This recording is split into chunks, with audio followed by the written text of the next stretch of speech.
Let's hear it for the starting five of your Memphis Grizzlies.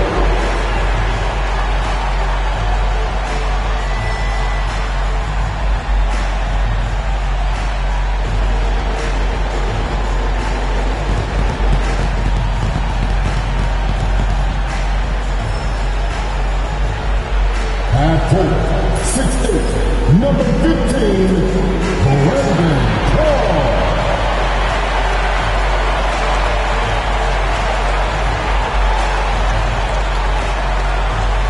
At the shooting guard position, standing 6'5", number 3, Kentavious Caldwell-Pope.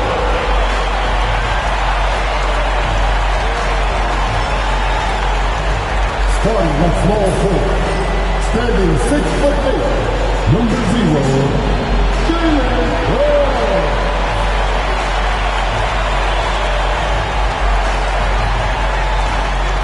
The man in the middle, 7'4",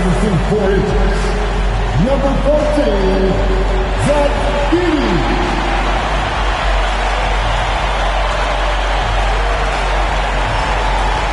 At guard, 6'3", number 12, Josh Moreno.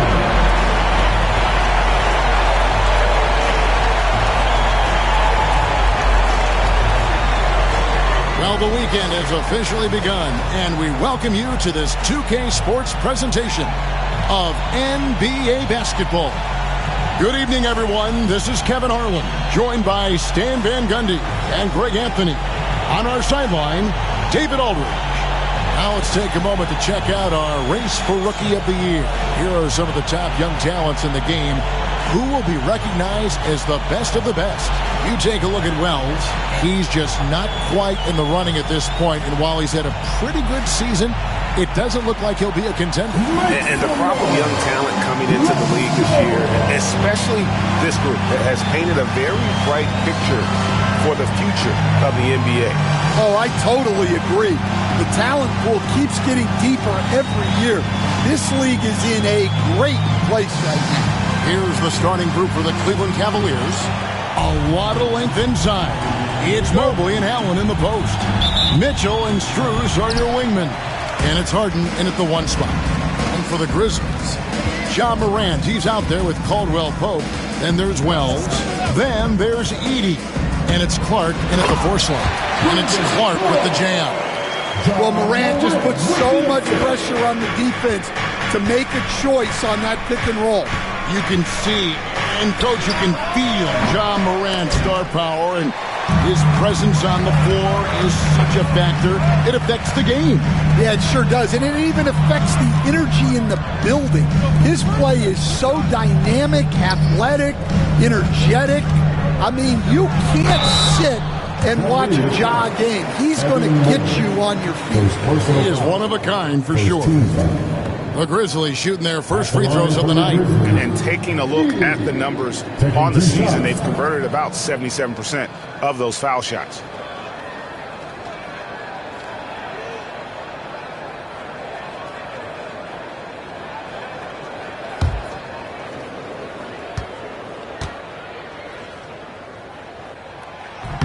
And he makes the first.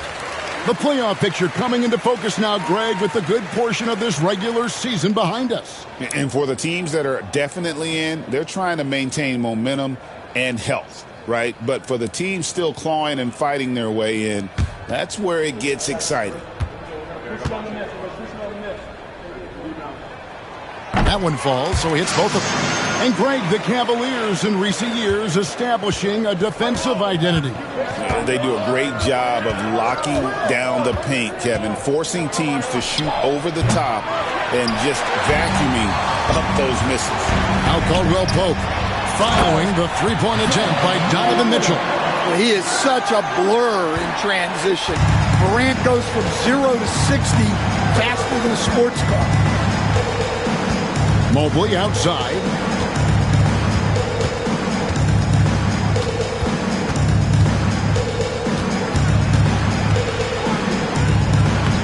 That misses off the backboard. Well, credit the defense there. Bothered him enough that he couldn't get it to go down. Here's Wells. And it's Strus with the rebound. That's not a bad shot at all. It just didn't go in. Sometimes the process is right, and you still get a bad result. Harden kicks to Allen. Inside. Strus's shot is good. Well, it took them 4 attempts, but they've taken the lid off the basket. Maybe that'll get some momentum going. To the middle. It's stolen by Allen. Harden surveying the D. He's now 1 for 2 with that bucket. And when Harden's this close, he looks to score. Love his mentality. Caldwell Pope outside.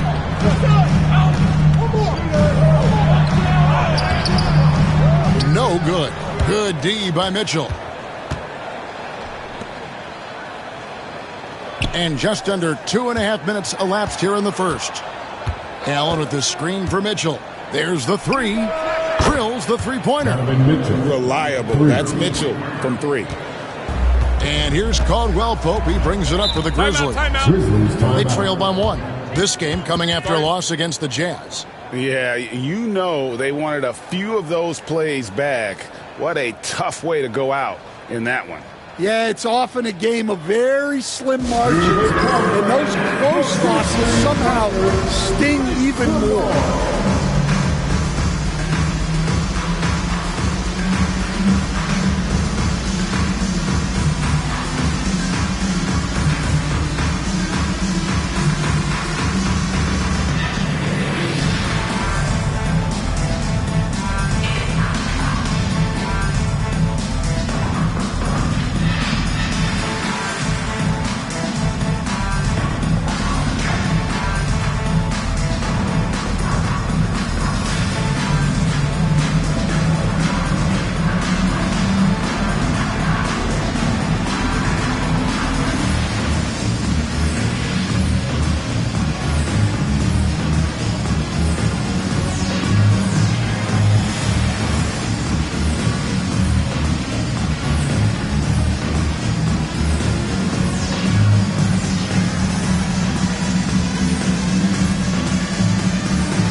See the stat sheet here for Donovan Mitchell. He's been playing a much bigger role in their offense over the past 5 games. It comes across in his usage rate, which has gone up during that stretch. We'll see if they continue to lean on him here tonight.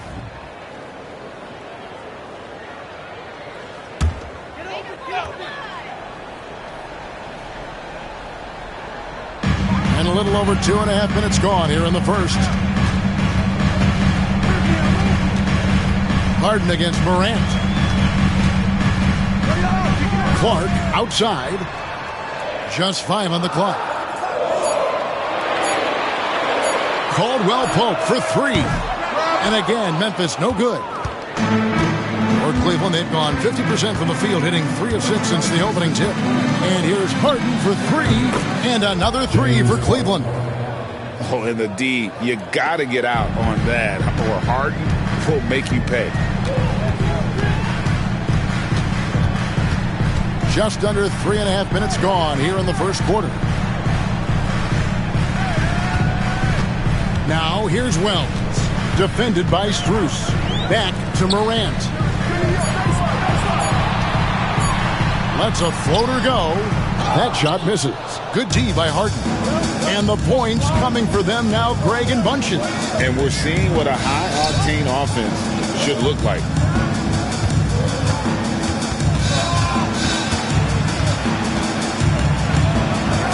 Back to Strus. Launches it. Grizzlies with the rebound. They went to Cleveland for their last meeting with the Cavaliers, and they came out with the win. And the last time they faced this club, rebounding was their big advantage. Now here's Caldwell Pope. He had a 12-point outing in their last game against Utah. Bucket is good. Well, when you watch everything Caldwell Pope does, it's possible he's still a little underrated. Harden dishes to Mitchell. Here's Strus. Good, and it's Mitchell picking up the assist. See, now that layup isn't possible without the help of the pick. The Grizzlies trail by 4. Clark outside. Morant against Harden. Pass to Edey. And it's blocked right out of the air and controls it. Now, here is Harden. Guarded by Morant. Mobley wide open. Buries it from three-point range.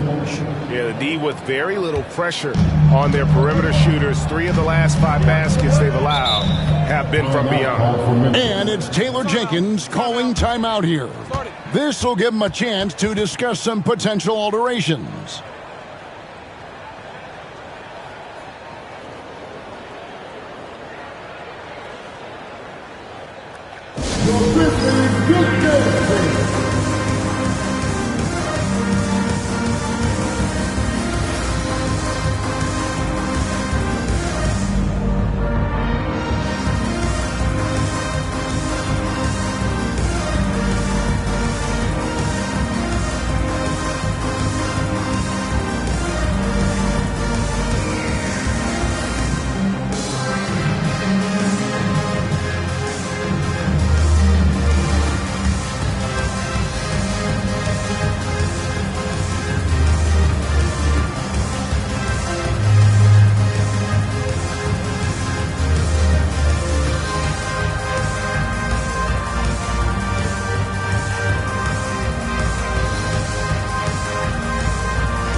Grizzlies making a switch here.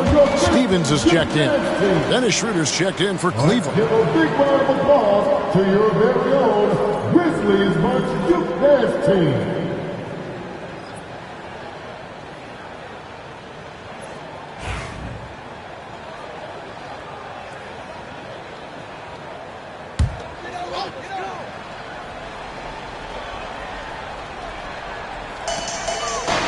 Clark outside. Back to Morant.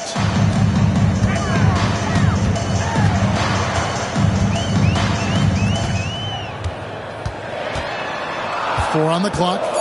Back to Clark. Over in the corner. Caldwell Pope. Off target from three-point range. Well, he continues to make the effort, but the results just aren't there this quarter. Schroeder passes to Mitchell.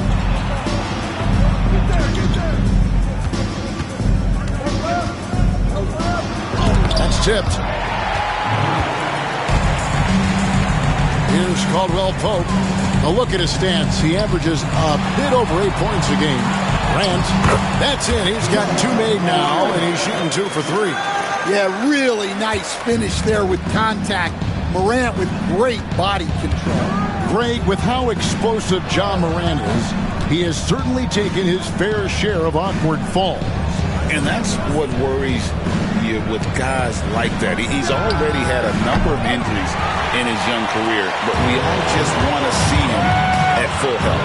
Now Morant following the three-point attempt by Donovan Mitchell. Here's Stephens, covered by Mitchell. Edey gets the bucket. And really, it's been a major aspect of their offense in the early stages here. Their success working the ball inside and getting points from close range. Now here's Harden. Turned in an outstanding game against Brooklyn. The Grizzlies trail by 5.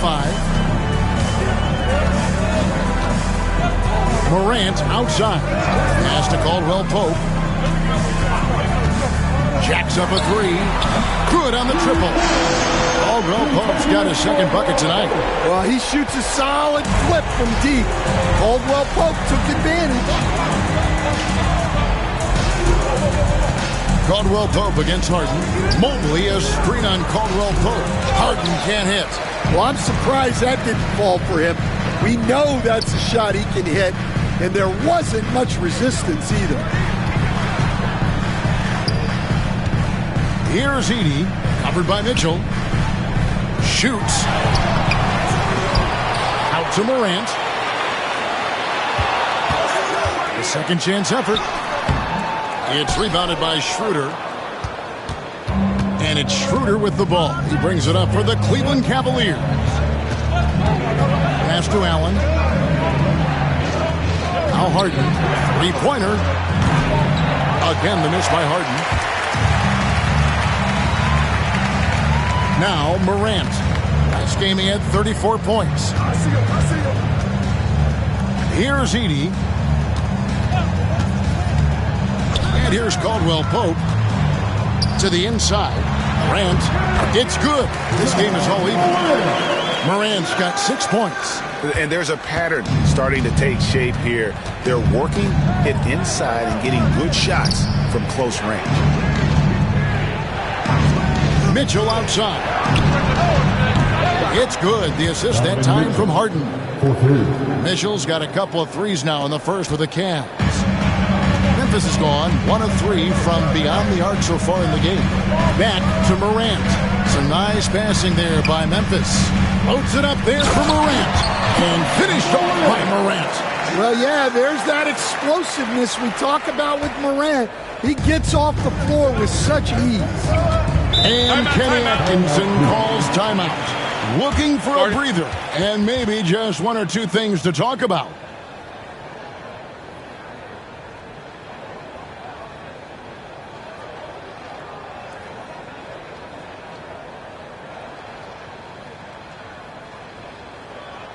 Make some noise. Here comes your Brisbane.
For the Cavaliers, Bryant comes in for Allen. And it's Sam Merrill in for Donovan Mitchell.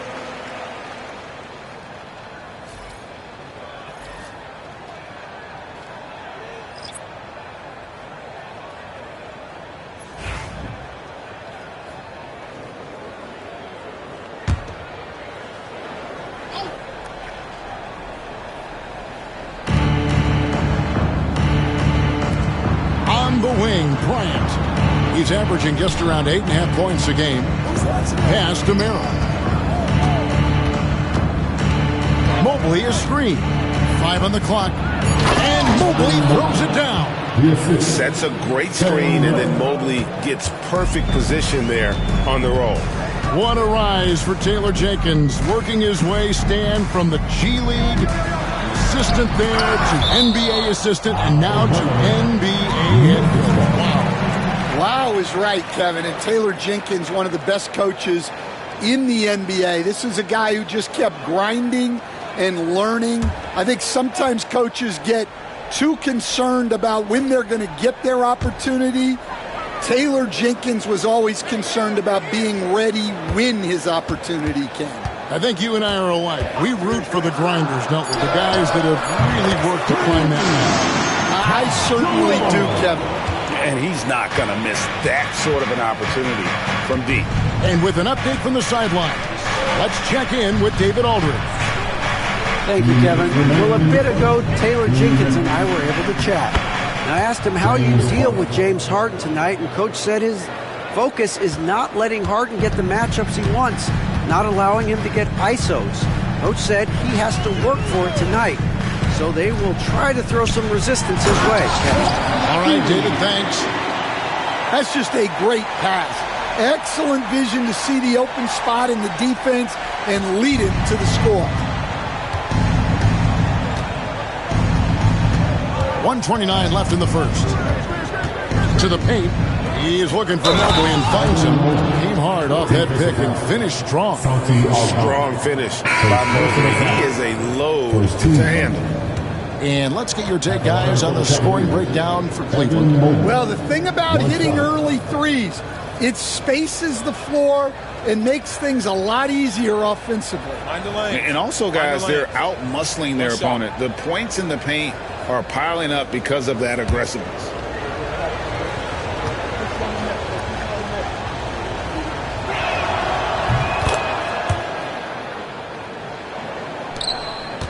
The Grizzlies trail by 3.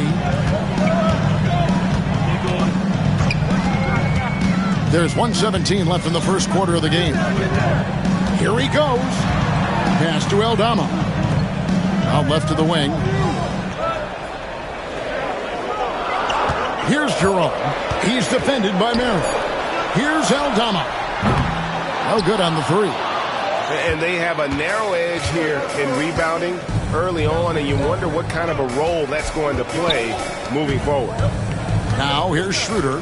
Another guy who really kicked it up a notch for them in that game against the Nets. On the wing, Bryant. Mobley, a screen on Pippen. Cleveland needs to get a shot off here.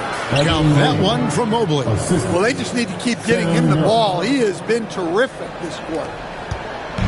And so it's Pippen with it. He brings it up for the Grizzlies. It's a 5-point game.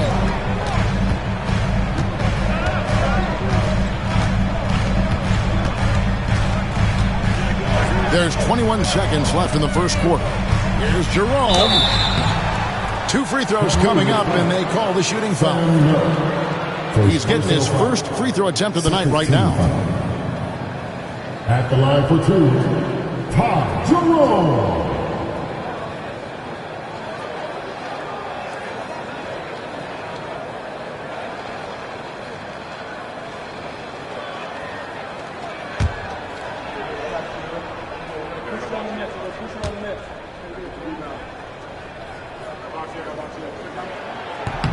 He misses the free throw.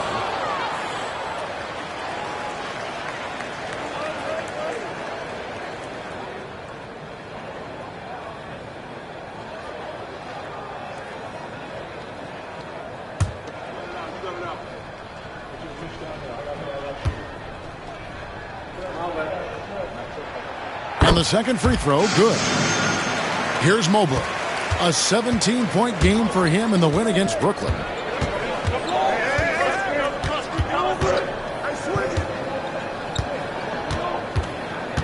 There's a screen by Bryant. That 3 off target had some space there after the little pump fake. Evan Mobley getting it done for the Cavaliers. He got into double digits for the quarter with 10 points total. And don't go away. We'll be right back.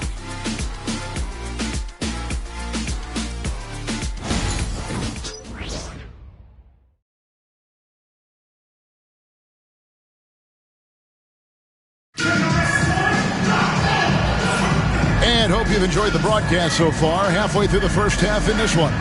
And from what you guys have seen so far from Cleveland, what's your take? Just stretching out the floor in that first. They had the defense scrambling. Yeah, and when you're hitting threes early, that opens up the floor and really helps your offense. And so it's Cleveland with it. They lead by 4. They're coming off that win against the Nets. Really consistent with their aggression. In that game, we saw very few lulls from an intensity standpoint. Yeah, it was an all-around excellent performance, and one I'm sure they'd like to replicate tonight. So with Harden on the bench, this is who Kenny Atkinson has out there. Evan Mobley is out there with Bryant. Then there's Dennis Schroeder. Then it's Sam Merrill. And it's Tyson in at the 3. Aldama passes to Stevens. From outside, off the mark. The Cavaliers leading by 6. Up top, Merrill. No scoring in this one. Here's Tyson. Shot clock at 6. Down low. And Mobley throws it down. And this is one of those nights where you get to see everything in Mobley's bag. Here's Jerome. He's defended by Merrill. And that'll be 2 free throws coming up. Officials on the call with the foul. Greg, you've been a part of some great contending teams over the years, but what's it like being on a team at the bottom of the standings with not a lot of hope for the regular season? Well, Kevin, no one likes losing, but it can certainly take a toll. But it can also allow you to play more freely when you know you're bad and you're not having to deal with the pressure of expectations. The first free throw is good. Max Strus is checked in for Cleveland.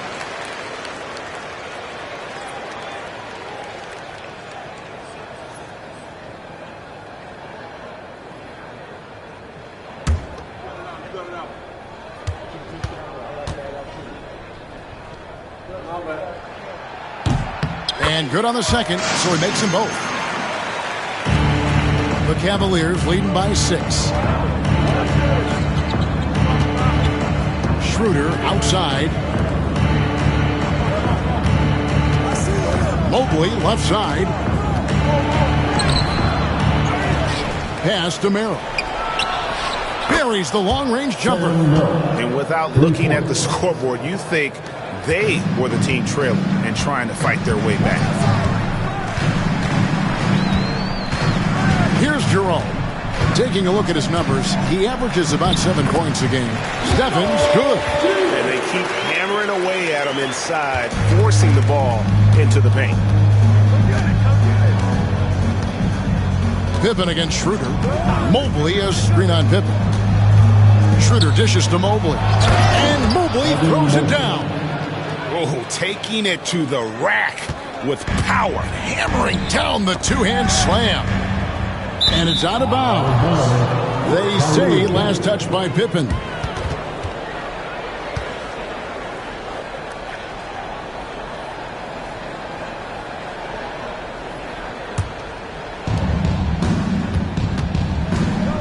Schroeder against Pippen. Schroeder passes to Mobley. Back to Schroeder. And he can't extend the lead to double digits. The Grizzlies trail by 9.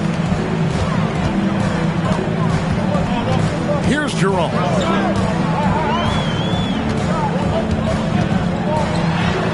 Lays it up and banks it in. Jerome's got 6 points. Really, really good at recognizing the gaps and getting the ball to the rim. Merrill with the ball. Provides a good amount of offense for the team, averaging around 11.5 points a game. Here's Aldama. Defended by Strus.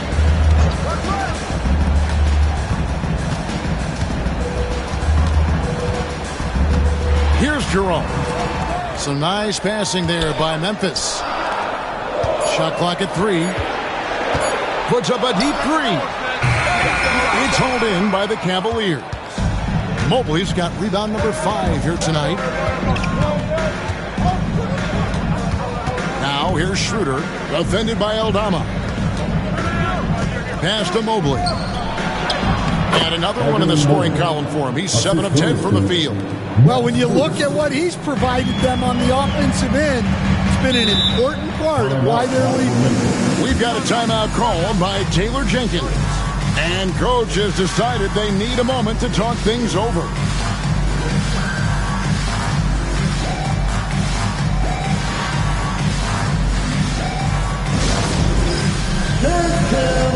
Get ready, everyone.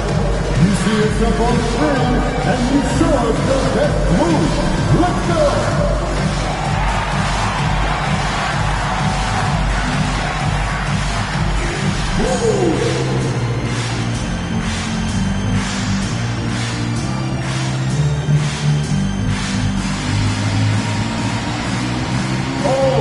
Japan.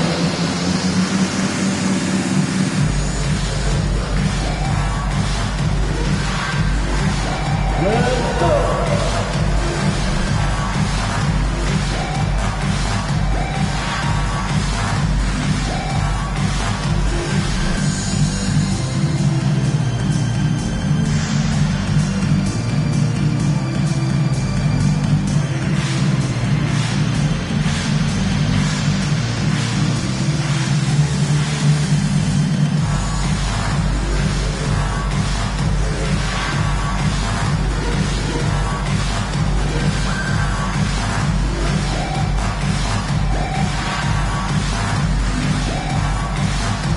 Some changes for Memphis. Anderson comes in for Wells.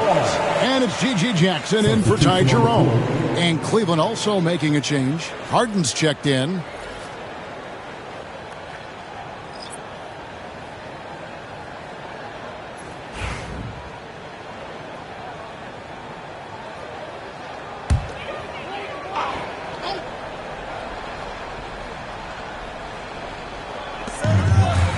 Stevens, the pass to Pippen.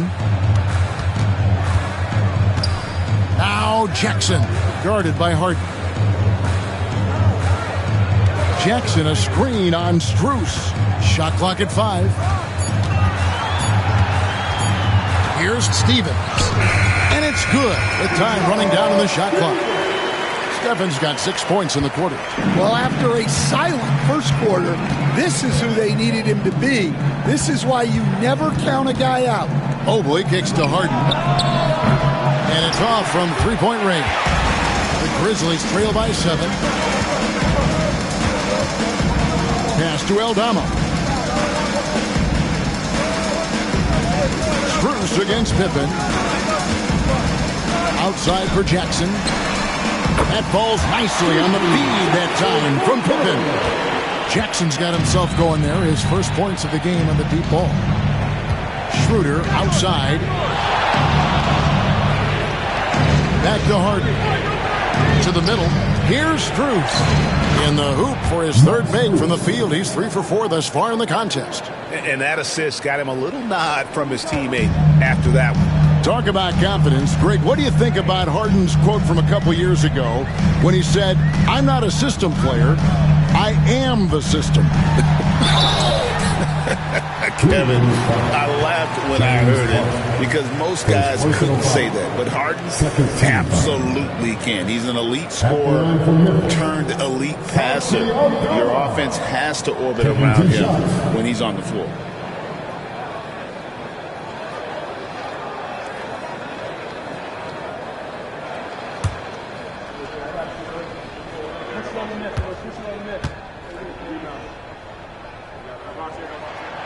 Free throw good from Aldama. And Stan, we seem to be in the midst of a big man renaissance in the NBA. And I personally love it. So that being said, which of these big stars do you like the most? Well, that's a tough question because there's so much talent and they're all different. You've got Embiid, who is unstoppable offensively. You've got Wembanyama with his combination of size and length, skill and agility. You've got guys who can shoot the ball. But the guy that combines the most of those things that I would take, Nikola Jokic. Now here's Bryant. And here's Mitchell from the arc. Knocks down the 3 ball. Mitchell's got 9 points. Assists like that have typified their effort today. Terrific ball movement. Right now, let's send it over to the sidelines and get a report from David Aldridge. Kevin, thanks. Ja Morant was the first NBA guard in a quarter century to lead the league in points in the paint. He says, I can't just rely on dunking every single play, so I need different types of finishes to get my shot off, whether it's high off the glass, the reverse, or hanging in the air forever. And Kevin, he just says it so casually. After you. I know it. But look, David, he doesn't do it casually, right? He is a one-man circus. Morant kicks to Clark. Inside. And Aldama slams it in. Well, pretty sure Aldama could bring down the standard if he wanted to. Mitchell outside. pass to Bryant.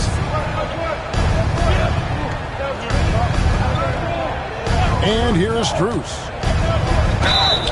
And contact on the shot, so he'll be shooting free throws here. First personal foul. First team foul. It's his first trip to the line. At the line for the Cavaliers, Max Strus taking 2 shots.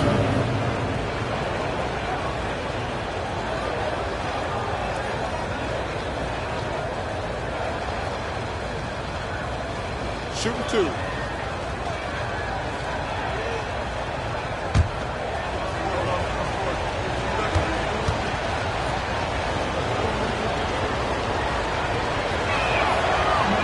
First free throw is good. Edey's checked in for Memphis. Kentavious Caldwell-Pope comes in for Pippen. And Cleveland also making a change. Nancy's checked in for Evan Mobley.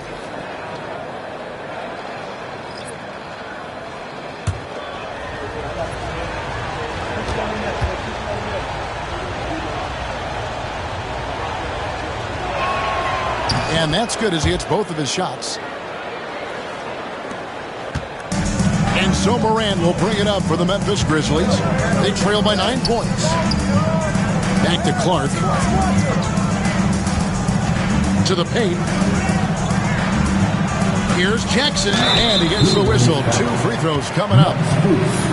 First personal foul. And this is what the schedule looks like coming up for Memphis. On Saturday, they'll host the Miami Heat. Then on Monday, they'll go up against Russell Westbrook and the Sacramento Kings. And for their matchup with the Clippers, they have that date circled. They love to compete, and they feel they can play very well against that group if they can execute.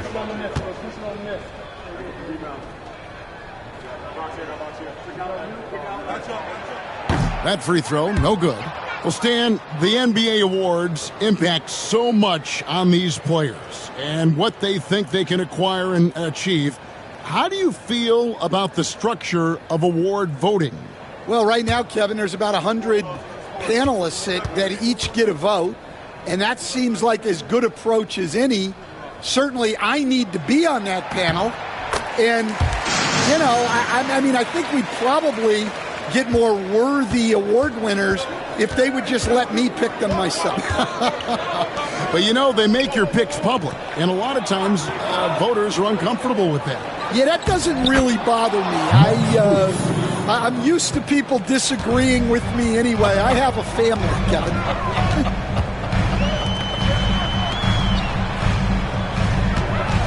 Here's Edey, defended by Bryant. Out to Morant. Pass to Clark. Memphis moving that ball around. Morant outside. Pocket 2. Launches a 3. And a rebound goes to the Cavaliers. And here's Harden. 11 points in the game. Mitchell with it.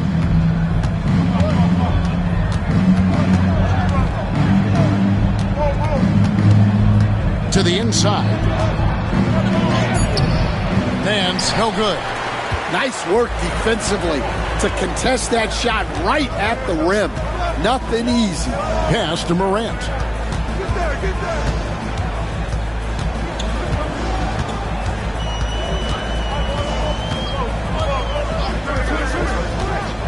To the middle, looking for Clark, and he gets it there. And it's Clark slamming it down. Quick off the floor and powerful. Clark loves to attack that rim. Harden against Morant. A 3 from Strus. The shot misses. The Grizzlies trail by 8. Morant outside. Caldwell-Pope finds Jackson. Shooting foul as the whistle blows. He'll shoot 2 free throws. Second personal foul. I mean, even from over here, you can see that one pretty clearly. The Grizzlies have made their free throws at a pretty good clip. They've hit 8 of 10.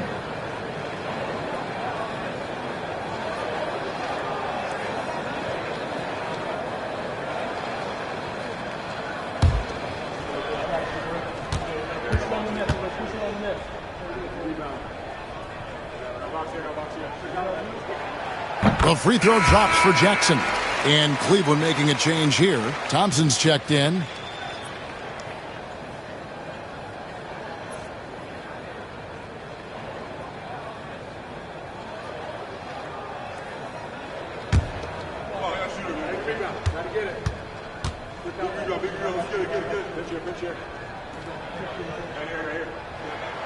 And that one goes in. 2 from the line that time. Cleveland leading by 6. Harden outside. The Cavaliers again can't hit. Memphis has gone 1 of 4 from three-point range in the second. Not a whole lot dropping out there for them. To the paint. Here's Edey. Thompson with the rebound. Cleveland's gotten the three-point bug tonight. They've taken 15 shots outside the arc. 6 of 15.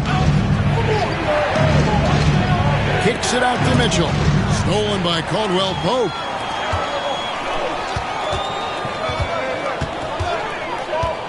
Morant dishes to Caldwell Pope. Back to Morant. No good from outside. Cleveland's gotten cold from deep in the second quarter. Just 2 of 6 from long range. Well, his percentage keeps going up. He's adapted to what the defense is showing him. Now here's Morant. He's got 8.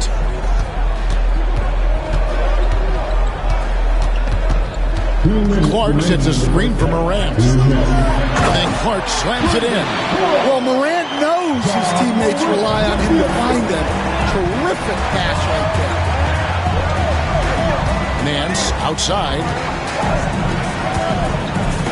It's deflected, and it's out of bounds. The Cavaliers able to retain possession here. Wells, he's checked in for the Grizzlies. Dean Wade, he's checked in for the Cavaliers.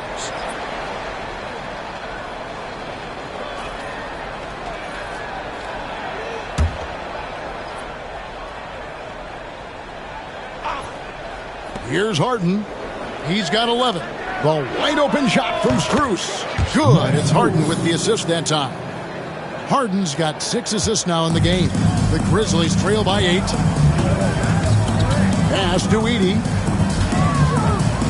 Now here's Caldwell Pope. Wells kicks to Caldwell Pope.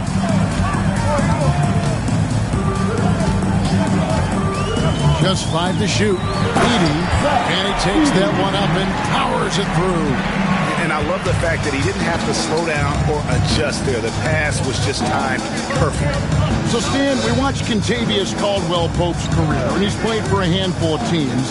And he's been a starter on multiple title teams, including the 2020 LA Lakers. Yeah, Kevin, I love coaching him. This guy is a hard worker. He's one of the best conditioned athletes in the league. His stamina is incredible. He knocks down threes. It's not a coincidence that he's been on championship teams in 2 different cities. Amazing. Now here's Harden, following the miss by John Morant. Strus passes to Nance. 5-second differential between the shot clock and the game clock. Well, there's the determination from KCP. He'll go right at you. And so it's Mitchell who brings up the ball for Cleveland.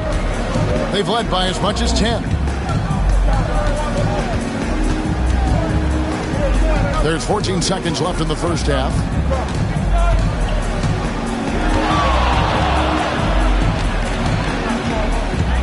With the floater, here's Strus. Got a piece of it. And that's it for the first half of action. What's been a very close game here. Cavaliers lead by 4. A chance now to send it over to David Aldridge, standing by courtside. David. James, big first half for you. What was the most important thing that got you going? Just trying to be aggressive, trying to get out early and give a little spark to my teammates. And they followed along. So, it's just a matter of us not turning the ball over and getting stops. So far, so good. Thanks, James. Back to you, Kevin. Thank you, David. And we'll be back for the third quarter of action following halftime. Please direct your attention to center court. And get ready for the fan at courtside. Give me a beat. We're thinking about the shot.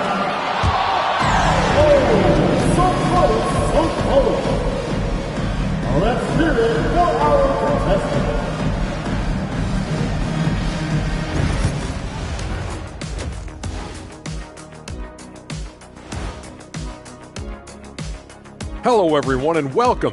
Tonight's featured game sees the Cleveland Cavaliers in a tight one.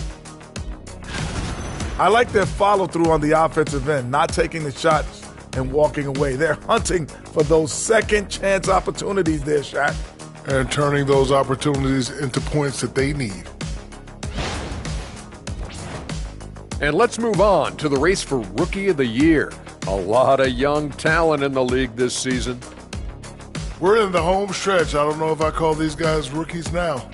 Yeah, we have some pressure-filled games coming up. In addition to everything else, we'll see who has that clutch gene. That'll do it for our show tonight. Thanks for joining us, and we'll send you back to Kevin Harlan for more hoops action.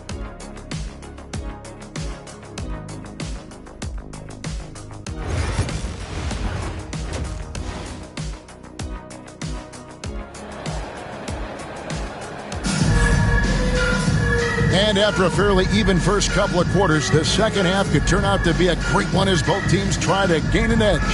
Evan Mobley has been sensational. And he's been a monster in this game, throwing down some huge dunks. And I wasn't sure the rim would even survive in that first half. Well, as a defense, you can't allow him that much room in the post. That's just asking for trouble.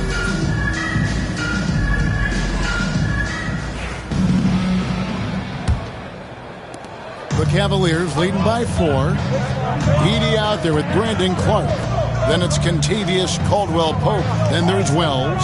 And it's Morant in at the 1. That's the lineup in the game for Memphis. And that's a great way for Harden to keep the D off balance, just using the mid-range area. Caldwell-Pope outside. Morant with the screen on Mitchell. Caldwell-Pope kicks to Morant. Morant against Harden. He gets it in there. And for Harden, finishing through contact is just part of the job description. He gets bodied up almost every time he takes it inside. Now here's Wells. Still scoreless. Back to Morant. Trying to break. That is a great finish! Oh my gosh. Well, this is what the fans want to see. Morant showing off all of his superb athleticism. And on the AT&T 5G Slam Cam, you can see how impressive that move was. Second half of basketball, just over a minute played so far. Pass to Mitchell. Strus with it. Cleveland moving the ball around. Mobley a screen on Morant. From deep Harden. Harden missing again. The Grizzlies trail by 6.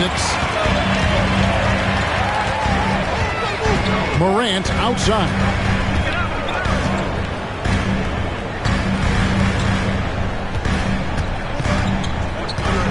Wells sets the pick for Morant. Pocket 4, and he's good on the 3-ball. Morant's got 5 points now this quarter. Well, this is one of those nights where Morant just decided to take over. Back to Harden. Pass to Mitchell. Over Caldwell-Pope. Edey with the rebound. The Grizzlies shooting so far very efficient all around, about 55%. Yeah, very hot start out of halftime. Making their first 3 shots, getting the looks that they want, and knocking them down. Now here's Allen. Hasn't made one yet. Mobley the pass to Harden. Shoots over Morant. Goes back up. Harden with the bucket, getting it done inside. And the Cavaliers lead by 3. And he is really in a zone right now, playing and scoring with confidence. And it's Taylor Jenkins calling timeout here. He's made the decision. He wants to huddle up with this guy. It's that time. Get up and get down for your ball. Get down, man. On the court, before a high. And then, one fans in the building, get a free t-shirt.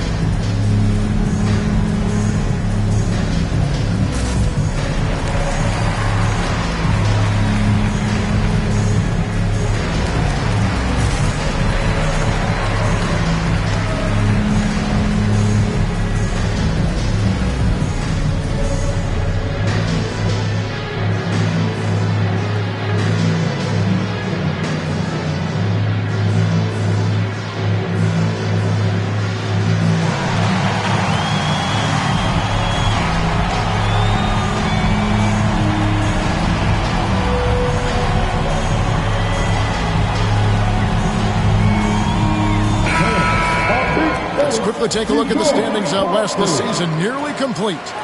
You look at the Grizzlies. It hasn't been a great season for them. We may see some changes in the offseason.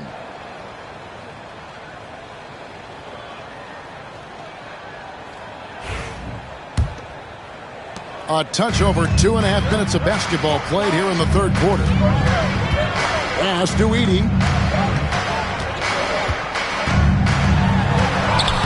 Edey, he hangs in there and cashes in on the second chance points. Everything going to plan here to start the third. 80% shooting thus far. Harden finds Mitchell. It's good. The assist that time from Harden.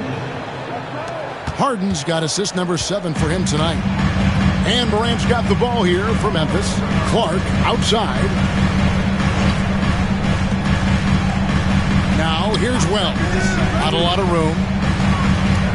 Here's Caldwell Pope. Misses from close range. Stolen by Caldwell Pope. And he buries that one, drilling the rim on the way down. Caldwell Pope's got 9 points. Mitchell outside. Got a hand on it. And he stays with it. Allen with the screen for Mitchell. Allen right side. From deep Harden. Edey with the rebound. Edey's got his 6th rebound on the night. Well, he had 1 3-pointer in the first half, but so far in the second, he's come up with goose egg. And the dunk by Wells. You can see their confidence growing. They have reason to believe. Yeah, they're in this one. They have some momentum on their side, and they just need to keep up the intensity. And Kenny Atkinson calls timeout here. Wants to talk some things over. Might be seeing some things to adjust.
Free throws, such an important part of the game. Here are the league leaders in that department. James Harden is second. I mean, he's not going to miss many foul shots. That's for sure. He is a machine when he gets to the charity stripe.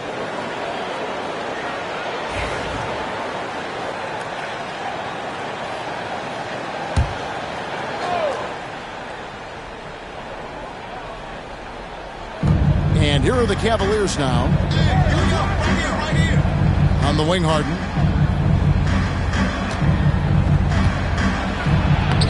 Uses the glass to finish the layup. Harden's got 8 here in the quarter. The numbers are talking. Harden with a huge night, showing great versatility. Caldwell Pope passes to Morant. Over Harden. And it's wide right. It's off the rim. And being that close to the hoop, I thought he had enough room to finish that one. Mitchell against Caldwell Pope. It's blocked.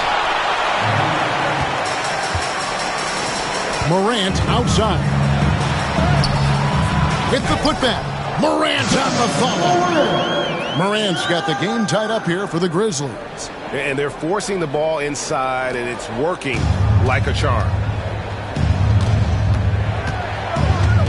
Harden up top, guarded by Morant. Allen kicks to Mitchell. A basket good off the assist from Allen. Mitchell's got 17 now. Well, that brings his total to 5 makes from beyond the arc for the game. Feeling some confidence from range. Down low. Good on that shot. And with that, the Cavalier lead is cut to just 1 on the basket from Wells. They should continue to get the ball inside. The defense struggling to contain them. Now, here is Harden. 19 points in the game. Mobley finds Mitchell.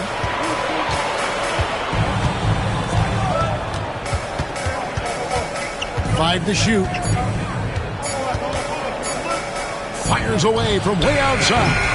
Again, Mitchell missing. And he's a good shooter from outside, but not sure from that deep. Yeah, it seems like everybody's jacking him up from way out there these days. You want guys to stay within themselves. Now, Morant. Following the three-point attempt by Donovan Mitchell. Caldwell Pope for 3. And right on through for another basket. He's got 5 made on 5 of 9 shooting. Now, here's Mitchell. He's got 17. Allen, a screen on Caldwell Pope. Mitchell passes throughout. It's deflected. And here we go. Morant heading to the hoop. Good D by Mitchell. The Cavaliers trailing. When Donovan Mitchell, Greg, is on the floor, he is the offense. Yeah, and that goes beyond just his ridiculous scoring. It gets overlooked that he's also a skilled passer. So one way or another, Mitchell is finding points out there. No good from Clark. And not allowing the shooter even an inch of breathing room on that one. There's no air space there whatsoever. That's as close as you can get without foul. And here's Caldwell Pope. He brings it up for the Grizzlies. Pass to Clark. Morant looking around.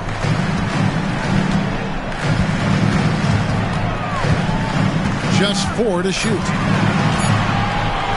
20 feet out, and the jumper is on the mark. Morant's got 9 points here in the second half. And what a show Morant is putting on. Every time he touches the ball, you feel like he's going to score. Here's Mitchell. Pass to Harden.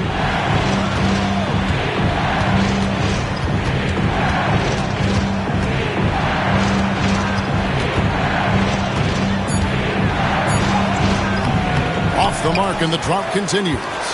And the Grizzlies leading by 4. Lobbed up there for Clark, and stolen by Mobley. Harden against Morant. Harden kicks to Mitchell. Mobley up top. 16 points for him. Inside, here's Allen. And he could not get that one to go. Out of contact, and he'll go to the line for 2. You coach Stan at various levels for 30 years. How has the transition been to the broadcasting business? Well, Kevin, it's been great because of people like you and because I'm undefeated. Right. But you miss the aftermath when there's at least a score sheet. There's a scorecard that says win or loss. I do miss that. There's no question. I miss the competition. I miss the camaraderie of building toward a result. But I've started to get some of that in broadcasting as I've gotten to know my partners better. Well, it's great being your partner. Likewise. Dennis Schroeder's checked in for Max Strus.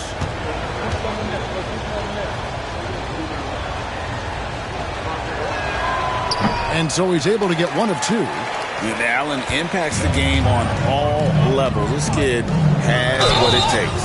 And he gets contact and the whistle on the shot. 2 shots coming up. And taking a look now at the stats for Dennis Schroeder.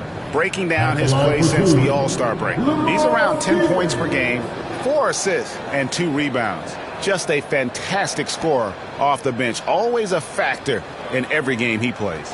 Yeah, look, you need that kind of punch off the bench. Someone who can help shoulder the offensive load.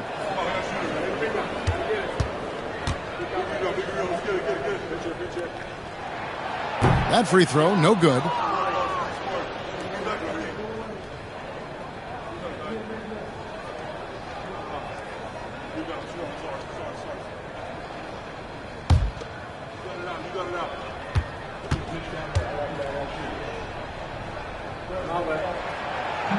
He hits the second from the line. Now Mitchell. He's got 17. Allen up top. Back to Mitchell. Screen by Allen to the inside. Slammed home, and he draws the foul. A chance for another point at the free throw line. He picks one up. And how about the focus from Allen? Just powering through the physical defense and finding a way to score. Cavaliers making a switch here. Merrill's checked in.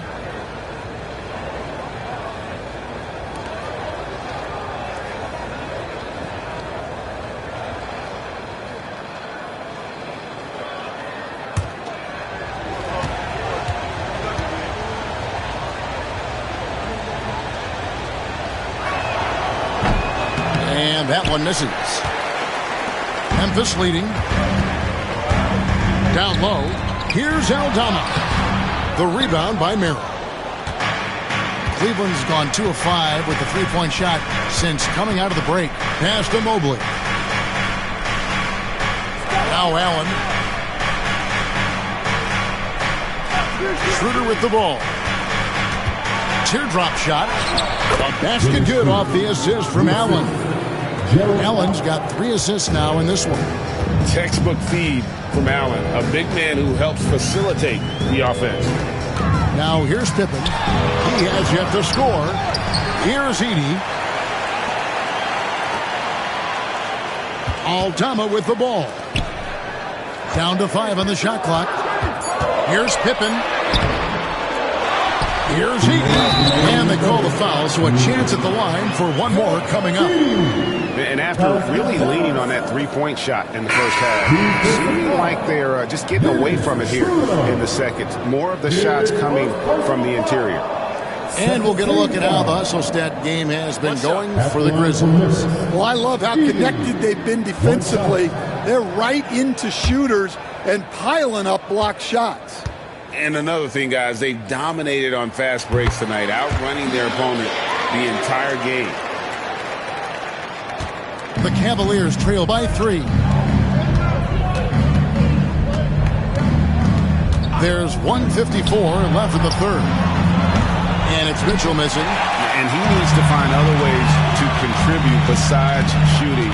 Sometimes you have to learn how to play well when you're not playing well. Here's Stephens. He has 7. Outside Pippen. Memphis needs to get off a shot here. Mobley with the block. Mobley is one of the best defenders in the NBA. And when he's not blocking shots, he's altering them. Here's Merrill. The three-pointer, no good. And the Grizzlies leading by 3. Now some of the best in the NBA right here. The top scorers, efficiency-wise. Well, you look at Edey, a great player, second in the league. And just so reliable offensively. It's one thing to find good looks, but you've got to finish when you get them, and he does at a fantastic rate.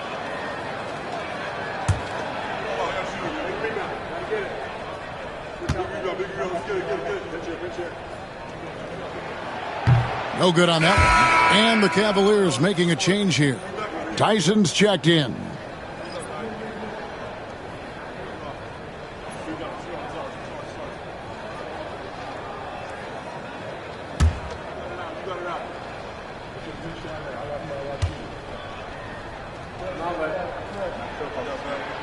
And he's good on the second.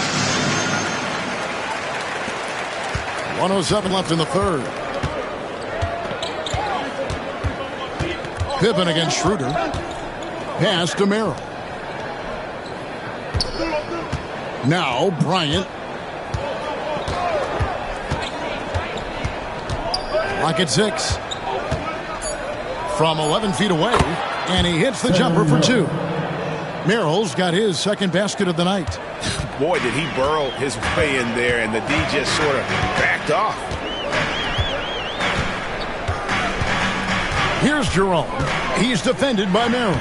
Basket good. Stephens got 9 points. And you gotta love the big bucket in the paint in this sort of a grinded-out game. We've got a 9-second difference between the shot clock and the game clock. Here's Schroeder, and a lot of contact on that one, so he'll shoot 2 here. He picks one up. Clearly a foul. The Cavaliers have gone 4 of 6 so far from the line, missing a couple. At the line for 2.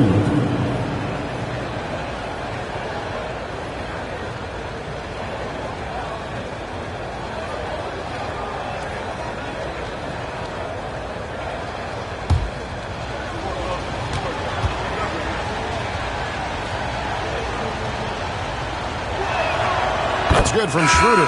Jackson, he's checked in for Edey. And Cleveland with a change here, too. Strus is checked in.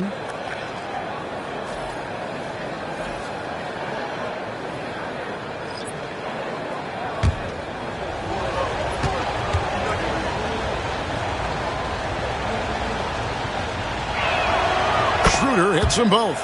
I'm sure they don't want to send him to the line. That has to be in their scouting report. Here's Jackson. He has 6.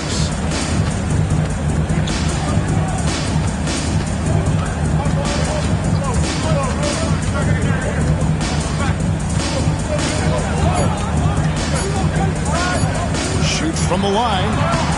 Oh, and the buzzer beater's good. One eye on the rim, one eye on the clock. Nice job. Well, it's good to have a player on the floor with that kind of awareness. He recognized the situation. Ja Morant has been leading the charge, guys, for Memphis. He finishes with 9 points in the quarter. The D is having all sorts of problems with him. And we've got more M2K Sports coming your way after this break. And a quick look now at the State Farm assist of the game. And how about the floor generalship right here? I mean, showing us why they're always in good hands when he's the man in charge. Well, he really just helps tie this team together. They know they can count on him to set them up. And with 3 quarters behind us, we start the 4th quarter, what is still anybody's ballgame. And Cleveland looking at who they've got to start the 4th quarter. We've got Dennis Schroeder. Bryant is out there with Nance. Then it's Harden. And it's Strus into the 3-set. Offensive rebound. The Cavaliers trail by 4. Schroeder, right side. Pass to Nance.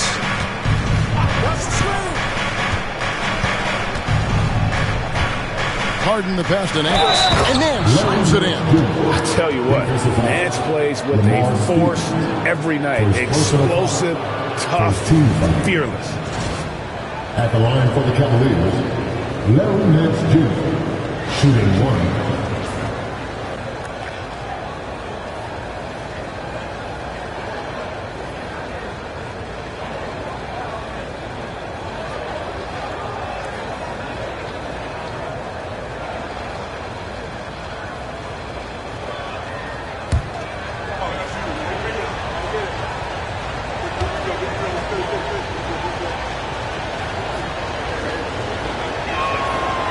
Nance, no good on the free throw. And they came out of the locker room after halftime with a much more physical approach than what we saw in that first half. Now, here's Pippen. Now, Eldama. To the wing on the left. Here's Jerome. A three-pointer off the mark. Schroeder against Pippen. Pass to Nance. That doesn't go on the chance to tie. Memphis leading. Here's Jerome. Aldama with the ball.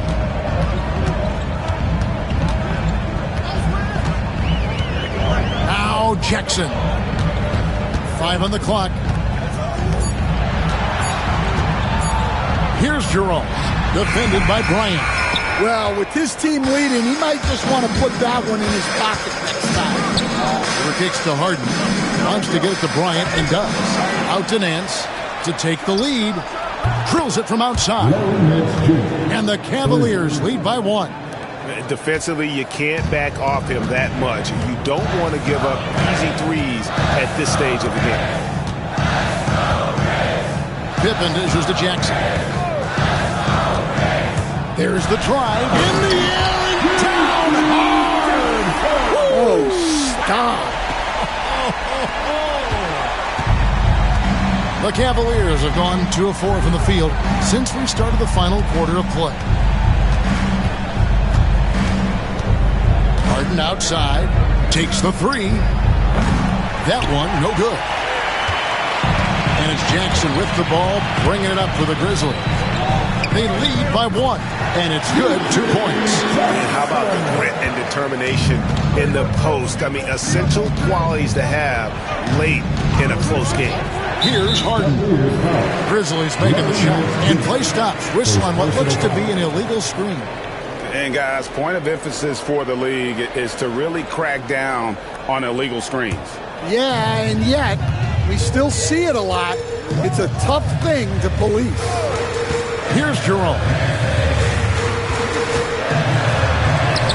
And just about 3 minutes through the fourth quarter here, an easy 2 points on the layup. Nice execution by the offense, generating a good look. Harden to pass to Strus. From deep.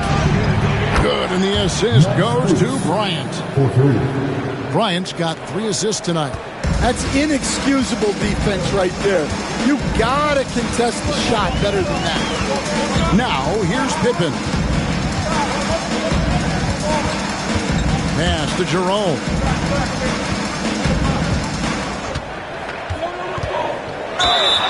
It's good. And there's a block called in the play. He'll get 1 free throw. Great job of screening there. Nice job to take it to the rim and get the finish. And Memphis making a change here. Morant's checked in. A switch here also for Cleveland. Jared Allen's checked in for Bryant. Personal foul. First team foul. At the line for Memphis, Ty Jerome. Shooting 1.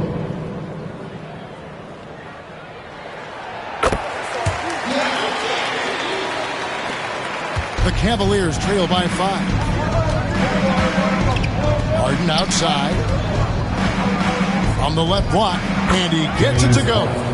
And that's now 21 points for James Harden. And one of the top scorers in the game. Harden has an innate gift for creating his shot. Here's Morant. And it's good for 2. And the Grizzlies lead by 5. And boy, he's really in a groove. Dominant performance last game. Same thing this time out. Yeah, for sure. He is just oozing confidence. Thinks every shot is going in. They should just keep running sets for him. Harden's shot is off. And the Grizzlies leading by 5. There's Jerome. And it's out of bounds. It's touched by Nance. And the Grizzlies with some changes. Edie's checked in for Santi Aldama. Clark comes in for Jackson. And it's Caldwell Pope in for Ty Jerome. Then for the Cavaliers, Evan Mobley's checked in for Nance. And it's Mitchell in for James Harden. And Morant gets it to go. Morant's got the lead up to 7 now for Memphis. And usually teams go on runs and it comes from a lot of layups and dunks. But not now. Strus kicks to Mobley.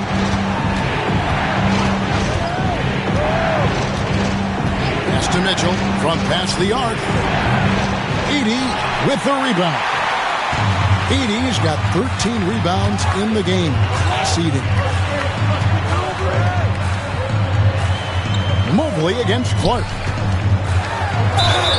And the bucket is good. 3-point play chance here for him. Yeah, he's looking pretty much unstoppable. Morant making the defense regret that physicality. Wells is checked in for Memphis. Sam Merrill, he's checked in for Cleveland. At the line for one, Josh Moore. Mind the lanes. Mind the lanes. One shot.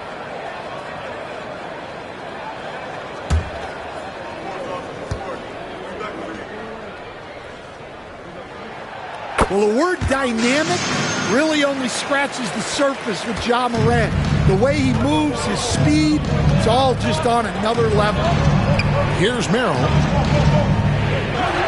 Mobley outside. Cleveland moving it around. The Cavaliers again can't hit. They've shown some strength in the paint today. Their work on the boards has been impressive. The Cavaliers trail by 10. Carter passes to Mobley.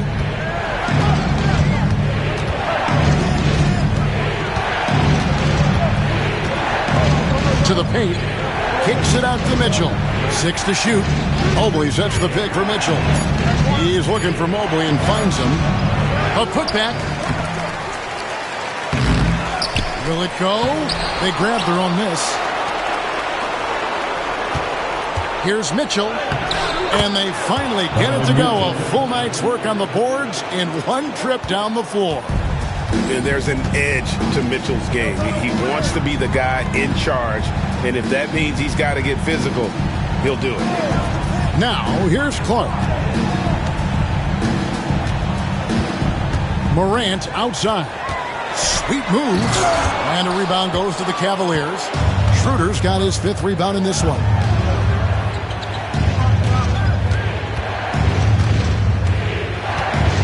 Allen, a screen on Morant. There's Schroeder.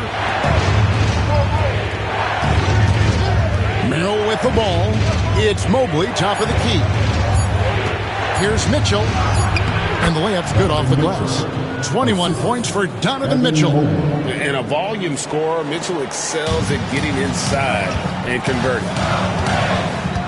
Pass to Edey. Here's Caldwell Pope, covered by Mitchell. And here is Wells. Clark outside. On its way from Caldwell Pope for 2. And he hits it just before the shot clock expires. Well, he can beat you in a lot of ways. Very challenging to defend. And Kenny Atkinson calls timeout here. He knows every possession is critical now.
Checked in for Cleveland. Harden comes in for Dennis Schroeder.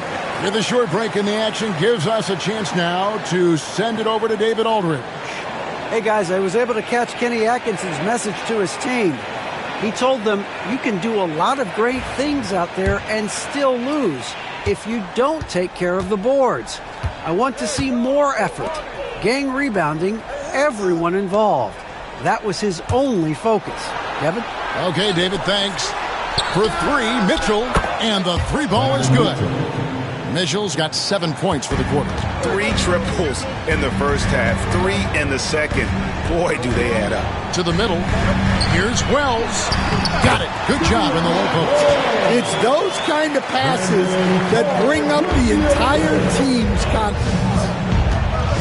Mobley outside. Strus against Morant. Mitchell wide open. Another three for Cleveland. Well, there's no question he's carrying the load in this quarter, but he's going to need some help.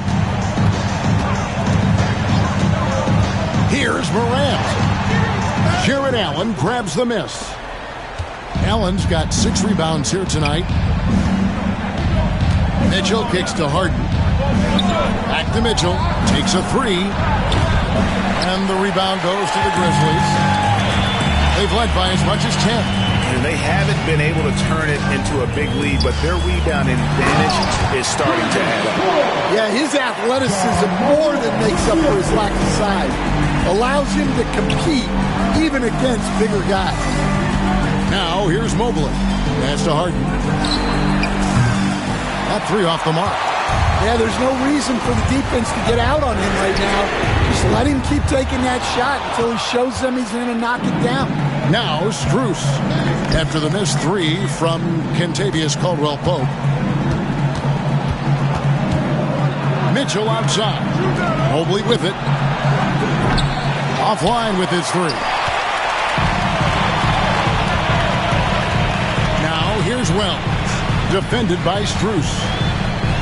Wells dishes to Morant. Memphis moving that ball around.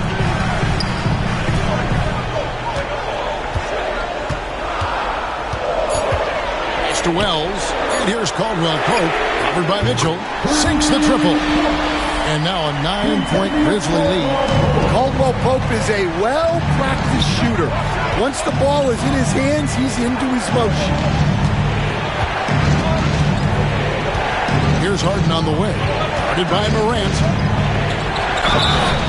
And foul on the shot, so he'll get a chance at the line. That one's on Morant. Shooting for Cleveland, James Harden. 2 shots.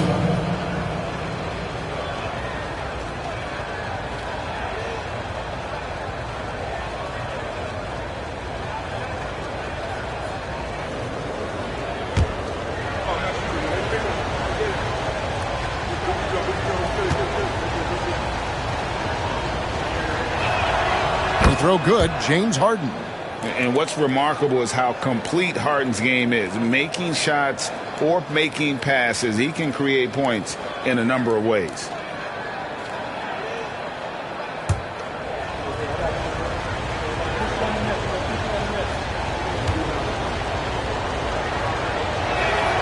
And both free throws good for James Harden. And how many times have we seen Harden at the free throw line in his career? I mean, the man lives to put pressure on the defense. And that one is stuffed right through. Tossing a pass to the interior. That's what you want to do. Get into the paint. And so Harden will bring it up for Cleveland. They trail by 9 points. To the inside. Allen. Good. It's Harden with the assist that time. Harden's got his 9th assist in the game now. And Allen's a competitor. He knows what his job is, and he has to be a major presence inside. He has to have the ability to score points down low. And that one's good, Morant. Well, credit the screen there, springing him loose for the finish. Harden against Morant. And the shot is good. The Grizzly lead has been cut down to 7. Good work from Harden. I mean, already hot coming into the game. Is it fair to say he's hotter? Clark outside. 1:10 left in the 4th. Inside, Edey uses both hands to slam it down. High-level passer. Even for a point guard, Morant shows the imagination. Morant against Harden. It's not going to go for him. Morant with some nice D. Clark outside. Back to Morant. 40 seconds left in the 4th quarter of this one. Mobley with the rebound.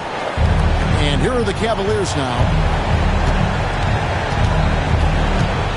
Now, here is Harden. Mobley finds Harden. Harden missing again. And they can just let the clock run out here. Cannot argue with the W. Pass to Morant. To the paint. Stolen by Allen.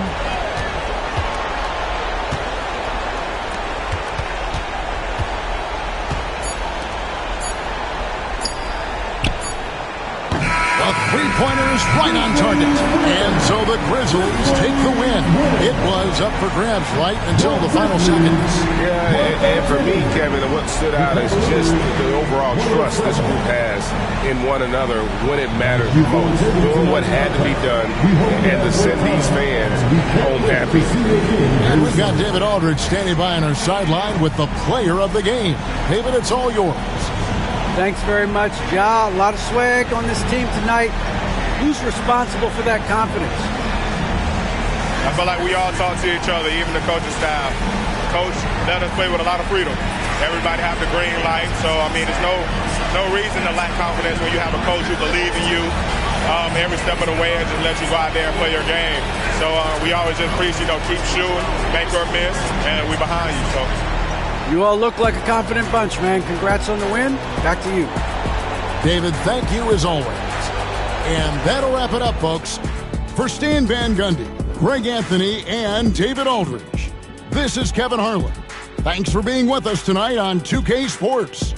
And now, our player of the game, Ja Morant.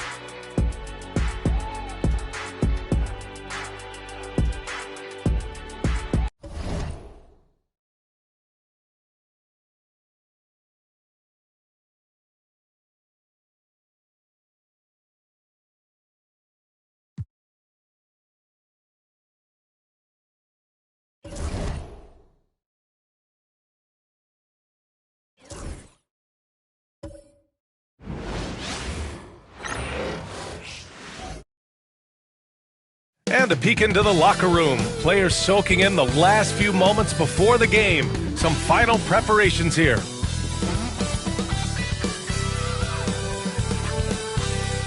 TGIF, everyone. It's the NBA on 2K Sports. We're bringing it to you live. And tonight, we've got the Minnesota Timberwolves playing against the Orlando Magic. Hi, everyone. I'm Brian Anderson, alongside Grant Hill and Clark Kellogg. Our reporter is Allie LaForce. All right, a moment to check out some numbers for Anthony Edwards. Over his 10-game stretch, he's taken on a bigger role in this offense. His usage rate has gone up, and he's accepted this additional responsibility seamlessly. And the starting lineup for the Magic. Wagner and Banchero, the talented forward pair. Then it's Desmond Bane, then it's Goga Bitadze, and it's Black in at the point guard position.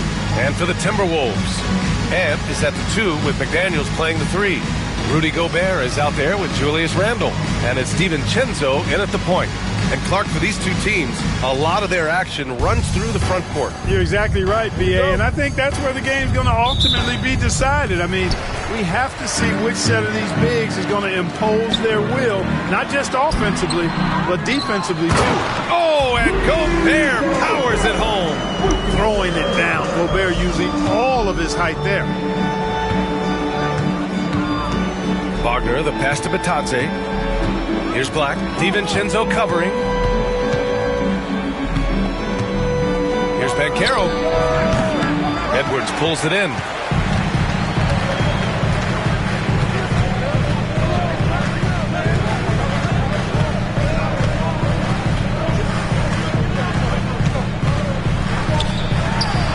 And it's in after a nice bounce off the right iron. Nice mid-range J from Edwards there. He's obviously not too concerned about what the analytics say about that shot. It's a mark. Bane, no good. For Minnesota, they've gone 2 of 3 from the floor. Pass to Edwards. The 3. Orlando with the rebound. Well, they put up a nice win against Chicago last time out. It was a lockdown effort defensively, contesting shots and really protecting the painted area. Well, I tell you what, I think you got to really appreciate the grit, getting dirty, staying engaged. That's really what defense is all about. And that's what they want to do.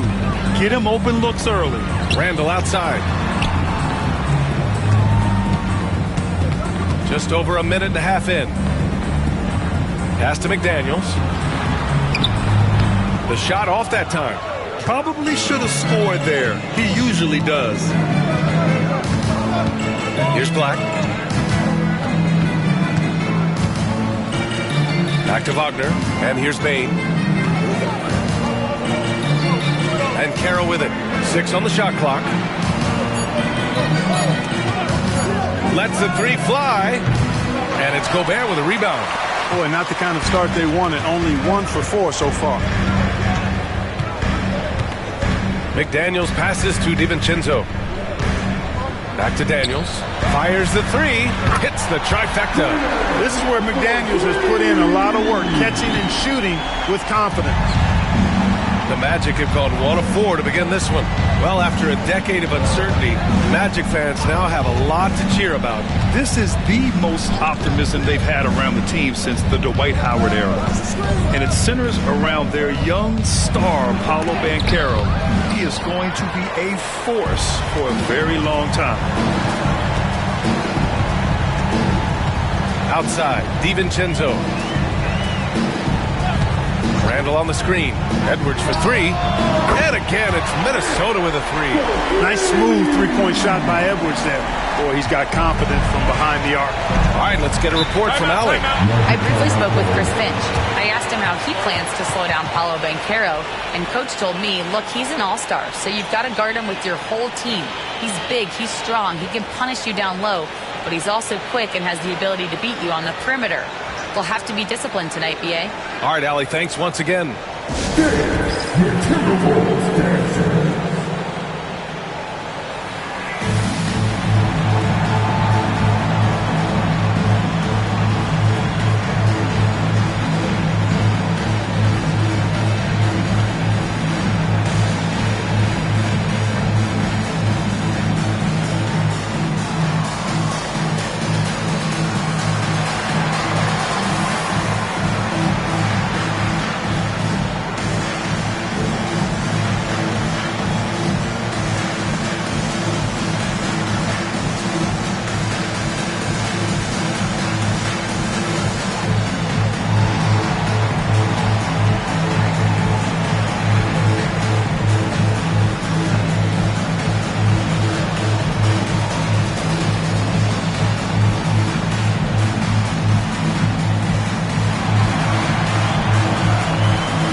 Things are heating up. Let's check out the teams in the West.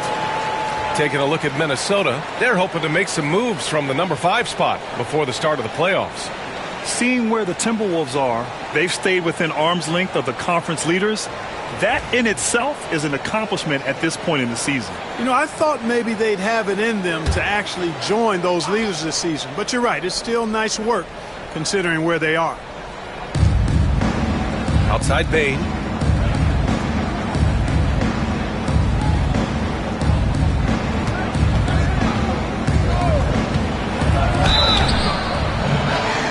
Count that.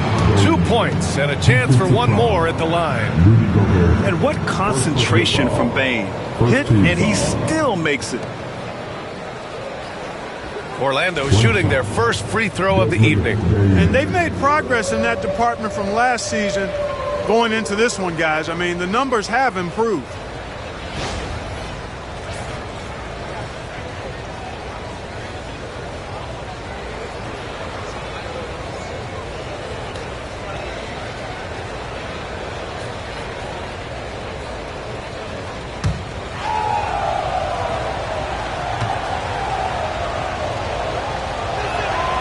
So, Clark, here we are, the home stretch of the NBA season. Yep, and now we get a chance, BA, to see who has something left in the tank. You certainly don't want to peak too early, but you do want to be steady as you move towards the latter part of the season and postseason play. Now here's McDaniels. He's averaging more than 12 a game, a consistent threat on offense. And lockdown defense against one of the best 3-point shooters in the league. Here's Batase. 4-point game. Banchero in the post. Checked by Randall. And Banchero gets it to go. Oh, too big, too strong. It'll take more than that to stop Banchero. Outside, DiVincenzo. Randall finds Gobert. Now here's Edwards. Takes a three. Oh, his shooting remains on point. 3 for 4 thus far. Tell you what, he's 3 or 4 now. Looks like his game's on offensively. Banchero outside. Outside Bane. Over Edwards.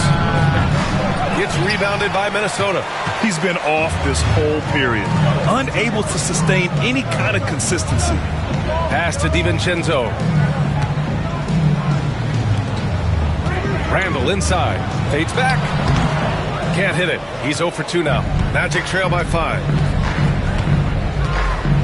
Inside. Here's Black. And he takes the fantastic lead pass up strong for the slam. Love when Wagner looks to set his guys up. This kid's a versatile swingman. Randall, the pass to McDaniels. To the inside. Gobert. And Gobert with the stuff. Oh, nice one-handed jam there, B.A. Hey, little exclamation point. Hey, they've got a nice, comfortable lead here, fellas. Might as well keep it simple. Do it a plain, simple one-hander, just like pound cake. Banchero no good. The Timberwolves lead by 5. Pass to DiVincenzo. Here's Randall. Outside Edwards. Over Bane. And Edwards the bucket on the assist by Randall. Edwards has got 10. Yeah, he's been having his way this quarter, attacking the basket and protecting their lead. You know, a reliable veteran like Julius Randle is so valuable. He provides a foundation for everyone else to play off of because they know he'll be there to score and help out. He makes it easier for other players to succeed around him. And so Jamal Mosley calls for the timeout. He'll take the opportunity to regroup. Now on the court is the Action Hype Squad. Utah Olympics. Attention fans. Now on the court is the Hype Squad. Utah Olympics. All the fans, get on your feet and make the noise for the team that's on.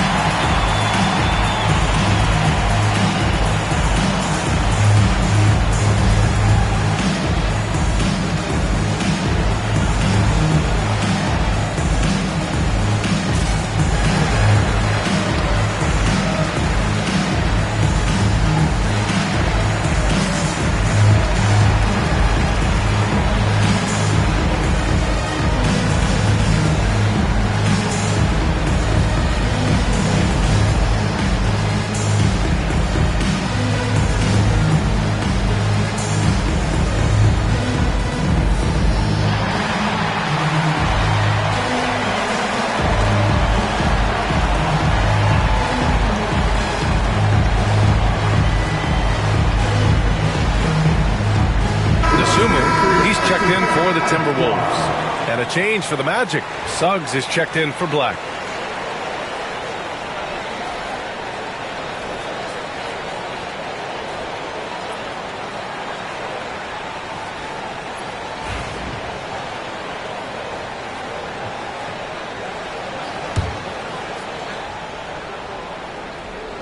Minnesota on D. They lead by 7. Suggs finds Wagner. Drops in the 3. Coaching staff encouraging Wagner to take these quick hitting shots. They think it helps his confidence moving forward. Dosunmu, the pass to Edwards. There's a screen. Uncovered.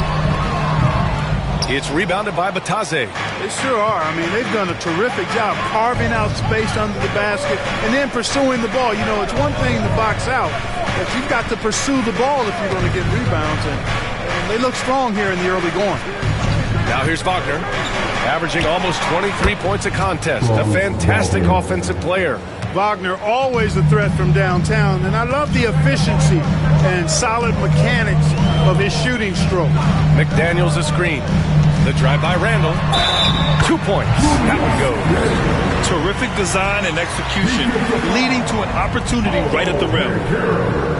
A chance to catch up on some numbers here. The scoring breakdown for the Timberwolves. They've done a great job establishing an inside presence. Now that'll open up more options offensively throughout the remainder of the game. You know, another thing they've done really well, I think, is get quality shots from behind the three-point line and knock them down, too.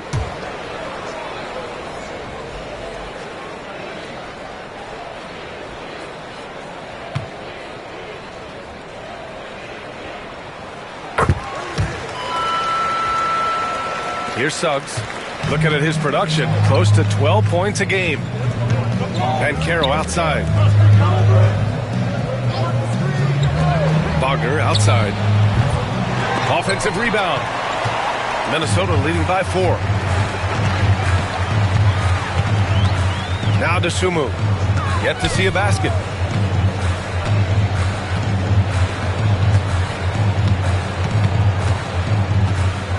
Gobert with a screen on Suggs.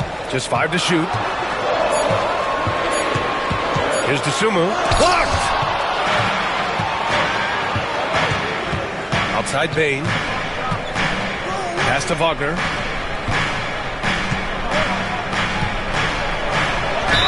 Ooh, plenty of contact on that shot. Officials call the foul, and he'll take 2 free throws now. Clark, we know how great Wagner is offensively. He's a plus defender as well. You know what? I think he takes great pride in being a versatile, high-level defender. I mean, he focuses on that and gives great effort there. Offense comes relatively easy. He's got a great skill set, good size and mobility. But the defense is where he's really focused on excelling, and he's doing it. Free throw good. Wagner. Clark, with Minnesota being a major player in the West now, Wolves Nation is howling. Howling and growling, B.A. That's the name of their fan base. And, yeah, they're excited, and for good reason. Not only is this team competitive, but they can be downright dominant at times, especially at the defensive end of the floor. Easy group to cheer for. Grant, you look at the development path of Franz Wagner, not surprising he had an easier transition to the NBA. Well, think about this, B.A. I mean, he played against men very early in Germany, splitting time in Euroball, and at Michigan let him really develop in multiple ways. So he's seen it all and is still so young. Now here's Bain, coming off a 22-point game against Chicago. So much of the offense ran through him. Looking at the assist total, we saw how unselfish he can be. Here's DeSumo. After the basket by Orlando. Randall, pass to DeSumo. Picked by Gobert. Down low. Randall outside.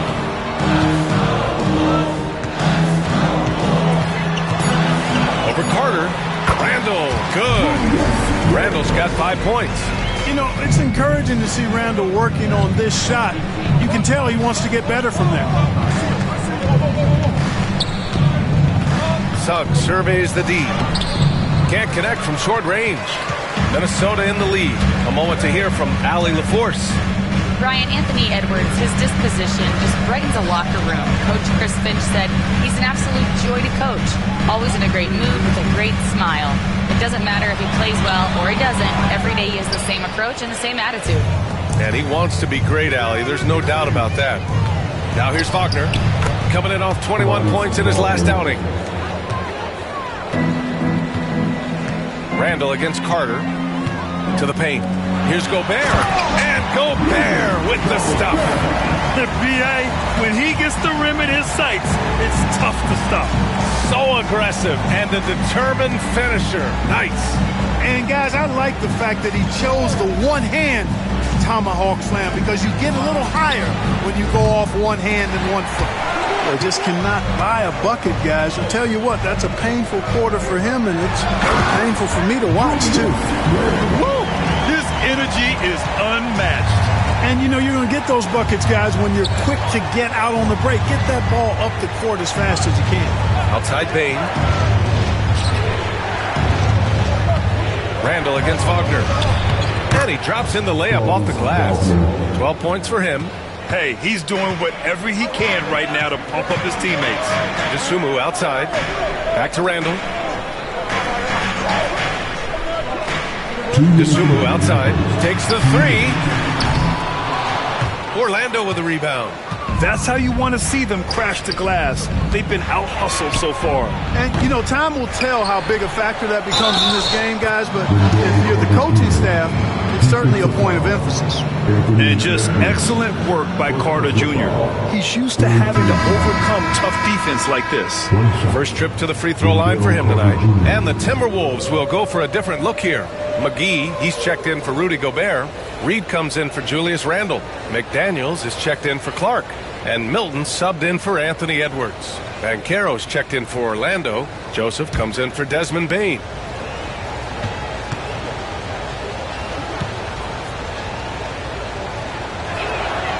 And the free throw is good, now leading by 1.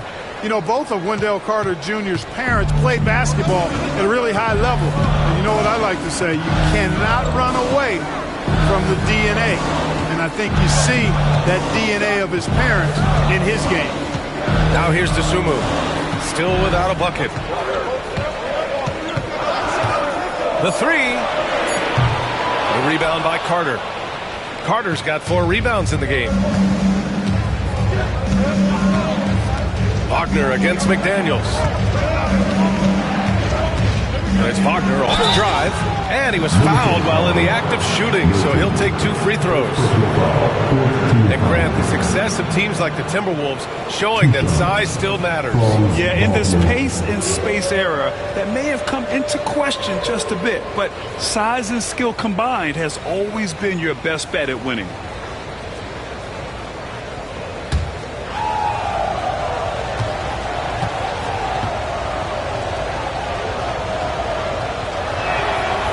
First one at the line is good. No denying the future is certainly bright for Wagner. He's a superb scorer already who also is growing as a passer. Clark is checked in for the Timberwolves. Wagner's checked in for Orlando.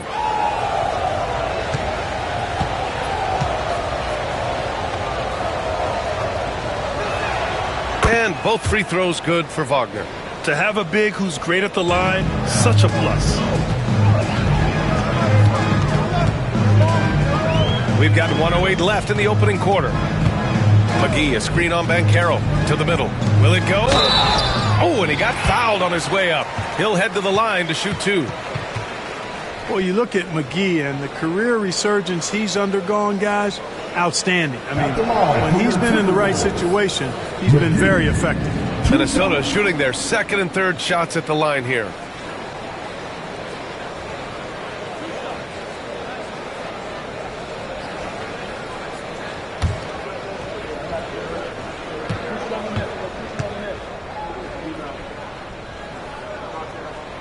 And he makes a first.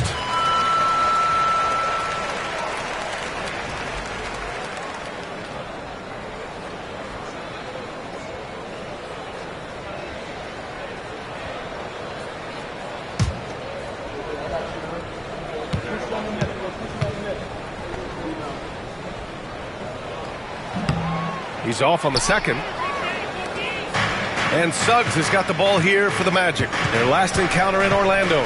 And last time out, they seized the advantage with their defensive pressure. They did a great job of just forcing a lot of turnovers. And that really was the difference. I mean, it requires a ton of energy to play that harassing style. It'll be interesting to see if they can do it again tonight. Good things come to those who hustle.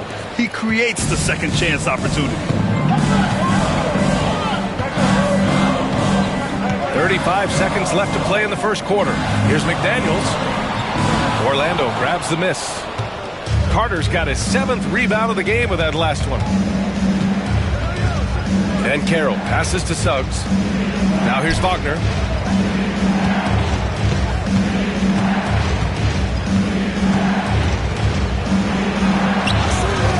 And he drains it. A solid 5 for 6 now. Franz Wagner, a rising young star. Again, having a major impact. McDaniels from long range.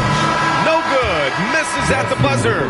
It's been all about Franz Wagner for the Magic. He was dominant this quarter, scoring in bunches. We're coming right back. Don't go anywhere.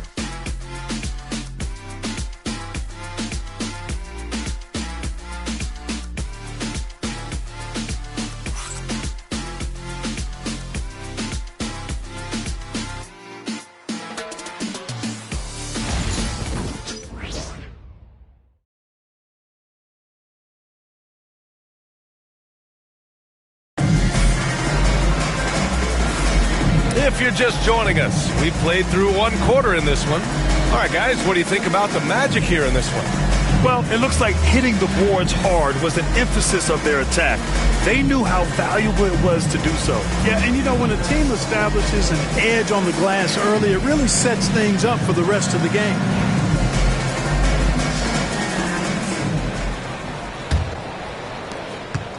Orlando leading by 6. All right, this is how the floor looks for the Magic starting the second. Jalen Suggs out there with Pat Connaughton. Then there's Wagner. Then it's Paolo Banchero. And it's Carter in at the center position. Suggs with the bucket. They just look so overwhelmed inside. You know, that's why they continue to get attacked. Yeah, I think they've got to ramp up the aggressiveness. If they don't, things are just going to get worse from here. Now here's Dosunmu. No points yet. Clark, the pass to Reed. Over Wagner. And Reed with a basket on the assist by Clark. Hard to take everything away from Reed because he has such a versatile skill set. Wagner with a screen. The three from Banchero. The big man, Banchero, showing the range. One of the things you've got to admire and respect about him is his aggressiveness at the offensive end, always in attack mode. Dosunmu, the pass to Reed. Clark with it, covered by Connaughton. Back to Reed. McDaniels from long range. And it's Orlando with a rebound. Carter's got his 8th rebound here tonight. They have a decent advantage in regards to rebounding. Especially when you're scoring the ball at a decent clip the way they have. I mean, they've done exactly what's necessary to take the lead. Banchero finds Suggs. The shot's good. And now it's an 11-point Magic lead. Hey, you can see that former football player mentality and history on display with Suggs. He is fearless. Pass to McDaniels. The 3 ball. Knocks down the long J. McDaniels got 6. Gotta fight harder to get over those screens. Well, I'm going to credit the screen. I mean, that's a good, strong pick he lays down. Now here's Connaughton. Still no points. Here's Suggs. Lays it up and in on the nice reverse. And the Magic lead by 10. Looks like we're starting to see a pattern here. Not afraid to get in the paint and get wet. Well, I agree with you. 4 of their last 5 baskets have been exactly of that variety. Here's Dosunmu. As far as his production, he's averaging about 8 points per game. Deflected! Yeah, this is something we might see Banchero work on. Improving his ability to knock away shots. Now here's Suggs. Pass to Banchero.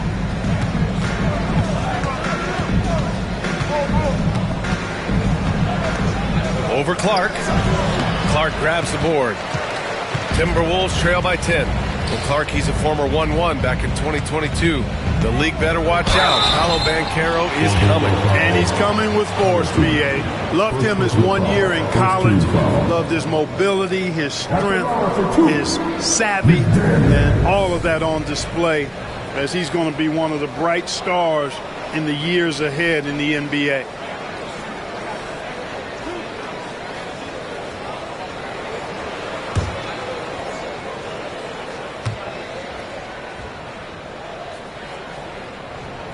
And he knocks down the first one. Well, Grant, we know non-shooting big men can clog the paint.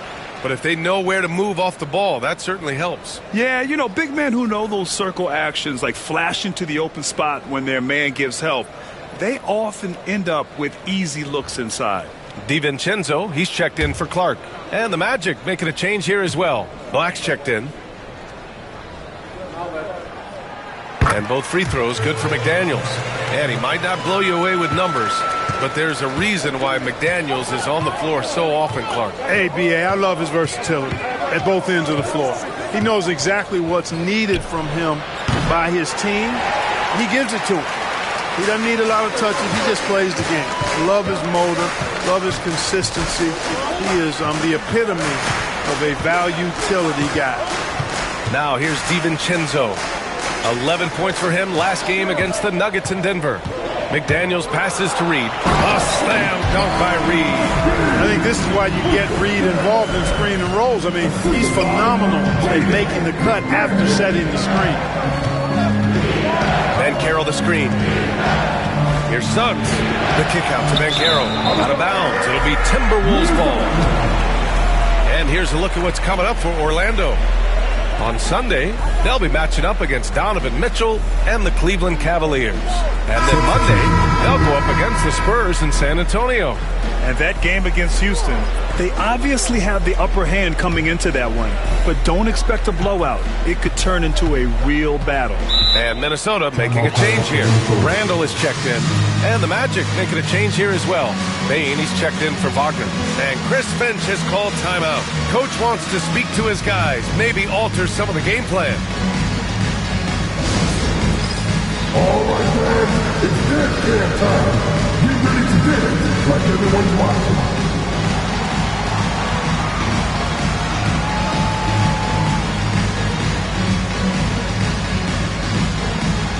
Keep it going.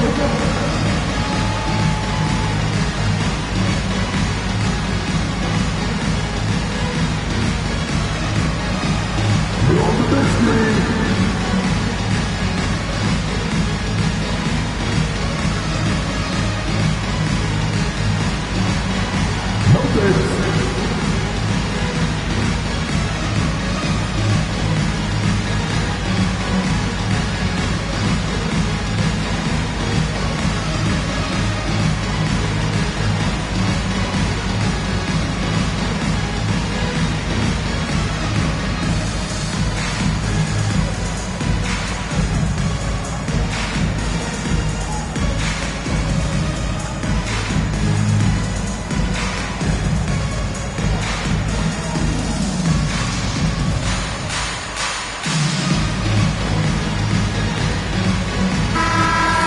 Second chance points, 5th in assists, and they are in the top 10 in steals.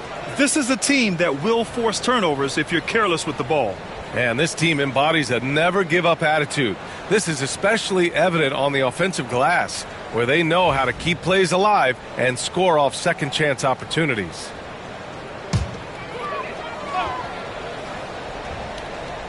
And almost 4 minutes gone in the second quarter of play. Back to Dosunmu. And there's a whistle. He'll head to the line to shoot two. That's on Wendell Carter. Yeah, you never want to let shots at the rim go uncontested. Yeah, I couldn't agree with you more. I mean, that's the message they were sending with that foul. Nothing easy inside.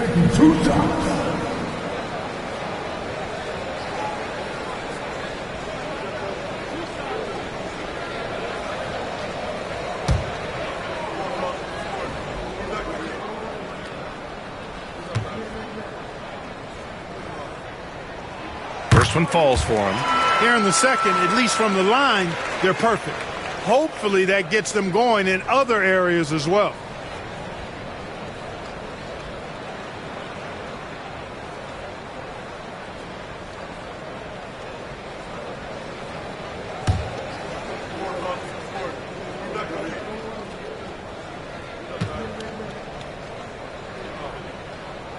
Both good from the line that time.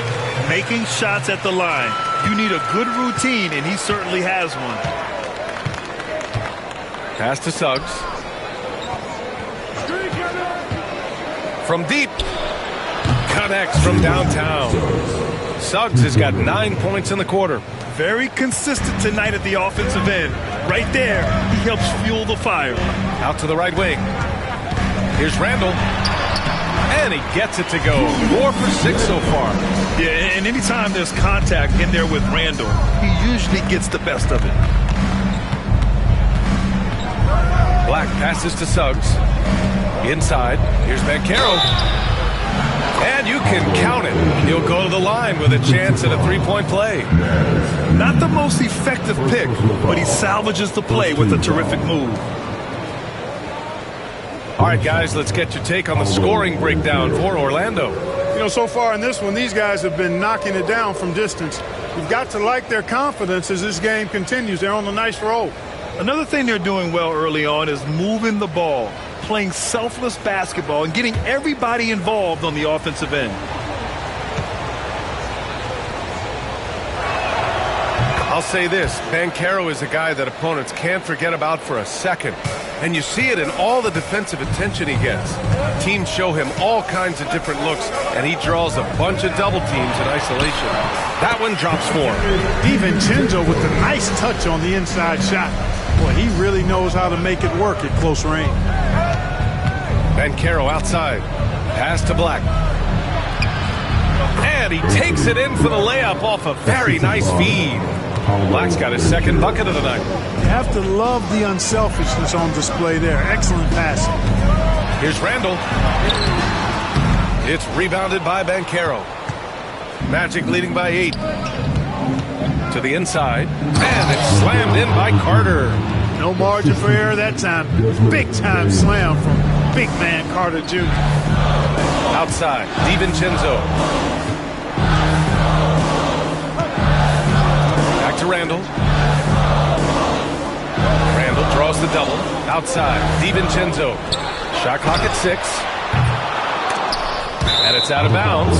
They say it was last touched by Randall. Let's look back on this past month and see the teams who were lights out from three-point range. 5th, the Timberwolves. Well, a hot streak like this breeds confidence, a virtuous cycle. You see shots going down, you take that next one with extreme confidence. Edwards, he's checked in for Minnesota. Wagner's checked in for Orlando. Wagner comes in for Suggs. Outside Bane. Here's Black. DiVincenzo covering. Reed against Banchero. To the paint. Ooh, McDaniels with a steal. And here comes the break. Here's Edwards. Oh, what you say? Come on now. Oh, doctor. Oh, my goodness. Anthony Edwards throwing it down with force. Get this guy in the dunk contest. And how about our AT&T 5G slam cam? Couldn't have captured that play any better. Outside Bane. Banchero outside for 3. Randall pulls down the board. And so Randall will bring it up for the T-Wolves. They'll face the Jazz after this game. That'll be at home. It'll be game number 2 in their 5-game homestand. You know, once he has the positioning he wants, he's ready for the big finish. Julius Randle throwing it down. Wagner. Randall pulls down the board. Randall's got his 4th rebound in this one. Pass to McDaniels. Back to Randall. McDaniels, a screen on Wagner. And the whistle blows. It's going to be on Desmond Bane. That's his first foul. And that puts them just 1 foul from the bonus. Yep, they'll be trying to draw that next foul quickly so they can start getting those easy chances at the strike. Nasumu, he's checked in for McDaniels. Isaac, he's checked in for Orlando. Here's Randall. 20 points for him last game against Denver. And a foul called on the way up. So he'll take 2 from the free throw line. They'll pin that one on Jonathan Isaac. Plays with nice force. I mean, Randall heading to the line now. And he's gone 1 for 1 in the game so far at the line. You know, he's been one of those players, they've won it on the line as much as possible this season, especially in close games, guys.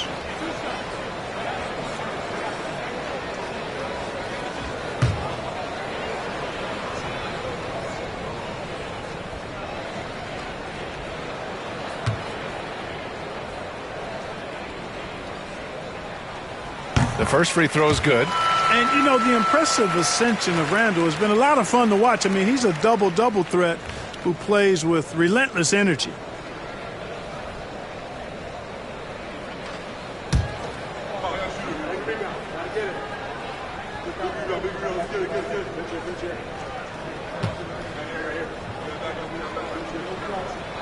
And Randall drops them both. Magic leading by 4. Bain surveying the D. Pass to Black.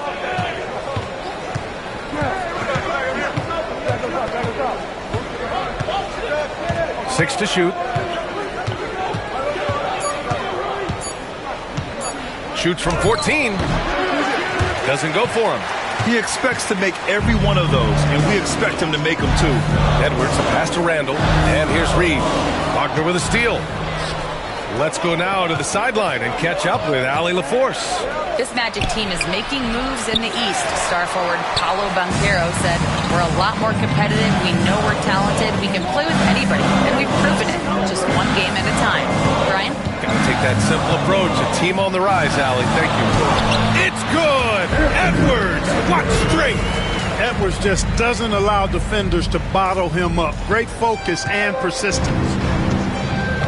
And we've got a timeout from Jamal Mosley. And we might see some changes. Coach potentially looking to adjust.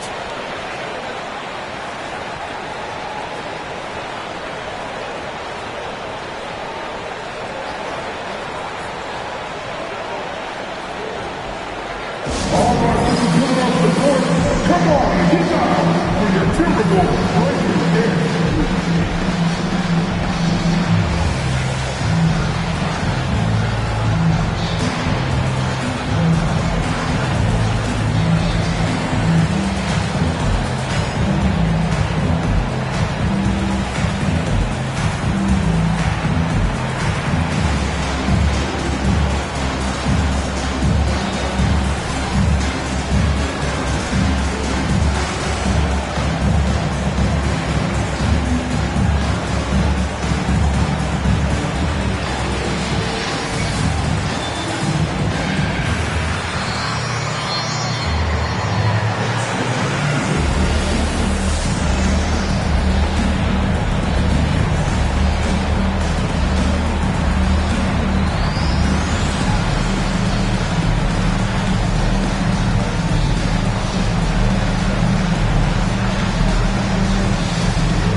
We got a quick moment to take a look at the long-term rebounding numbers over several seasons for Julius Randle. Unfortunately, we've seen his ability as a rebounder take a back seat these past few seasons.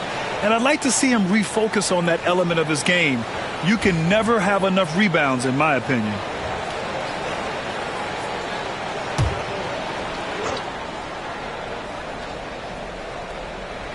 Here's Bain. Right now he's contributing about 15.5 points a game. First personal foul. Second team foul.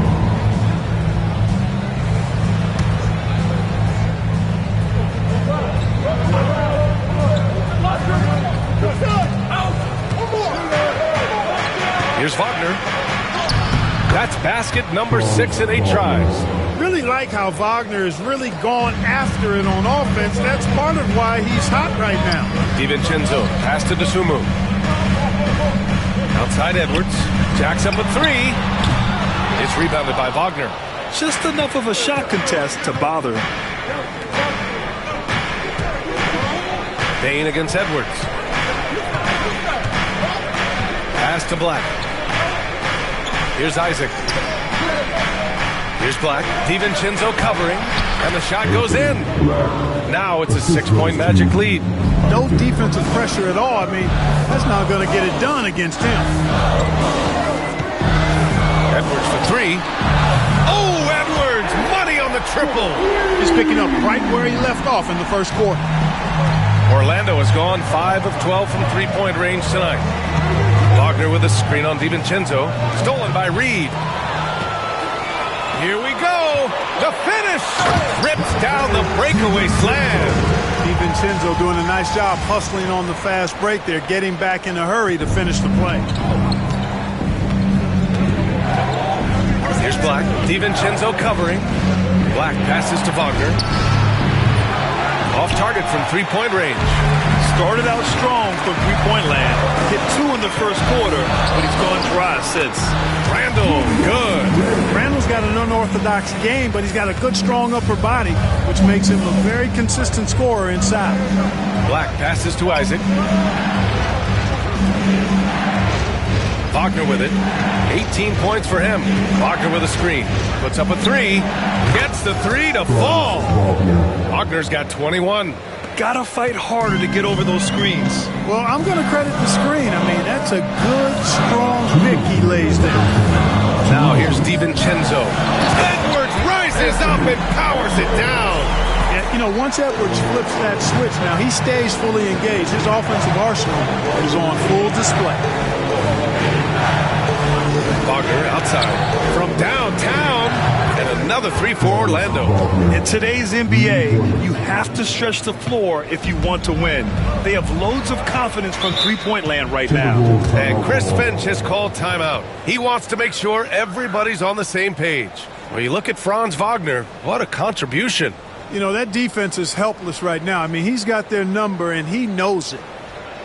All right, look who's coming out to the court. Come on, get up for your Timberwolves.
Checked in for Minnesota.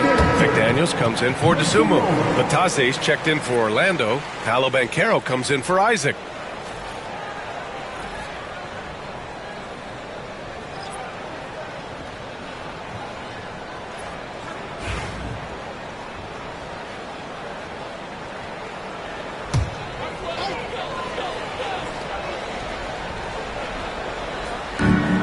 There's a minute 34 left to play in the half. Back to DiVincenzo. Banchero against Randall. Down low. Here's Gobert. Gobert using his size to his advantage. And now almost all their points coming from the paint. All right, Clark, how about Rudy Gobert? What consistency rebounding the ball. Yeah, averaging double digits pretty much every season, BA. And that helps them in the battle of possessions, obviously. It also helps them control pace. You've got a guy who eats glass like that and defends at a high level. You got something real good for yourself.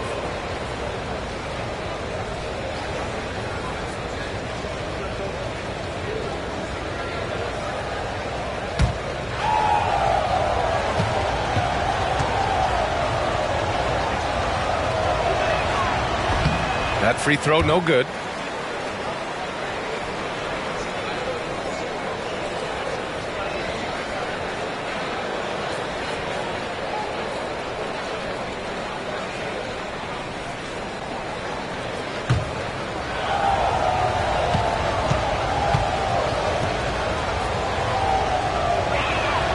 He hits the second from the line. Minnesota's gone 2 of 5 from distance here in the second quarter. Pass to Edwards.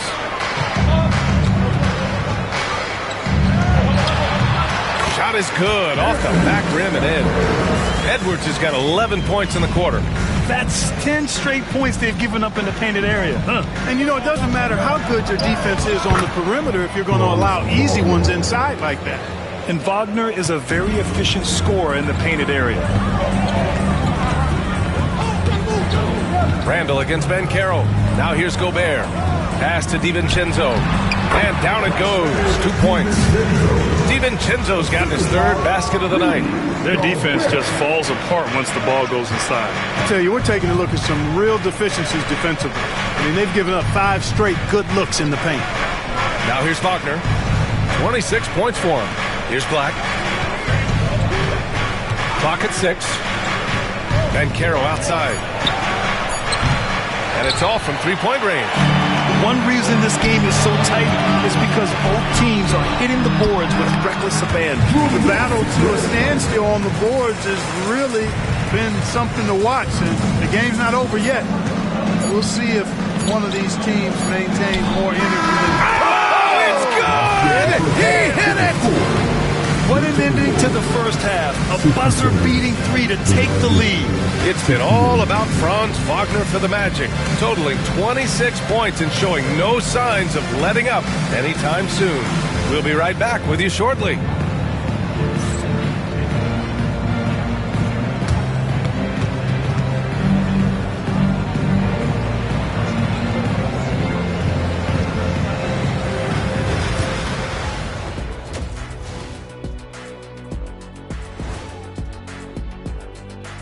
Hi, folks. It's shaping up to be a good second half as we've seen the Orlando Magic trying to take control of this game.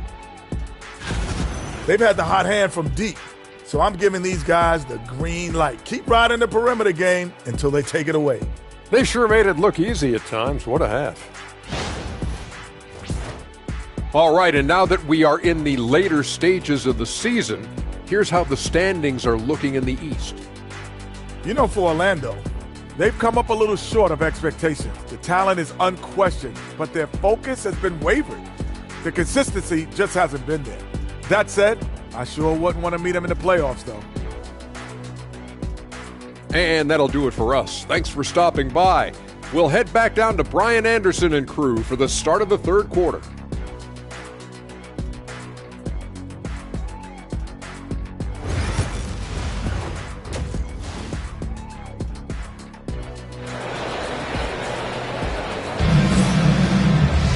And if you're just joining us, we've played through the first half in a game that's been fairly even so far.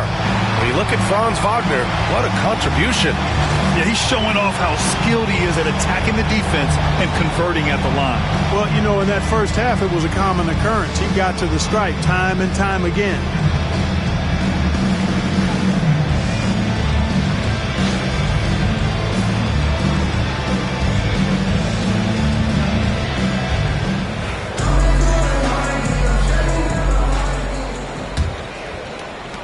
And it's the Magic with the ball.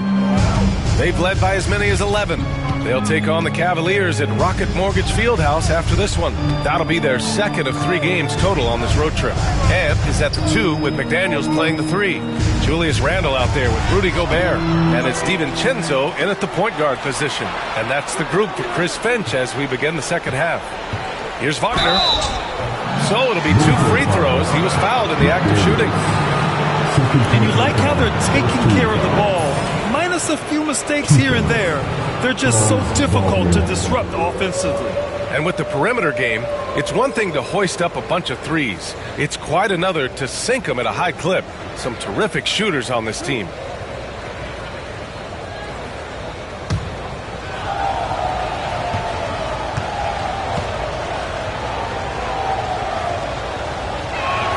Free throw good, Wagner. What I love about Wagner is that he's a guy that never stops moving. He's always in action.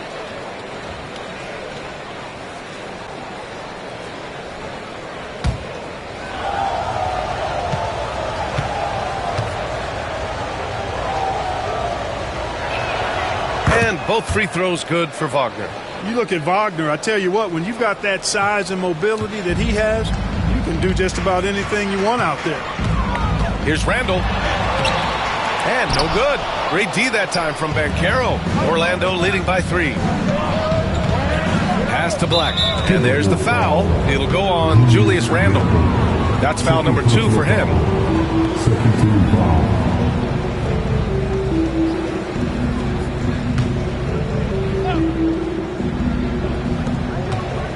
To the wing on the left. Batase with a screen. Launches a three. Gets rebounded by Minnesota. And the defense got away with one there. I mean, that's a shot he typically makes. Randall can't hit. The Magic shooting 55% for the game so far. Wagner finds Bain. Here's Black, defended by Gobert. Basket's good. Wagner's gotten 4 this quarter. Wagner knows how to handle his business inside, mainly due to how much confidence he brings to the court. Here's Randall. And the shot is good. Dropping it off the front of the rim. And his fantastic performance from the last game has carried over to tonight. And you know, that's how it goes with him. I mean, his hot streaks, guys, don't last minutes. They last days. From deep, Bain. It's rebounded by Rudy Gobert. Gobert's got 5 rebounds tonight. Far from an ideal start here. I mean, this half just 1 for 4 so far. Soft defense. I mean, they've given up 10 of the last 12 points inside. Wagner outside. And Carroll with a screen on McDaniels. Wagner for 3. The rebound by the Timberwolves. Gobert's got 6 rebounds in the game. Only 20% from the field to start this half. To me, it looks like their opponent may have made some nice adjustments.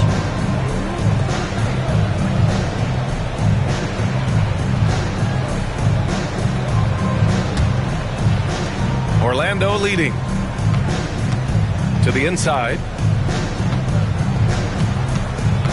Outside Bain. Randall against Banchero. Batase down low. Banchero right side. Wagner against McDaniels. 5 on the clock. They grab their own miss. From the arc. And it's Banchero with a 3. Banchero's got 14 points for the game. This defense just can't stay connected to shooters. Outside Edwards. It's rebounded by Batase. You got to move past that one. I mean, they'd want him to take that again. Well, you know, I hear you. That's a good look, but when you're that wide open, I think you got to knock it down. And Banchero gets it to go. Lackluster defense, showing no desire to chase shooters off that line. And those triples, they sure do add up quickly, don't they? I mean, they've got to make some kind of adjustment here. Here's Edwards. Inside, Edwards lays it in. Built like a linebacker, Edwards is not your average off guard, folks. And so Jamal Mosley calls for the timeout. He's going to gather the troops and talk it over. Grant, when it comes to Anthony Edwards, fair to say he's meeting expectations so far. Oh, no question, B.A. The first overall pick in the 2020 draft, Edwards has been anything but a bust. Now we are seeing him try to compete for titles.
Every offense works to create good looks. Here are the beneficiaries of that effort.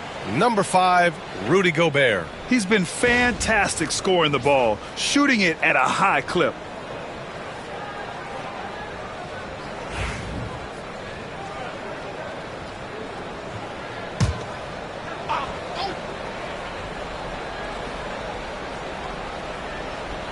Just over 3.5 minutes through the third.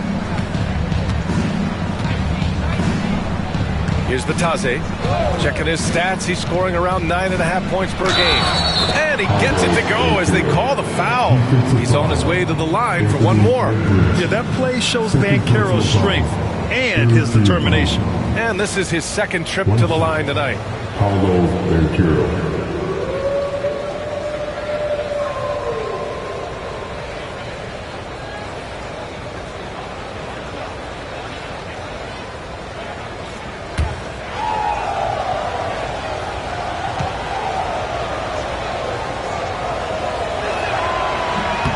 Banchero, no good on that one.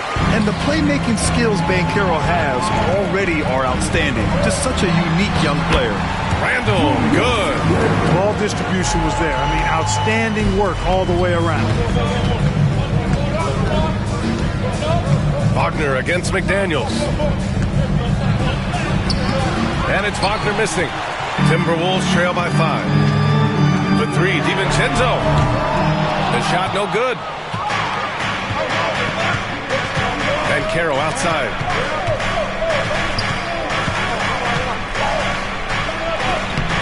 Bumped and finishes. Great stuff from Banchero. He's putting them to the test this quarter, attacking every chance he gets. Randall, the pass to Gobert. And he got the whistle on the way up, so he'll be headed to the line for a pair. Stayed strong against the defense. Rudy insists on getting that shot off. All right, guys, let's get your take on the scoring breakdown for the Magic. The way they've been able to consistently get past the defense and to the cup has been most impressive. They've almost made it look pedestrian. We also got to highlight how on fire they've been from three-point land. They've continued to capitalize from beyond the arc in this one. The first one falls. Known as the Stifle Tower, Gobert's defense and rebounding are valuable to this team.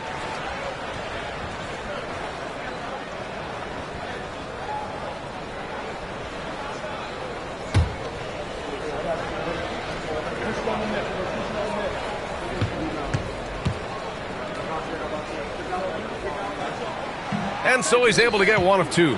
For his career, Gobert's field goal percentage is in the same ballpark as his free throw percentage. Wagner against DiVincenzo. Edwards for 3. That's in. Coming off an assist from Randall. Randall's got his 6th assist of the night. Pick works well there, but the defense left a lot to be desired. Yeah, that's not the defense you need. You got to be tougher defensively. Here's Wagner. That one goes. Count it. Wagner's got 32 points in the game. Well, he's demanding the ball. He wants it, and he's coming through. I mean, you can see why his teammates trust him down the stretch, guys. Randall, the pass to Edwards. DiVincenzo with it. Shot clock at 6. Shot from the wing. That one rolls around and rims out. You know, the fact is he's not a lock from there, but he was open enough to where he should have hit that shot. Here's Black. DiVincenzo covering. Batase with a screen. Here's Banchero. Pass to Batase. Wagner against McDaniels. Minnesota with a rebound. Randall's got rebound number 9 now. What an effort here tonight. He's really slowed down a bit here in the second half. He hasn't converted a 3 yet after the tremendous first half he had. Anthony Edwards takes the contact. Boy, he's making it look really easy right now. I expect them to continue to run the offense through him until the defense makes him change plans. Outside Bain. Banchero outside. No good with the triple. Timberwolves trail by 3. DiVincenzo, pass to Gobert. Pass to DiVincenzo. Randall deciding where to go with it. Over Banchero. Yep, it finally drops after rolling around the rim. Now just a 1-point Orlando lead. And with the shot clock nearing zero, Randall calmly sinks one. Black passes to Wagner. And a miss there on the triple. And just terrible defense. I don't know how he missed that shot. Pass to Gobert. Outside, DiVincenzo, picked by Gobert. DiVincenzo with it. He's picked up by Bane. DiVincenzo, pass to Gobert. Misfires there. 4 for 6 in the game now. It's a neck-and-neck game here in Minneapolis. And here's Wagner. Now Bane.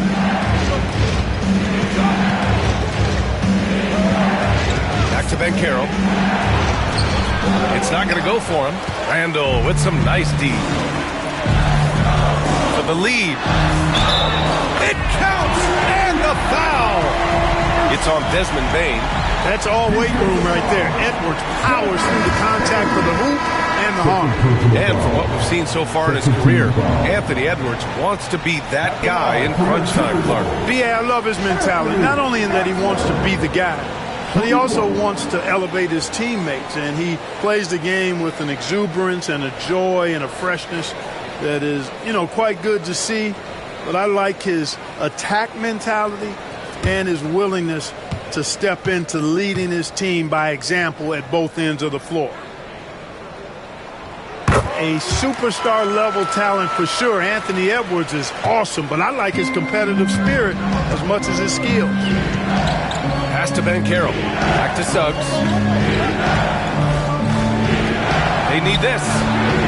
And Banchero with the bucket. And the assist from Suggs. Banchero's got 24. He's showing no signs of letting up here. Outside Edwards. Strong drive by Edwards. It's rebounded by Batadze.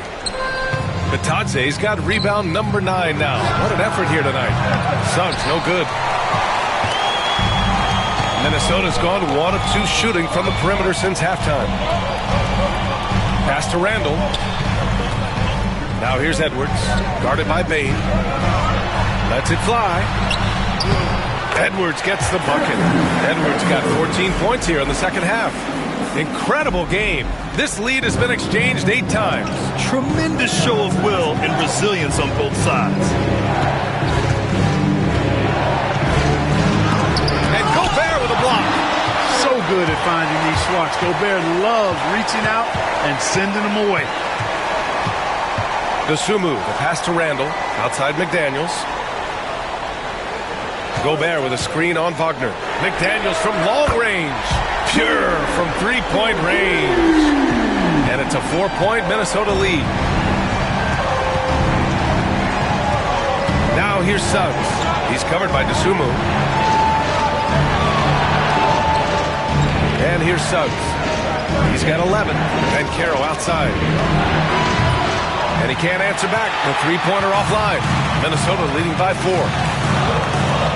Edwards for 3. Doesn't go that time. Defensively, you just can't afford to give him that much room. They're fortunate that he missed that one. Pass to Bane.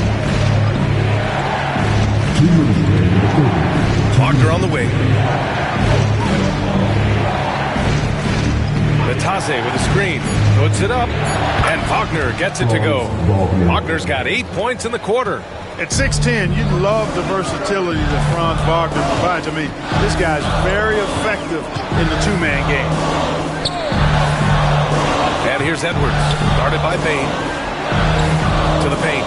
Here's Dosunmu. Great D that time from Banchero. Well, the Magic shooting 35% in the third quarter. Back to Suggs.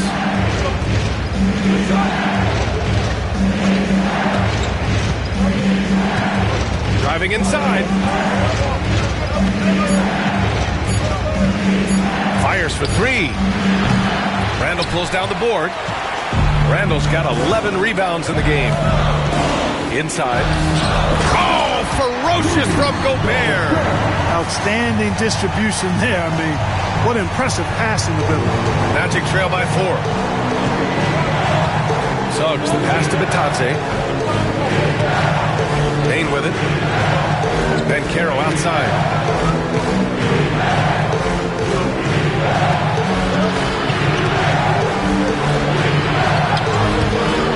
The rebound by the Timberwolves. Randall's got rebound number 12 here already in the game. 29 seconds left in the third.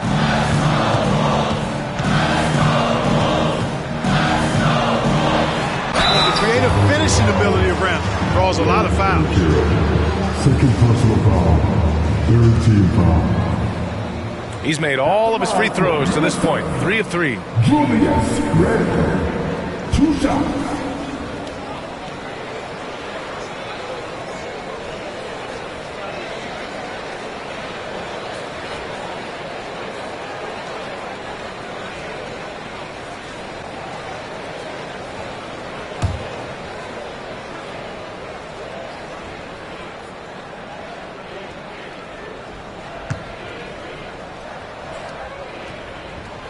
Free throw drops for Randall. The Timberwolves making a switch here. DiVincenzo's checked in.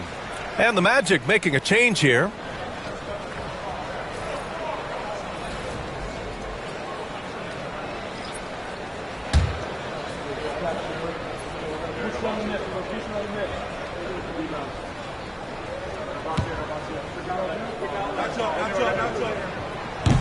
And Randall drops them both. And so it's Suggs. He brings it up for Orlando. And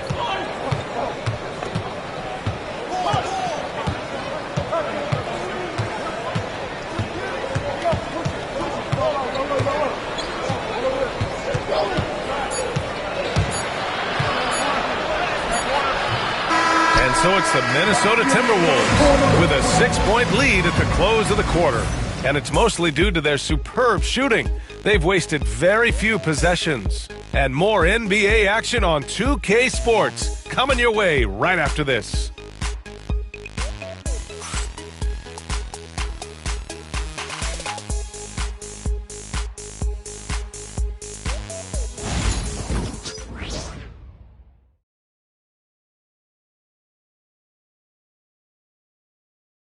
And a worthy candidate tonight as we take a look at our State Farm assist of the game. And the winner today coming from an unlikely position. It's the big fella with the sweetest pass of the day. Boy, that's a nice asset to have. It's a huge boost to any offense, too. It adds a whole nother dimension when you've got a big guy that can pass.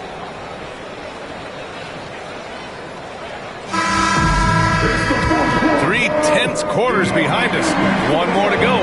Thanks for being with us as we get ready for the fourth. On the court for Orlando, they've got Desmond Bain. Wendell Carter is out there with Mo Wagner. Then there's Jalen Suggs, and it's Black in at the 1. They're winning the battle down low by imposing their will. Yeah, it's really been quite a contrast. I like the way they're attacking the middle at their offensive end.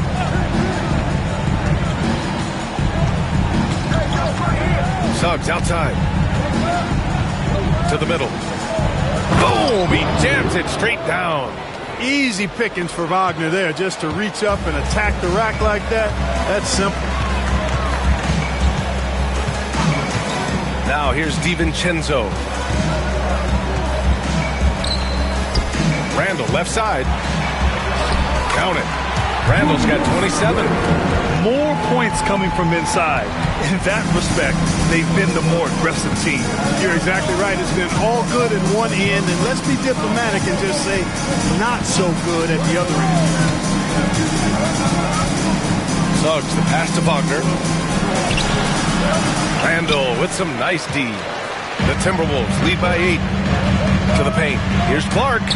Ooh, good finish in the rack. Oh, slick feed. Clark's gotten his first bucket of the night. Yeah, their defense is starting to wear down. That's 3 straight buckets at the rim. Here's Suggs. It's rebounded by Minnesota. Randall outside. Nasumu left side. Right side, DiVincenzo.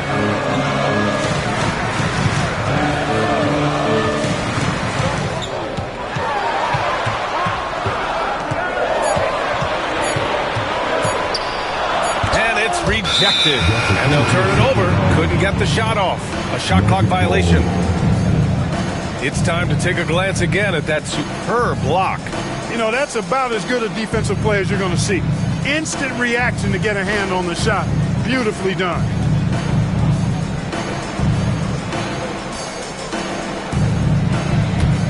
Magic trail by 10.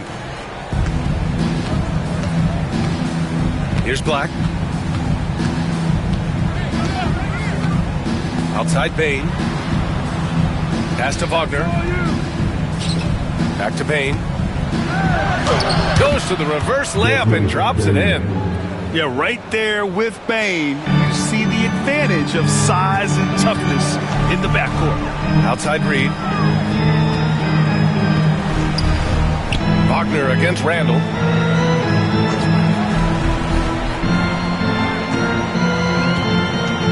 Six on the shot clock.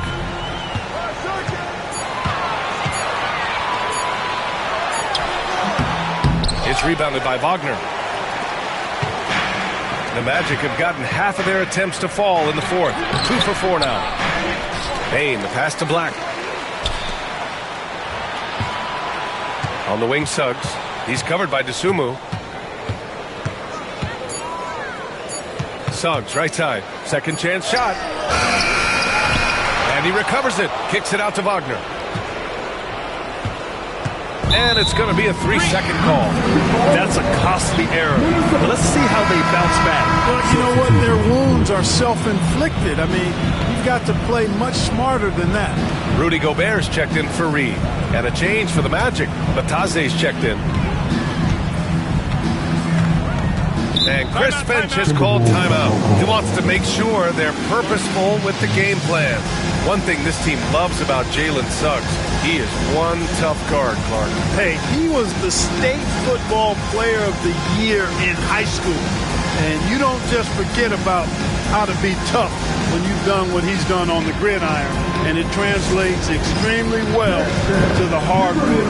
I think he's one of the better on-ball defenders in the league right now.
Swing it over to the sideline and hear from Allie.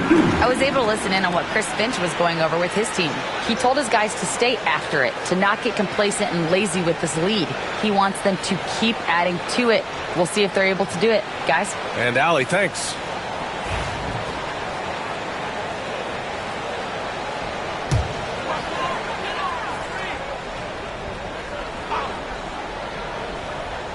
Here's DiVincenzo. Three, Randall. It's hauled in by the Magic. Bataze's got rebound number 10 tonight with that last one. Randall pulls down the board. Randall's got 15 rebounds here tonight. Here's DeSumo. Oh, not wasting any time and taking the shot and hitting it. And the Timberwolves lead by 10. They've now had assists on each of their last 3 buckets. Shots good by Black. In the NBA, you let anyone shoot inside 5 feet, you're putting yourself at a disadvantage. Randall against Carter. Clark with a screen on Carter. For 3, Randall. And the three-pointer goes. Randall's got 5 points in the quarter. You know, guys, every year Randall seems to improve as a scorer. You know, he's looking more and more confident, more comfortable out there scoring the ball. From deep, Bain. Rebound, Minnesota. Gobert's got double-digit rebounds now in the game. He made a 3 back in the first half, but that's it. We'll see if he can find his stroke. Out to DiVincenzo. Randall against Carter. 6 to shoot. Randall left side. Yes, it's good. Randall's got 32 points in the game. Seems like he can't miss right now, guys. I mean, completely in the zone this quarter. Pass to Black. And here's Carter. On the wing, Bain. Clark covers. Looking to get it going. And Gobert with a block. Yeah, just hasn't been able to find his rhythm offensively. And that's having a ripple effect. To the right side. Randall, right side. Out of bounds. It'll be Orlando's ball. And Minnesota with some changes. Reed's checked in for Julius Randle. McDaniels comes in for DiVincenzo. And it's Anthony Edwards in for DeSumo. Banchero's checked in for Orlando. Wagner comes in for Black. And it's the Magic with the ball. It's a 13-point game. Pass to Bataze. Here's Wagner. Banchero outside.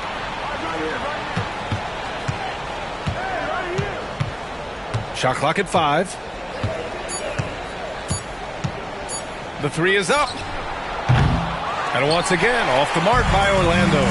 They've had a slight leg up on the boards and a big leg up on the scoreboard. Well, you take a look at all of the stats, the team stats, that is, and that's one of the many areas that they've had the advantage. And as a result, they've got a big lead. Wagner, the pass to Carter. To stop the drought, and he lays it up and in. Rustling feathers inside. Carter Jr. getting to the bucket one way or another, not to be denied. Pass to McDaniels.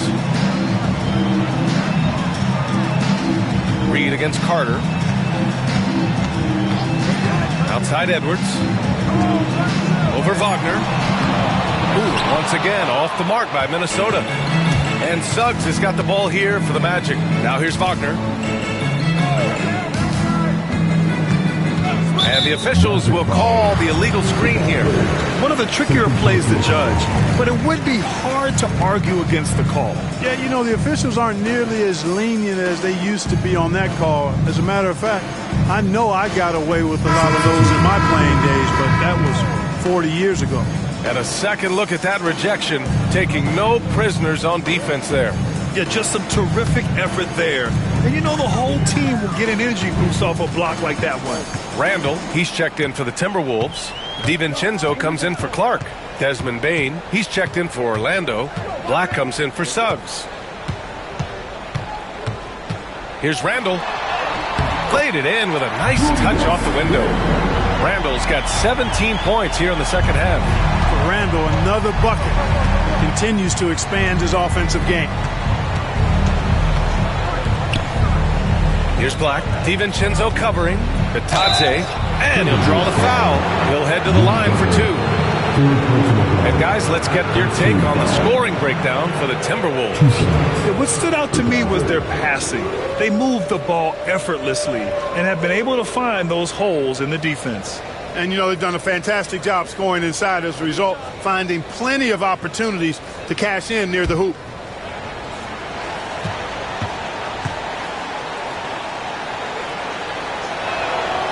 That free throw misses. One constant in the NBA, Clark, the constant movement of players.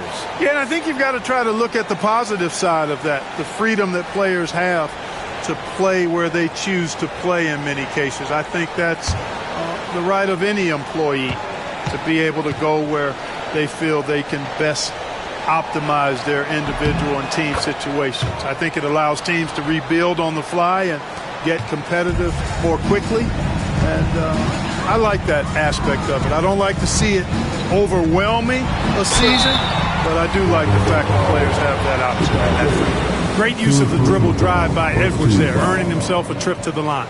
At the line for your Timberwolves, Anthony Edwards, taking 2 shots.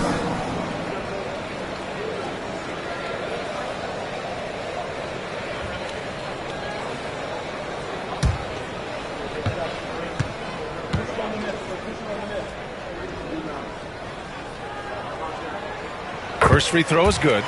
Hey, like a lot of guys, Edwards rides momentum as a player. When his confidence is soaring, so is his activity level.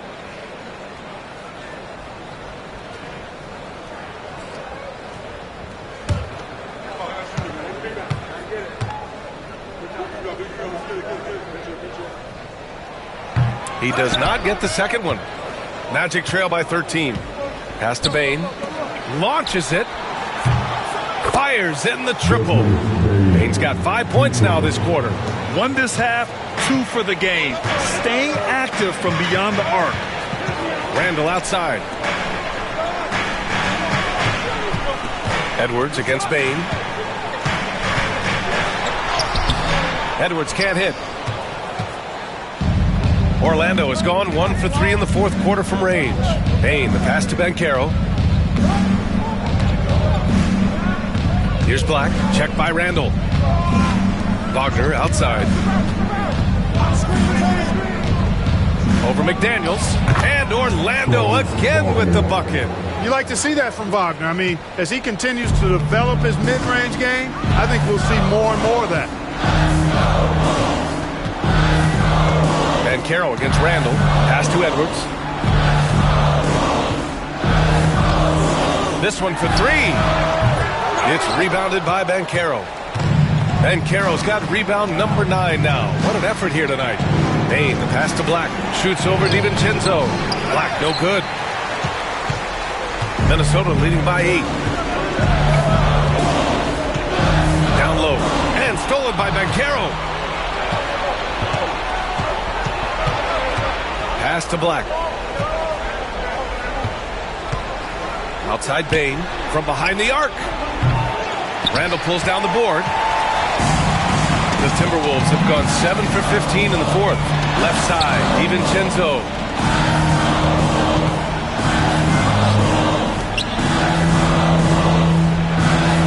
Edwards against Banchero. Now Gobert. Outside McDaniels. With the drive. Uses the glass to finish the layup. And the Timberwolves lead by 10. I'll tell you, McDaniels eats up ground in a hurry.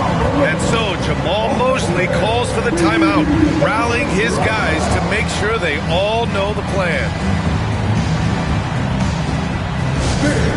Please give a big round of applause for your Timberwolves. You can't do it.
And it's Bane with the ball for the Orlando Magic.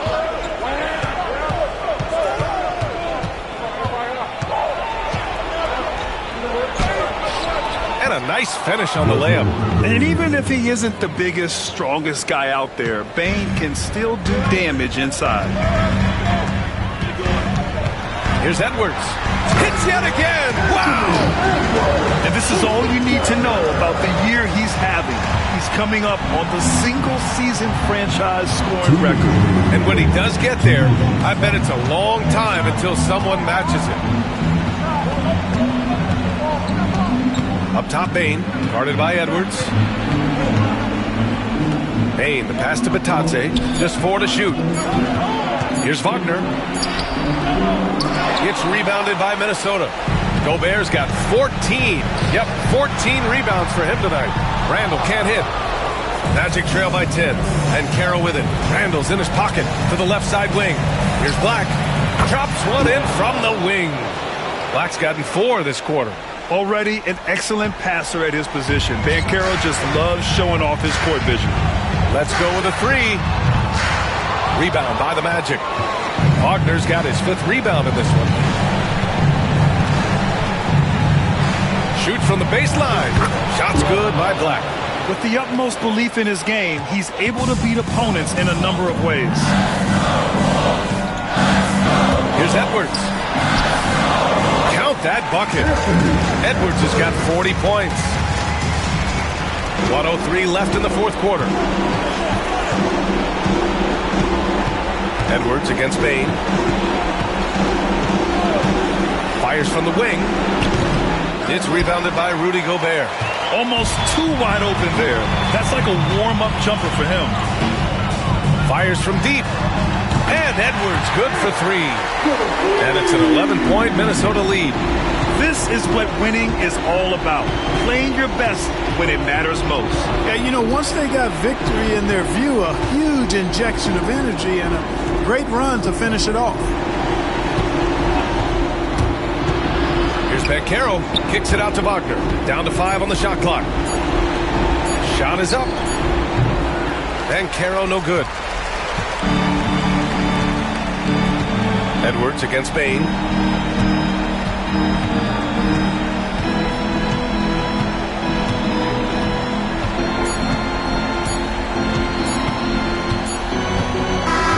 So we see the Timberwolves taking the W here. A clean win, and one where they clearly showed better energy. Yeah, so true. They put on a show here at home, and I really think they had that extra swagger and confidence, too.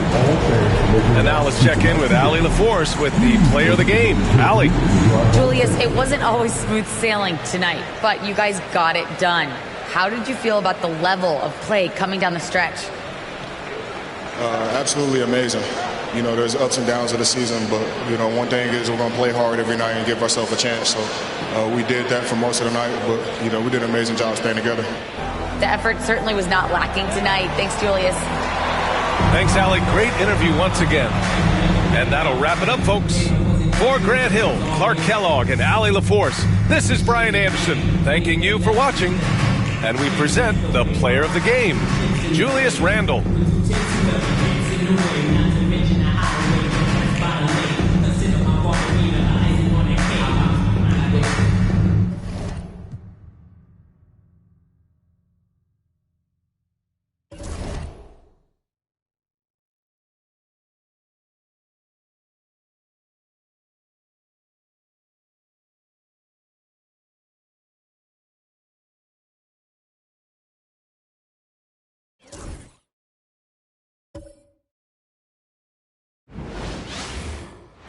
We welcome you to Noche Enabia here on 2K Sports.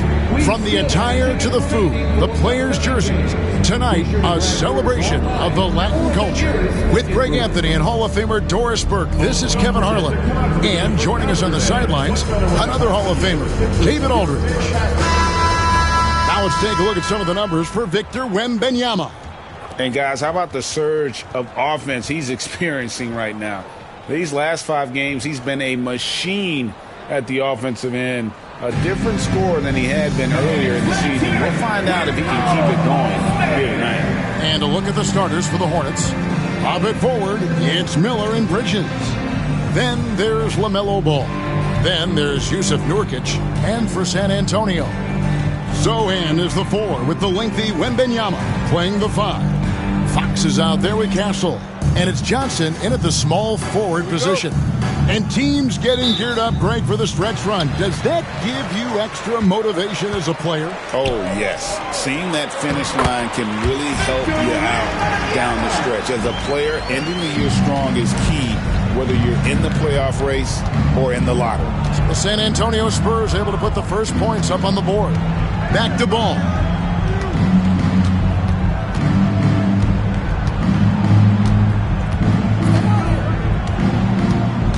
Just 5 to shoot.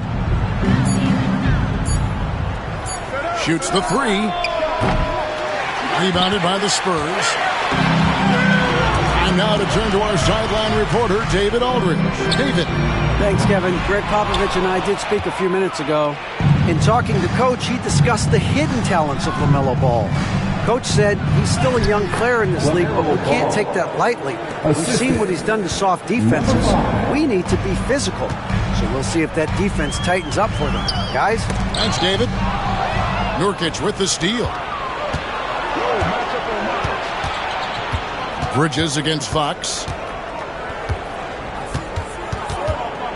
Bridges deciding where to go with it. And there's the whistle. 3-second violation. Spurs ball.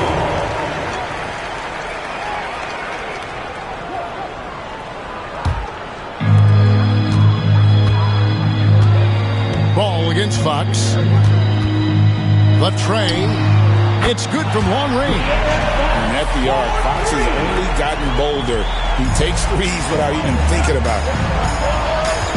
Ball kicks to Nurkic. Ball against Fox. Pass to Bridges. Beyond the arc.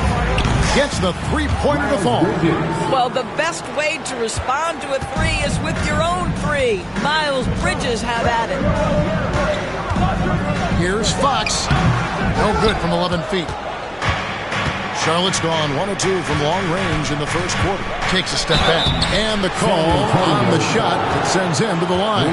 One thing about LaMelo Ball, he can really take over at times, Greg, when he's healthy and playing well. And a lot of that is just his feel for the game. He processes quickly and then has the talent to execute. It's pretty hard to stop him when he's in the flow.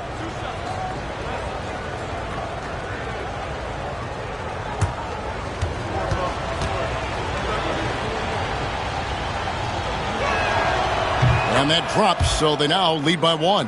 LaMelo Ball came in like a storm into this NBA, Doris, but hasn't been able to stay healthy since. It's so true, Kevin, and that's unfortunate because the skill is apparent every time he plays. He's a game changer with his size and his playmaking.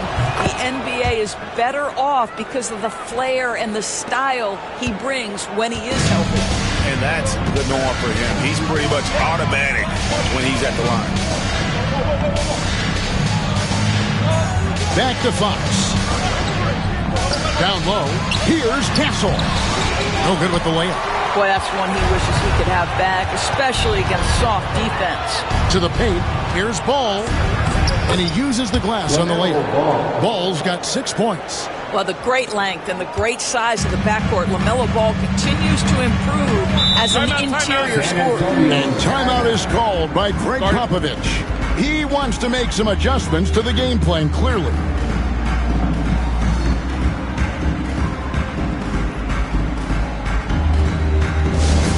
Let's go, fans! Now it's time to make some noise for your Spurs Squad! Attention, fans! Now on the court is your Squad! Get loud and listen here! Our promo team is moving to throw out some t-shirts to the loudest section! Get out!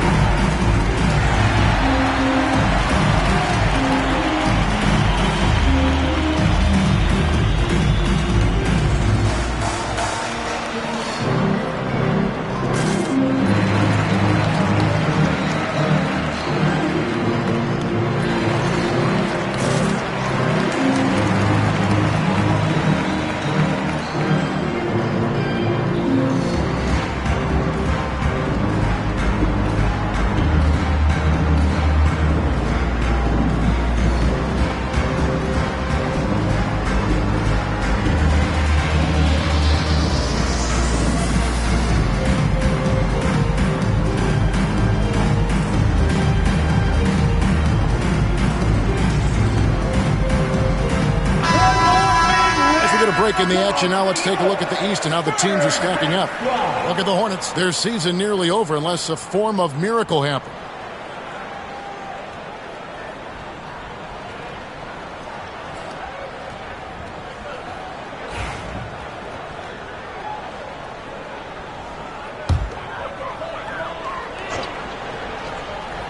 And here in the first, approaching 3 minutes played. Zohan, the pass to Wembanyama. And they get it. And the layup is up and in. Man, this is what you want to see. Wembanyama attacking with authority inside.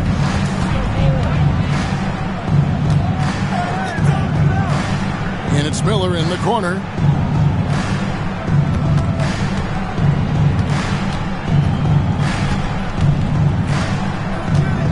Six on the shot clock.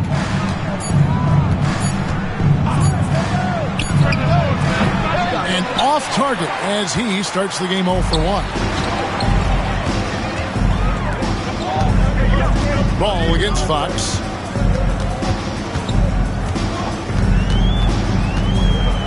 Wembanyama, a screen. There's the triple. Bridges with the board. And you could tell he thought that triple was going to fall. Pass the ball. First quarter of play and just over 3.5 minutes in. Charlotte moving it around. Lets it go with a 3. Rebounded by Victor Wembanyama. And so Wembanyama will bring it up for the San Antonio Spurs. Trailing by 2. Fox passes to Wembanyama. They double team Wembanyama. And it's Zohan missing. For the Hornets, they come into this following a loss to the Hawks. Bridges attacking. Count that one. Bridges has got 5 now. There is an authority, a purposefulness when Miles Bridges decides to drive the basketball. I don't think the defense wants any part of him there. Fox a screen on Miller. Johnson against Miller. The shot by Wembanyama, no good. Hornets leading by 4. You know, Greg, with the combination of Wembanyama and Coach Greg Popovich, the Spurs should be a great defensive team. Yeah, it's hard with a young roster because all 5 guys have to work in unison, and often someone's going to make a mistake. Now, here's Bridges. He's got 5. That one drops for him. Yeah, they're going to have a nice little run here. For San Antonio, they've gotten just 3 of their first 9 shots to go down in this game. And we've got a timeout from Greg Popovich. He wants to check in with his team and regroup.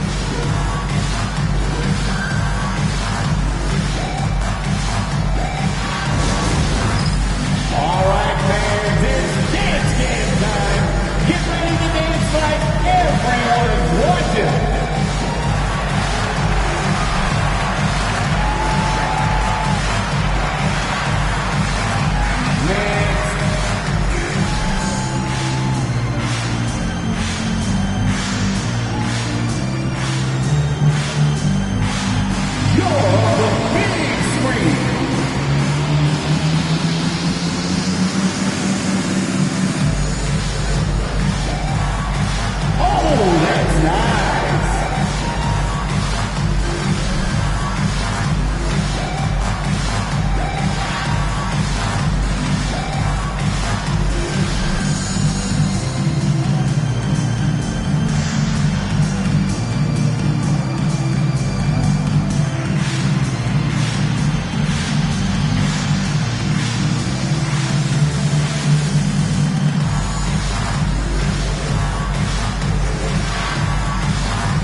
Vassell, he's checked in for Johnson.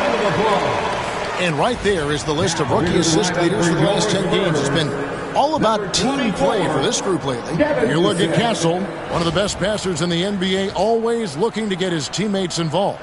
Really starting to connect with his teammates. I mean, a really heads-up player for a rookie.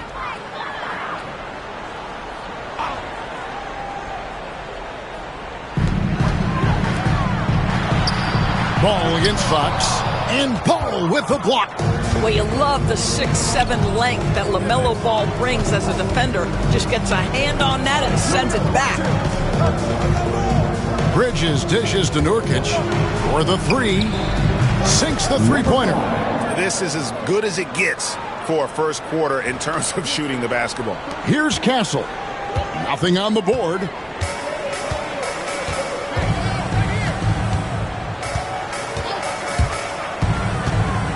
They need this. And it's good on the layup. A bigger guard, 6'6" Castle, can just overwhelm defenders. Impressive for his age. Back to Ball. And the rejection by Wembanyama. Fox against Ball. Now, here's Fox. He's covered closely. Here's Wembanyama. Second shot opportunity. It's rebounded by Charlotte. Last time they met was in Charlotte. Well, if they want to avoid the outcome of that first meeting, they'll need to be stronger on the glass. They were completely outmatched in the last one. Well, you have to believe the coaching staff made that a point of emphasis. Better aggressiveness, better intensity on the backboards. Here's Castle. Miles Bridges picking up that last basket. Castle up and in on the layup. Castle's got his second bucket. A 6'6" Castle is a strong finisher inside. And while we've got a moment, let's send it over to our terrific reporter, David Aldridge. David? Thank you, Kevin. You asked Greg Popovich about Victor Wembanyama, and he said Victor's a different player. He's got talent, so you don't want to take that out of him. I tried to do that with Manu Ginobili, and I learned my lesson. Just shut up and let him play. Victor does some amazing things. His game is all-encompassing. Kevin? That's a great way to put it, D.A. It is all-encompassing. Wembanyama is one of one. Hey, thank you for the report. Here's White after the basket by San Antonio. 4 on the shot clock. That doesn't go, and he's 0 of 1 from the field. Spurs trail by 7. And for De'Aaron Fox, his three-point shooting, Greg, has come a long way. In his rookie season, he only shot 30% on 2 attempts per game. But his volume and efficiency have both gone way up, and it's made him much more dangerous offensively. And so it's Charles Lee calling timeout. He's ready to talk things through with the team.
For Brandon Miller, averaging about 16 points, 3 assists, and 3 rebounds.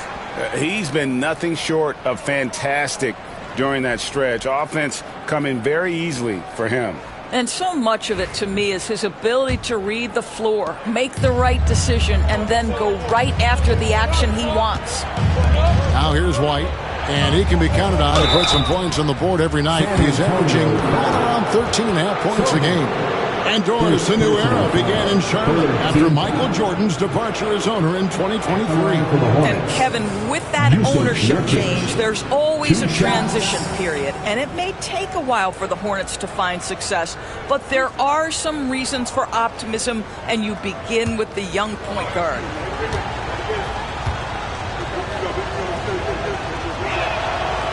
And that one misses.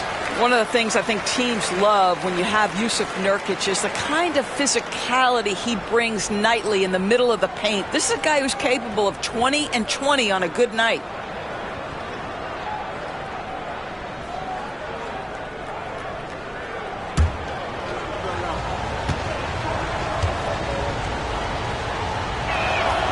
Good on the second free throw. And so it's Vassell who brings up the ball for the Spurs. 6-point game. Pass to Cornette. And he makes no mistake on the slam dunk. Oh, that's a pretty bounce pass. Nice. For Charlotte, they've gone 7 of 12 from the field here in the first quarter.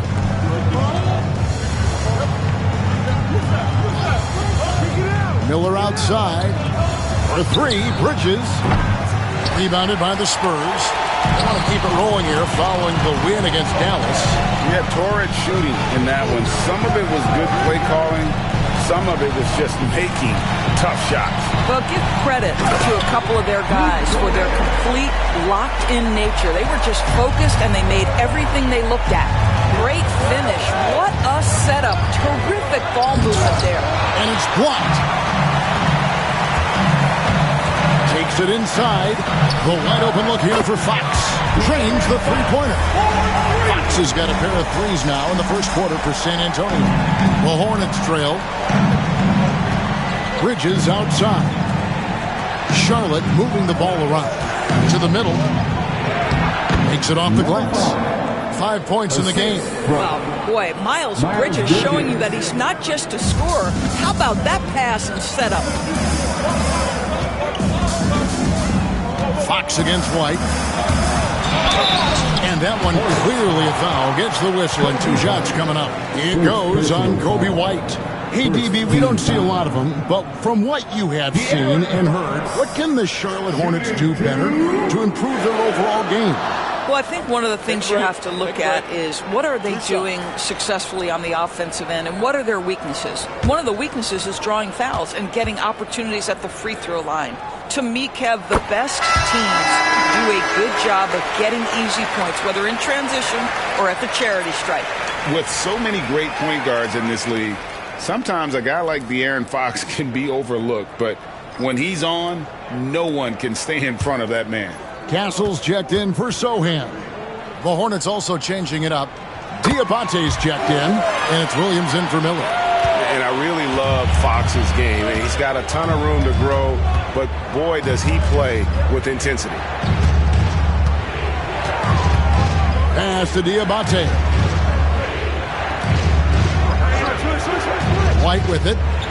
Scoreless thus far. Just 5 on the clock. Charlotte needs to get a shot. Here's the 3.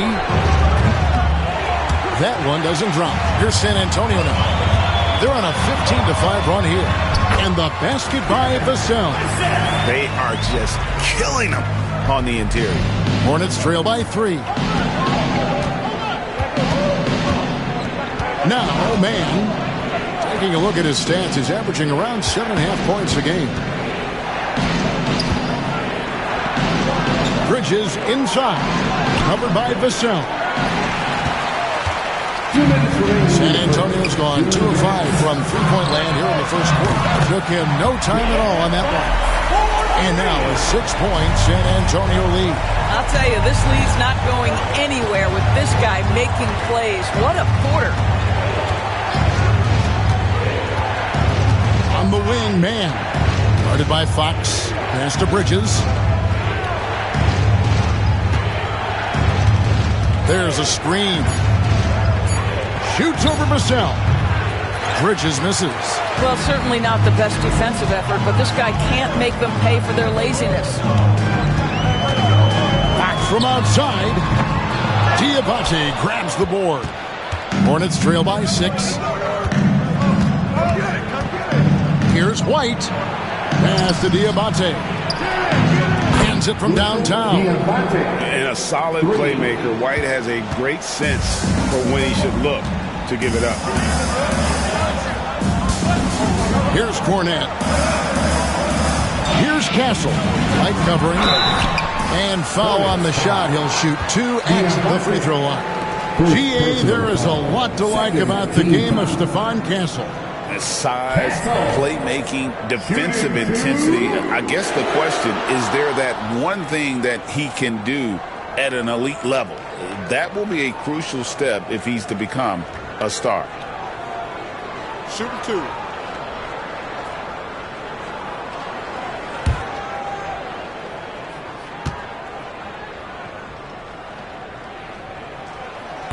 That's good from Castle.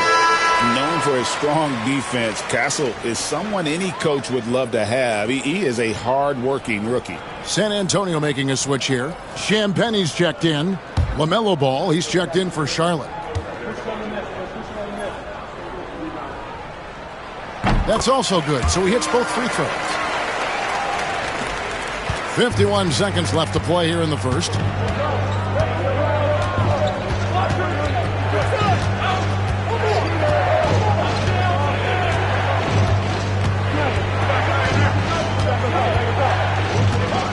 Williams, a screen on Vassell. Ball, no good. San Antonio leading by 5. Vassell, the pass to Barnes. Off to a good start as he hits his first shot attempt. He's just able to score from anywhere on the floor, but Barnes loves that high percentage area. Here's Ball. He's got 6.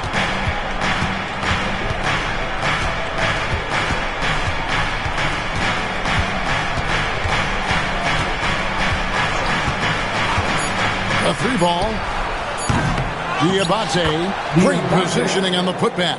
Just in a perfect position to grab that rebound and then get the putback. A big-time effort for De'Aaron Fox, providing a lot of energy for the San Antonio Spurs. He delivered 9 points from three-point range that quarter. Terrific work from distance. We come back right after this.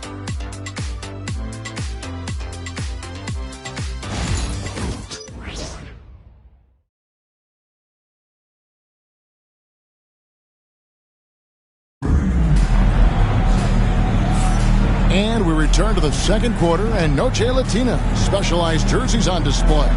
Welcome back, everyone. And looking at what we've seen from the Spurs so far, guys, what do you think? Yeah, in that first period, they looked to push in transition at every opportunity.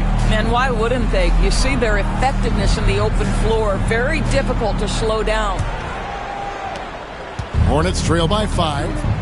Evan Vassell out there with Castle. Then it's Barnes.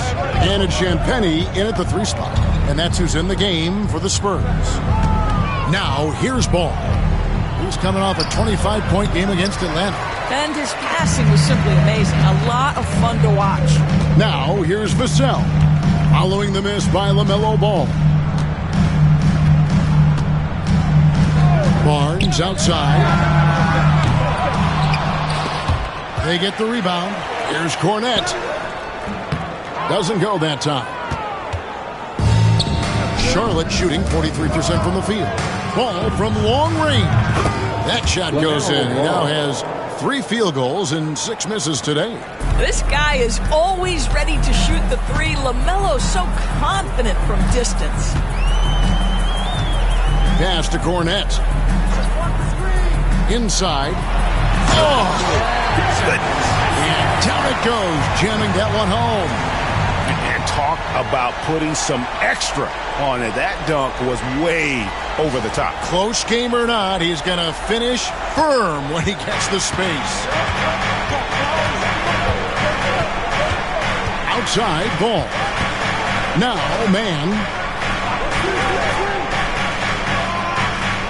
Back to Ball.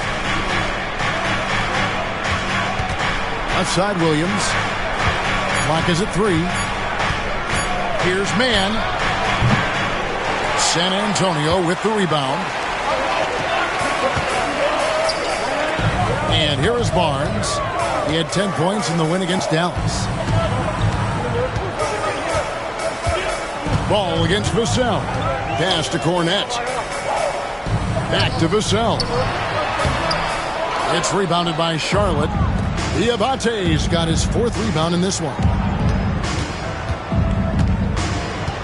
Man with it.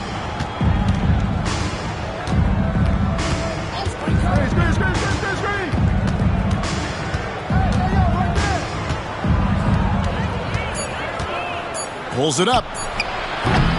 The rebound by Champagny. Spurs leading by 4. And here in the second quarter of action with a hair under 2.5 minutes played so far.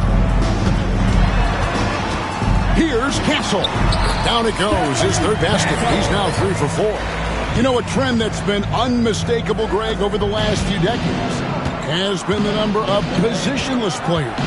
Yeah, and I think that's a great thing, right? So many players now with diversity in their skill set, and there's no need to commit a player to a certain role just based on their size. And you know what? He's just not on his game, no doubt about it. Their deficit isn't totally on him, but he has not been an asset for his team. Here's Castle. He had 15 points last outing. Vassell against Ball. Here's Castle. And that one is hammered home. They say the vertical is where Castle lacks a bit. Show me where it lacked there. Here's Ball. Banked in off the glass. Ball's got 5 points now this quarter. And they've repeatedly probed inside in the first half, guys, and it's paid off. Castle. The kick out to Barnes. Hits it from three-point range. And hard work on the glass. Once again, guys, they put a lot of effort and focus on the backboard. White looking around. Outside, Ball.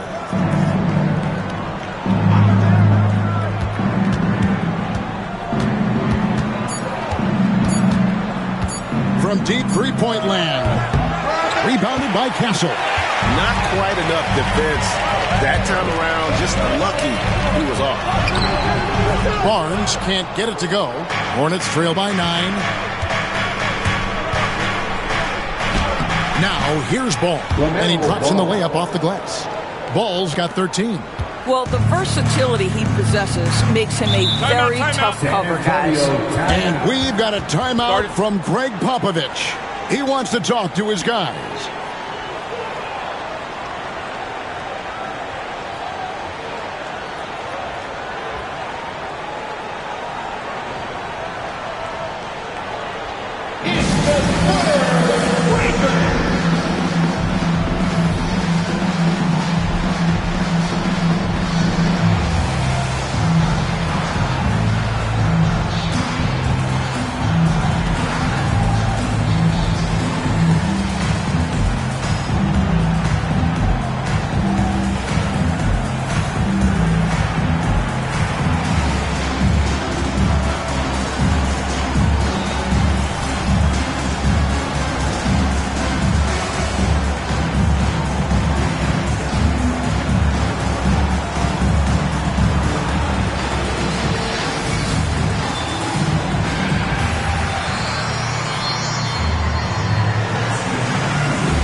And the Hornets making a change here. All right, we've got a bit of a break now, so here's a look at the league's best defenses. Number 1, the Spurs. Great defenders both individually and collectively. I mean, you can tell they really love accepting that challenge. They can stifle you at that end of the floor.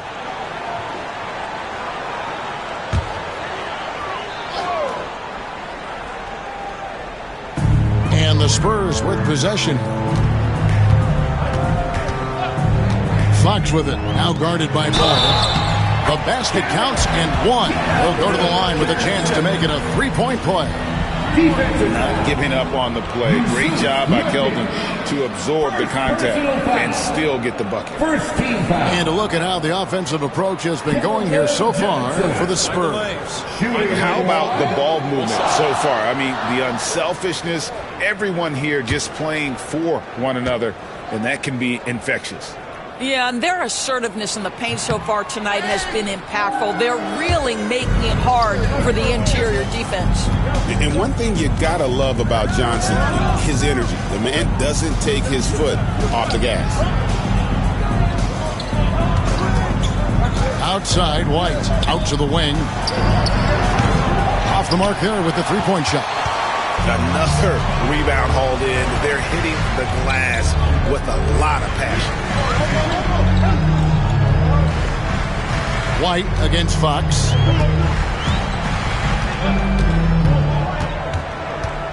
Five to shoot. On the corner. Good as the jump shot falls. Fox has got the lead up to 11 now for the Spurs. Big bucket by Fox. Those feel like found points. White, a screen on Johnson. Outside, Ball. No good with the triple. Not sure why he keeps trying his luck from deep here. It's just not his night. And let's head over to the sideline and catch up with David Aldridge. Kevin, the new leadership in Charlotte has made it clear that it's not going in for quick fixes. The goal is sustained success, building with youth and development. Call it roster flexibility or a blank slate. But with some promising young players and more health, there's nowhere to go but up. Kevin? Health is huge. That's the hope. Hey, David, thank you. Well, what a job. Punching the ball to the interior and finishing in the paint. Nice. Vassell, the pass to Fox. It's in and good for his sixth field goal in 10 attempts. And he gives up pounds to a lot of guys defending him, but that has never kept Fox from being in attack mode. Greg, you know this. Getting that second contract is a major goal for young players in the NBA, like Devin Vassell. And Devin did, signing a huge 5-year extension in 23. And he ended up having his finest year after inking that deal. Vassell has a very bright future. Now, here's Fox, following the missed shot by Nurkic. And he goes up strong with one hand and flushes it down. And Fox is a solid passer, knows how to get the ball to his guys when they're ready to let it go. And timeout is called by Charles Lee. He wants a minute here to get things straightened out with his team.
Bridges is checked in for Charlotte. Miller comes in for Ball.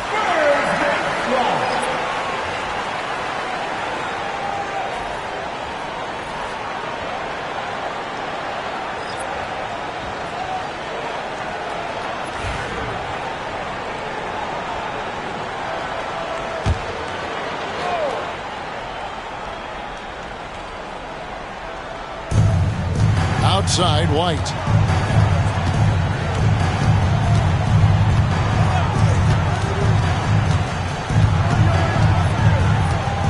It's Bridges at the elbow. Clock at 6. Nurkic a screen on Johnson. And the call on the shot that sends him to the line. One thing this team likes about Miles Bridges, Greg, he plays a lot. He's always there. And Kevin, on a couple of occasions, Bridges has been near the top in minutes played. He's got that strong 6'7" frame, and it holds up well over the season.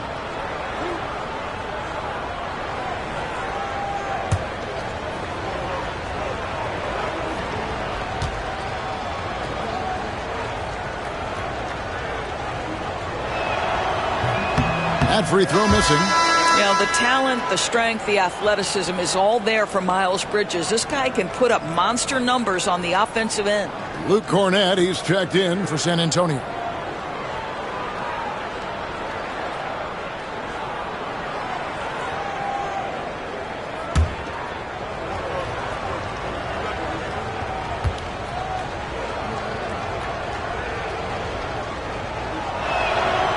No good on the second free throw. Well, Doris, there's no question Miles Bridges is a talented scorer out on the wing. You are exactly right, Kevin. This is a young man capable of putting up 20 points per game on a nightly basis. Now I want to see Bridges take strides as a defender. He has to show more commitment on that end of the floor. To the inside. And here's the upcoming schedule for Charlotte. On Tuesday, they'll go up against C.J. McCollum and the Atlanta Hawks. Then on Thursday, they'll take on Karl Anthony Towns and the New York Knicks. And looking at the schedule, it isn't ideal in terms of the upcoming games with the amount of quality teams they're going to be playing, but it's also a good chance for you to get some confidence and really see just how good you are. Doris, why is there so much parity around the NBA now? Yeah, Kevin, I think the new salary cap rules have certainly contributed to what we're seeing in terms of that parity. Super teams are more difficult to assemble. The talent is more evenly spread. And obviously, it has made for a greater level of competition. What could be better? Now here's White, still without a basket. Out to the right wing. From downtown, nailed from three-point land. I'll tell you, you are playing with fire anytime you leave this guy open, and they just got burned. Pass to Cornett. Outside, Fox. Here's Cornett. He's guarded by Nurkic. Good on the three-point shot. Champagne's got his first bucket of the game, and he's on the board for three. They have been board dominant in this game. That's definitely been a factor in cracking this huge lead.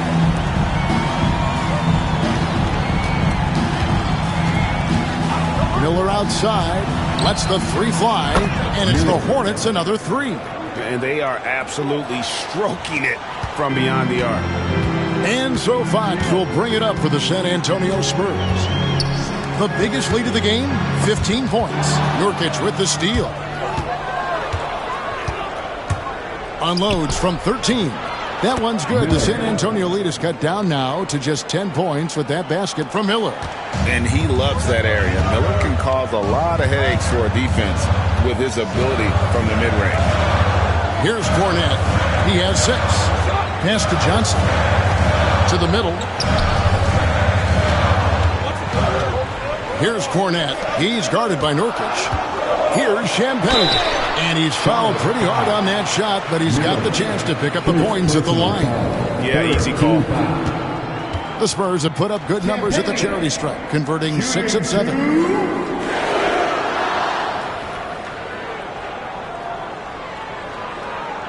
Take a break. Take a break. 2 shots.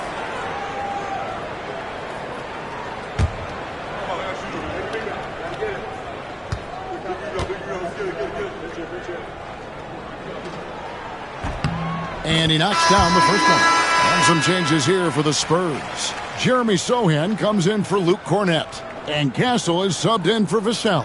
And a switch here also for Charlotte. Trey Mann, he's checked in for White.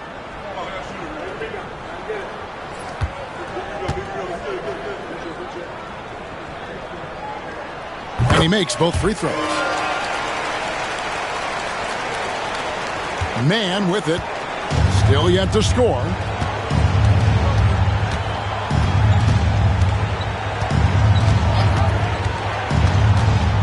to the left wing.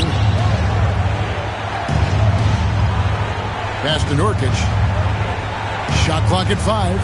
Miller outside. Had a chance there to cut it to single digits, but it's off target. Spurs leading by 12. Here's Johnson, and Bridges with the block. Oh, how about that rejection from Miles Bridges? Send it back.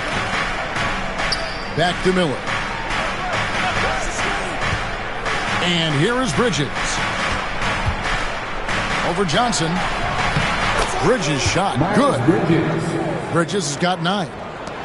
And so it's San Antonio with it. Following this one, they get to host the Pelicans. Pass to Sohan. Good, and a nice assist from Fox. How about the awareness there from Fox? You got to love seeing how he is such a willing passer in finding the open man. Now, here's Bridges. He had a 30-point outing their last game against the Hawks in Atlanta.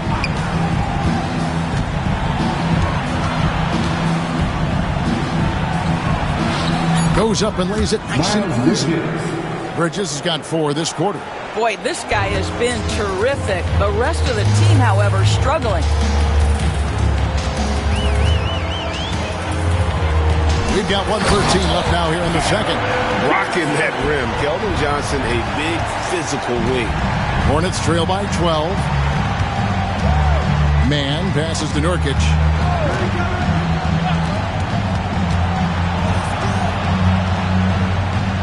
They set the screen. Bridges against Johnson. The 3. And it's Miles Bridges with the 3. Bridges got it back down to single digits for the Hornets. Down low. Here's Sohan. And foul on the shot, so he'll get a chance at the line. Really the right play defensively. If you can't block, force them to the line. The Spurs have shot the ball well from the free throw line, 8 of 9. Take a break. Take a break. 2 shots.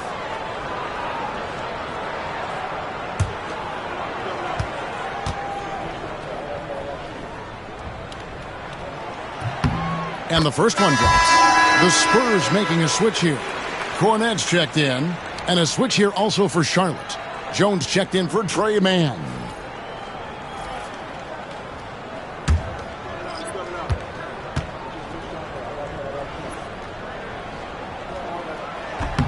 And so Sohan nails both of them. 35 seconds left here in the second. And it's Miller in the corner. Bridges outside. That's in, coming off an assist from Miller. Bridges has got 17 now. What we've seen is Miles Bridges turn himself into a versatile, dangerous offensive weapon. 20 points a night? Oh, give him that. And that one, good. And the Spurs lead by 10. Coming off a big game, his confidence couldn't be higher, and Coach knows it. Well, the best players, to me, deliver night after night after night. So as long as he's hot, keep riding it. And we've reached halftime in this one. It's San Antonio up 10. And now let's catch up with David Aldridge, who's standing by from the sideline. All right, Dave. Thanks very much. Here with Greg Popovich. Pop, what did you see in the first half? We had ball movement. You know, we weren't in mud. The guys were in attack mode. Nobody held the ball. You know, you pass, catch, or shoot. And we did that a lot in the first half. Yeah, you had them swiveling, Coach. Thanks for your time. Back to you guys. All right, Dave, thank you. And time now for the halftime break with the third quarter soon to follow. Right here on 2K Sports. And get ready for the fan half-court shot. Drums, please. They're thinking about the shot. He was so close. One more time, a round of applause for the participants.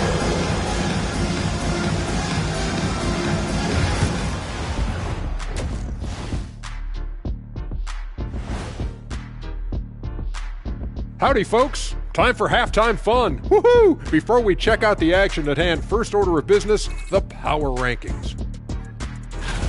Well, right now for the Spurs, coming down the final stretch of the season, about a month left, I think they're in a pretty good spot. Matter of fact, they're in the number 1 spot. Well, number 1 is a good spot, isn't it, Ernie? Last I checked, it doesn't get better than that. And let's move on now to that first half. Obviously, a lot of work to do for the Charlotte Hornets. Losing the rebounding battle, it's easy to lose control of the game. Fortunately for them, they have another half to go. Yeah, now they can lose by twice as much. That is more than enough of us. Let's send you back to the game. Kevin Harlan and crew with the second half.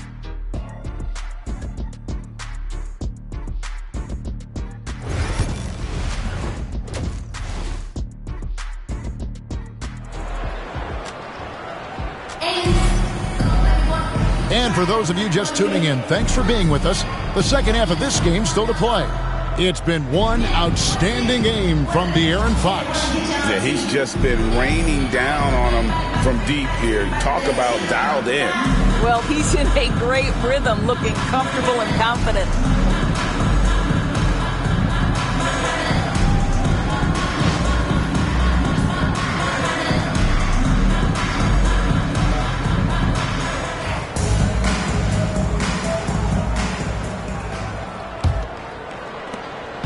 And here's Ball. He'll bring it up for the Hornets. On the court for the Hornets. Pop it forward. It's Miller and Bridges.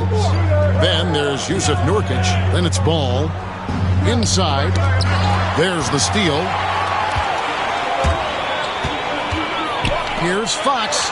That counts. He's put up 13 shots, and he's had 8 of those go in.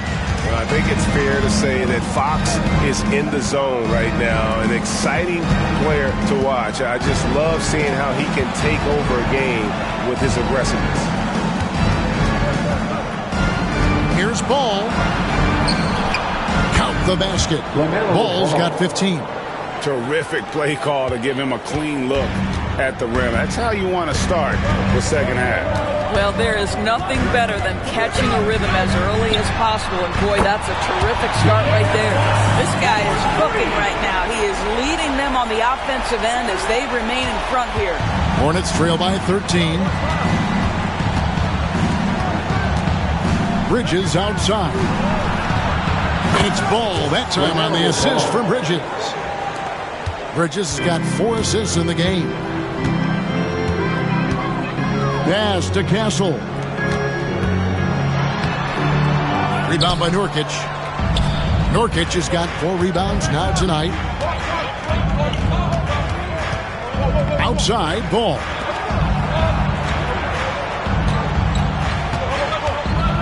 Now, here's Nurkic. Shot clock at 6. Bridges inside. Sohan's there. And the way they have controlled the glass this game, really impressive. And bottom line, more boards means more possessions. That's how you build a lead. Big time slam by Wembanyama. This is why you got to push him out of the paint. Cuts off the pass. And here's the fast break. Here's Castle. Finishes the break with a slam. That's a double whammy, guys. That's right. A great defensive play. Then the emphatic stuff. Let's see if that serves as a momentum builder. What a great sequence for this group. Back to Ball. 6 to shoot.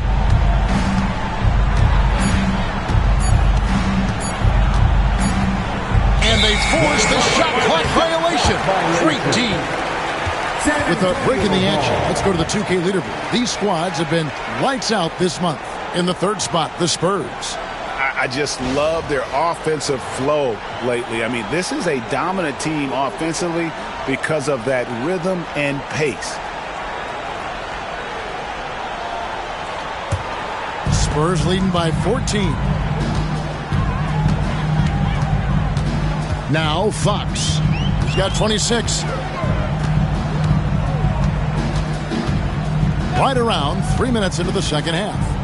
He's looking for Wembanyama and finds him. Oh, great decision there. Get it to Wembanyama and let Victor finish as the roller. And timeout is called by Charles Lee. He's going to have a discussion here on the sideline. It's time for Dance Care. If you see yourself on a big screen, then you know what to do. Show us your moves.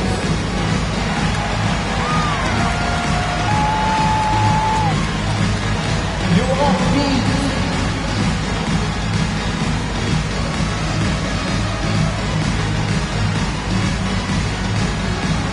Show us those moves.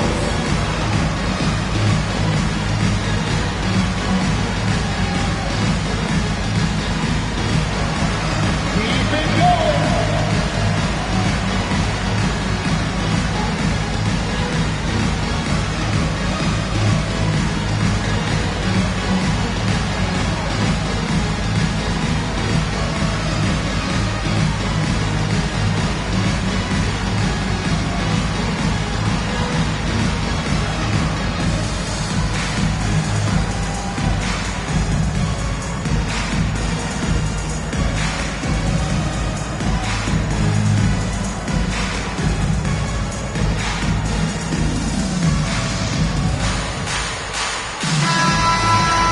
And taking a broader look here at the year-over-year scoring trend for Keldon Johnson.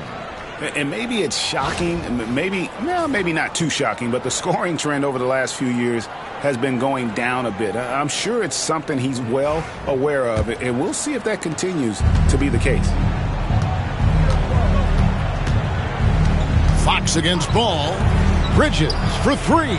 That shot is good. He has made 8 while missing only 4. That's 67% shooting. Boy, that's 3 for 4 this half. You like that they're starting with a little bit of extra energy. Nice. Fox. That shot is good. He's taken 15 and made 10 from the field tonight. And they're beginning to just flat out fall apart defensively right now, especially on the interior. Pass to Bridges. In the third quarter with just over 3.5 minutes off the clock. Here's Ball. The rebound by the Spurs. Fox has got 4 rebounds now tonight. Well, they've been better than good on the glass today, and there is a glaring discrepancy between these two teams in that area. The perfect lob partner, Wembanyama, with elite hand-eye coordination. Well, some have argued that Wembanyama deserved Defensive Player of the Year consideration in his rookie year. And, Kevin, I can see where they're coming from. His team went from a bottom 5 defense to a top 5 defense when he was on the floor. His impact is amazing. And it's Fox with the ball for the Spurs. 17 points was their biggest margin. And it's Sohan missing. Hornets trail by 14 to the paint. And it's going to be a goaltending call here, so they'll count the bucket. So close to getting the block there. You can live with those calls because you'd rather have a guy playing aggressive instead of playing it safe. Spurs have gone 7 of 9 from the field to start this second half. Some tremendous shooting from them. Back to Fox. Pass to Johnson. Fires for 3. It's rebounded by Charlotte. Atlanta will be traveling to face them after this game. That'll be the first of 2 straight at home. Here's Ball, and that'll be 2 free throws coming up. Officials on the call with the foul. It's going to go on Keldon Johnson. Hey, you love how LaMelo uses the contact to get to the line. This guy's IQ on the offensive end is something else. 2 shots. Shoot 2.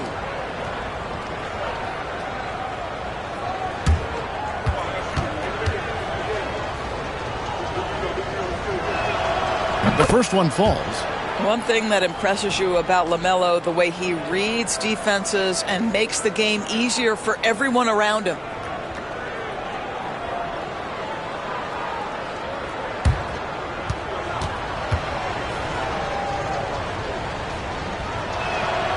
Ball hits them both. Spurs leading by 10.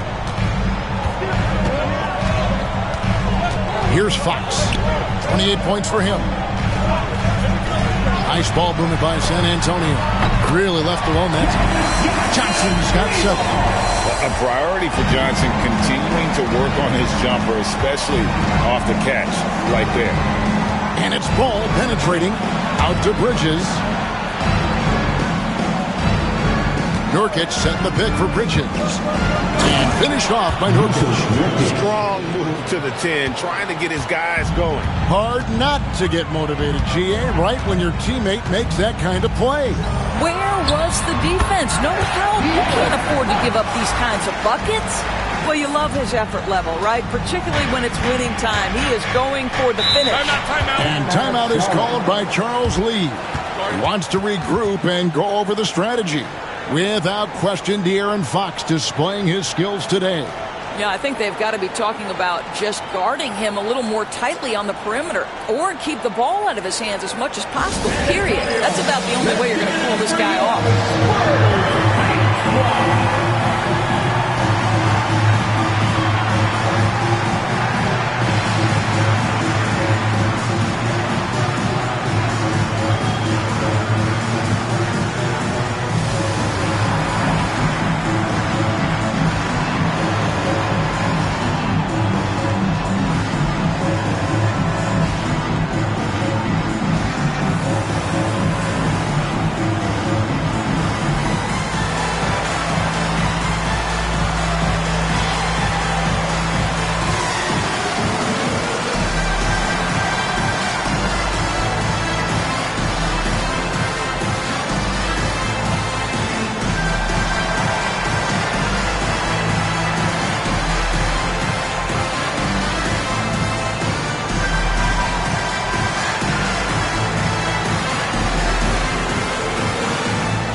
Kobe White, he's checked in for Miller. For your Spurs High Squad dance team. Come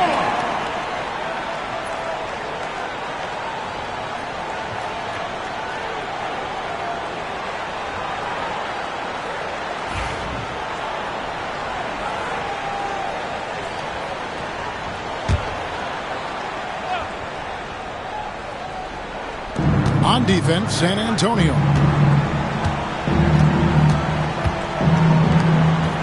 Pass the ball. Out to Bridges.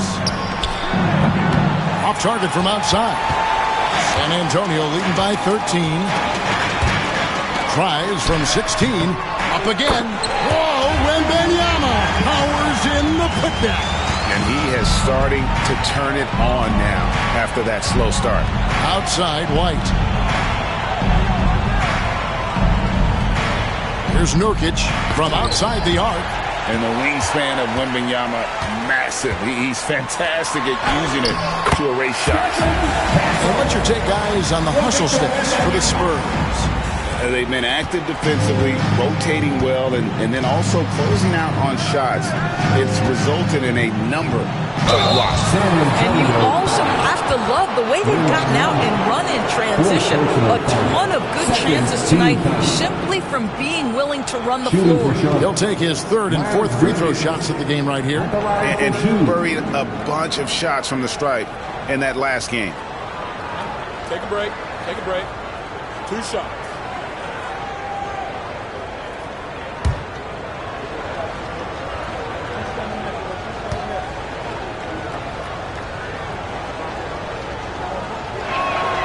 And the first one at the line is good. Yeah, and the confidence Bridges plays with, really admirable. This guy knows he has the talent to compete in the NBA. Here's what San Antonio's going with right now. Luke Cornett, he's checked in for Victor Wembanyama. And it's Vassell in for Johnson.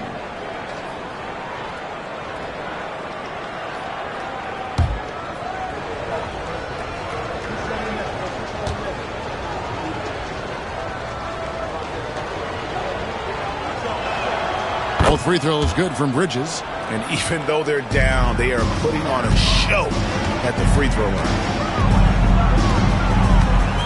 Pass to Castle. This one for 3. And the rebound goes to the Hornets. Right the pass to Bridges. Charlotte moving the ball around. Outside, White. Just 5 on the clock. There's Ball with the 3. And once again, off the mark by Charlotte. And the great shooters know when they've got enough opening to go for the 3. I didn't think it was a bad choice on that possession. Sohan finds the cell.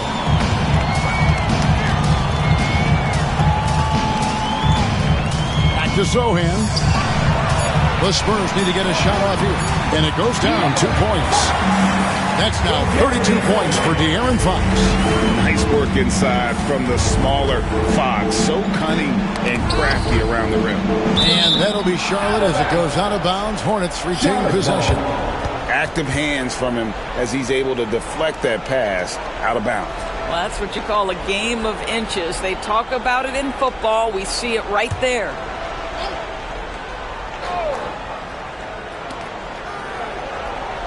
Bridges outside. Charlotte again missing. And so Fox will bring it up for the San Antonio Spurs. Here's Castle. Here's Sohan. And there's 2 points. Working on the glass, paying off that time. Sohan's got 6. Ball feeling it out a bit. And contact on the shot, so he'll be shooting free throws here. It's going to go on De'Aaron Fox. You love the fact that LaMelo Ball is not timid about drawing contact on the interior. Get that foul drawn, LaMelo. Shoot 2.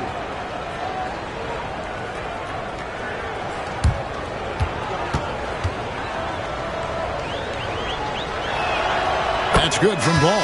LaMelo Ball, a guy who is so unique in terms of his frame and the game, but boy, the potential is limitless. And the Hornets making a change here. Diabate's checked in.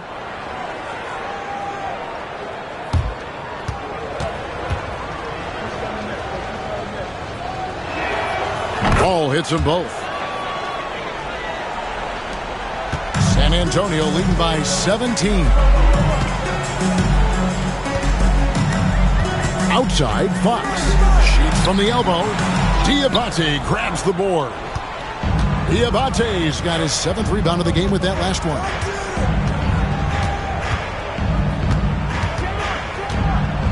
Fade away. Not enough on that one as it misses. San Antonio's gotten the 3-point shot off 16 times tonight. 7 times they've hit it. 9 times they've missed. Inside, here's Cornette, and there's the slam dunk to finish it off. That's just textbook. Castle understands when to deliver the ball off that screen. Fox with the steal.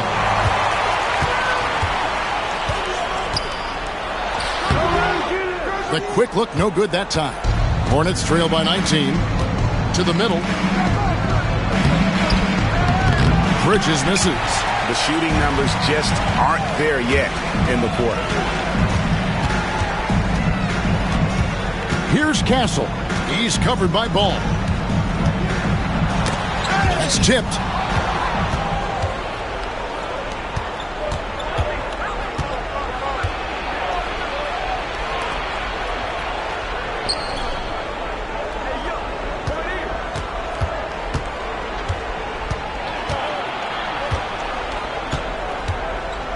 Eight feet away. Bank shot, no good. What a masterful job on the defensive end. Did everything possible to alter that shot. And that one drops for him. Sohan's got 8 points. And it just seems that every pass they make is leading to a score. Just great ball movement. Right the pass to Ball.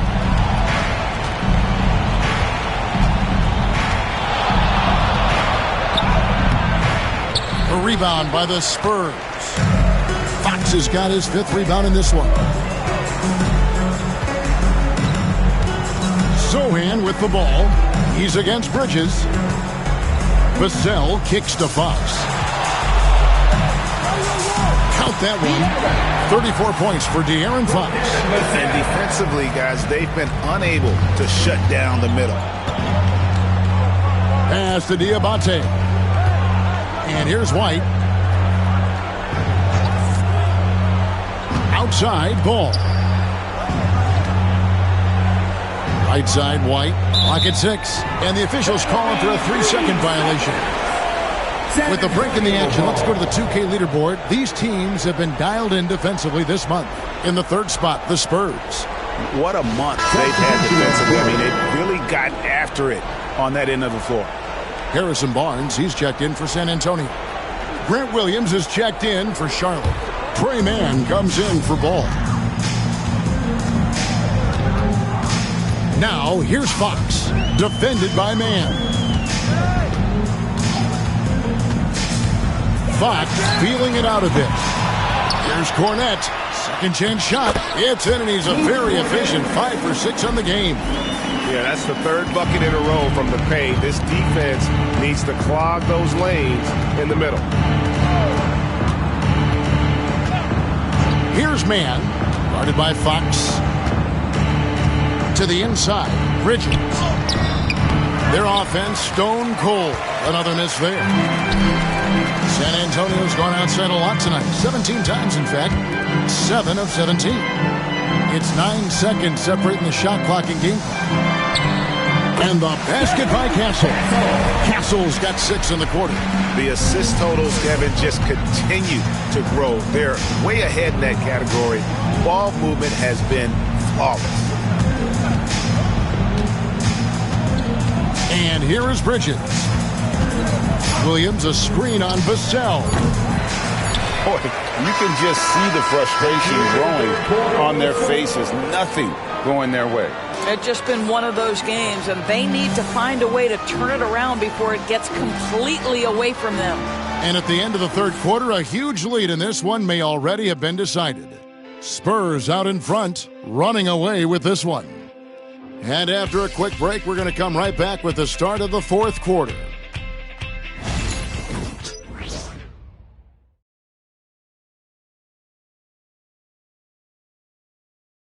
And it's time now to bring you our State Farm assist of the game. Yeah, an easy choice tonight. Look at the precision on this pass. Put it on a platter for him. And when you're the beneficiary of a pass that good, you better deliver. And he did just that. And as we head into the fourth, we'll see if there's a comeback in the works or if it's more of the same from the first 3 quarters.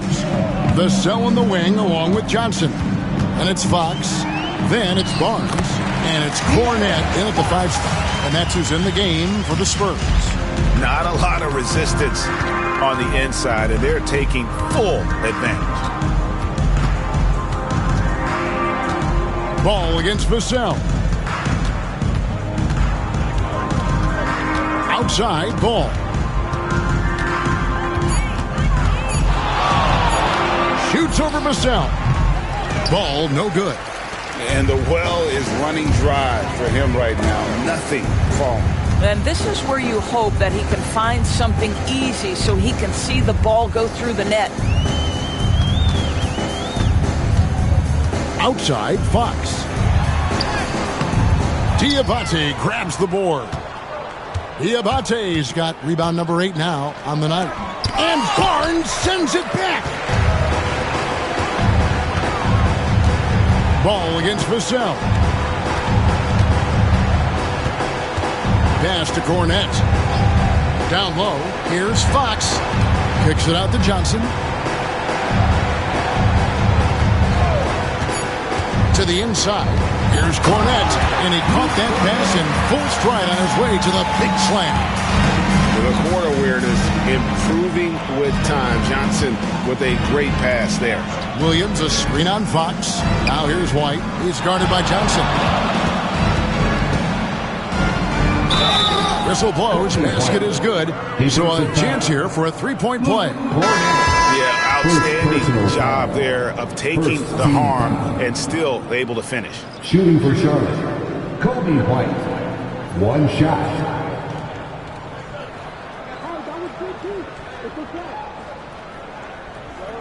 One shot.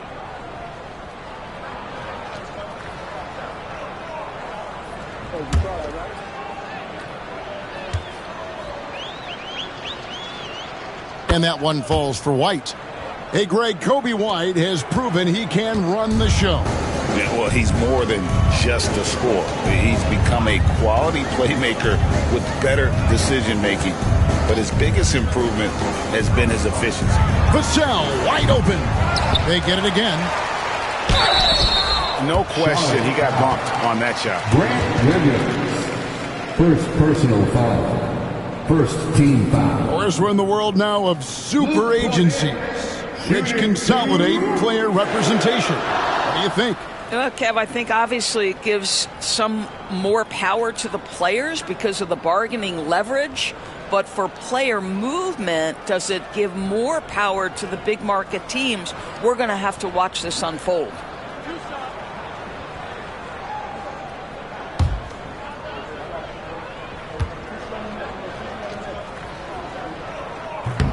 No good on the free throw. The Spurs making a switch here. McLaughlin's checked in.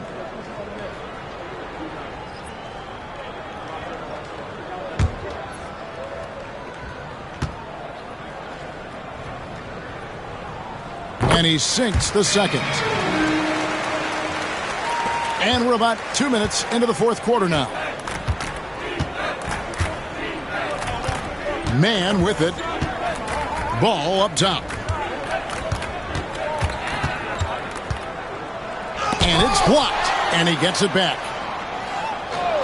Here's Man. And again, the Hornets missing. And so it's Vassell who brings up the ball for San Antonio. They played a great fourth quarter defensive, allowing only 3 points. Yeah, spot-up shooting, one of Barnes' really strong suits offensively. Pass to White.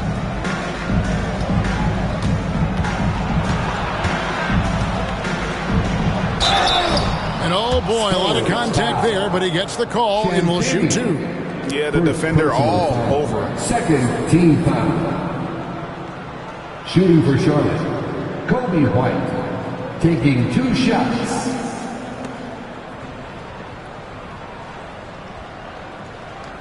Shooting 2.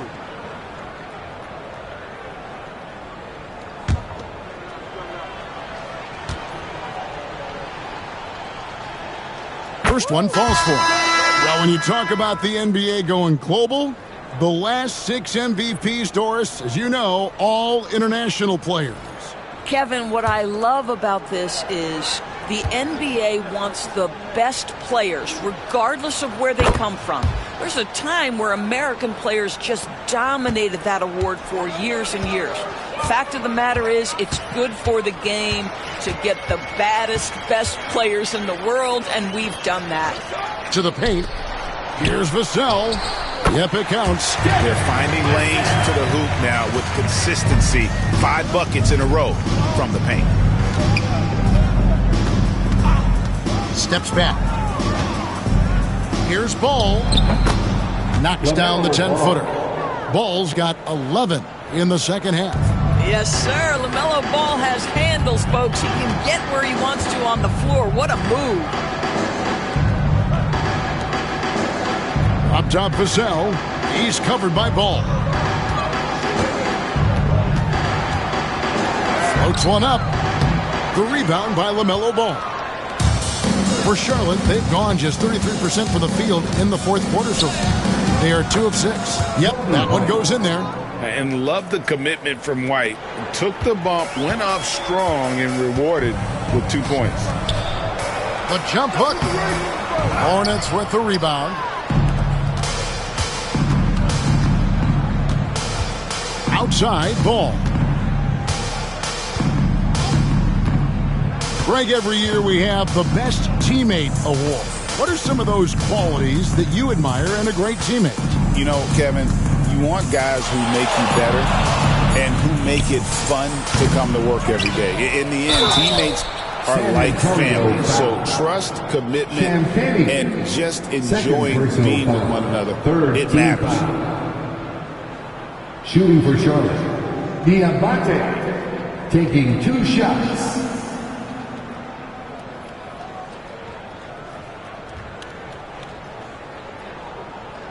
Shooting 2.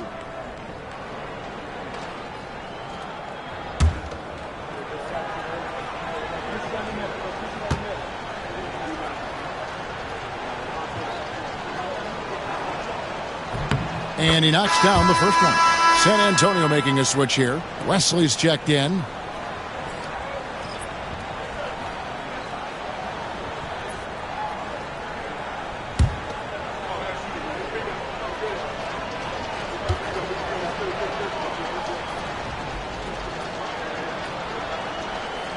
Good on both. For San Antonio, they've gone 4 of 8 in this fourth quarter, shooting an even 50% from the field.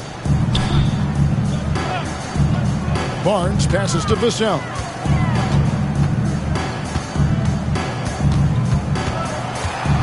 Pass to Wesley. Clock at 4. There's the screen. Hits the three-point bomb. Charlotte's gotten off to an 0 for 2 start from downtown here in the fourth quarter. Now, a trend that we've seen over the past couple years is that the league is getting younger, Doris, than ever before. And, Kevin, that's a product of players starting to train seriously at a young age. And what they're training is their skill level, handling, passing, and shooting. The key here is, do they have a nuanced understanding of the game? There is where the growth has to come. But it is definitely getting younger. And he gets the whistle. 2 free throws coming up. Champagne. So I tell you what, he earned his money on that foul. 14 foul. At the line for the Hornets, number 5, taking 2 shots. Take a break. Take a break. 2 shots.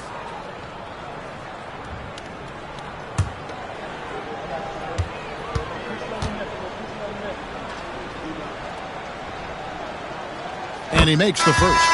Charles Massey, he's checked in for Luke Cornett. And then for Charlotte, Norkic checked in for Grant Williams. And it's Bridges in for Kobe White.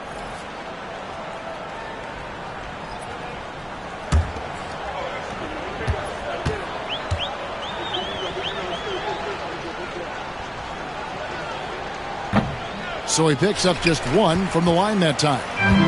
And Barnes has got the ball here for San Antonio. That one goes in. Vassell's got 4 points this quarter. And there is no hesitation on Vassell's catch-and-shoot jumpers. Any sort of room, and he's letting it fly. Bridges outside. Back to ball. 2 free throws coming up, and they call the shooting foul. Wesley. You know, Doris, we know how physical the NBA is, but can you talk to the importance of mental toughness as well, and what it means for a player? Kevin, I don't think a player can be successful in the NBA, and certainly a team cannot, without some level of grit and mental toughness. And what does that mean? How does that manifest itself? It means handling adversity. It means overcoming a key injury. There's a toughness required to be amongst the smartest, most resilient players or teams in the NBA.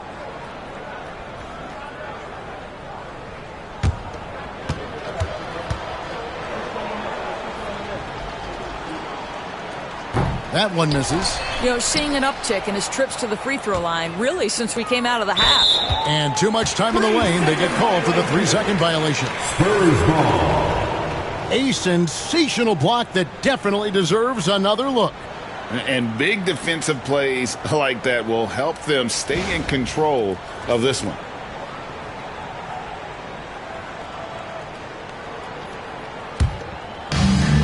Spurs have gone 7 of 11 from the floor in the final quarter so far. Been some solid looks for them. Vassell, no good. Hornets have gotten just under 45% of their attempts to drop in the fourth.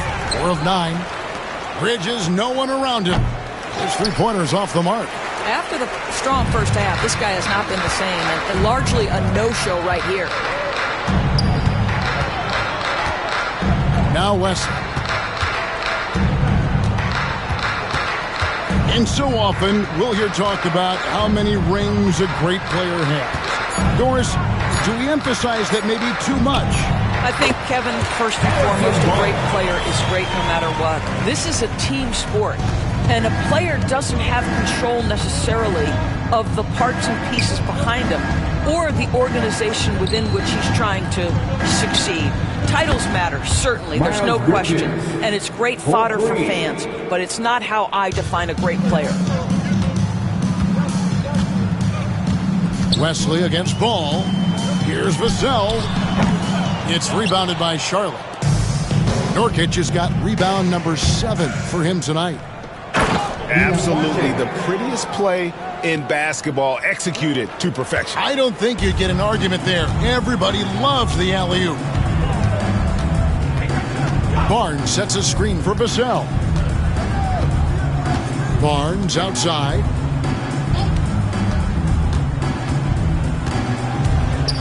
Floats one. Rebound by Nurkic. Nurkic has got rebound number 8 now on the night.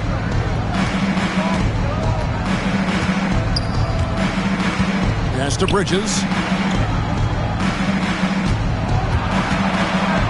Over Wesley. Bridges misses. Spurs have got a pretty good rhythm going offensively, shooting 8 of 15 for the quarter. Barnes can't get it to go. For Charlotte, they've gone only 6 of 14 from the field in the fourth. And here is Ball. Greg, a lot of parity around the NBA. Do you think fans like that? It's a great question, Kevin. And there are trade-offs, but as a league, you've got to foster competition and live with the results. And the reality is, doesn't it feel better when there are more teams that have a legitimate chance to win it all? On the wing, Bridges. Pass to Nurkic. Double team on Nurkic. And a bit of a battle here for the ball. The official signals a jump ball here. Jump ball call.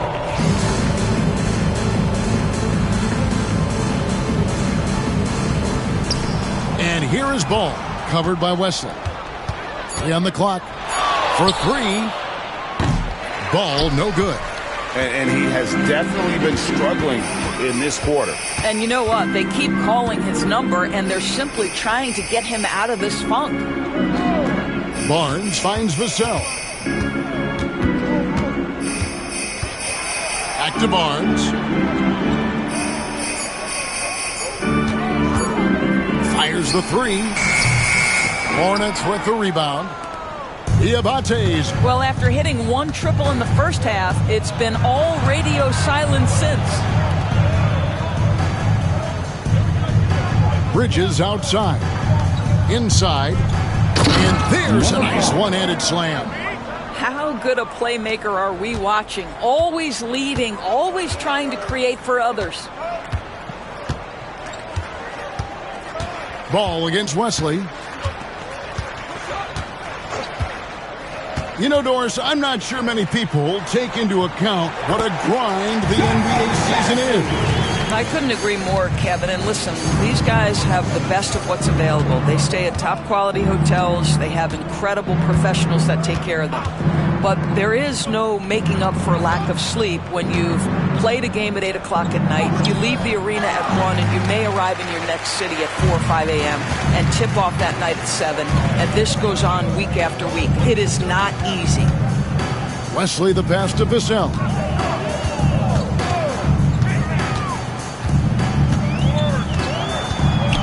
To Bassi. The second effort. Diabate grabs the board. Charlotte has gone into a funk from downtown in the fourth. Only 1 of their 5 three-pointers has found the bottom of the bucket. Yes, and with this one winding down, it's obvious to everyone who watched it. Just a total mismatch and a true show of strength for the Spurs. Not only did they shoot the ball better, but they had more assists. Yeah, I thought the passing in terms of finding the open man gave them the higher percentage shots. The ball movement was key for the win. And this will now push it to a total of 44 games in the win column on the season. And with this win, it gives them a sweep of the season series, even though it's just a brief 2-gamer. The one player that really stands out, of course, in this one, it was a dazzling game for De'Aaron Fox. What you love about his performance is that he is simply taking what the defense allows and then making the most of his opportunities. Wesley against Ball. Shooting foul as the whistle blows. He'll shoot 2 free throws. First personal LaMelo Ball picks one up. Second team foul. Wesley shooting 2.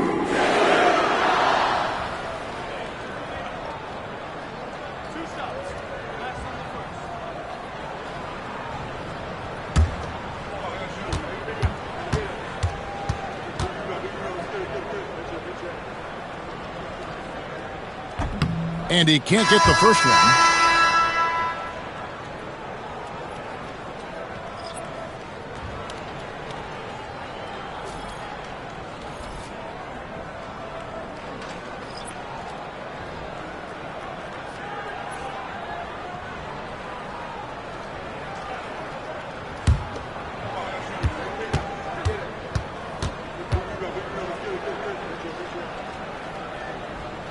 Good on the second free throw.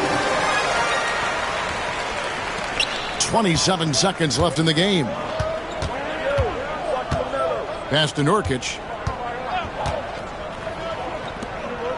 Miller surveying the floor. Olynyk against Bridges. Down to 5 on the shot clock. And it's blocked. And that'll be Charlotte as it goes out of bounds. Hornets retain possession. Substitution for your Spurs. Champagny. Jordan McLaughlin.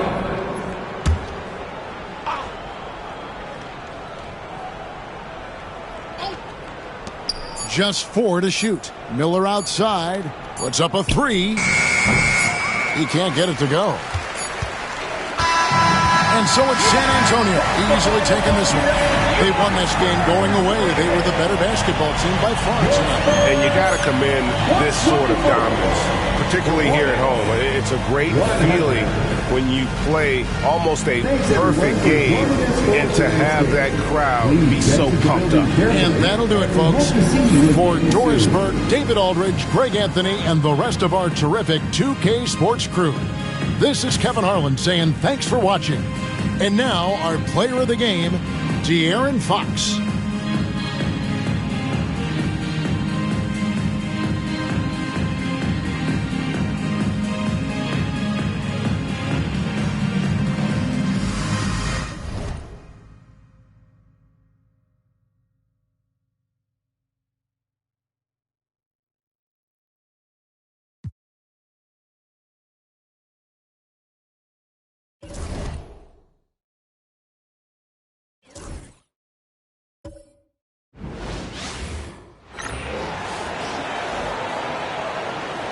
Now, let's meet the visiting from a whopping 305 feet above sea level, Los Angeles Lakers.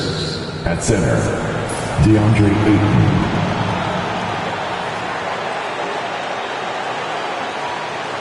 At forward, Rui Hachimura.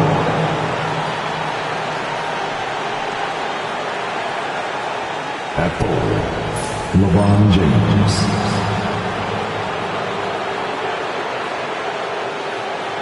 At guard, Austin Reeves. At guard, Luka Doncic.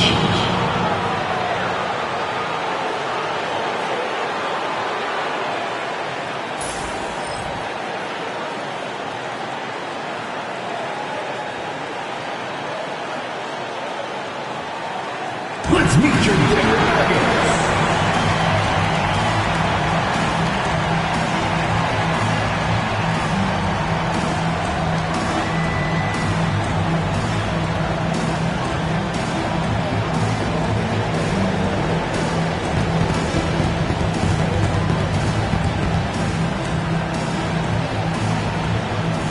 Guard, 6'6", number 0, Christian.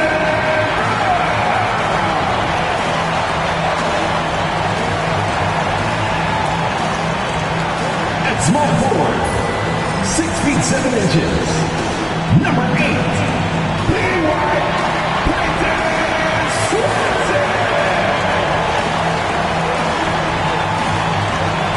At guard, 6 feet 4 inches, number 27.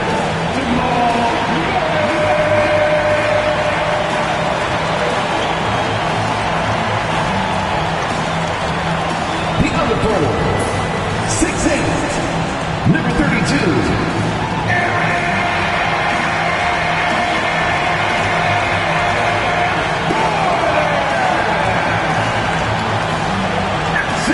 Number 15, he's got jumped.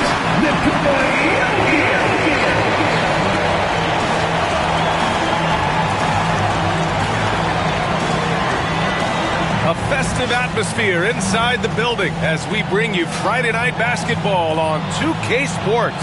This is Brian Anderson. With me, Richard Jefferson and Grant Hill. And reporting courtside, it's Allie LaForce. And while we have a second, let's take a quick peek at the rebounding numbers for Jonas Valanciunas. Unfortunately, we've seen his ability as a rebounder take a back seat these past few seasons. And I'd like to see him refocus on that element of his game. You can never have enough rebounds, in my opinion. And the Lakers starting five.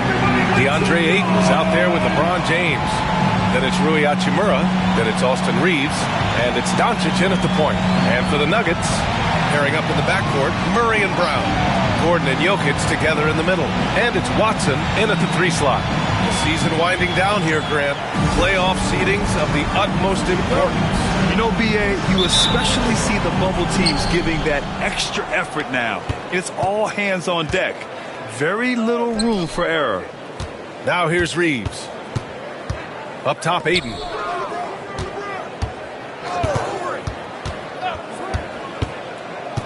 Pass to James. 5 to shoot. Reeves with a screen on Gordon. The 3, James. It's hauled in by Nikola Jokic. And here's Denver. Brown passes to Jokic. Now here's Gordon to the inside. Brown. And he jams it after taking a nice feed on the run. B.A., the one-hand dunk just looks so fluid. Yeah, absolutely. Even smooth when he's powering it home like that. Now here's Hachimura. It's tipped. And here we go. The Nuggets on the fast break. And it's Murray finishing it off. Well, Murray stunned the defense and us with this one, playing at a high tempo and taking it all the way. Pass to James.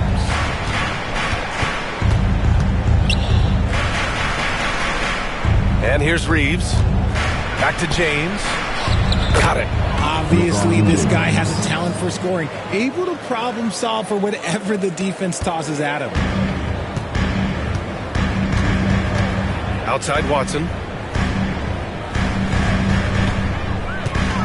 A little over a minute and a half into this first quarter. Drills it from deep. He's consistent from out there, especially when you give him that kind of room. Murray against Doncic. Hachimura sets a screen. Fires the 3. And it's Denver with a rebound. Yeah, and the defense has really got to tighten up on him. I mean, he's just too dangerous from the three-point line. Oh, and there's the whistle on the shot. So 2 free throws for him coming up. Grant, how about that in-season tournament win for the Lakers in 2024? Yeah, honestly, it just makes sense that the first of those trophies would land with a historic franchise like the Lakers. Take a break. Take a break. 2 shots.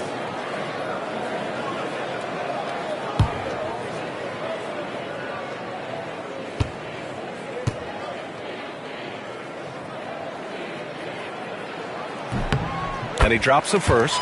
Grant, the Denver Nuggets have been on quite the run here in this window of time. Yeah, B.A., it's all working for Denver in recent years. This is a well-constructed team that they play as a unit, and it makes it so difficult to try to get the best of them.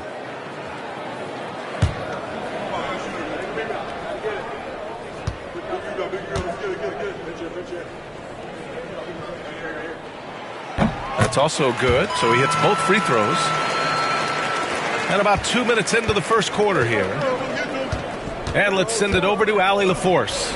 I had a chance to talk with the head coach for Denver. I asked Coach what it's like facing LeBron now versus earlier in his career, and he quickly responded, not much. He's still extremely difficult to game from the court. Even at this stage of his career, he remains a dominant force.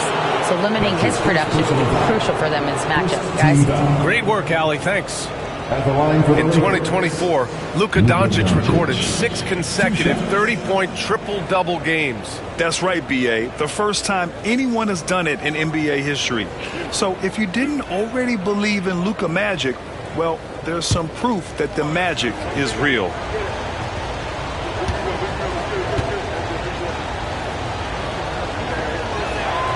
And he makes the first. And Doncic is a walking triple-double threat. His versatility and confidence is really special.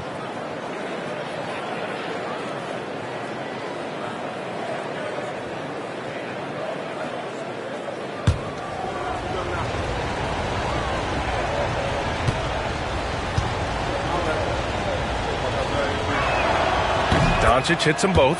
And when we talk about franchise players, guys who can carry a team, Luka Doncic is one of the few guys in that category. Now here's Murray, coming off a terrific game against Minnesota. Outside Watson. There's the three. The shot, no good. And I'm surprised that didn't go down. I mean, I'm sure he is too. James finds Ayton. On the wing, Hachimura. James, outside. Pass to Ayton. Here's Doncic. Just 5 on the clock. And the layup is good off the glass. The size and strength of Doncic can go overlooked. I mean, he's more than capable of scoring there in the paint. Gordon outside. Murray against Doncic. Murray passes to Jokic. Over Ayton. Goes to the fadeaway. Ideal way to start the game. Come out of the gate and knock down all but one of your first 5 shots. And we've got a timeout called by J.J. Redick.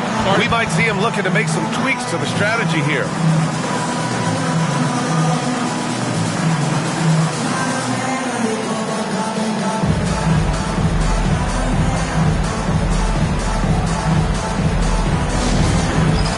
It's time for the dance game.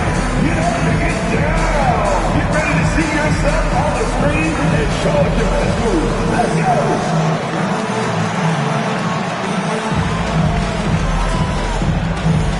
You have to love your dance as you get on.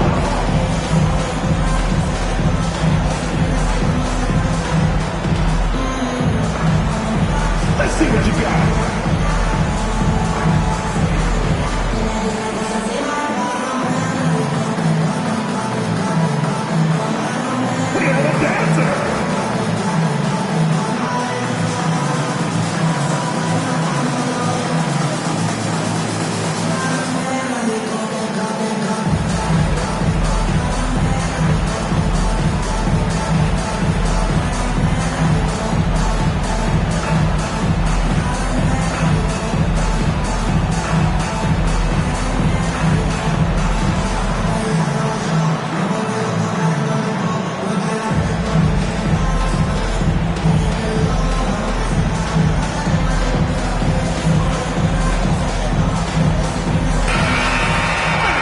Let's go to the 2K leaderboard.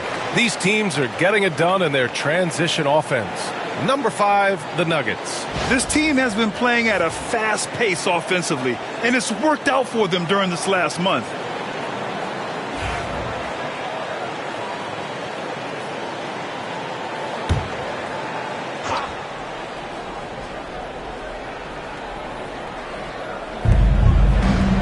Hachimura finds Ayton. And the call will be against Nikola Jokic. That's foul number 2 for him. Picking up that second foul early is tough. He'll have to be careful, and we'll see how much coach trusts him to not get that third. Valanciunas, he's checked in for the Nuggets. And first quarter, we're about 3.5 minutes in. Here's Doncic. And he can't connect. He's 1 for 3 in this game. The Nuggets lead by 5. Watson with it. He's got 5. Pass to Brown. Gordon outside. Inside. Back to Valanciunas. 5 on the clock. They kick it out to Murray. Drains the triple. Murray's got 5. The big story thus far, how well they've shot the rock. James outside. Now Aiden. Outside Reeves. From outside the arc. And he buries his first look. And this guy is a competitor. I love watching Reeves answer the call like this. Pass to Brown. Now Watson. Hachimura covering. And that one is stuffed right through. Good decision making. Scopes the situation, puts the pass right on the mark. James outside. Here's Ayton. Oh, and the jam by Ayton. Gotta love the aggressiveness. Ayton is locked in. And it's Murray with the ball for Denver. It's a 5-point game. Now here's Watson. Pass to Brown.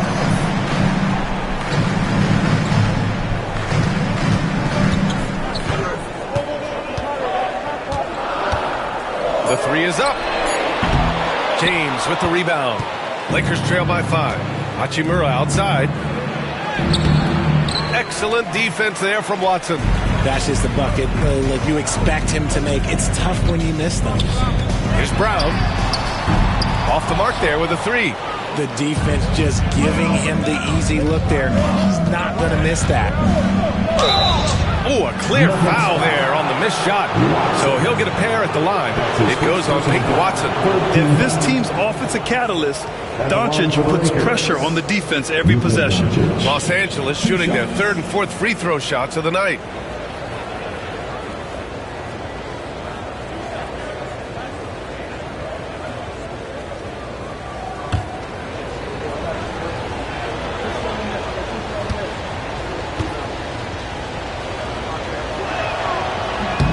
And the first one at the line is good. Hardaway's checked in for Brown. And the Lakers also making a switch. Laravia's checked in for Hachimura.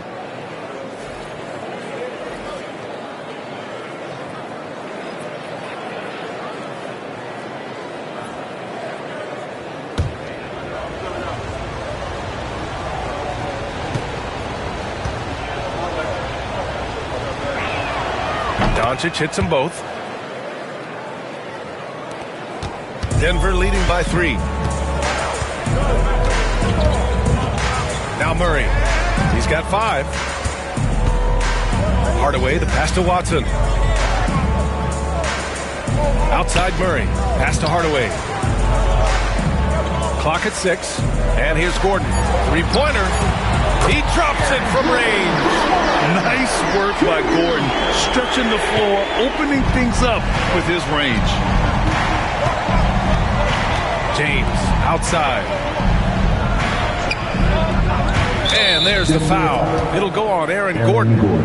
That's his first foul. First personal foul. 4th team foul.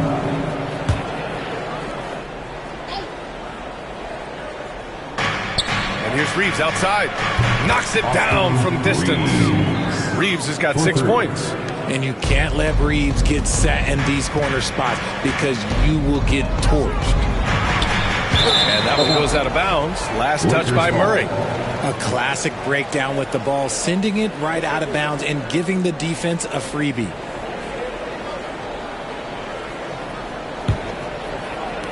The Lakers with the ball. They trail by 3. Defeated by Milwaukee in their last game. They'll try to put that one behind them. On the road, they got owned defensively. They just couldn't match the activity level of their opponent. Yeah, if you allow a team to shoot such a high percentage in their own building, you're going to have a big hill to climb. Yeah, from a tough spot on the floor, Luka's shooting ability on display right there. And timeout is called by Michael Malone. He wants to give them a breather and talk things over. They want to keep rolling here following a win against Minnesota. And you'd have to think that luck played a part in that one. I mean, the opponent had an off night at the defensive end for sure. It just seems like the defense wasn't interested.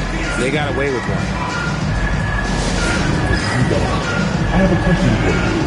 Who wants the t-shirt?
Valanciunas passes to Gordon.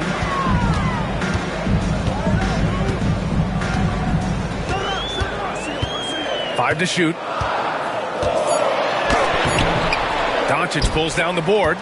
Give the defender credit, willing to challenge the shot. Lots of other guys just let them score there.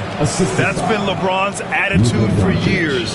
Don't settle for a jumper when you can attack the basket. Now here's Hardaway. No points so far. Here's Murray. And another miss by Denver. And he's very confident from that range, but you can't make them all. Let's check in with our reporter, Allie LaForce. Well, the Nuggets understand their opportunity. Coach Michael Malone said, we have a special, unique player, and that window is only open for so long. If we want to try and be a dynasty, we need a standard of excellence each and every day, and it's my job to hold the guys accountable, right? Yep, and it starts from the top. He's done it well. Thanks, Allie. Valanciunas passes to Hardaway. Back to Valanciunas. Marked it down low that time. Got hit with the 3-second call. Here in March, things are heating up. Let's check out the teams in the West.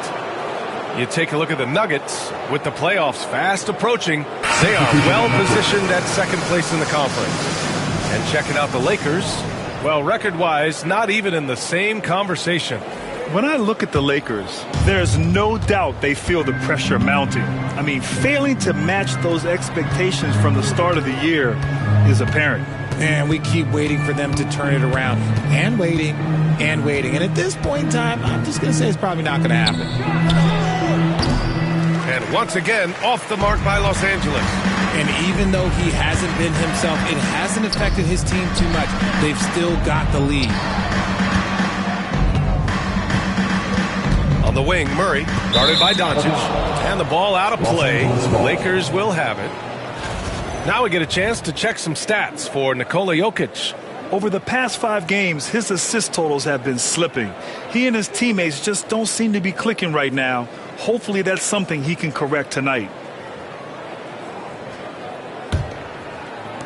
Now Los Angeles with it. They're on a 14-5 run. Pass to Aiden.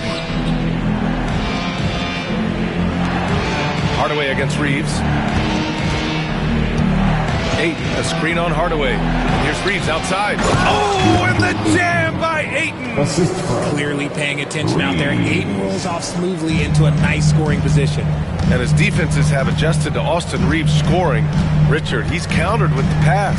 Austin Reeves doesn't get enough credit for how good his handle is, how much it's improved. It's allowed for him to score, get into different places, and make these passes.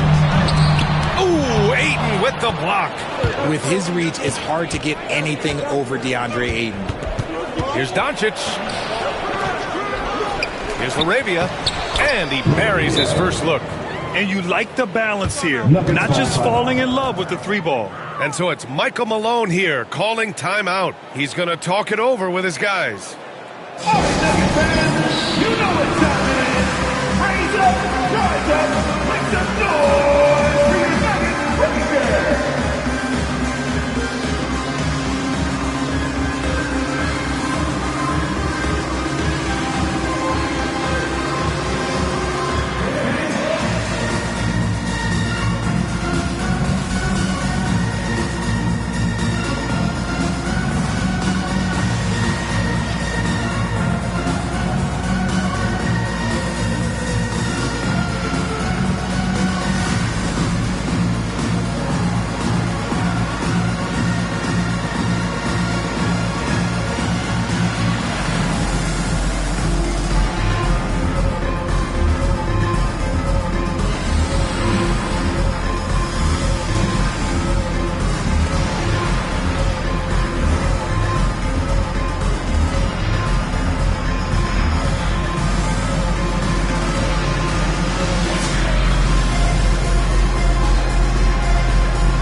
Making a change here.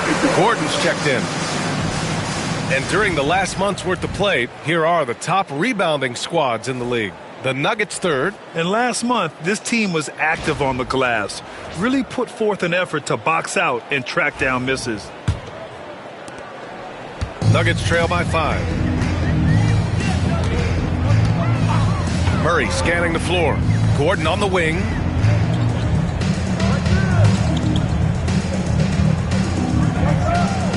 Back to Murray to snap the cold streak. Outside Hardaway. Valanciunas with a screen on Reeves. Hardaway from outside. Sinks the tray. And they keep trading punches. Both teams in a groove early. You have to think at this point the winner will be the one to settle in on defense. Now here's Reeves. 32 points for him last game against the Bucks in Milwaukee. Rebound by the Nuggets. Johnson passes to Murray. 2 minutes. Gordon on the wing. Back to Murray. And they're unable to get the tying bucket there. Los Angeles has gone 2 of 5 from deep. There's a minute 40 left to play in the first. The shot by James, no good. The Nuggets have got 8 of 15 shots to go. Hardaway with a screen on Hayes. Murray for 3. Sends it home from three-point land. Murray's got his 3rd basket on the night right there. You have to watch Murray closely at the perimeter. He won't hesitate to flex his range.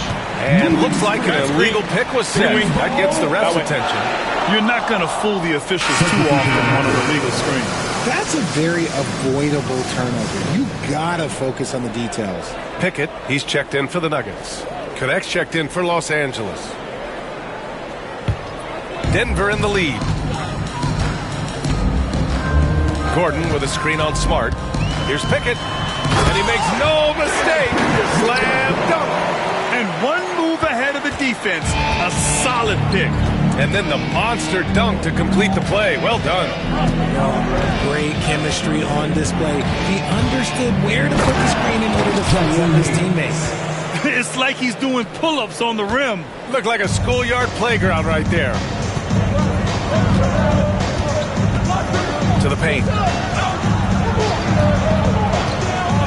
Now here's Gordon. Not a lot of room. Screen by Gordon. For 3, Hardaway. James with the rebound. And so James will bring it up for Los Angeles. They trail by 1. 7-second difference between the shot clock and the game clock. Here's Connect. And the layup is good. And their offensive game plan is clear. Get it inside and go to work. And here's Gordon. And in that win against the Timberwolves, he was a major factor as well. Shoots off the step back. Nice jump shot. Gordon's got 5 now.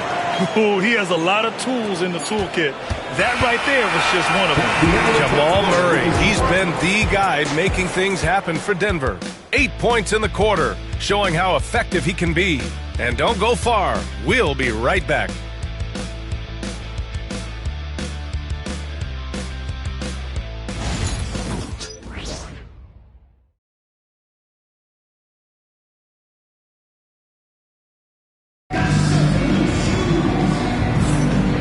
Close game underway so far. We'll see if either of these teams can jump out ahead in the second quarter. All right, guys, what do you think about the Nuggets here in this one?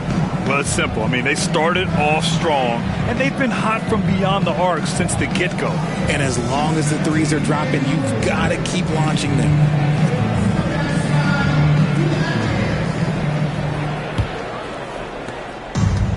Denver's gotten 5 of their 9 attempts from deep to go. We've got Jonas Valanciunas. Aaron Gordon is out there with Johnson. Then it's Tim Hardaway, and it's Pickett in at the point guard position. That's the group for Denver getting going in the second. And the dunk by Valanciunas. I mean, with his height and size, stopping Valanciunas just isn't an option sometimes. What a jam. Now here's Smart. Tight defense on him. It's good on the putback. And those second chance buckets are major bonus points if you can get them. Here's Pickett, defended by Smart. It's deflected. Now here's James. He had a 15-point outing in their last game against the Bucks in Milwaukee. And Grant, we know the importance of the veteran leaders on a team, but not every vet wants to accept a mentorship role. Very true, B.A. In your later years, that role becomes a blend of playing and kind of coaching. Not everyone is cut out for that. Here's Pickett. Gordon with a screen on Smart. To the middle. Kicks it out to Hardaway. 6 on the shot clock. Down low. Here's Valanciunas. And the dunk by Valanciunas. And check out how in sync Valanciunas is with the ball handler. They've clearly practiced that move plenty of times. Pass to LaRavia. Here's Hayes.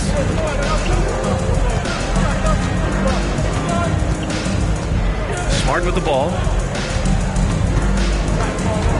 Throws it up high. And finished off by Hayes. Just a typical selfless play from Smart. He's all about team success.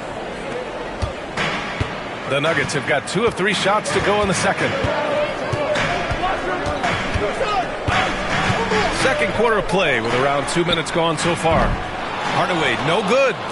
The Lakers trail. Here's LaRavia.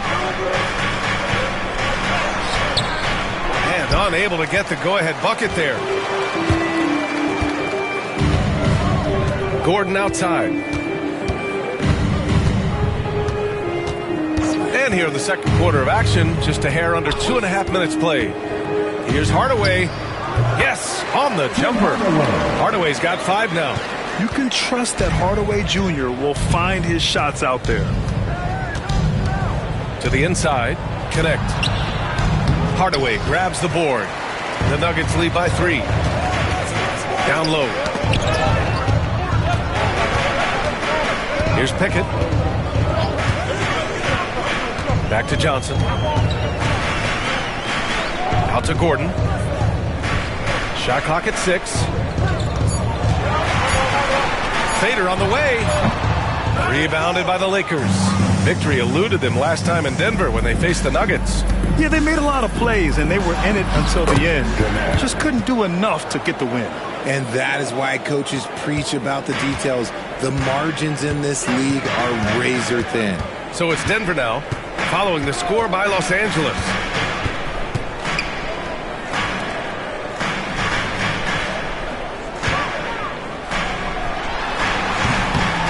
And a big bounce off the rim, but it sinks right in. 7 points in the game. You won't often find Gordon in the mid-range, but he cleverly capitalized on an opening. Now here's Smart. He's covered closely. Oh, my goodness. Smart with a tough finish. We've seen that more than once today.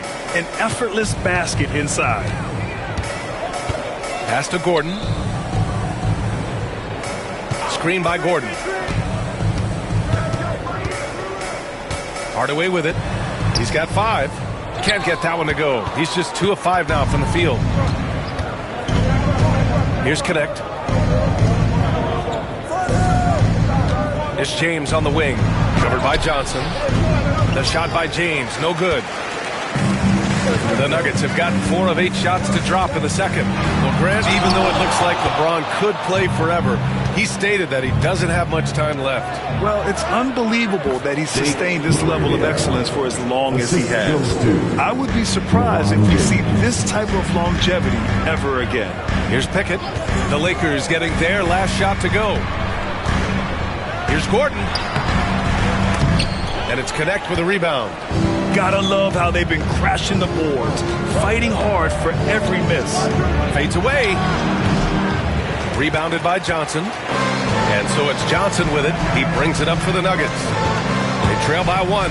Next matchup, they'll be at home against the Wizards. That'll be the end of a 3-game homestand. So far this quarter, he's been out of sync and might be pressing right now. Oh, my! That's why we have those breakaway rims. Dude, he risked pulling the whole thing down to the floor right there. Here's Pickett.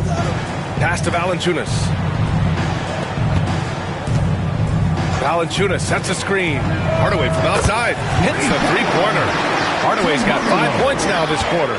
And it's Hardaway getting it done as a pick-and-roll ball handler, something he did a lot of early in his career. And so J.J. Redick calls for the timeout. A moment to rest and confer on the game plan. Give a warm and welcome to the Nuggets High Squad. Get around, man. On the court is your High Squad. Here come the T-shirts. Get on your feet, man.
Look for Denver.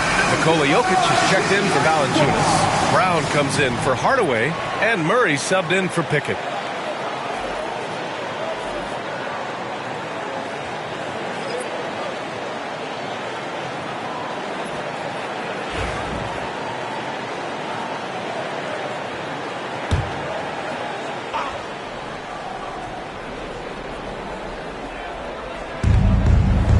Doncic outside. Hachimura with a screen on Murray. Pass to Reeves. Three-pointer. The shot is good. Doncic making the play. Reeves has got 9 points. At this point in time for Reeves, this is just a reflex. He knew he had it the moment he had the ball. There's the screen by Johnson. And here's Gordon from the arc. Rebound, the Lakers. Doncic deciding where to go with it. Now here's Hayes. Doncic outside.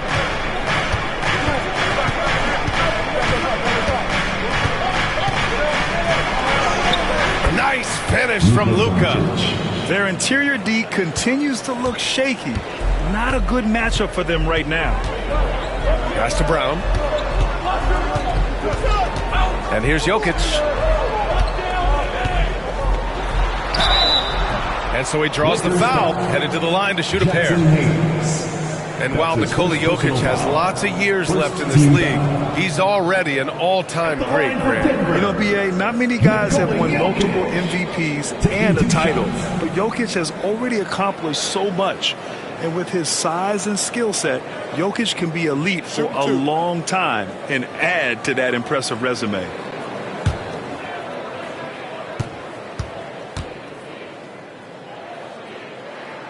First free throw is good. And the skill set that Jokic possesses, arguably the most skilled center to ever play the game.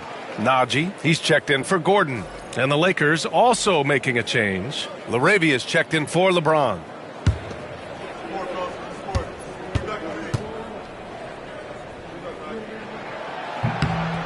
Hits one, then misses the second attempt from the line.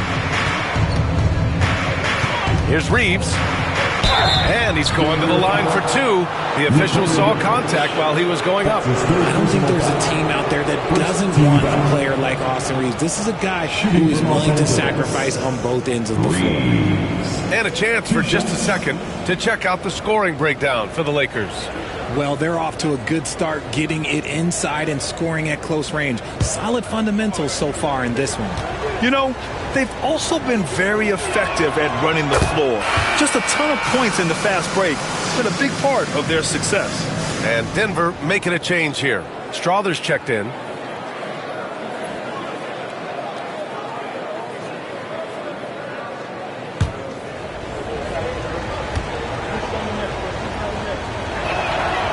Second free throw, no good.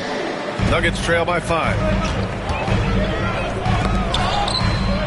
Left side, Johnson. And stolen by Hayes. And keeping us updated from the sideline, Allie LaForce. The Nuggets really believe in Jamal Murray. Coach Michael Malone said, what I want from Jamal is to be himself. If he does that, all the other stuff will take care of itself. But I want him to challenge himself to be a leader and to do the things every day that got him to this point. Well, Murray will always put in the work. We know that. Good stuff, Allie. Outside Reeves. And it goes as the official calls the foul. Count it, and he'll shoot one more at the line. Austin Reeves. Defensive. Los Angeles shooting their 7th free throw attempt here. Vanderbilt's checked in for Los Angeles. Second team foul. At the line for the Lakers, Reeves. Shooting one.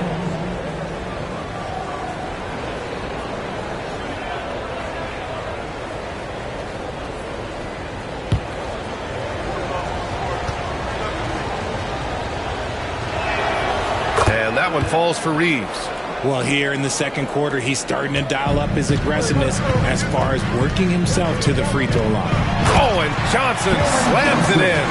It really seems like everyone in the league can elevate these days, and Johnson, well, he's no exception. Left side Reeves. Here's Doncic. Rebounded by Johnson. Johnson's got his 5th rebound in this one.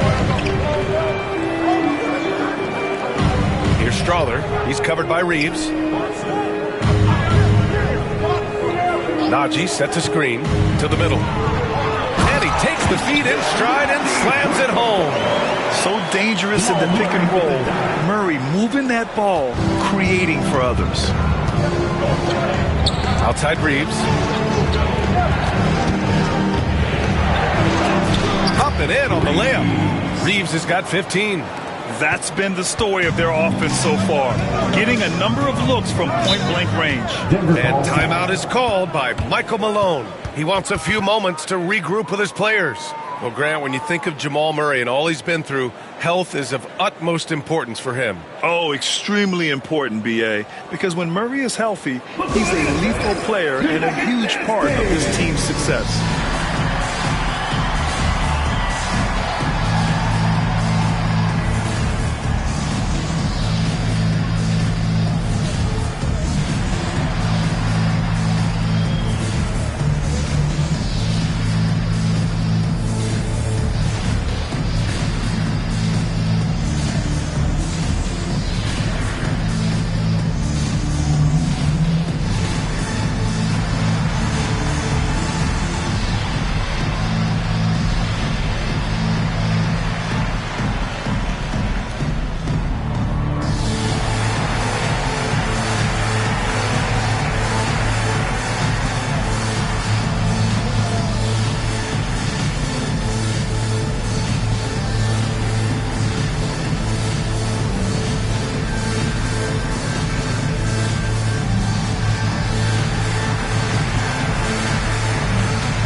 Los Angeles making a change here. Larabia's checked in.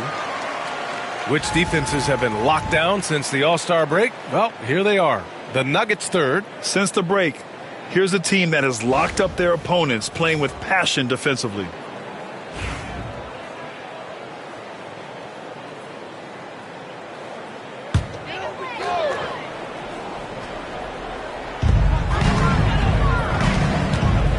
Murray inside. Guarded by Doncic. Pass to Brown. Outside Murray. Ooh, too long in the paint. And he's hit with a 3-second violation. And this is his first trip to the line tonight. Jamal Murray. One shot. Mind the lanes. Mind the lanes. One shot.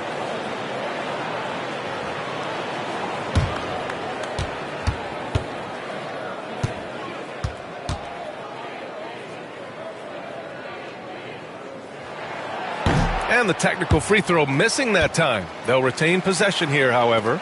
You know, I just love the moxie Murray has to his game. He's so fast and supremely confident.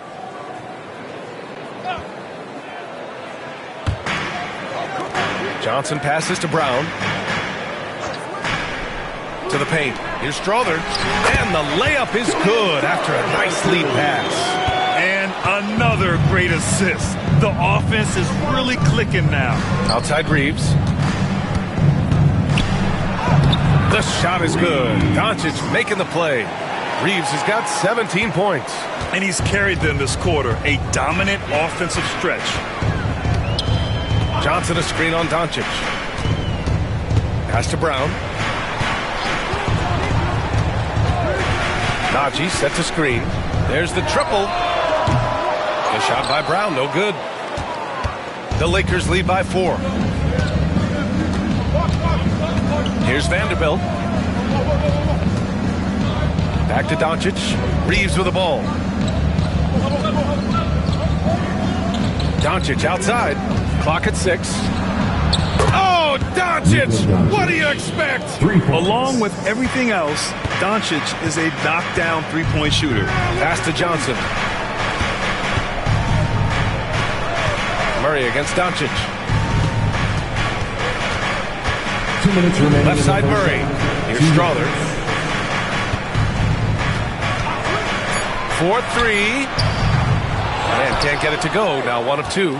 It's hard not to want payback when you give up a 3 at the other end, but it can force you to rush things. Reeves, the pass to Hachimura. Vanderbilt against Johnson. Pass to LaRavia. Now here's Hachimura. The Lakers got to get one up. Late clock. And it's LaRavia missing. Credit the defensive effort there, not giving him room to operate. Here's Strother. Counted from distance.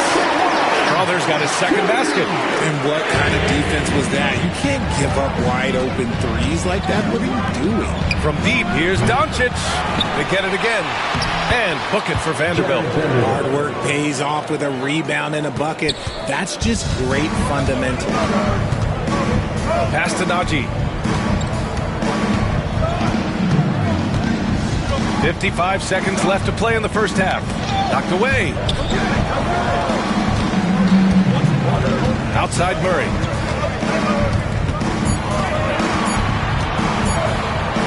Up and over Doncic. Murray, no good. 2-for-1 opportunity here. Hey, if I'm in their shoes, I go for it. Pass to LaRavia. Outside Reeves. The shot is good. Doncic making the play. Doncic has got 4 assists in the game. Nice concentration from Reeves. Never loses focus despite the contact. Now here's Murray. He's got 10.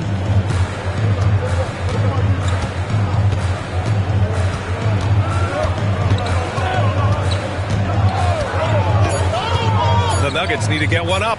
Here's the 3. Nails it from beyond the arc. Strother's got 8 points here in the quarter. Austin Reeves has been on display for the Lakers. His fingerprints were all over that quarter. 13 points, leading the charge. Back to the game after this break.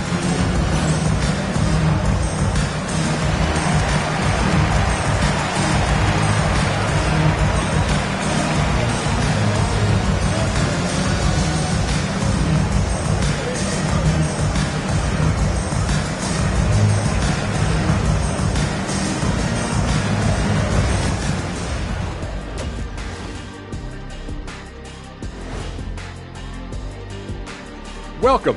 First up on the agenda tonight, let's see how the Rookie of the Year race is shaping up.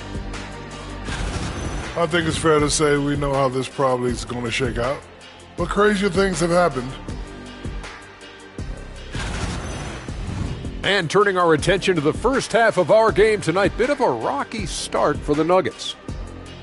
My bed is the best you can buy, but it ain't as soft as their defense right now. They got to shore up that side of the ball.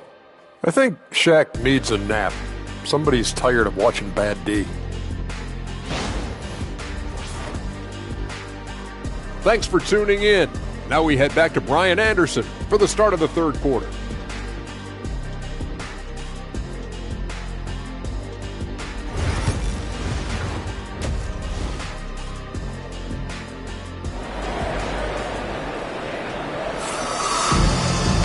And we've got second half action for you.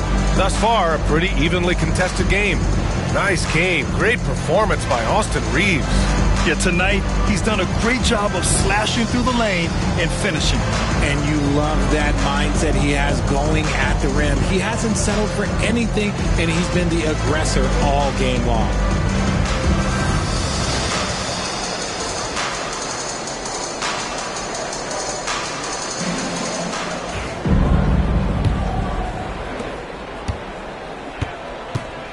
Now Murray. And so in the game for Los Angeles, they've got Luka Doncic. James is out there with DeAndre Ayton. And then it's Rui Hachimura.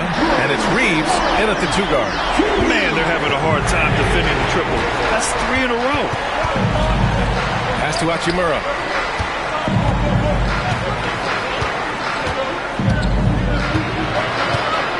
And here's James, defended by Gordon. James against Gordon. 4 on the clock. Reeves. It's hauled in by Nikola Jokic. The Nuggets trail.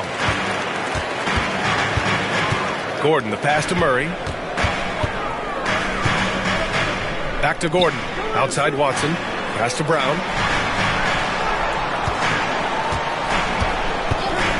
For the lead. Hachimura with a rebound. And this is exactly who you want taking that shot. He just missed it. Doncic passes to James. Ayton, a screen on Gordon. Here's Reeves. Now Ayton, up and over Gordon. Ayton, no good.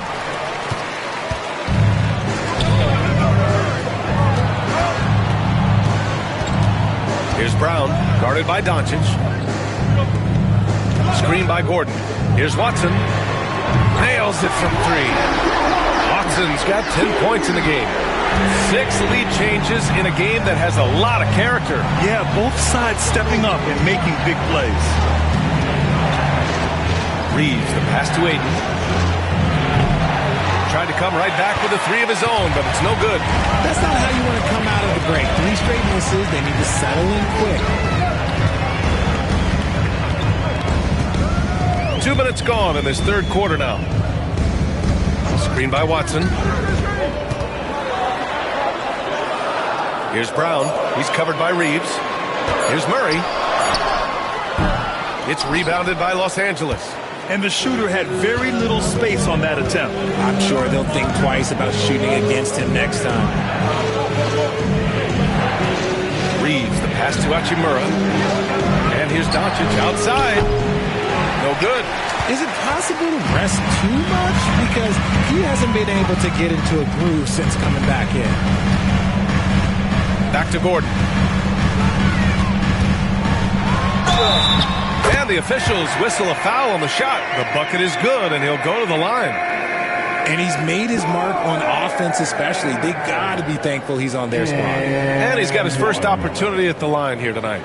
Defensive foul. DeAndre Ayton. That's his first personal foul.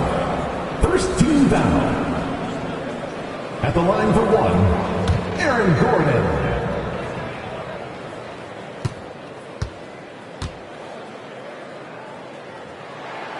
And talking about Gordon, just a freak athlete and ferocious dunker, a valuable role player on this team. And so J.J. Redick calls for the timeout. I think right now he must be looking at some adjustments.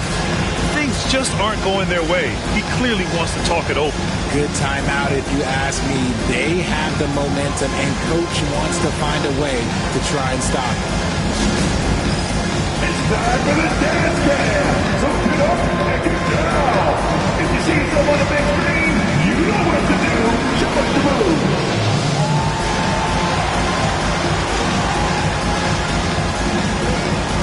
Nice try. It's all good.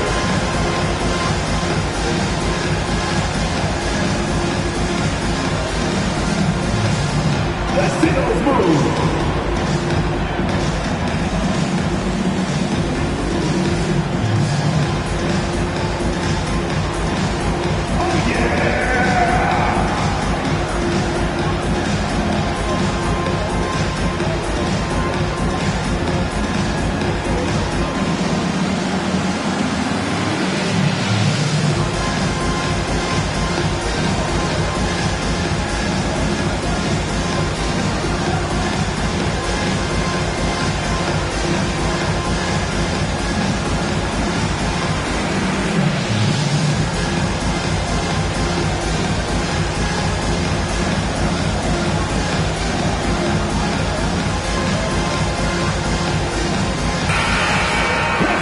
Latest break in the action. Let's take a look at the NBA's highest scoring team since the All-Star break. 5th, the Lakers. Since the All-Star break, this squad has been on fire on offense, looking like a well-oiled machine and taking and making high percentage shots.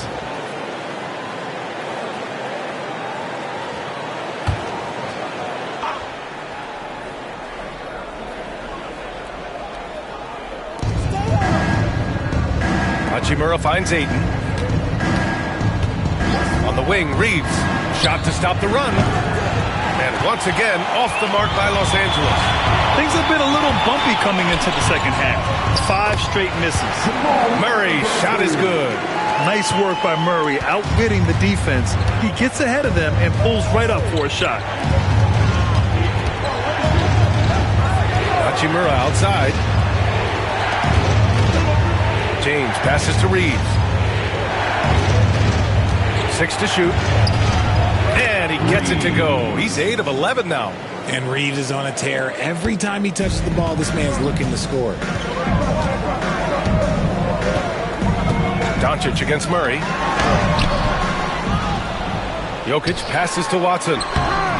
No good that time. Lakers trail by 4. Hachimura outside. Ayton. Soft touch off the glass. Ayton's got 6. Yeah, when you let Ayton get the ball close, it's over. DeAndre is just too skilled. Back to Murray. Fires from 14. And Ayton pulls it down. That's the shot they wanted. It just didn't fall. Tough to watch those miss. I'm sure they'll convert the next chance.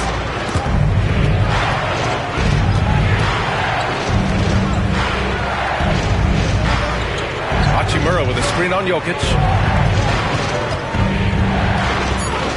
Reeves up top, defended by Murray for the tie. Takes a big high bounce and goes in. Reeves has got 4 points in the quarter.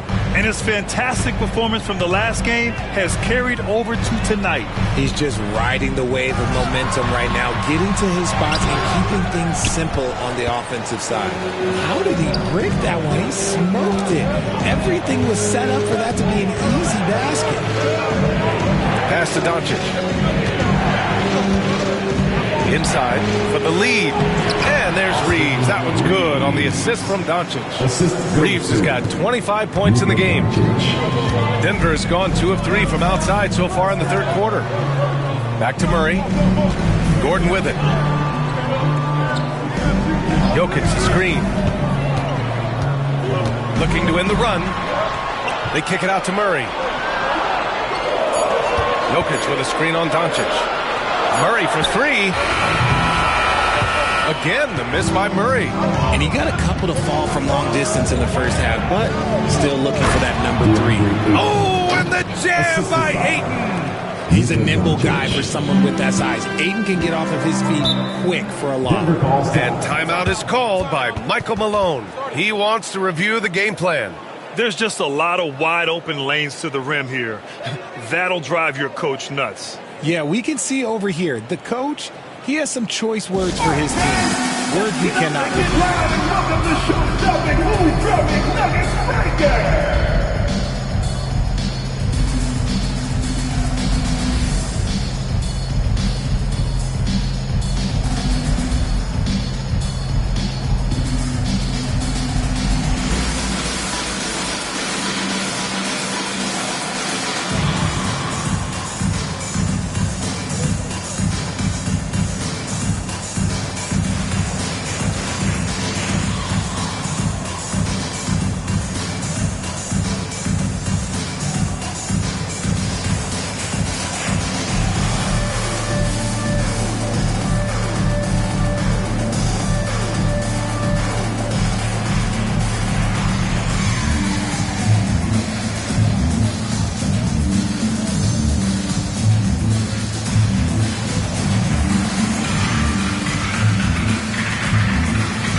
And there's the call on Rui Hachimura.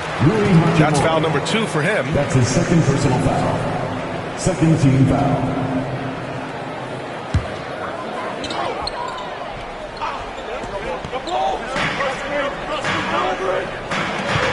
Left side Watson. And Gordon with the big finish.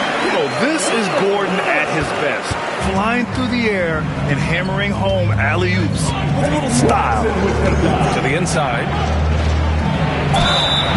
A moment now to see how the schedule is looking for the Denver Nuggets. On Saturday, they'll face off against Anthony Davis and the Washington Wizards. And then on Monday, they'll take on Kristaps Porzingis and the Golden State Warriors. Some might look at this schedule and already mark off how many wins they'll get, but I think that's a mistake. You can never take a night off in the NBA. Even the ones you think will be easy are tough.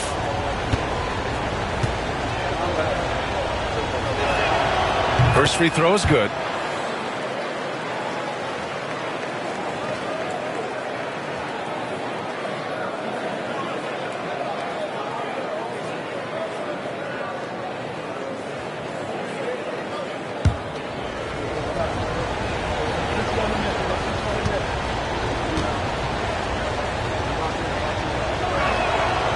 That one misses, so he goes 1 for 2. Nuggets trail by 3. Pass to Murray. Gordon outside. Lets it go from deep. Yes, and it's Murray picking up the assist. Murray's got his 3rd assist of the night. He knocked one deep ball in the first half, but you start to get the feeling he's finding his rhythm out there now. James outside. Back to Doncic. Rebounded by Denver. Outside Murray. Here's Brown. And the Nuggets hit again from deep. Their defense has to do a better job of smothering those shooters. Down low. Blocked! And here's Watson. 10 points for him to the paint. Gordon against James. Here's Brown. Down to 5 on the shot clock. To the middle. Jokic finishing through the D. And what's working here? Each guy is willing to make the next pass. Doncic passes to Reeves. Now James to halt the run. Oh, and he got fouled on his way up. He'll head to the line to shoot 2. It goes on Aaron Gordon. And when you think of LeBron, his competitive spirit is, to me, the first thing that comes to mind. All this guy wants to do is win all the time. Take a break. Take a break. 2 shots.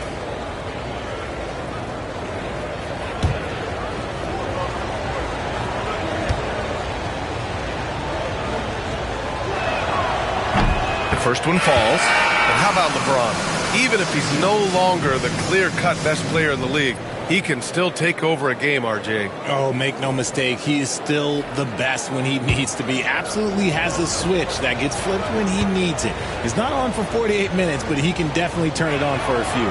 And Denver making a change here. Hardaway's checked in. I think everybody knows how good LeBron James is, but the thing that makes it remarkable is the longevity of his talent, and he is still leading the way for his team. Murray, no good. This has not been his best quarter.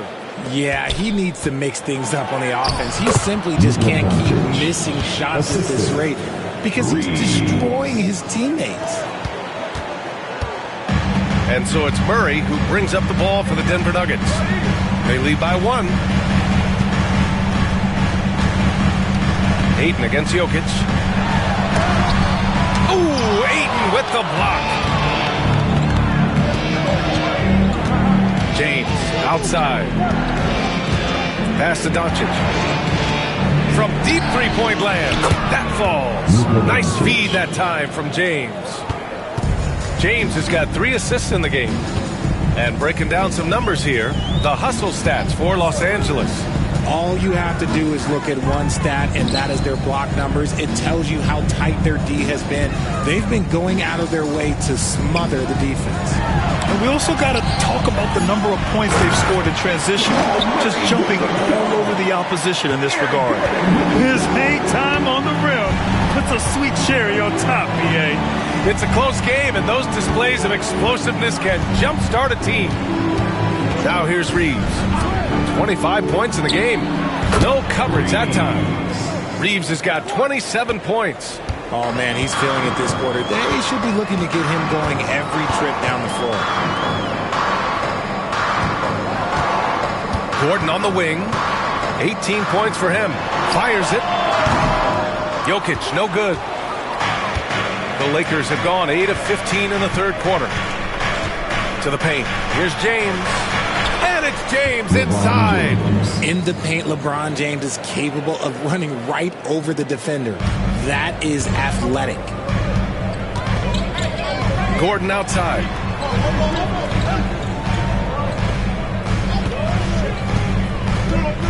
Pass to Watson. Here's Jokic.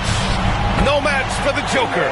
Down in the paint, Jokic knows how to take charge, getting past the D into a look. 2 minutes remaining in the third. Here's Reeves, and he drives in, and he can't get that one. Good D by Jokic. Murray against Doncic, and here's Jokic outside. Rebound, the Lakers. Larabia's got his 6th rebound on the night. Pass to Reeves. Doncic, a screen on Hardaway. Here's Reeves. And he gets it to go. Reeves has got 10 points in just the second half. He's going off this quarter. A huge reason why this team is on top. And here's Jokic. Oh, it's stolen by Doncic. Now the Lakers moving it up. He goes up. Look at Doncic finishing the break in style. A terrific full-court effort from Doncic. The moment he got the ball, he just takes off. Gordon outside.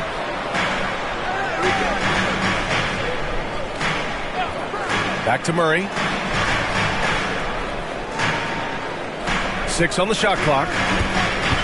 Inside. Watson. Hey, how's that for an answer? Right back with the dunk. He finds a shooter in motion and is confident he can thread him with the lead pass. Well done. Ayton against Jokic. Ayton passes to Reeves. Up and over Hardaway. The shot by Reeves, no good. Nuggets trail by 4. 7-second difference between the shot clock and the game clock. Hardaway, no good.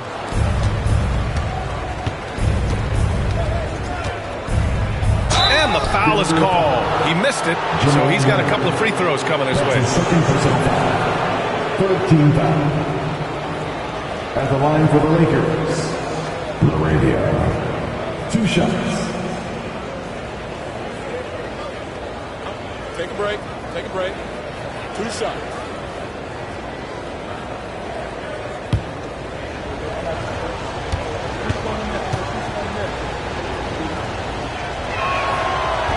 No good on that one.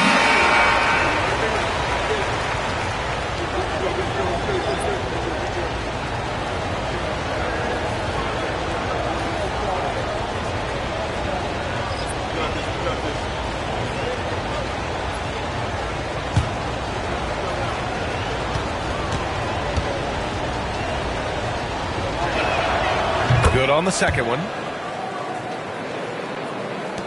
17 seconds left in the third quarter. Here's Pickett, defended by Smart.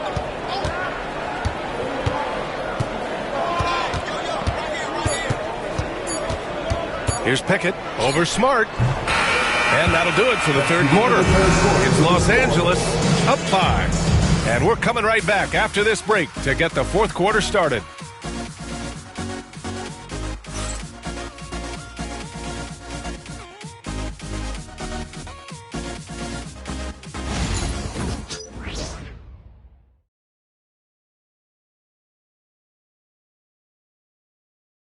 And let's listen to head coach Michael Malone review the game plan with his guys. Stops and run. Stops and run.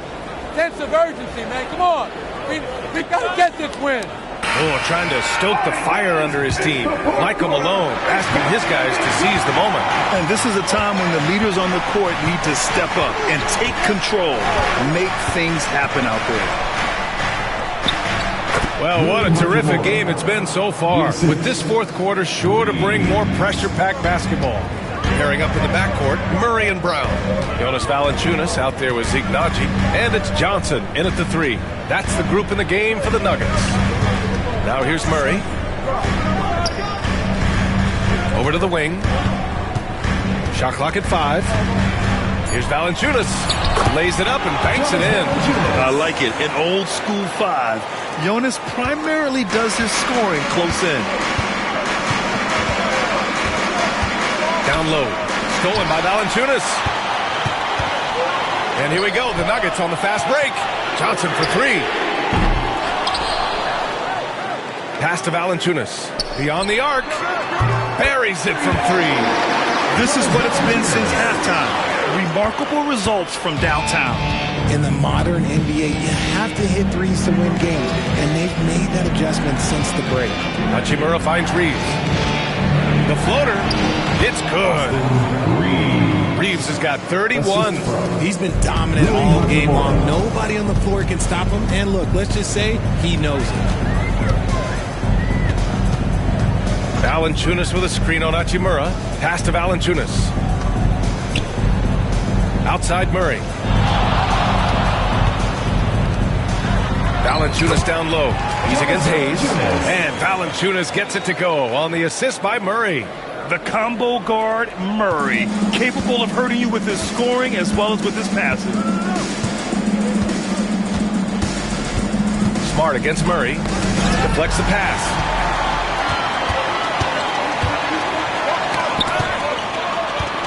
To tie it up. Ooh, he took a hard foul on the shot. So he'll head to the line to shoot a pair. They'll pin that one on Marcus Smart. Yeah, just forcing his way to the rim. Murray knew his fate going in there and got rewarded with a foul.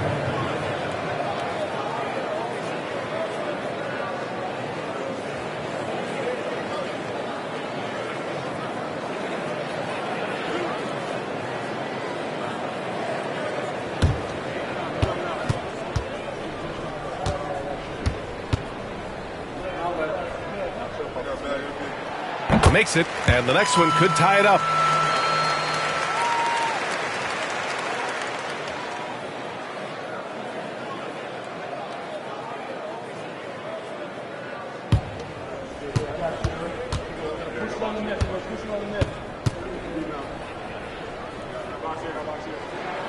That one drops. He ties it up. And so it's the Lakers with it. And after this one, they're at home against Phoenix. That game marks the start of a 4-game homestand for the club. It's Reeves with the drive. No good from 11 feet. The Nuggets have gone 3 of 4 in the fourth and looking confident on offense. Murray finds Johnson. Outside Murray to take the lead. And again, it's Denver missing. For Los Angeles, they've gone 2 of 3 to open the fourth quarter. To the inside. And that one is hammered home. The all-around game of Reeves continuing to develop. You just love that pass. Denver has gone 1 for 3 in the fourth quarter from range. Smart against Murray. This one for 3. It's rebounded by Los Angeles. Hayes has got 5 rebounds in the game. Outside Reeves. Smart looking around. To the paint. Here's Hayes. And finished off by Hayes. Just an easy play for Smart. Sometimes a game is simple. You see open man, you pass the ball to open man scores. Now here's Murray. And it's LaRavia with a rebound. LaRavia's got rebound number 8 now. Smart against Johnson. That shot missing. It hasn't been his best game, but his team is still doing to be high. And out of bounds, Los Angeles will have it. Watson, he's checked in for the Nuggets. And the Lakers also making a switch. Ayton's checked in. Los Angeles leading by 4. Smart outside. Hachimura outside. And Peyton Watson is going to pick up the foul. That'll be a second foul of the game. Connect's checked in for Smart. First team foul. Coming onto the floor for the Lakers, number 4, Dalton Connect.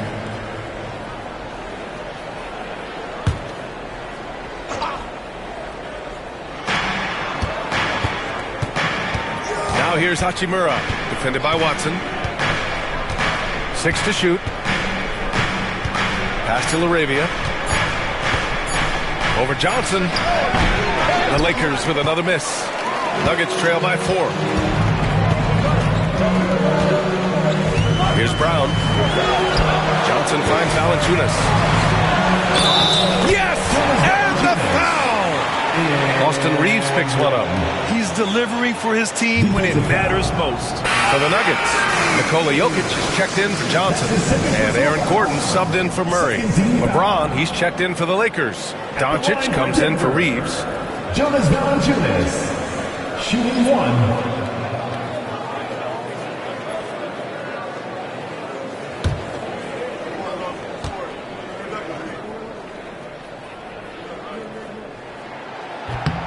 And Valanciunas no good on that one. More of a traditional center. Jonas Valanciunas can dominate the glass and capable of a double-double on any given night. Richard, it's nice to have the versatility of a guy like Hachimura. Equally comfortable at either forward position. So he's got the size and strength of a modern-day NBA power forward, but he also has the ability to stretch the floor and knock down a 3. That's a nice combo. Take a break. Take a break. 2 shots.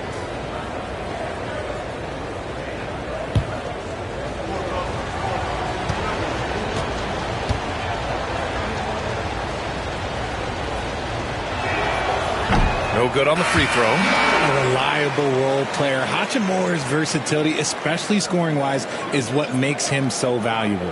Johnson, he's checked in for Jonas Valanciunas.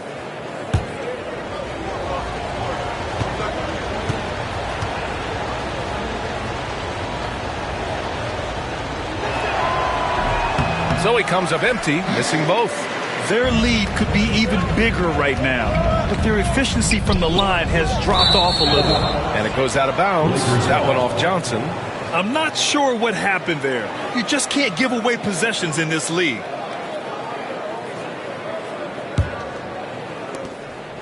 And Doncic has got the ball here for the Lakers. 2-point game. Down low. Here's Ayton. Great D that time from Jokic. The Nuggets have got 4 of 8 shots to drop here in this final quarter. To tie it up, Brown's shot is good. And this game is tied up now. This is when your interior D has to be on high alert. And for the Lakers, their shooting has been excellent so far, around 56%. And we've got a timeout called by J.J. Redick. Coach clearly has something he wants to say to his team right now.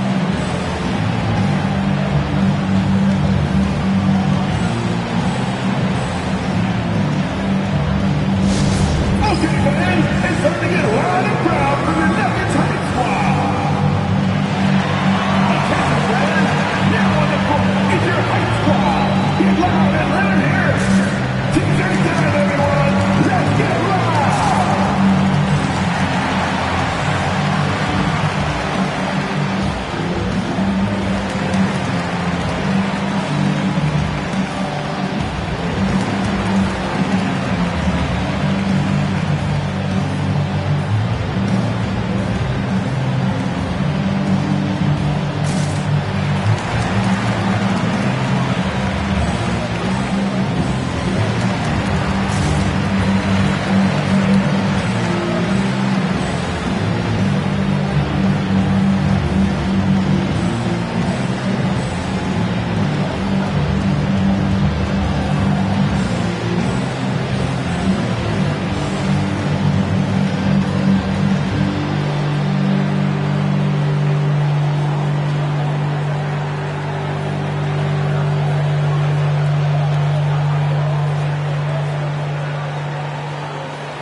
And the Nuggets making a change here.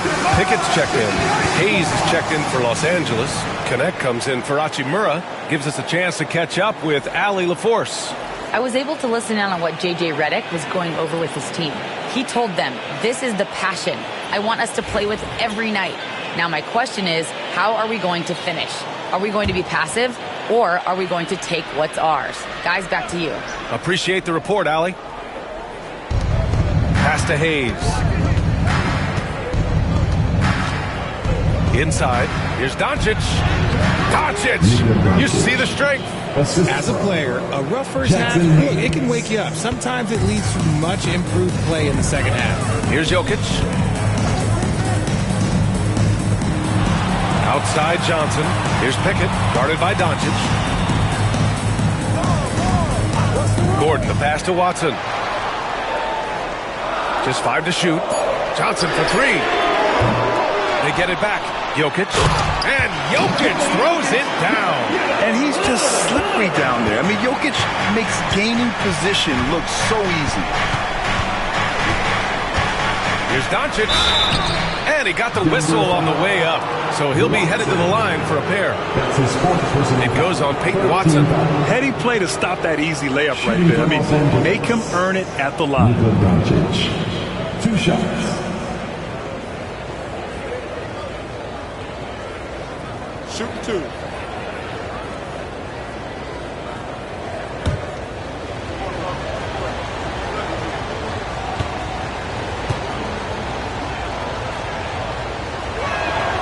And he knocks down the first one.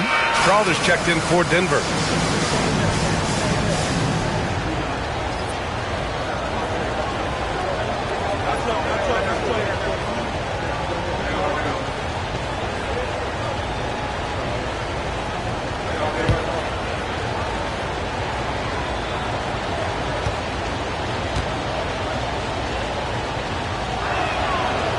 Both shots good from the strike.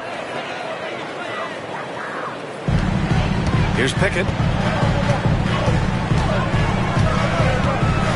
Gordon outside. Pass to Pickett. It's stolen by Doncic. Now here is James. Defended by Watson.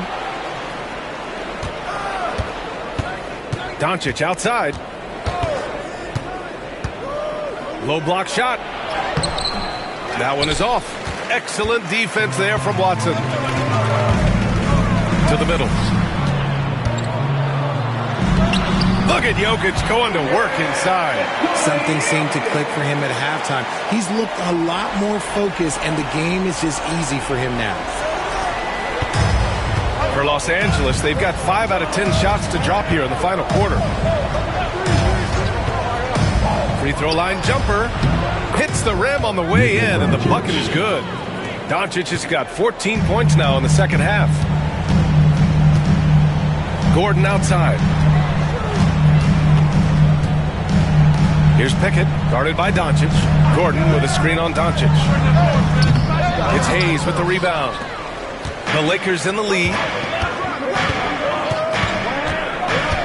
Here's Connect. Misses the baby hook.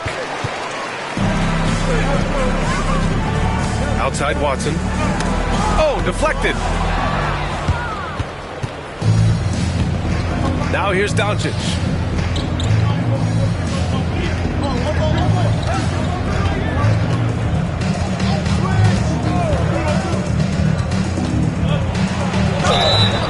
Oh, and there's the whistle on the shot.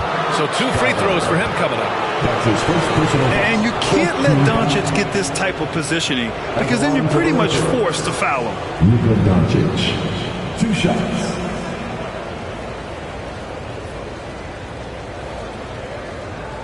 Take a break. Take a break. 2 shots.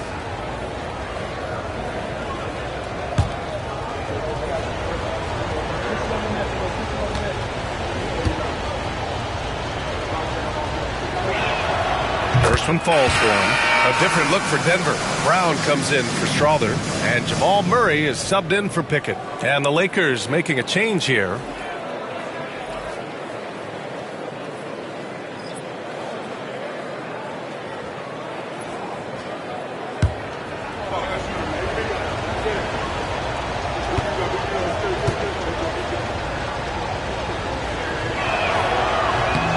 Good on both. And it's the Nuggets with the ball.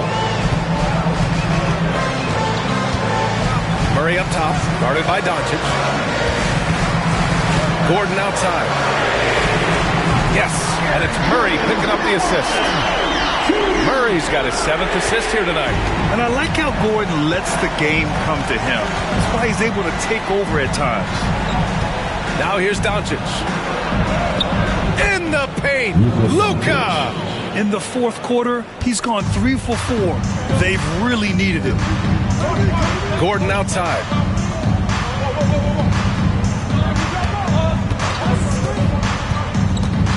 Pass to Brown. Jokic in the post. Is covered by Ayton. And Jokic shrugging off the contact on the make. This is not the same guy we saw in the first half. Credit him for finding a way to shake off those first 2 quarters. Outside Reeves. Doncic passes to James. From outside the arc. And it's Doncic missing. Denver has gone 2 of 6 so far in the 4th. Down low. Here's Gordon. Outside Murray. Gordon with a screen on Doncic. Murray for 3. Rebound by the Lakers. You know what? He's got to look to get other guys involved. The 3-point stroke is off. James passes to Doncic.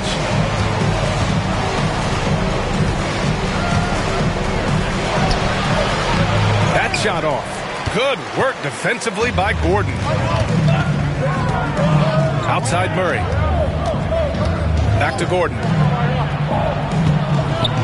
Outside Murray. Jokic the screen. Shot clock at 6. Murray passes to Jokic over Reeves. And misses it off the right side of the rim. The Lakers have gone 7 for 15 in the 4th. Here's Doncic. The Lakers with another miss. And they're set to take control of this game. It's crucial that they convert here. Pass to Murray. Jokic in the post. He's against 8. To take the lead. And it's Jokic missing. The Lakers shooting it with confidence. 54% so far. Tipped. Murray with it. Hachimura covering. And it's good. Fought through contact. Hit the shot and will go to the line. And that sends Jamal Murray to the free throw line. It's going to be on DeAndre Ayton. And a chance for a moment to check out the scoring breakdown for Denver. The name of the game in the modern NBA is making threes. Spacing the court, and that's exactly what they are doing tonight. And you have to talk about the passing, too. I mean, the ball has been zipping around on the offense, and they've kept the extra pass mentality the whole way. In tense situations at the line, they can count on him to keep his cool. Murray against Doncic. Tad short, but it's good off the front iron. Doncic has got 12 points now in the quarter. And from the moment he stepped into the league, Luka's been a big-time player. Murray finds Jokic. The putback. Controls the rebound and the putback. And the Nuggets lead by 2. And in these moments, Jokic shines bright, commanding the rock in the clutch and stepping up. And he sinks it. A huge shot to tie it up. Great to see guys who don't back down under pressure. They knew what they needed here and was determined to deliver. Now here's Murray. Outside Watson. The 3-ball. And Ayton pulls it down. And Doncic has got the ball here for Los Angeles. James deciding where to go with it. Can't get it to drop. 6-second difference between the shot clock and game clock. And this is why they go to Murray in critical spots of the game. He just knows how to come through. And so J.J. Redick calls for the timeout. Critical moment here. He's not taking any chances. And looking at the options here, what do you think is being discussed? A chance to tie it up here. And you also have to wonder if they'll try for a 3. But they'll probably try for a 2. But if something opens up outside, I doubt that they will hesitate to take it.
Here's Doncic.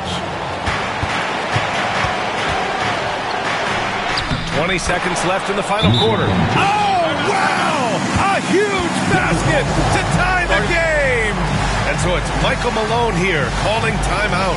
And Coach didn't want to take any chances in this situation, which is why he called the TO. All right, fans, it's dance time. Get ready to dance like everybody's watching.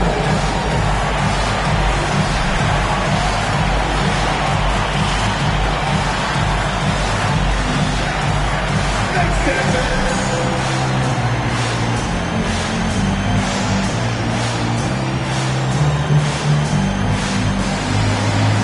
You have a camera on you.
Murray against Doncic.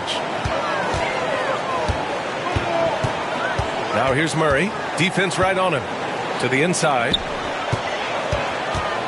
Here's Jokic. It's off. And you have to try to make something happen. I mean, they have to be aggressive at this point, even if it's risking a foul. At the line for Denver, Nikola Jokic. 2 shots. We got this.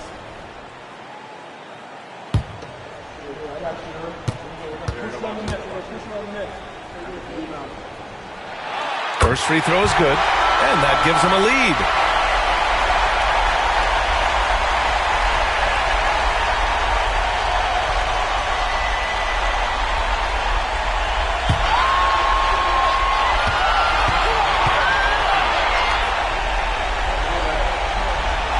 And so he drops them both, and it's a 2-point ball game. Now that's how you capitalize at the line. As long as they play good defense, they should have this win sealed. And so J.J. Redick calls for the timeout. Great time to call his guys into the huddle at a very tense moment in this game. All right, thoughts on what coach is going to do here? I don't know if they should be greedy here and go for a three. I'd take it to the basket, get a high percentage shot, or maybe get fouled.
Doncic.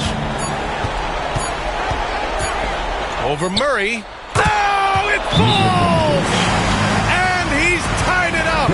What a shot! Okay, let's throw out the analytics for a moment. If he's taking the mid-range, it's a winning shot. And so it's Michael Malone here calling timeout. There is a lot on the line, and he is determined to make sure everyone's on the same page.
Is ended, and we are headed to overtime. We'll take a quick break and then get you back to the action.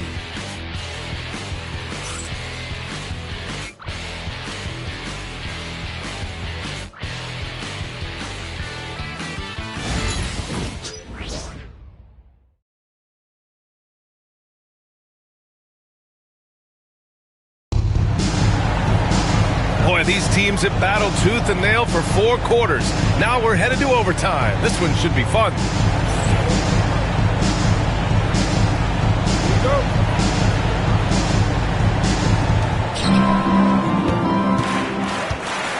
LeBron James out there with DeAndre Ayton. Then it's Luka Doncic. Then it's Austin Reeves. And it's Hachimura in at the 3. Now here's Reeves.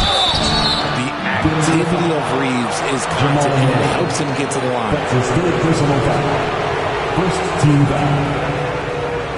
At the line for the Lakers, Reeves. 2 shots. Take a break. Take a break. 2 shots.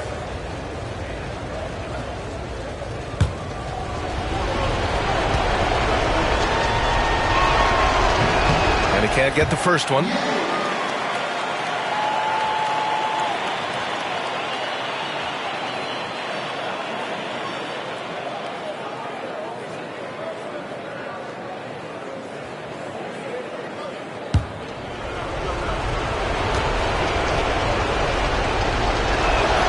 And the second free throw is good.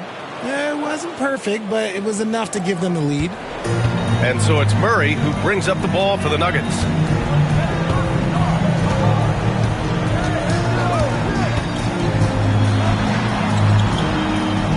Pass to Jokic. Clock at 6. Gordon with a screen on Hachimura. A nice shot by Watson. And the Nuggets lead by 1. They're going at it on offense. Neither team backing down. Man, this has been a fun one, but look, who doesn't love a high-scoring game? Now here's Ayton. James, outside. Doncic outside. Knocks down the triple. Doncic has got 42 in the game. As they set their sights on locking up the win, he has to do everything in his power to make this happen. From the arc. A nice shot by Watson. Man, this is just fun. These teams are trading threes back and forth.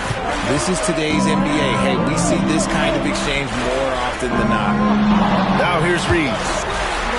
Pass to James. Three-pointer, no good. This is why you want ball movement and player movement.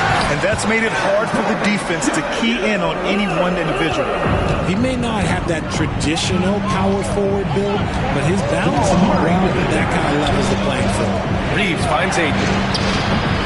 Ayton, great positioning on the putback. That's the thing about Ayton, it is so hard to keep him off the glass.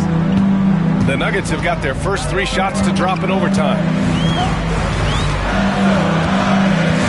Doncic against Murray. Oh, the bucket's good, and he'll have a chance at one more. That one on Doncic. He hears the whistle, and he keeps his concentration and is able to knock it down. Luka Doncic. That's his first personal foul. First team foul. At the line for 1, Jamal Murray.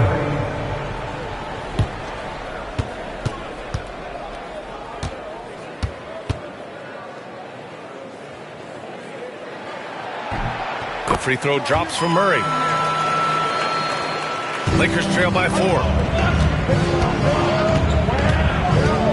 Outside Reeves.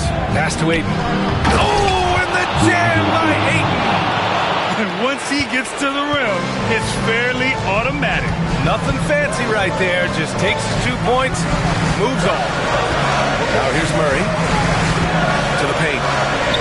And Gordon with the big finish. Oh, the crazy athleticism of Gordon. It makes him a great option in pick-and-roll action. And so J.J. Redick calls for the timeout. He is not messing around, calling them into the huddle. All right, everyone, time to make some noise for your one and only Nuggets dance team.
Lakers trail by 4.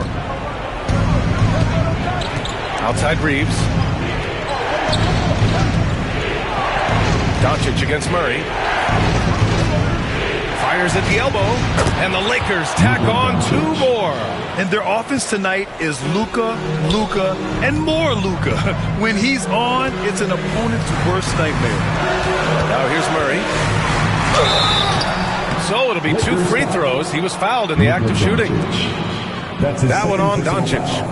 Man, he made sure to get his money's worth on that foul. At the line for Denver, Jamal Murray, taking 2 shots.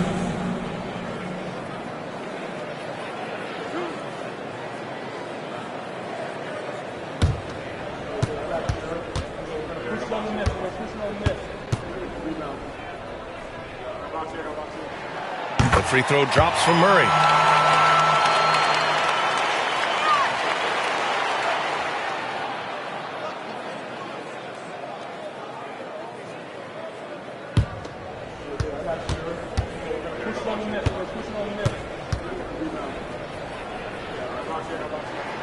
So he gets them both. And it's a luxury to have a great shooter like him at the line. Very rarely see him miss. And Doncic launches from deep. Jokic grabs the board. Jokic has got 13 rebounds in the game. Class eating.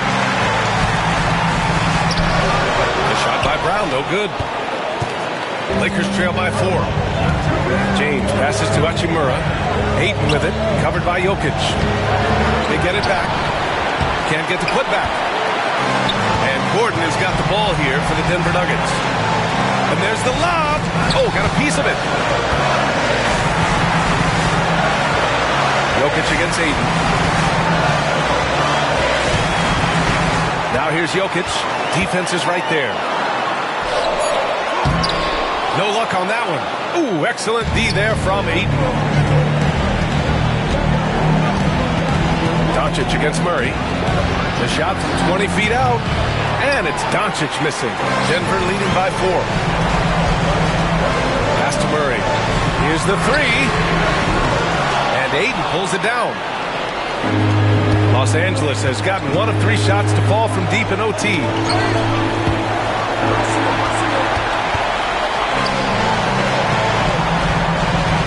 Gordon against James. Brown. And no good, trying to use the glass. Hachimura outside. Pass to James. Shoots from 12. It falls! And he's brought them within 2 points now. Are we even surprised at this point? Like, this is what he does. Like, he just shows up clutch. Oh, it's clutch time? All right, here you go. We've got a 9-second difference between the shot clock and game clock. Here's Jokic, and the bucket counts, and he is on his way to the line. He'll try to make it a 3-point play. Defensive foul, DeAndre Ayton.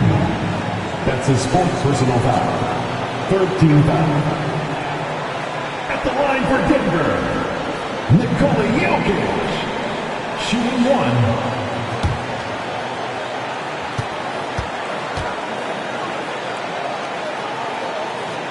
Free throw drops for Jokic.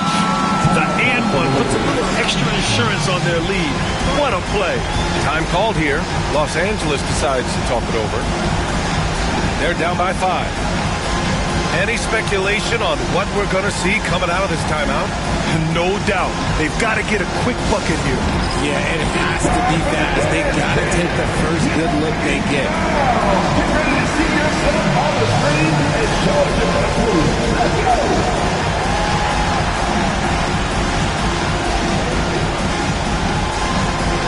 Dance lessons.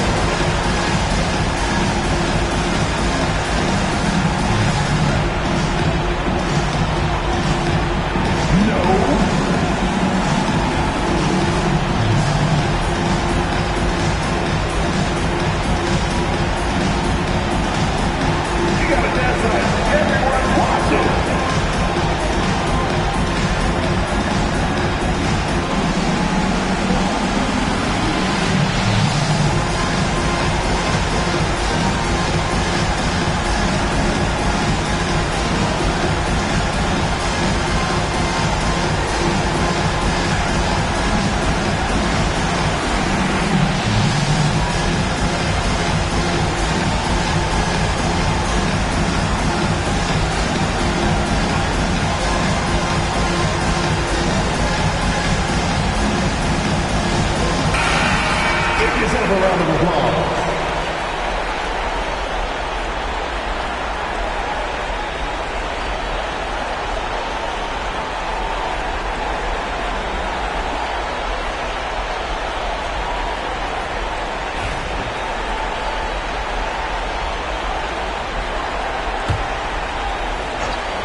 Here's Hachimura.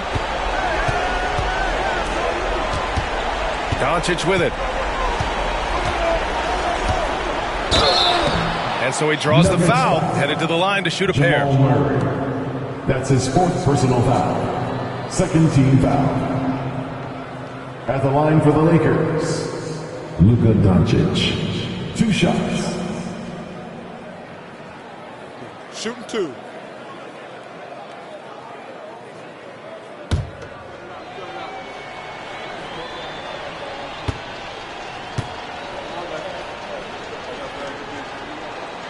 Good on the first, and that shrinks the margin to just 4.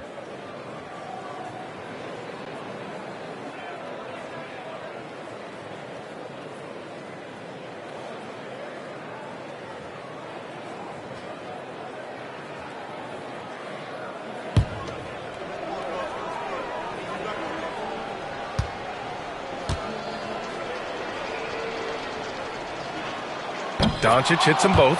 Yeah, they desperately needed those free throws, and he delivered. It's down to a one-possession game. And so they choose to intentionally foul. Getting a little desperate at this stage. I mean, the clock's the big factor. At the line for 2.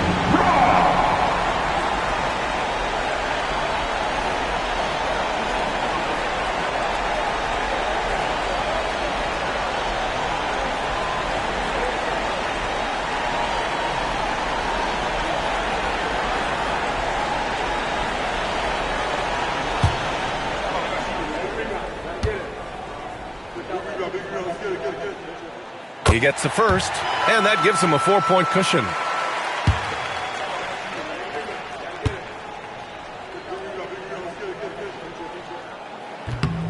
So he gets them both, and it's a 5-point game. Calm and cool, and his free throws put a bow on this one. Nice way to finish the game up. Ayton passes to Hachimura. From deep, here's Doncic. Offensive board. So the Nuggets win it. They escape with the W, even though they needed a few extra minutes to pull it off. And both teams gave their all. But when it came down to overtime, it was about who had more determination. Well, now we have some time to check in with Allie LaForce. Allie. Nicola, congratulations on the win. What does a win like this say about your team? I mean, we are looking for each other. We are finding it. When we start playing like we're supposed to play, we are really good. So hopefully we're going to continue to play like this. Thanks, Nicola. Back to you guys. All right, Allie, thank you. Well, folks, that's going to do it for now. For Allie LaForce, Grant Hill, and Richard Jefferson, this is Brian Anderson, thanking you for watching the NBA presented by 2K Sports. And let's leave you with our player of the game, Jamal Murray.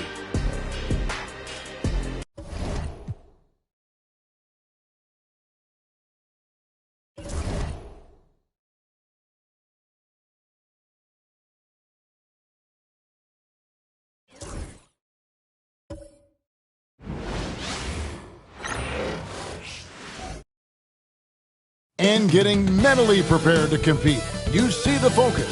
You feel the energy. These guys are ready to go. Welcome, fans. Thanks for joining us for this Friday night edition of the NBA on 2K Sports. With Greg Anthony and Brett Barry, this is Kevin Harlan. We'll be hearing from David Aldridge on the sideline.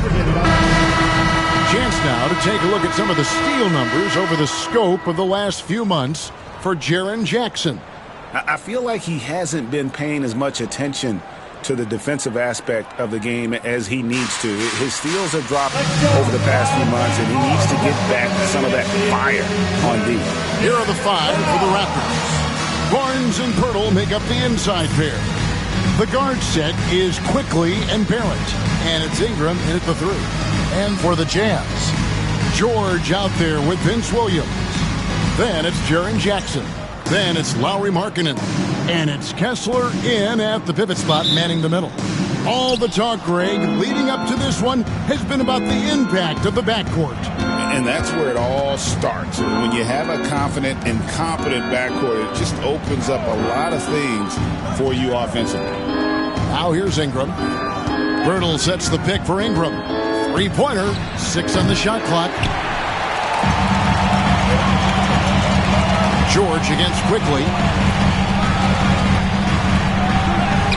And George gets it to go. And nice touch inside. George can finish from all three levels. Here's Quickly. To the middle. Here's Pirtle. And the dunk by Pirtle.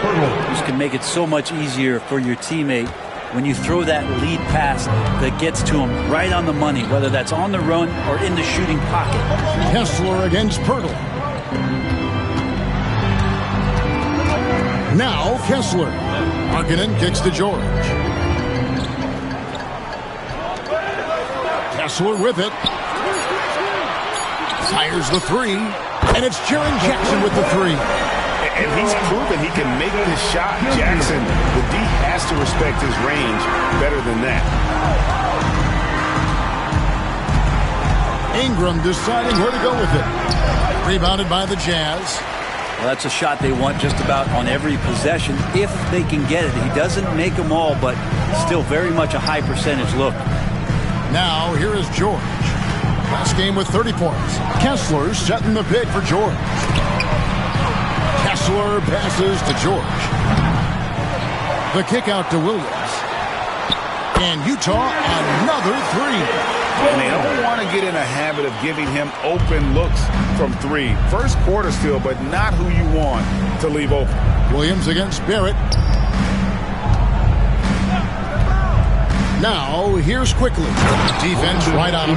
And slam dunk by Ingram. Sweet finish on the alley-oop. Ingram extending that time to throw it down. George passes to Jackson.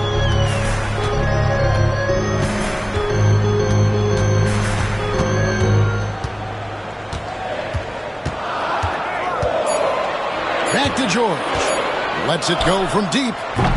And it's Ingram with the rebound.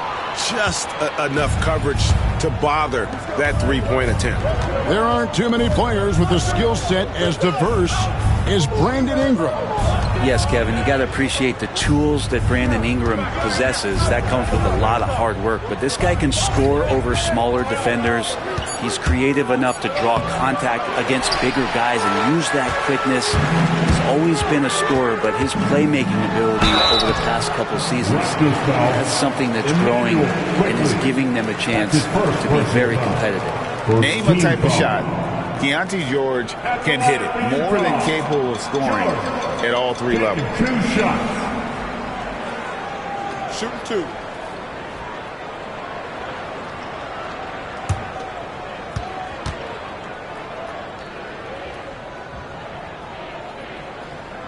That free throw good from George. You know, Greg, thinking back to the glory days in Utah, they went to back-to-back finals in 97 and 98. Unfortunately, though, Kevin, that Stockton-Malone era, they just couldn't overcome the dynastic Bulls. The Jazz still searching for that first NBA title. And George drops them both. And the defense of this Raptors team, Greg, they are built to switch. And it's no accident with their roster construction. They like having wings that can guard all five positions. Makes defending a much easier prospect. And the timeout called by Darko Rojakovic. He's ready to talk things through with the team. Time for dance step. If you see yourself on the big screen, then you know what to do. Show us your move.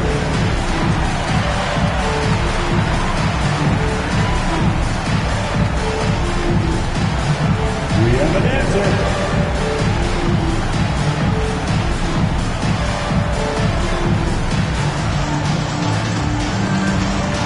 Next.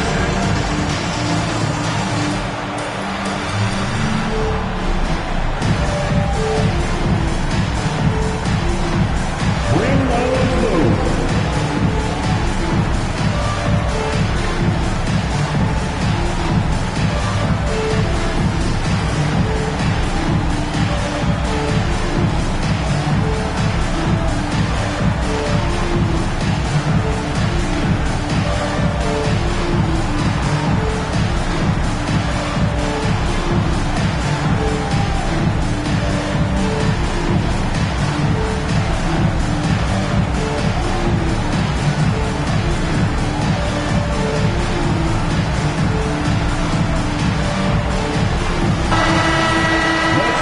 screen now is the 2K leaderboard showing us the leaders in blocks in the second half of the NBA season. You look at Kessler, one of the top intimidators in the league, a fierce shot blocker. He's been protecting the rim as well as anybody in the league during that stretch. I mean, he is not making it easy to take the ball inside.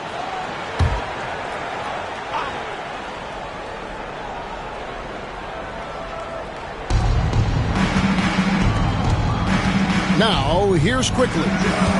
He's certainly been a consistent piece of their offense, averaging about 14.5 points a game. Barrett with the bounce pass. Nice shot by Pirtle. Pirtle's so reliable and solid in these pick and rolls. He knows exactly where to be.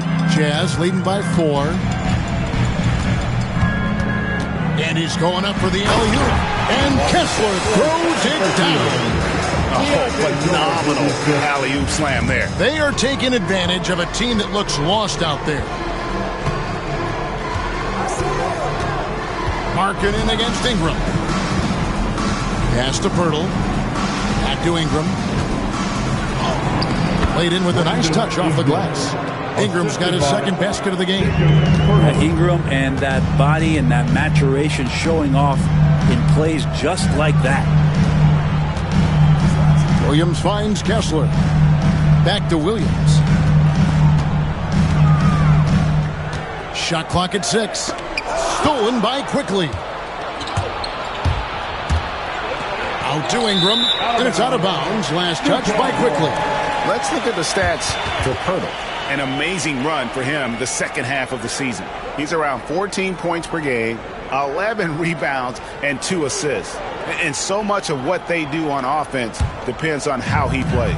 But he attracts serious attention from the defense, and that really does open up the backside for a lot of his teammates to take full advantage. Markkanen down low. He's covered by Ingram. Jackson has the open look. And the 3 off target. Raptors trail by 4. It's time now to hear from our Hall of Fame reporter, David Aldridge. What's the latest, David? Thanks, Kevin. Now, Will Hardy talked to me a little while ago. And their focus on defense, Brandon Ingram. Coach told me Brandon presents unique problems. It's the skill and size combination. You just don't see it too often. Anytime Ingram touches the ball, everyone will be focused on stopping him. Should be a good one tonight, guys. Thank you, David. George, no good. His touch has left him in this quarter. Nowhere close to the kind of output they need from him. And Toronto turns it over again. Now we get a chance to check out some numbers for Scotty Barnes. Since the break, he's been simply stellar. And he's a defensive ball hawk. You can't let your guard down. Remember, he's 10th in the league in steals per game. And yeah, he's a true professional at the free throw line. It's a part of the game where he excels. You want him at the line for you in crunch time. Collier, he's checked in for Williams. Outside Jackson. Pass to Markkanen. Here's the screen. Outside for Jackson. Tries again, and Markkanen lays it up and in. Yeah, you would think that you're not going to forget about a 7-footer, and Markkanen's able to sneak in there and get it. Outside, Barrett. Lobbed up there for Barnes, and it's Barnes slamming it down. Barnes with great lift off the floor. What a play. And so George will bring it up for Utah. Keep rolling here following the win against Memphis. Well, you look at the points they produced in that game. Great adjustments on the offensive end. It never stopped working. One of those games where just everybody was making shots, continual flow, and a very professional win. And Will Hardy calls timeout here. He wants to talk to his guy.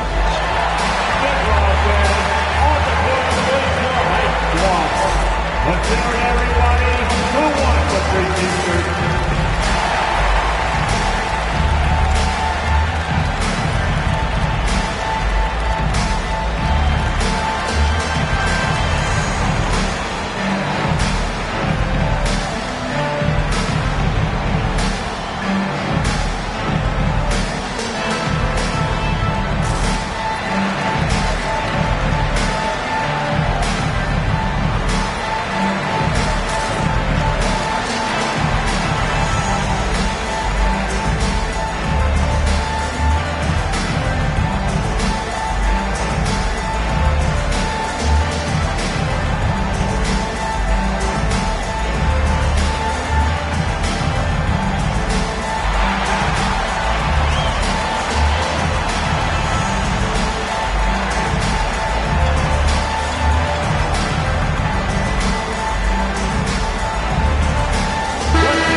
get a break in the action, so let's take a look at the West and how the teams are stacking up. Take a look at the Jazz. It's been a rough season for them. The good news is the lottery is only a couple months away.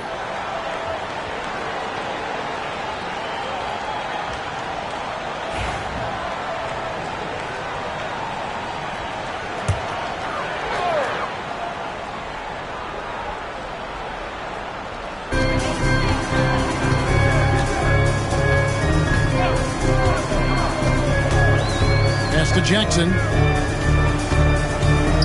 Here's Collier. The shot by Markkanen. Nobody around. Gets it to go from beyond the arc. Markkanen's got his second bucket of the night.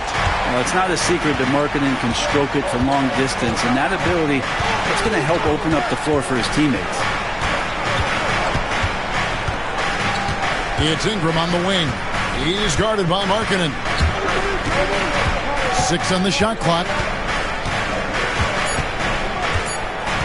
Here's Ingram.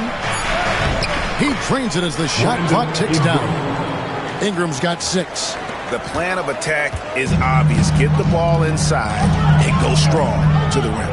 George passes to Collier. Kessler with it. Pass to Markkanen.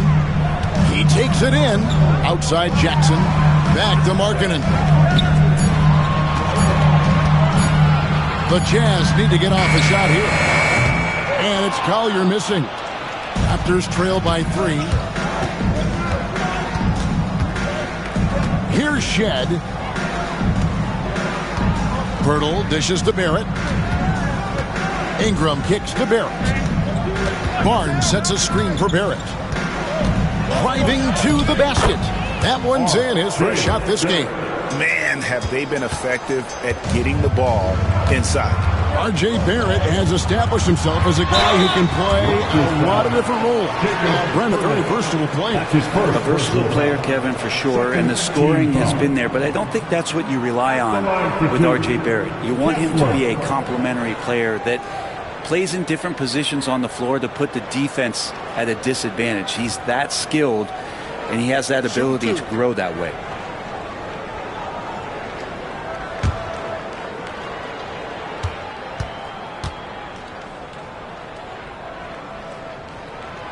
That one is off.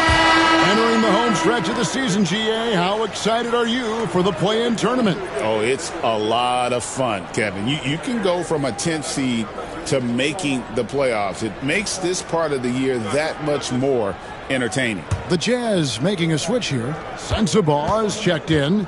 Grady Dick's checked in for Toronto. And the second free throw, good.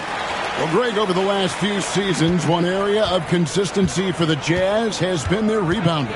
Yeah, and they have some size, and they make controlling the boards a focal point. When you're playing Utah, you better be ready to put a body on somebody. Markkanen passes to Kessler. Over Pirtle. Kessler with the bucket. Kessler's got 5 now. Punch, counter punch.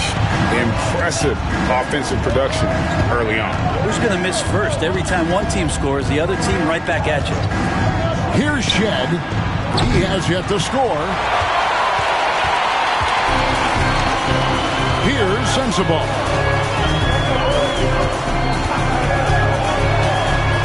To the paint. Here's Kessler.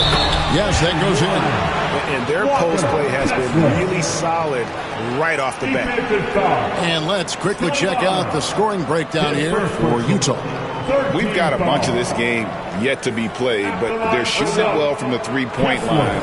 That's got to be a welcome sight. So much good energy and flow tonight, and that has really come out of great ball movement. Guys have been open, and as soon as they are, they get the ball. On the free throw, no good. Now, Dick, looking at his numbers, he's averaging about 6.5 points a game. Ingram outside.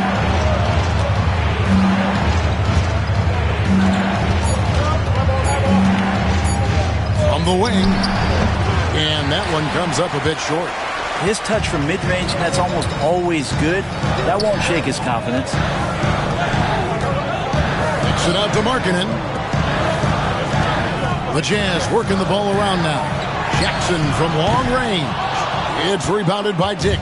And he didn't punish them for the weak coverage there, but they can't count on him to continue missing. And out of bounds as the Jazz gain possession. Kolakowski, he's checked in for the Jazz. George comes in for Lauri Markkanen. And then for Toronto, Trace Jackson-Davis comes in for Jakob Poeltl. And Barrett subbed in for Brandon Ingram.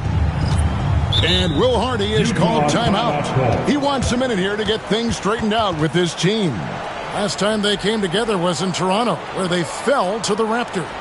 Yeah, tough game on the road. The guys you're defending, obviously comfortable shooting in their own building. You've got to find a way to break their rhythm. Yeah, they couldn't do it in that one. Always a step slow in closing out the shooters and maybe even recognition of who was on the floor. Just not enough energy, and that's a tough way to win on the road.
Chance to check out stats for Vince Williams.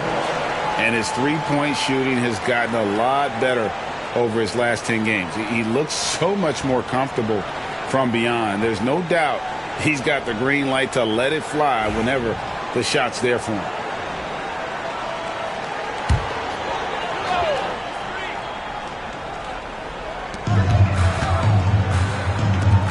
Here's Collier. Nothing on the board. Here's Sensabaugh. No good on the triple. It's Barrett on the wing. Lays it up off the glass. Using some muscle there on the finish. I like seeing Barrett be active inside. Utah leading by 4. Pass to George. The 3. Cranes it from beyond the arc. George has got 7 points. You can't just stop when there's a pick set up. Got to fight over it as a defender. That's one that the coaches will watch tomorrow with that player. You hate to see him give up in that situation. Hammers the alley-oop through. And Barnes continues to show steady improvement as a distributor. Fantastic pass. Now here is George. D right on him. And he makes good on the layup. He's got 9. And they've done well at taking advantage of some late defensive rotations and getting the ball in the paint. Inside. And Barrett gets it to go. 1:22 left to play in the first quarter. A moment now to hear from our sideline reporter, Hall of Famer David Aldridge. David. Kevin, thank you. The Utah Jazz last season became one of the first teams in the league to move their games to broadcast television. It's a gamble, but they just about tripled their reach. And with the rapid growth in the region, they have a chance to attract new fans. Kevin, no doubt, other NBA teams are keen to see how this goes. Oh, David, no question at all. And we thank you for your report. Yeah, Scotty has confidence from that mid-range and does not need much space. Pass to Sensabaugh. Outside Jackson from the arc. It's hauled in by the Raptors. They're coming off that win against Philadelphia. Yeah, I think they prepared to face more defensive pressure, and that one didn't happen, and boy, they just rolled. It took just a little bit of time, but once they figured out the D on that night, man, their offense was rolling. Now, here is George, following the miss by Scotty Barnes. Now here is George. He's tightly guarded, and that one good. And obviously his momentum from the last game has carried over here tonight. Yeah, the coach pretty smart for zoning in on him and giving him opportunities to stay with that confident play. And so it's Utah, bringing the quarter to a close with a 7-point lead. They've done a lot of great work from long range. We'll get right back to the action when we return.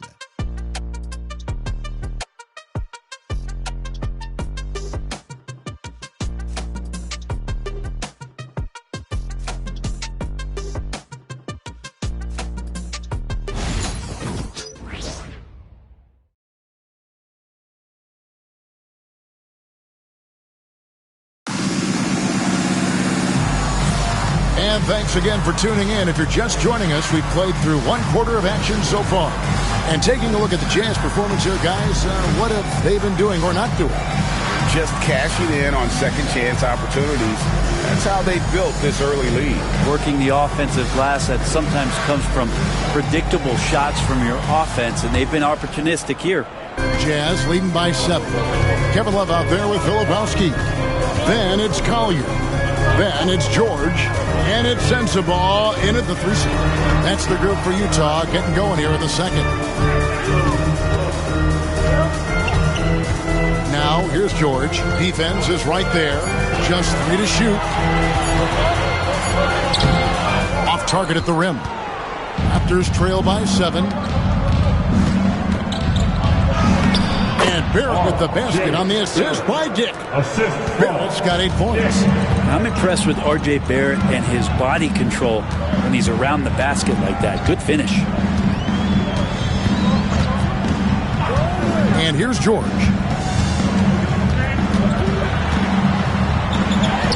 It's in and good for his 6th field goal in 10 attempts. He's got a lot to do with the position that they're in. A very smart offensive performance tonight from him.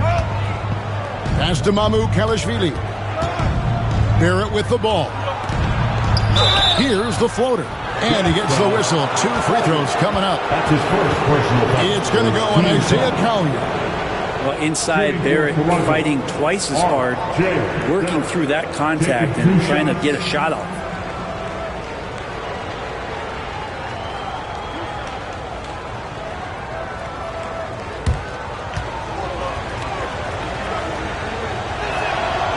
He's off on the first. Ray, you look at today's point guards, so many different types that can be effective. And there's a lot more freedom for point guards to kind of explore the parameters of their game. Sometimes it's steadying an offense. Other times it's to ignite it. Vince Williams is checked in for the Jazz. The Raptors also with a sub.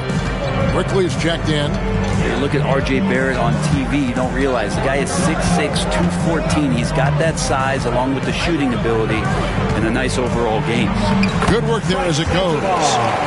Sensabaugh's got the lead up to 8 now for Utah. Oh, they own the interior right now. 10 straight points coming from inside. Mamu Kalashvili passes to Barrett. Raptors moving the ball around. They set the pick. Over Williams. Out to Barrett. With some arc. That's another one for him. His 5th in just 7 shots. I think R.J. found that floater right as he got into the area. One more step. He's able to spot the rim. Soft touch. Here's George. It's hauled in by the Raptors. Higgs got 4 rebounds now tonight. Here's Barrett. And the call on the shot that sends him to the line. That's his first personal foul. And I like the fact that the defense is looking to protect the rim at all costs. The Raptors have converted 1 of 2 free throws so far today. And as a team, really just middle of the pack in terms of their percentage from the line at about 76.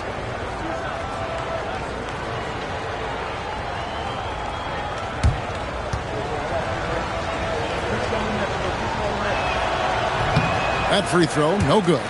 And just a much better job of attacking and getting to the line here in the second quarter. Didn't have a single attempt in the first.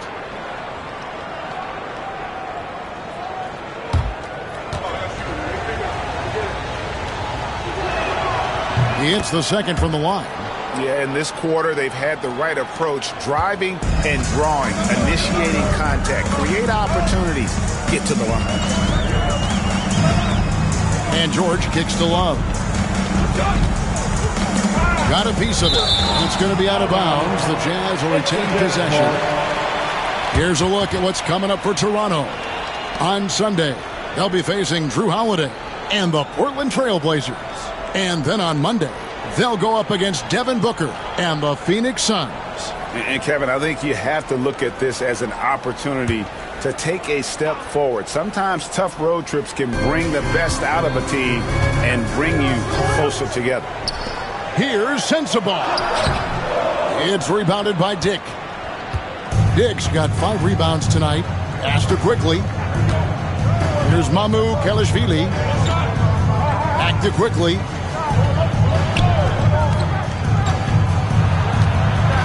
Down low. Jackson Davis can't get it to go. Jazz leading by 5. Outside, George. Quarter number 2, around 3 minutes gone by. Here's Filipowski. Whistle blows. Pocket is good. He'll have a chance at the line to make it a 3-point play. Defensive foul. Sandro Kelishvili. His first. The Jazz shooting their 6th attempt at the charity stripe in the game.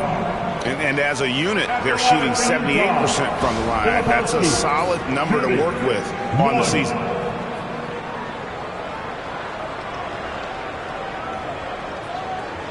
One shot.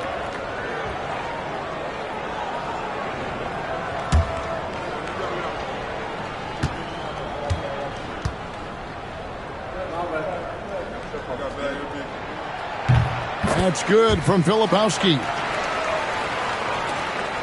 Raptors trail by 8. Onside, Barrett. Barnes against Jackson. Fires from deep. And that one's good. Barnes has got 9 points. Every year, Scotty Barnes looking increasingly comfortable shooting from the perimeter.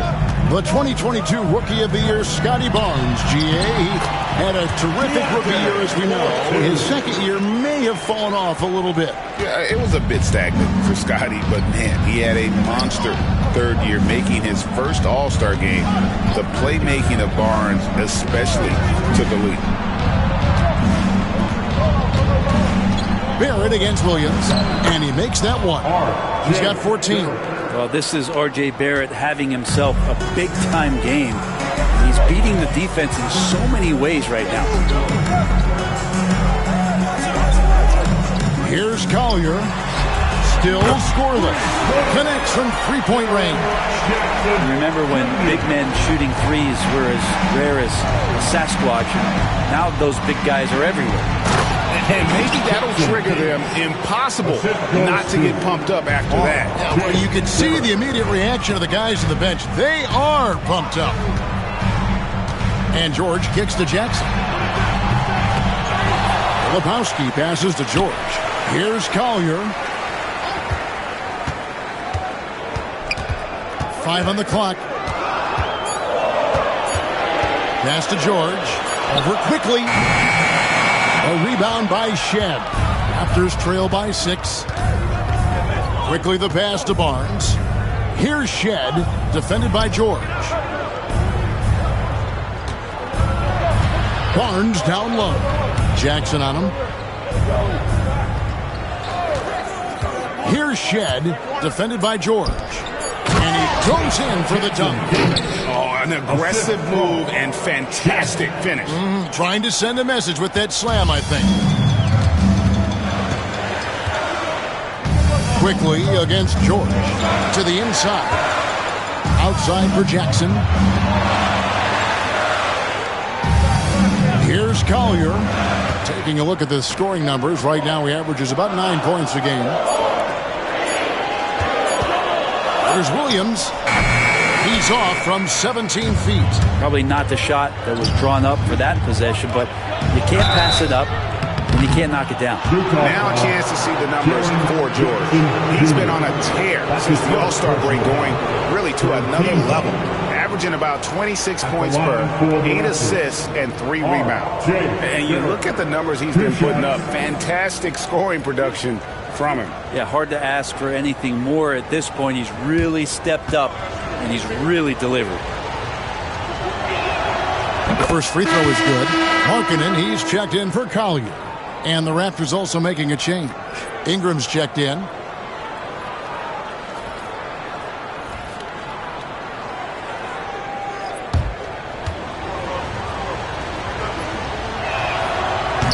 And so Barrett nails both of them. Utah leading. Outside, George. Markkanen against Ingram. Markkanen kicks to Jackson. 6 to shoot. Here's Filipowski. And that'll be 2 free throws coming up. Officials on the call with the foul. The Jazz shooting their 7th and 8th free throw attempts for the game right here. At the line for the Jazz, Filipowski, 2 shots. Take a break. Take a break. 2 shots.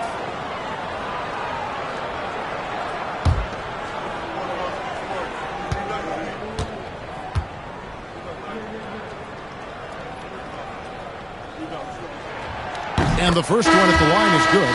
Collier, he's checked in for Utah. And Toronto also making a switch. Walter, he's checked in for R.J. Barrett.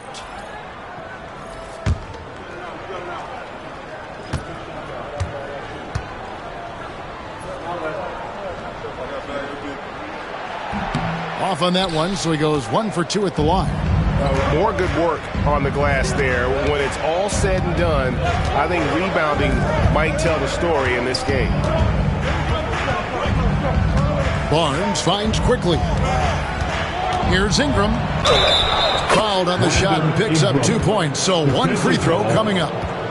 Just figuring out more and more how to find points in production from the free throw line. Ingram, a real pro at drawing fouls at this level. And this is his first trip to the line tonight. And with his percentage at 87, he's done just about everything they could have asked when it comes to free throw shooting.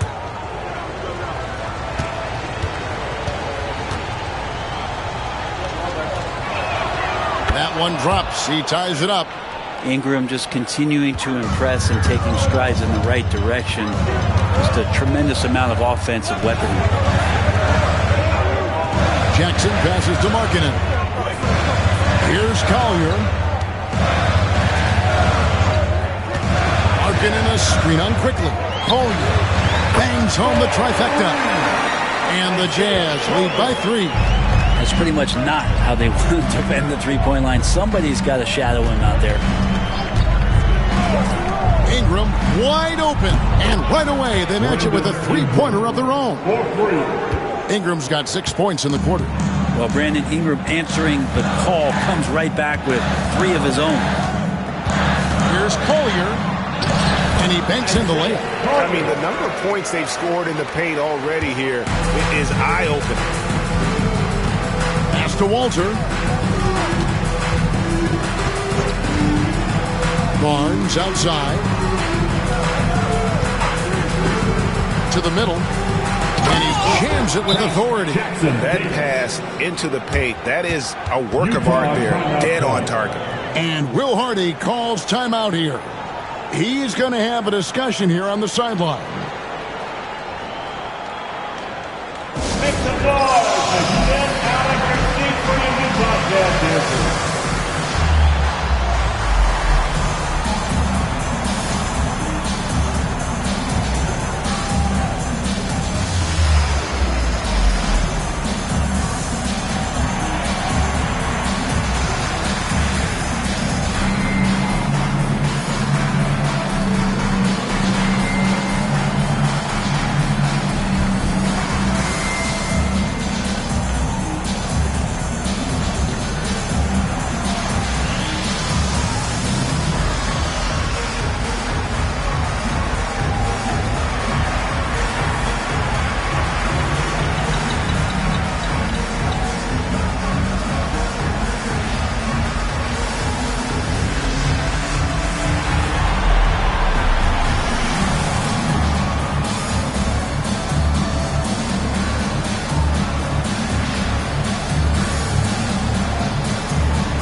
Sensabaugh is checked in.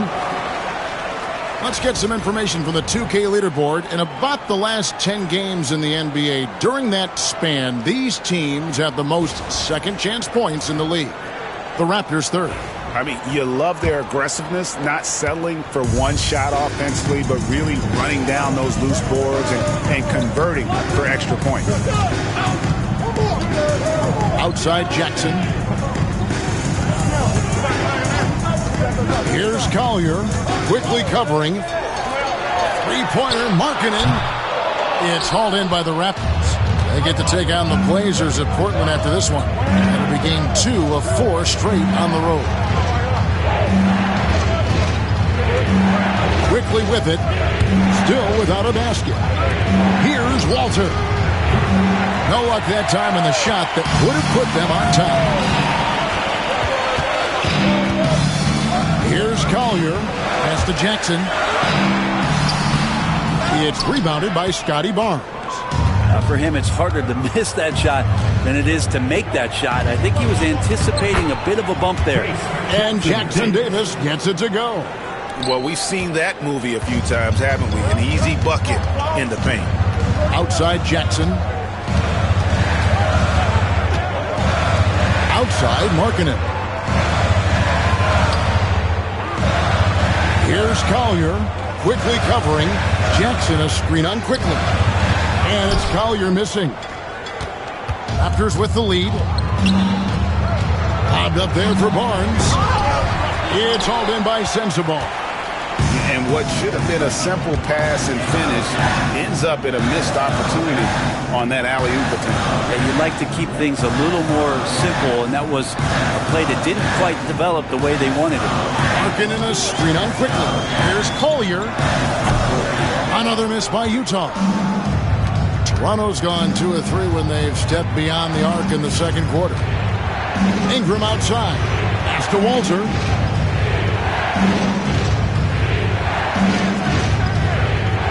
Back to Ingram. As we've gotten closer to halftime, their style has become more and more physical. And a closer look here at the scoring breakdown for the Raptors. And guys, they've done a great job feeding their bigs inside. They are just punishing the opposition in the paint. Well, whether the defense is inviting these shots or not, they've been great in the mid-range. And so producing from there, that bodes well. And that one falls for Ingram. I think Brandon Ingram, not only a great story in his own right, starting to find out just how capable he is as a talent in this league, but also for executives about being patient and letting that talent develop. Here's what Utah's going with right now. Walker Kessler comes in for Jaren Jackson. And it's Keontae George in for Collier. Both free throws good for Ingram. At this point, you might as well go ahead and chalk up the points when he's at the free throw line. Pretty much automatic. And it's Kessler, top of the key. Outside Williams. Nice ball movement by Utah. Ingram against George. And foul on the shot, so he'll get a chance at the line. It goes on Brandon Ingram. 13 foul. The Jazz have gone 5 of 8 from the charity stripe here tonight. George taking 2 shots. Shooting 2.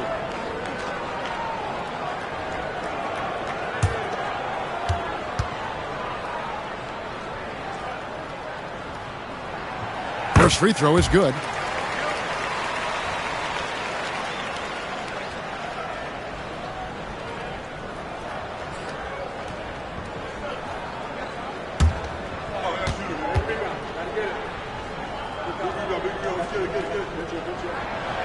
That one is no good. For Jakob Poeltl, his parents paved the way for him to become a professional athlete. And I'd say Brent did a good job. Well, it's a good point, Kevin. They were doing some blocking of their own, just not basketballs like Jakob does. Both of his parents, members of the Austrian national volleyball teams, and building some roofs on some people trying to put down a few slams. Such a critical part of how their offense is going to flow. Things are only working when he seems to be on the floor. The three from Barnes. Gets it to drop, and now he's shooting at a 5-for-8 clip. Shooting off the catch, Scotty Barnes has built out that part of his game. Jazz trail by 6. Outside Williams. Back to George. Good. The nice assist for Williams. George has got 22. And despite the hot start from beyond, they've gotten away from shooting the triple. Quickly kicks to Pirtle. Over Kessler. 2 free throws coming up, and they call the shooting foul. Well, you got a 7-footer that's 2.5 mils. Pirtle is tough to handle in close. First trip to the free throw line for him in this one. Not the best statistic for him in terms of his performance at the line. Very low numbers.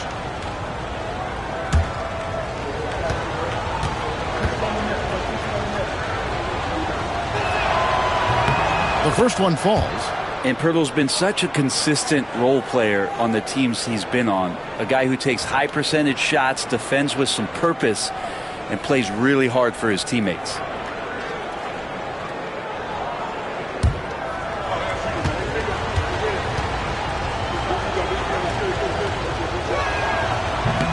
So he makes 1 of 2 as the second one misses. And what I love about marketing, he takes care of the basketball. And that's a result of being patient, playing smart, and just generally getting his points within the flow of the offense. The three from George. To the left side wing. Markkanen a screen on Ingram. Kicks it out to Markkanen. Clock at 6. Off target with his 3. And on an open look like that, he's very gifted at making the weak coverage pay.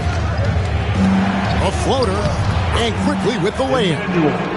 Quickly's got the lead up to 7 now for Toronto. Quickly didn't hold back there, taking some contact inside if he has to. It's George on the wing, Quickly covering. Pass to Markkanen.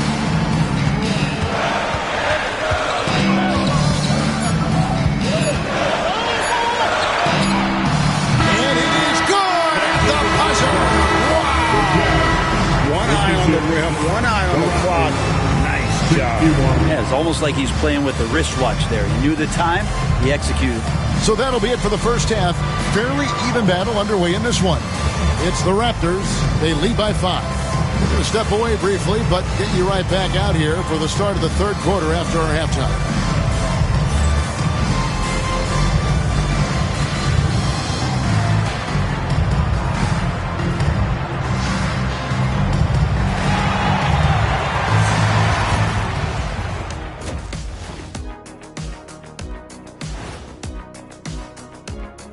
Good evening, everybody. Can you guess what we're starting the show with? Wow, you guys are good. Time for the power rankings. I think for the Jazz, a month left to play. Dog days. A lot of teams on autopilot. They seem to be in that group. Destination, the NBA lottery. They need another difference maker. And looking back on that first half, it certainly hasn't gone as planned for the Utah Jazz. You look at the score, it's close, but they're getting bullied. It's bully ball. And they knew that might be an issue coming in, especially when it comes to rebounding. They just haven't found a way to counter it. And that's a halftime wrap. Let's get back to the second half with the call by Kevin Harlan and the crew.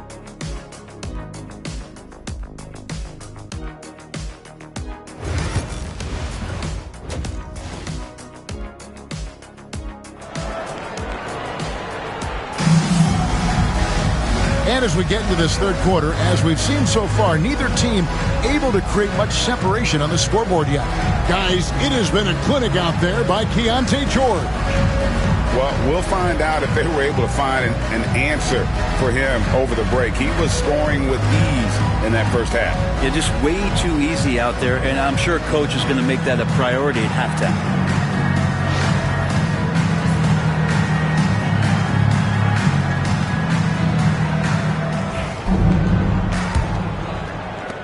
Jazz trail by 5. And checking out the group for Darko Rajakovic to start the second half. The guard set is Quickly and Barrett. Barnes and Pirtle make up the inside pair. And it's Ingram in at the small forward position. And contact on the shot, so he'll be shooting free throws here. Well, when Ingram is this aggressive offensively, the refs notice it too. Raptors have attempted 11 free throws today and converted 8 of them. 2 shots. Take a break. Take a break. 2 shots.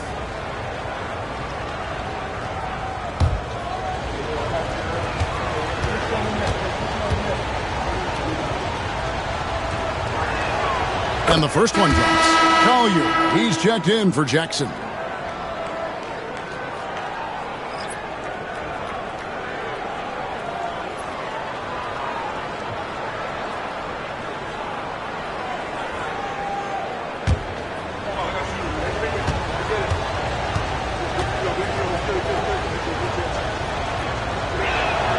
Both good from the line that time.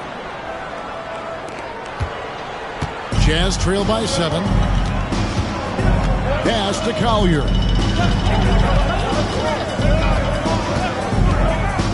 A pass to George. Stolen by Quickly. 4 on 3 as they bring it up. They get a hand on it. The Jazz shooting at 50% in a decent group. Outside, George. Here's Kessler.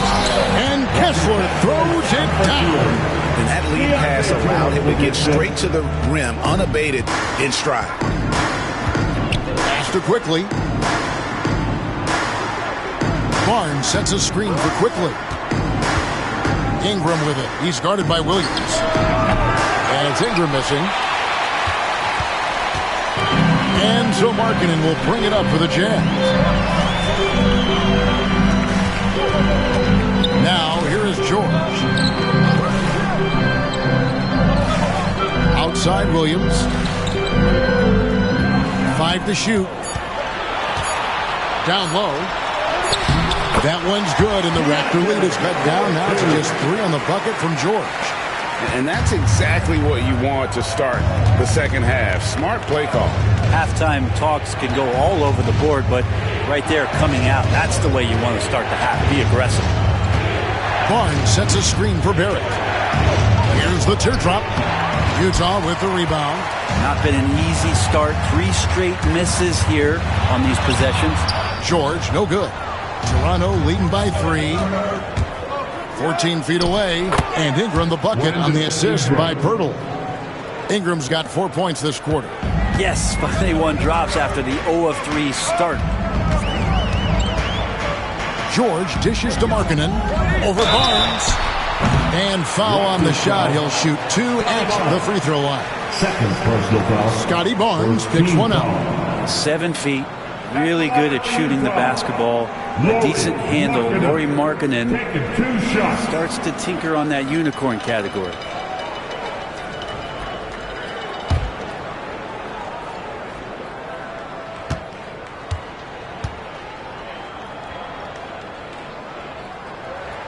And he makes the first.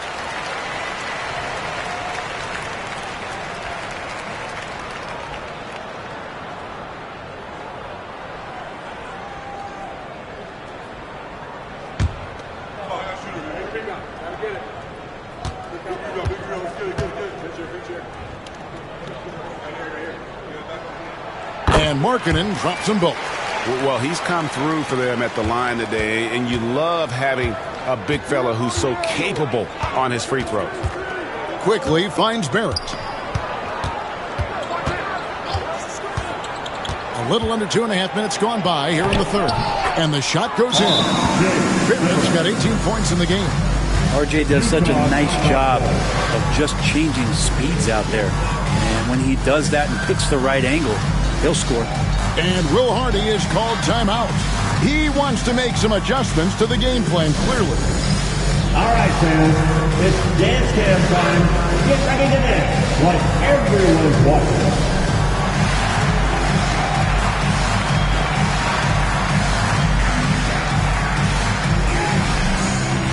Keep it going.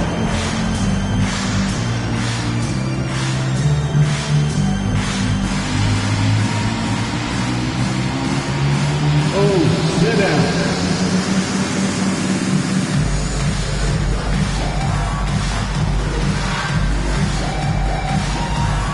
Let's see those moves.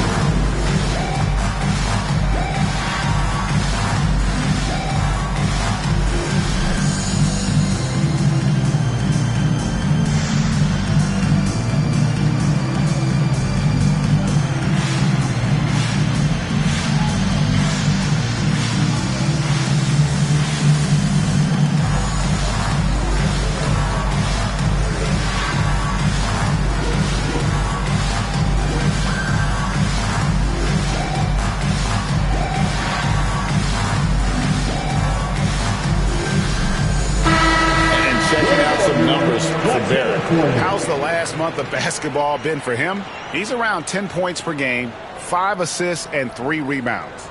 And very few players in the league can go out and produce like he has. Just a great stretch for him. He keeps playing like this, and you know in arenas, especially at home, when a star player is playing this well, those MVP chants come raining down. Here's Collier, and he uses the glass on the layup. Collier's got his 3rd basket of the night. Again and again, they're dissecting the defense and creating those high-percentage looks from inside.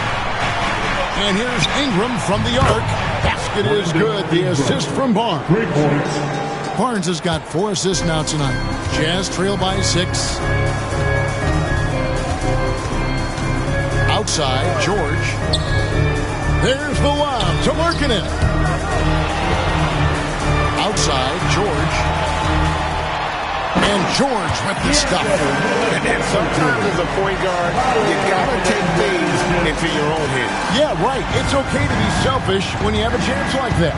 Well, if he's calling his own number, there's a reason for it. There you respect the decision-making from him out there. Here's Ingram. Rebounded by the Jazz. Kessler's got his 5th rebound right now in the game.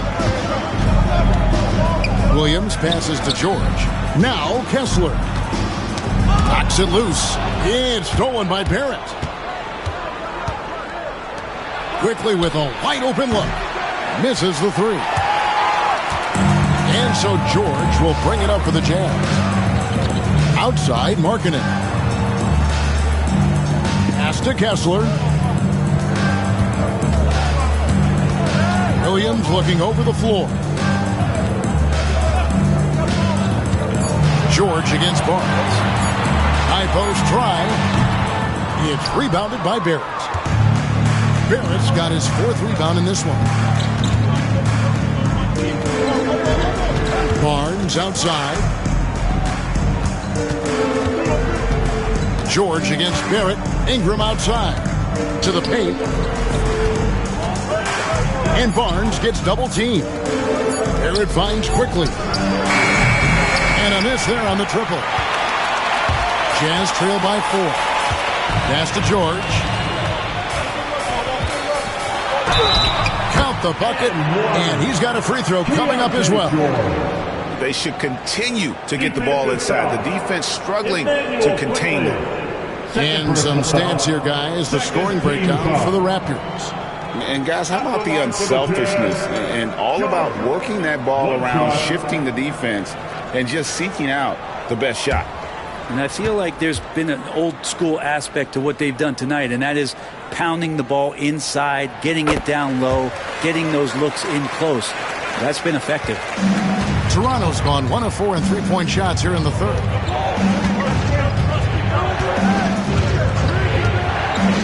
Inside, here's Pirtle. Drops in the layup for 2. Pirtle's got 7. Improving every year as a playmaker. I like quickly looking to dish it. Pass to Kessler. Here's Collier. Barrett covering. To the paint. Here's George. And George with the stuff. Big hops from the backcourt. Oh, absolutely. And maybe just what they need to get this game, GA, going in their direction. Defense has got to be better. Flat out effort was not there. To the inside. Here's Ingram. And he takes it in for the layup off a very nice feed. That's 23 points for Brandon Ingram. Well, that basket must be widening out right now. He's making almost every shot he's putting up this quarter. With the crossover.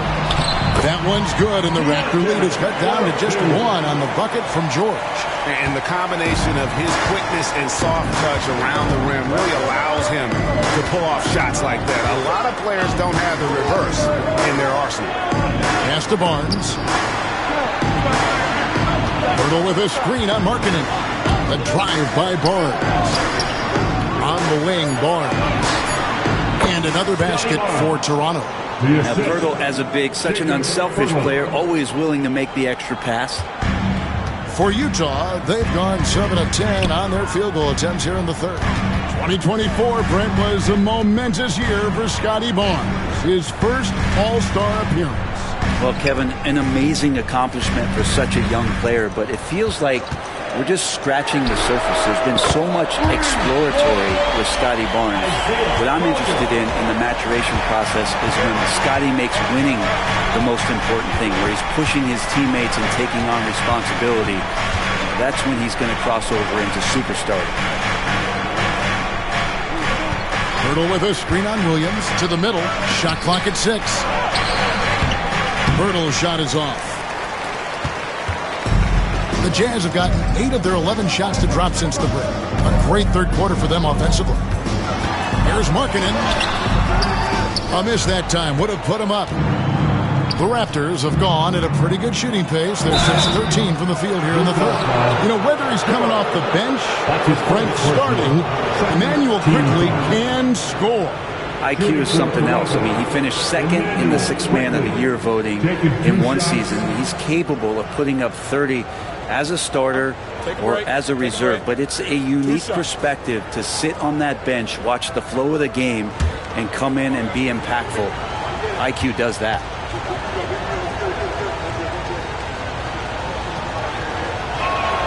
And he knocks down the first one. With every passing season, Quickly's role seems to expand. Yeah, you know, Kevin, he's had to prove himself over and over. And now that he has, I don't think you'll find nearly as many doubters as he had when he first came into the league. The Jazz making a switch here. Sensabaugh is checked in and quickly drops them both. Impeccable from the line since halftime. Utah trailing here. Outside, Markkanen. Pass to Sensabaugh. It's over Ingram. That's good by Sensabaugh. Sensabaugh's got his second basket. So impressive, the fortitude, the will to battle back, but it did take a lot of energy to get here. Well, they didn't really have a choice at the position that they were. They had to fight hard. They've gotten that. They've outworked the other team, just fighting tonight. Here's Sensabaugh. He gives the team some steady offense, a bit under 10 points a game. That's nice vision there. You see that pass, you make the feed before the defense has a chance to react, and that opens up a much better opportunity to score. Quickly kicks to Ingram. Hurdle sets the pick for Ingram. Lets it go. The rebound by the Jazz. Collier's got his 4th rebound with that last one here tonight. Ingram with the steal. Pass to Barrett. That's in for his 8th bucket tonight. A hot 8 for 11 shooting so far. And Brandon Ingram at that size, able to survey the entire floor and make a play. Jazz passing it around. Markkanen passes to George. Here's Sensabaugh. Here's Collier. 10 points for him. Kicks it out to Markkanen. It's stolen by Barrett. Fast break Toronto. Here's Ingram. It's hauled in by Sensabaugh. And the Jazz with possession here. Pass to George. Kessler with it. Outside, Markkanen. And trying for the go-ahead basket. It doesn't go in. Here's Barnes. And the dunk by Barnes. Yeah, and Scotty Barnes has no hesitation in the way he's going about scoring the ball. And so George will bring it up for the Jazz, trailing by 4. And here is Markkanen.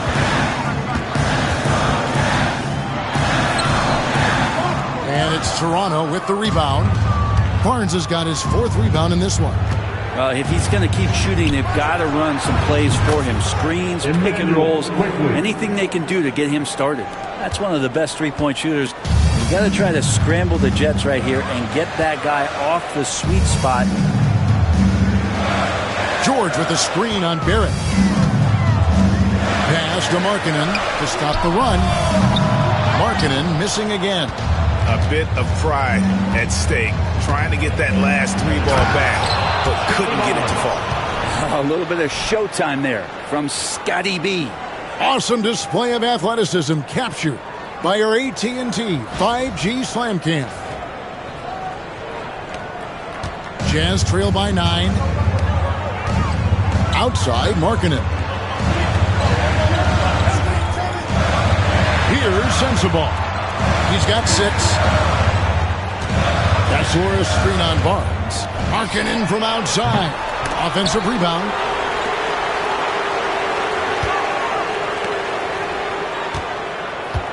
That's screen on Barrett.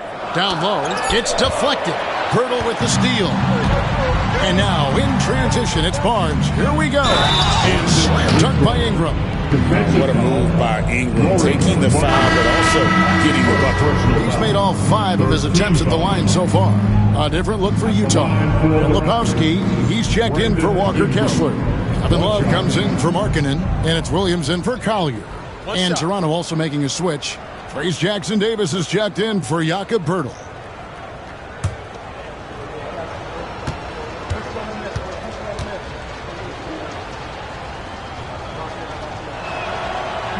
And that one misses. Jazz trail by 11. Here's Sensabaugh. Love outside. 6 on the shot clock. George against Ingram. George with the bucket. George has got 14 points now in the second half. He makes it look effortless out there. Until the defense actually presents a challenge for him, expect those kind of results. Ingram outside.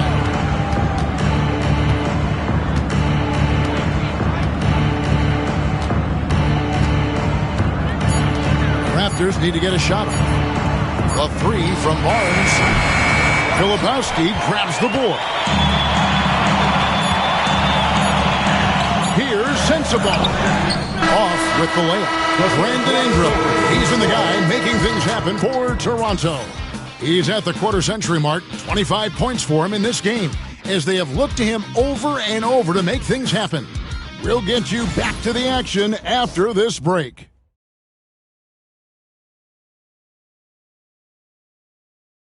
And a moment now as we take a look at our State Farm assists of the game. And he may not be known as a pass-first guy playing out of the 2-guard spot, but he shows here that he can dole out an assist or two when he needs to. Even though the position is called shooting guard, passing part of your responsibilities in today's game. And this is it. Glad to have you along for this 4th and final quarter. We've got Collier. Jackson is out there with Filipowski. Then it's Williams. And it's Sensabaugh in at the small forward. That's the group right now for Utah. Traps in the tray. Shed's got the first points up on the board here in the 4th for the Raptors. Jazz trail by 11. Here's Collier.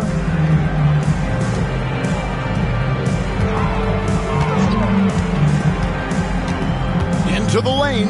Pass to Filipowski. Now here's Jackson. Here's Collier. And the shot clock expires. 24-second violation. Raptors ball.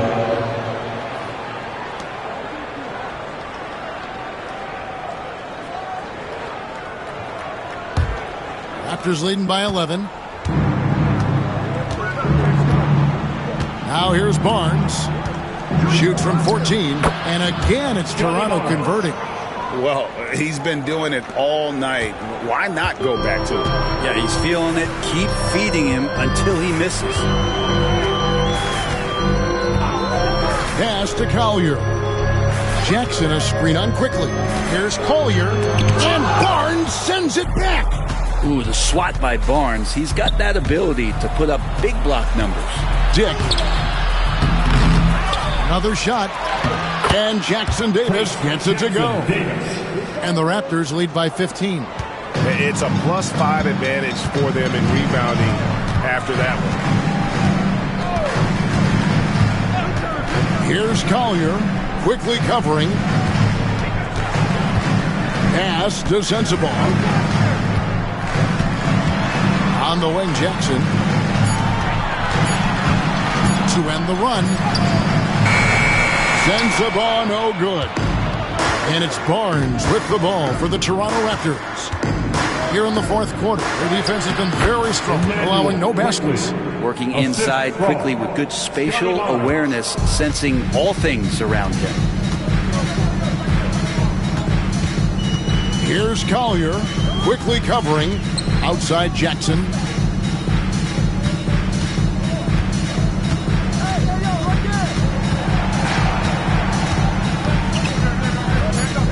Pass to Filipowski. It's hauled in by Jackson Davis.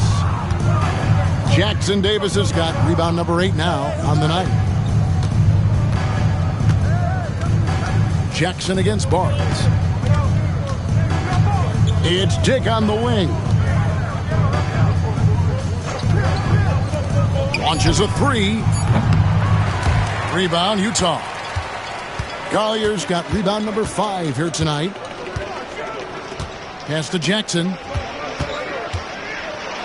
Brent, of all the things I could ask you, I've thought about this one. What would you say is the most important thing a team has to do to be an NBA champion?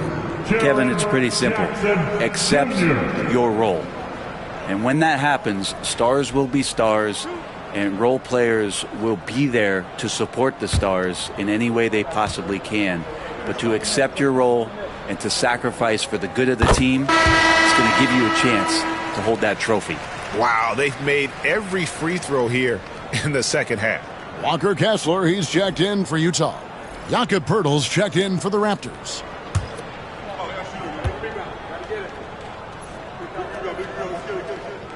And so he makes both from the line. And you love how Jackson Jr. has responded to setbacks and injury in his career. He doesn't get discouraged, just makes him work harder. Here's quickly. Pass to Barnes. Here's Shed. He's guarded by Williams. And it's sent back by Kessler. Drives to the hoop. Sensabaugh. The 10-footer finds the target. Could come down to selection. Bad shots in the first half. Here in the second, using his head, finding some more efficient opportunities to score. High, arcing shot, and it's sent back by Kessler. And again, Toronto no up. Jazz trail by 13. Here's Collier. Outside Williams. It's tipped. Poeltl with the steal. And now Dick moving the ball. No one back to stop him. Well, we know quickly can score, but there he shows off his passing ability. Jazz have gone 1 of 4 since the end of the third quarter. Pass to Williams. Kessler up top. 6 to shoot. Here's Sensabaugh. Connects from three-point range. Sensabaugh has got 5 points now this quarter. That's the kind of D that you're not going to find success with, guys. They've got to get a hand in the face. Pass to Poeltl. Barnes outside from past the arc. Some solid defense there from Jackson. But still, eventually you got to feel like he'll start knocking those down again. Here's Sensabaugh. And Utah again with the bucket. If you came to watch a scoring battle, you're in the right place. Yeah, both of these teams locked in on the offensive end. Going to be a high-scoring affair tonight. Here's Poeltl. Kessler with the rebound. Kessler's got double-digit rebounds now in the game. Outside Williams. Pass to Sensabaugh. And he's knocked off course by the D. The foul called. He'll shoot free throws. That one on Jakob Poeltl. Team foul. Raptors foul. Jakob Poeltl. Second personal foul. Second team foul. At the line for two. Sensabaugh.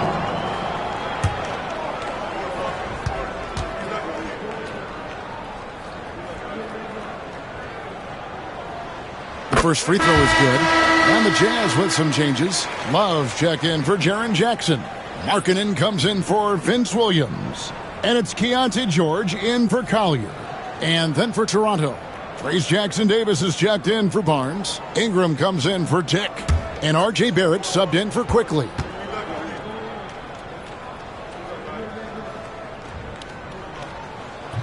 He's off on the second. Raptors leading by 9. Here's Ingram. He trains the quick shot. And that's now 27 points for Brandon Ingram. Brandon Ingram showing off the ways he can score. You know he's playing well when he's this patient to do so. Left side, Love. Kessler passes to George.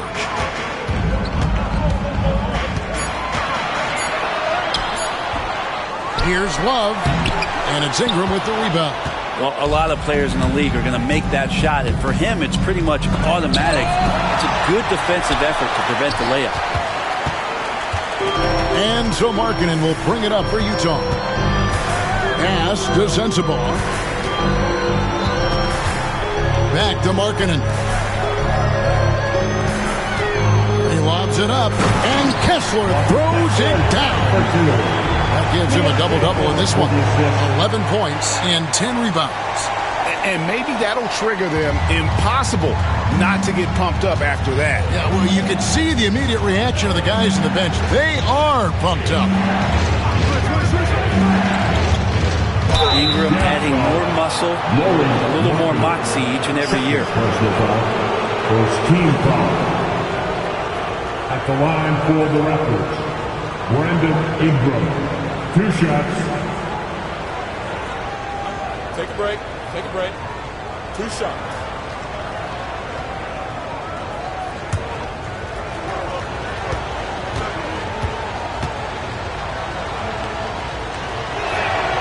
And that one falls for Ingram. And right now at about 85% from the line, that's up from where it was in that first half. The Raptors making a switch here.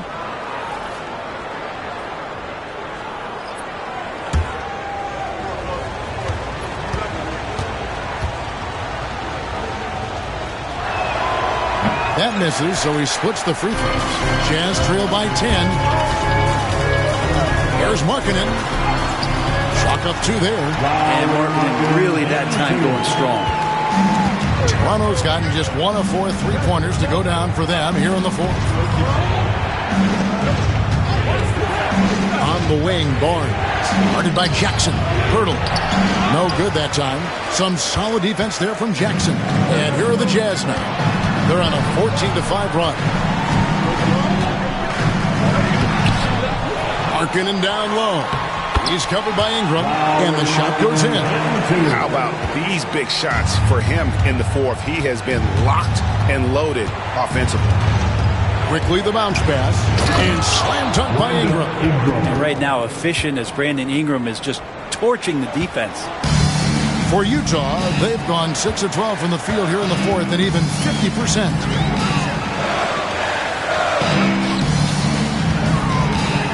Right side, George. Clock at 6. Jackson setting the pick here for George.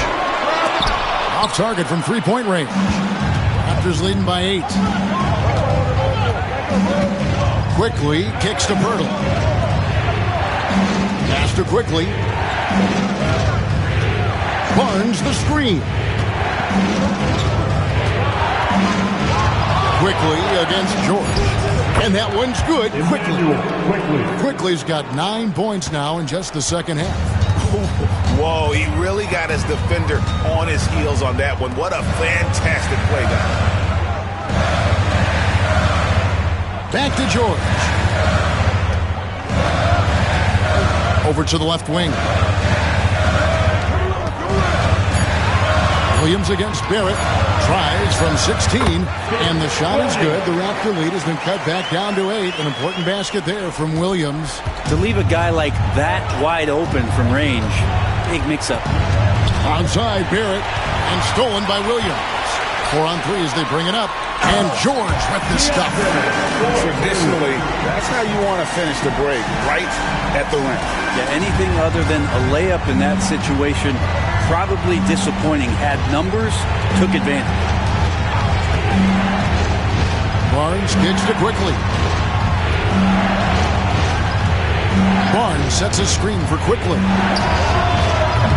A three-pointer off the mark. And close to making the defense pay for the lax coverage that time. Williams dishes to Markkanen. Here's George. That one wide left. Toronto leading by 6. Pass to Pirtle. Raptors moving the ball around. And Barnes gets double teamed. Shot clock at 6. Pirtle with a screen on Kessler. And here's Quickly for 3. Drills the three-pointer. You like Quickly's decision-making, that time calling his own number. Jackson a screen on Quickly. George passes to Williams. Pirtle with the steal. And here we go. Fast break. Barnes has got it. Here's Quickly. Flushes it down to finish the break. Oh, there's some vertical on display. Quickly skying up for the jam. Jazz trail by 11. Outside, George. 1:32 left in the fourth quarter. Markkanen kicks to George. Just 5 to shoot. A 3-ball. Rebound by the Raptors. Pirtle's got 11 rebounds in the game. Now, Quickly to the middle. And it's Ingram missing. Markkanen against Quickly. Pass to George.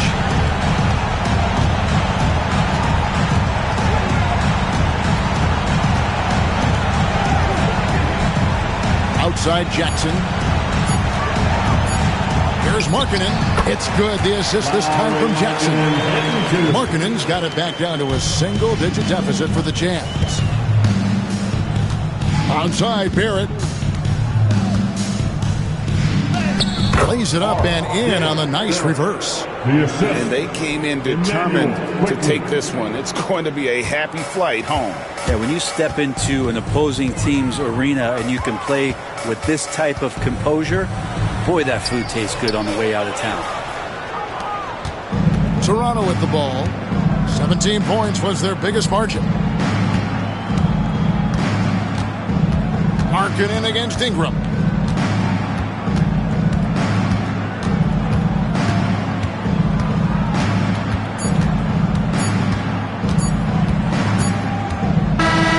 So Toronto takes this one, but by a big margin. And in the win, a comfortable win in what was, I think, a pretty hostile environment. It really was. You know, it's never going to be easy on the road, but they didn't have too many problems with that tonight.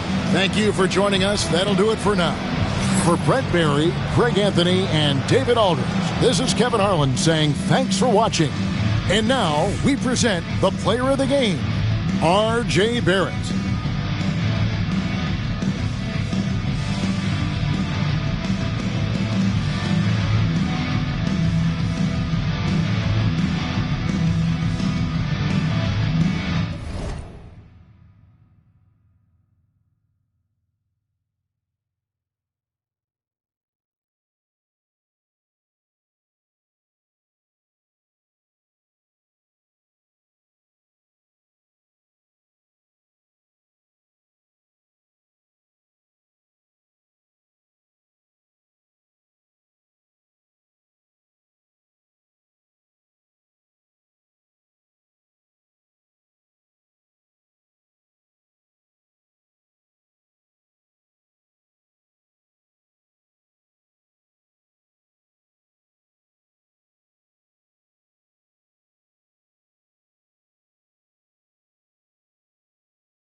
And now the starting lineup for your Phoenix Suns.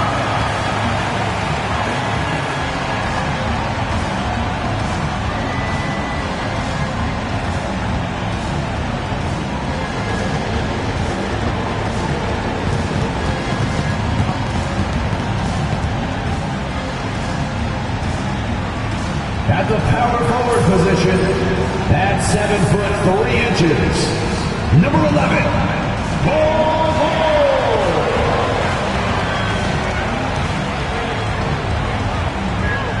At center, at 7 foot 0 inches, number 16, Mark Williams.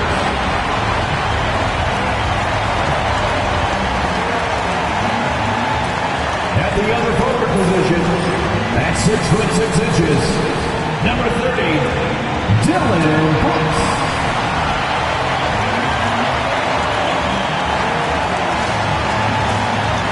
At shooting guard, standing 6 foot 5, number 4, Jalen Green.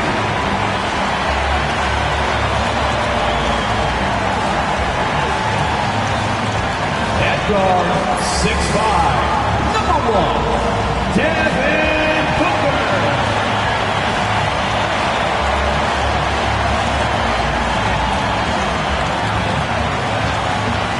It's a very special day on the calendar, Noche Latina, commemorating the NBA's connection to Latin heritage and culture.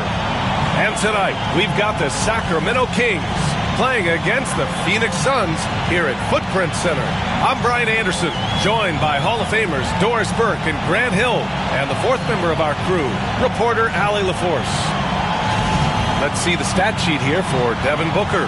And he's been outstanding offensively as of late. These last 5 games, he's been a beast at the offensive end. A different level score than he had been earlier in the season. Let's see if he can keep it up. Let's take a look at our starters for Sacramento. The duo inside, it's Murray and Sabonis. Malik Monk is out there with Zach LaVine, and it's DeRozan in at the 3. And for the Suns, they've got Devin Booker. Bull out there with Williams. Then it's Green, and it's Brooks in at the 3 slot. A battle of the big men. Grab some popcorn for this face-off at the center position tonight, Grant. Oh, no question, B.A. I mean, these bigs bring the size and skill. Who has more tools in their toolkit? I mean, we're about to find out. Now here's Booker.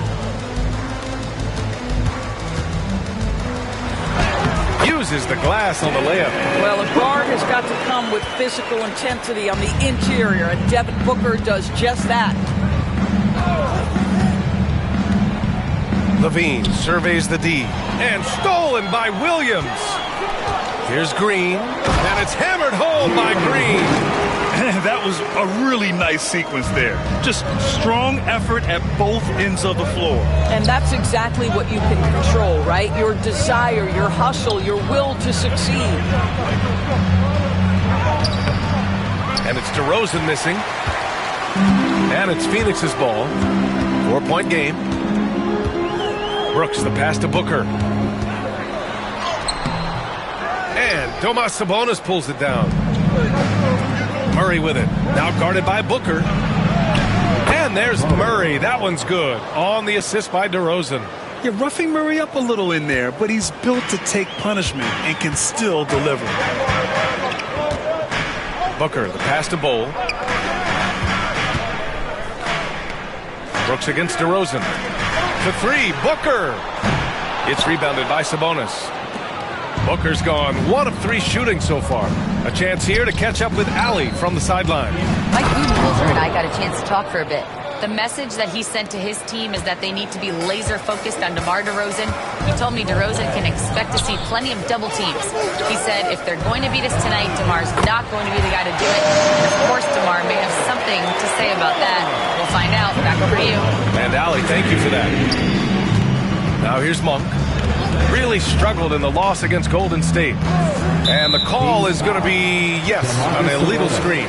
You can get away with one once in a while, but it looked like he wasn't completely set on that pick. I don't think there's any question. There are so many rules that favor the offense these days. You've got to be able to equal things out when an illegal screen is set.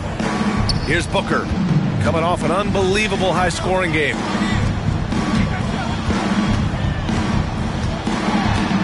takes it in, and he banks in the layup. Yeah, that's a case where big enough to absorb the contact, steady enough to finish through it. Booker is the real deal.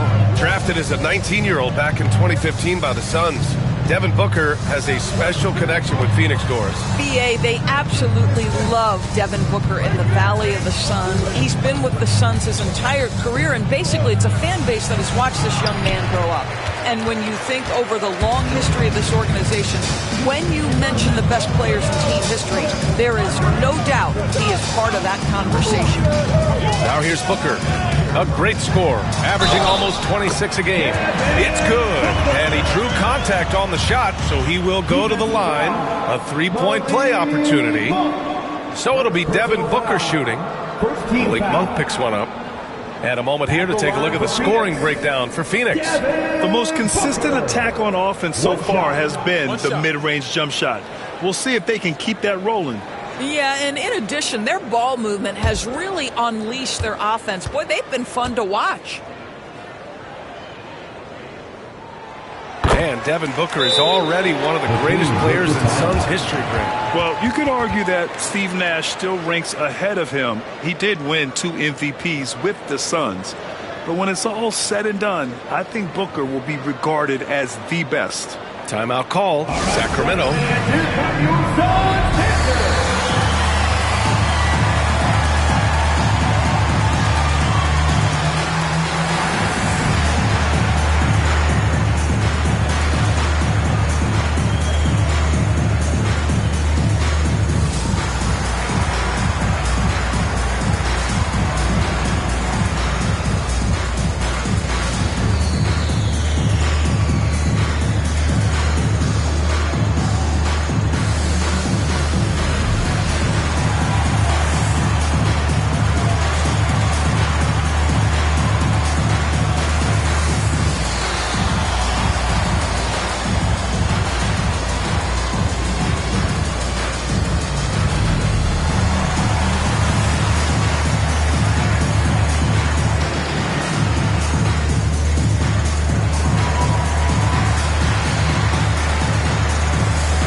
Efficiency.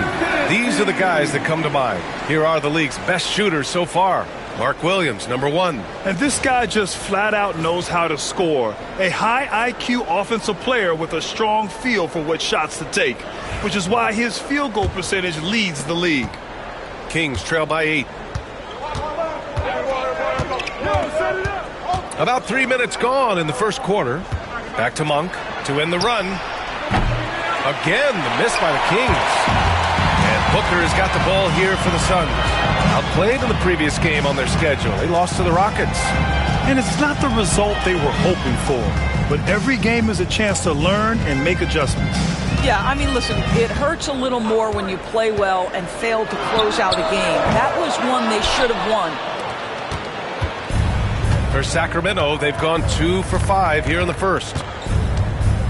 DeRozan passes to Monk. Yes, great play by DeRozan to set him up. Well, give DeMar DeRozan credit. This guy is unselfish, moving the basketball, just such a great teammate. Monk against Booker. Here's Williams. And Williams punches it home. So sick, the vertical ability. That was flat out awesome. He has that effortless knack for getting to the hoop. Now here's Monk. He's been contributing over 15 a game. And he was fouled while in the act of shooting, so he'll take 2 free throws. You know, Doris, what you love about this time of year, some of these games have a playoff atmosphere. It's been fascinating. The changes the league has made certainly has had an impact on how competitive these late season games are. Desperation starts to kick in. Every win is cause for celebration. Every loss hurts. It can't play any better than that. The first one falls. Zach LaVine, explosive. Explosive with athleticism, with his hops, with his ability to score the basketball.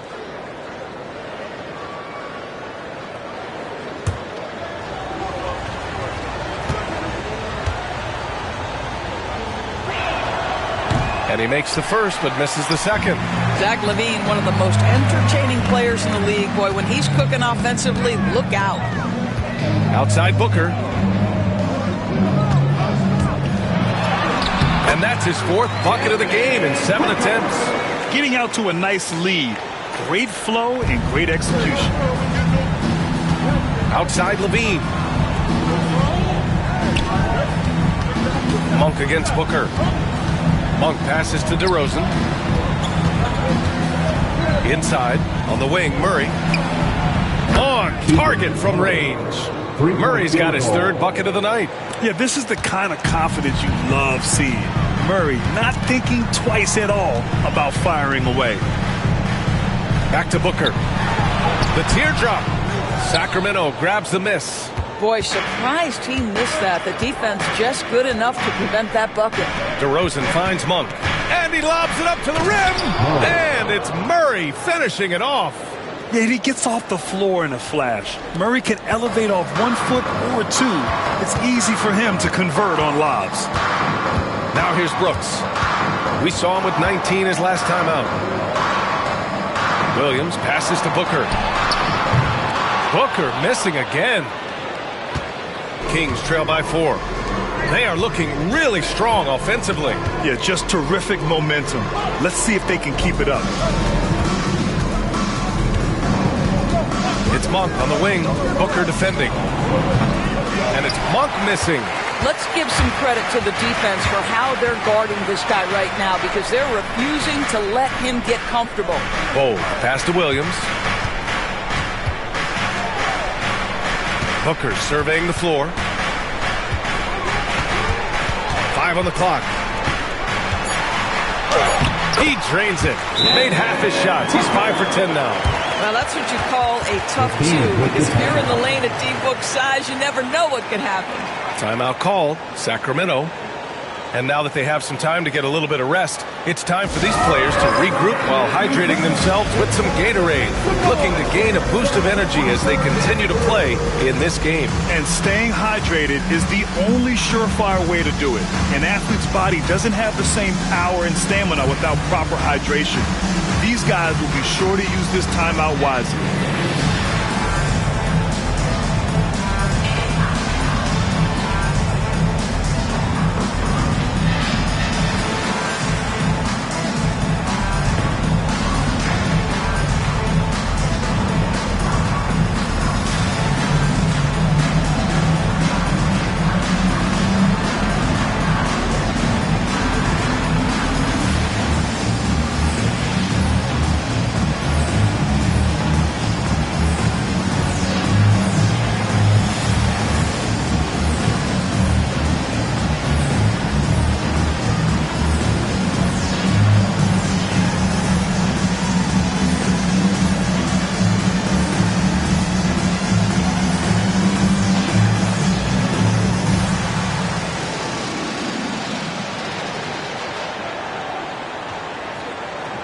So the Kings making a change here. Westbrook's checked in.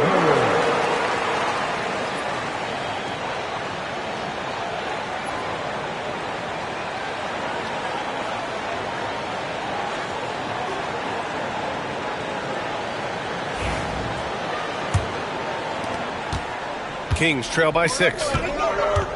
And from the sideline, let's catch up with Allie. Hey, Brian, one nickname you hear for DeMar DeRozan is the lone mid-ranger. He said you can operate freely in the mid-range. It's like an ocean out there. If you're smart, you can take advantage of the space and pick teams apart. Brian? He's an expert tactician working in between. Thanks, Allie. Booker, the pass to Bowl. Back to Booker.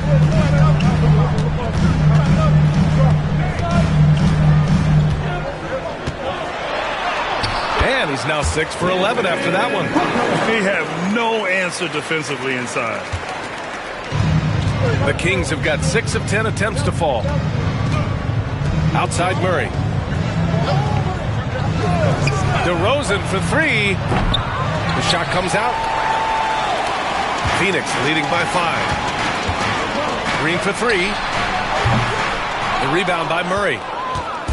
And so it's Murray who brings up the ball for Sacramento. They're moving on after the tough loss they took at the hands of the Warriors. Yeah, it was a tough one to watch. There were some bright moments, but ultimately their mistakes caught up with them. To be perfectly frank with you, I'm surprised it was as close as it was. I thought they were outclassed all night. DeMar DeRozan, an impressive scorer who takes relatively few three-point shots, Greg. Yeah, the arc is not his primary focus. He'd rather pick you apart in the mid-range. He does it so consistently that the points pile up quick. I'll tell you, this guy is proving to be a problem for the defense. In this quarter, he has been special. To the middle. Here's Sabonis. And Sabonis slams it in. Domantas Sabonis has filled out his frame, and if you need some physicality around the rim, this guy is willing to do it. And that one's good. Oh, credit their discipline. They've been working for high percentage shots. Outside Murray. Here's Westbrook. Williams grabs the board. Williams has got 5 rebounds tonight. Phoenix leading by 8. Outside Bull. Back to Booker. DeRozan against Brooks. Yes! And it's Booker with the setup. And they're behind right now because they're failing to play quality defense. It's that simple. DeRozan outside.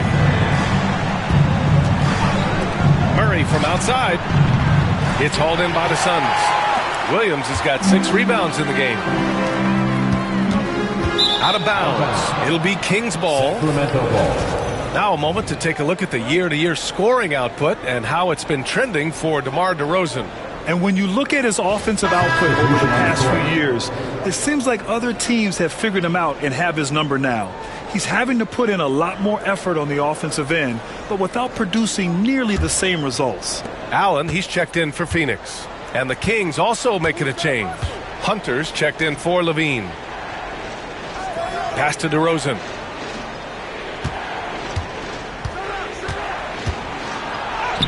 And he's now 1 for 4 after that one. And DeRozan, just so crafty on those moves, slips right through the contact for the finish. Green, the pass to Williams. Allen against DeRozan. Now Green. To the inside. Bold. Ooh, he's looking comfortable now. 3 for 3. Man, that was fast. They're already up by double digits. Wow, they've come out strong. Control the pace, assert their will. Nice. Outside Murray. Oh, and makes it with the kiss. Murray's got 11. Well, I'm telling you, this guy is doing everything he can to get them where they want to be. He's been on a mission in this period.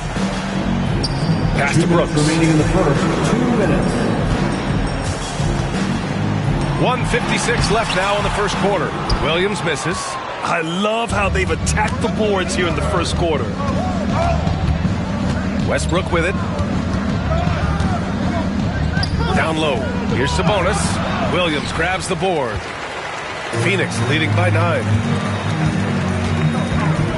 Here's Green. And a foul called on the way up. So he'll take 2 from the free throw line. Second team foul. I love it. Slashing his way inside. Green forcing the issue. Phoenix shooting their second and third free throws tonight.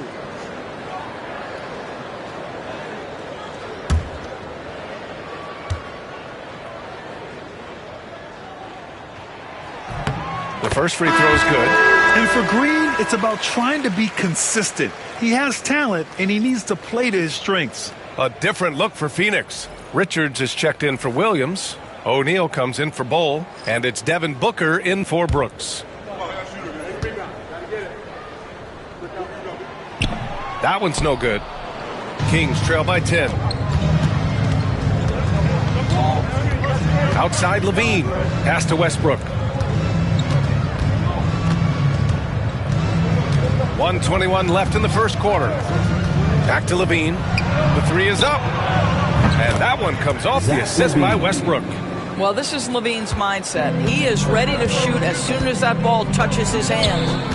To the paint. Tipped. And here's Westbrook. He's scoreless. 54 seconds left to play in the first. Green against Levine. 6 on the shot clock.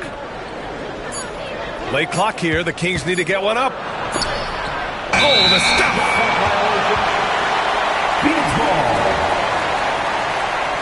Just a superb read on defense to come up with the block. Yeah, good offense comes from great defense. This lead is only getting stronger with plays like that. Phoenix making a switch here. Martin's checked in, and the Kings also making a change. Lyles is checked in. The Suns lead by 7. Outside Booker. And he's going to the line for 2. The official saw contact while he was going up. It goes on Russell Westbrook. Well, free throw attempt numbers indicate just how difficult someone is to guard. Booker's certainly in the hard-to-check category. Take a break. Take a break. 2 shots.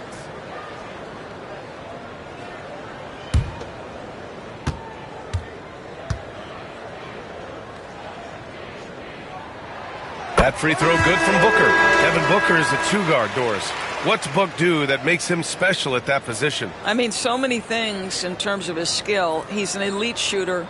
He has become an excellent decision maker. He can get to the mid-range. He's a 3-level scorer. There's so many things.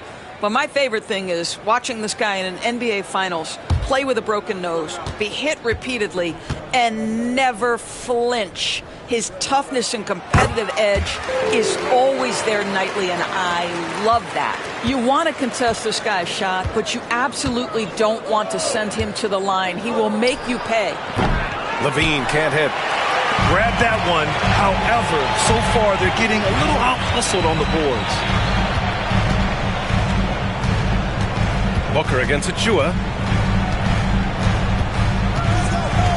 Outside Booker. And the shot's good. Booker's got 20 points.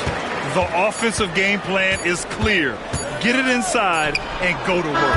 They have used their size and their strength to get off any shot they want. They've dominated on the interior. And so it's the Phoenix Suns. They lead by 11 as the quarter comes to a close. Getting lots of great looks, shooting it well. That's why they're up. We'll be right back.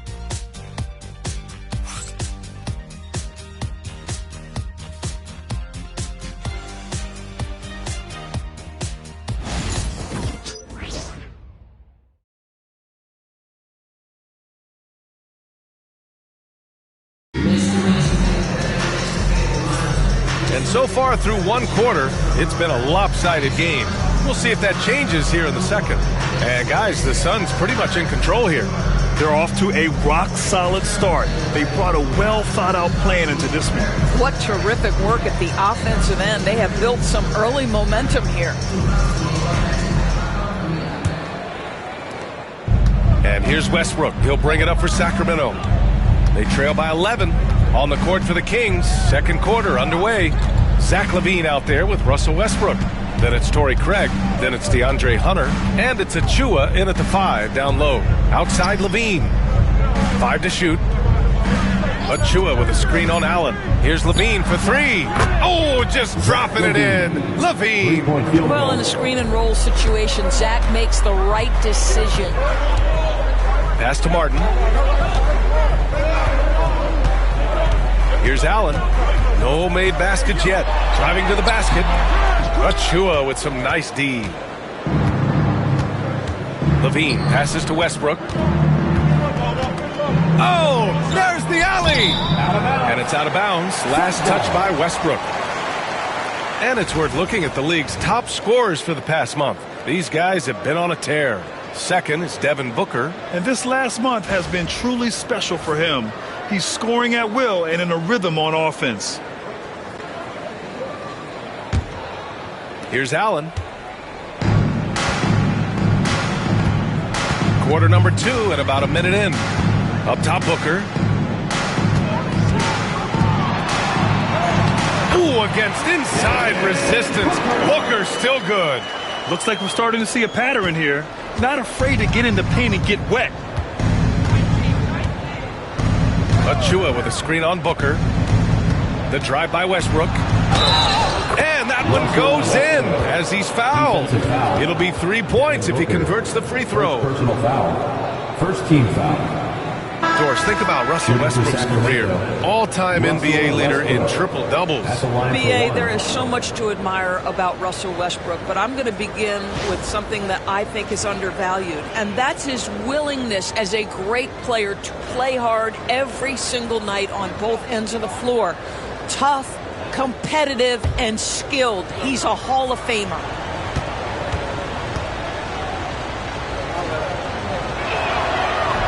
That one misses for Westbrook.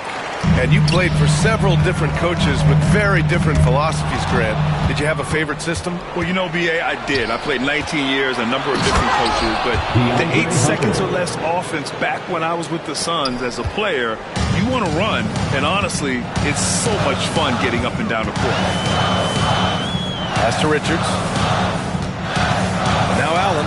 Shot on the wing. Can't hit it. He's 0 for 2 now. And this is a shot he can definitely make, and the defense not a factor at all. Deflects the pass. Westbrook against Booker. The shot from the low post is good. Booker's got 4 points in the quarter. All game long, he's been getting to his spots, and the defense has yet to adjust. Pass to Levine. Now here's Hunter. Floats one up. No good there. Excellent D there from O'Neal. Levine against Martin. Allen with it. Outside Booker. Shoots over Levine. Pulled the shot a little left. The bounce goes his way, though. Booker's got 26. This is one of the specialties of Devin Booker. That mid-range, you offer it, he'll take it. Pass to Achua. Here's Hunter. Tipped. Booker against Westbrook. And here's O'Neal. And the foul on DeAndre Hunter. That's his first foul of the game. And technology, always a conversation, Doris. So talk to us about wearable sensors and where that is between the league and players union. Yeah, you know, obviously there are some privacy concerns because what these wearables give you are devices to measure how healthy a player is. What should his exertion level be based on all kinds of health information? Resting heart rate variability. What was the quality of sleep? Quality of sleep is a huge issue in the NBA with all the late flights and tip times, et cetera, cross-country travel. When you're investing millions into your players, you're trying to take the best care you can of them. And some of that goes to the information you can glean from these wearables. I love them. Timeout call, Sacramento.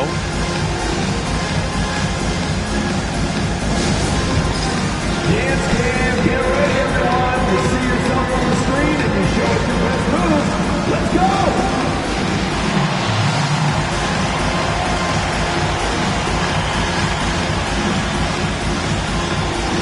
Let's see what you got.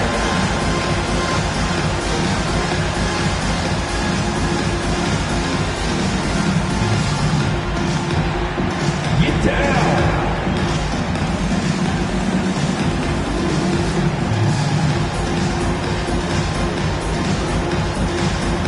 It's all good.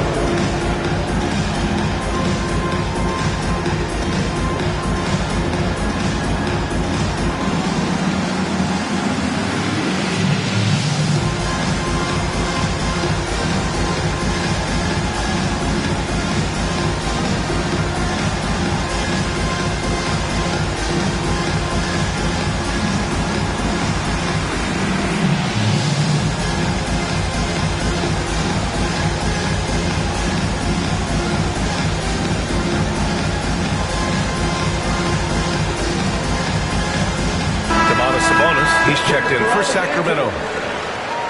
Team substitution. Number 11, Domantas Sabonis.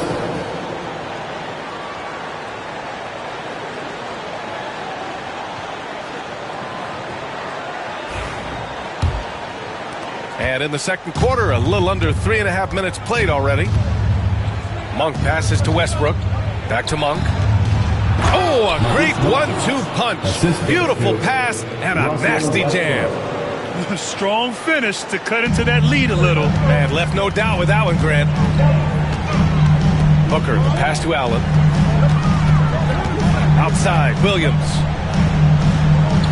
Pass to Brooks. Fires for three. Rebounded, Domantas Sabonis. Sabonis has got 6 rebounds now in the game. Monk finds Westbrook. Back to Monk. Outside Hunter. Sabonis with a screen on Brooks. 6 to shoot. Hunter passes to Sabonis. Doesn't go in. 2 for 4 in this game. Never easy to stop this guy at the rim, but that is a beautiful contest right there. Allen can't get it to go. This is a quarter he'd rather forget. This guy just can't seem to get the lid off of that bucket. Time now to hear from our reporter, Allie LaForce. When it comes to winning big, basketball acumen is the difference. LeBron James said, quote, in the final 2 rounds of the playoffs, what's going to separate teams is IQ. There's moments in the game that a coach can't prepare you for, where you have to make adjustments right away. It's not experience, it's IQ. He would know, Allie. Thanks. Allen with a screen on Monk. Allen outside. Pass to O'Neal. Monk against Booker.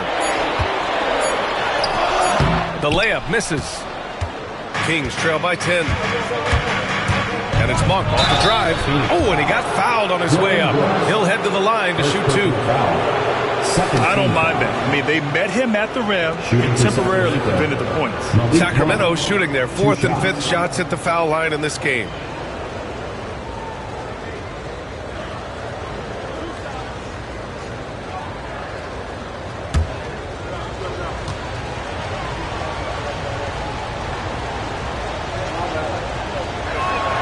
And he makes a first.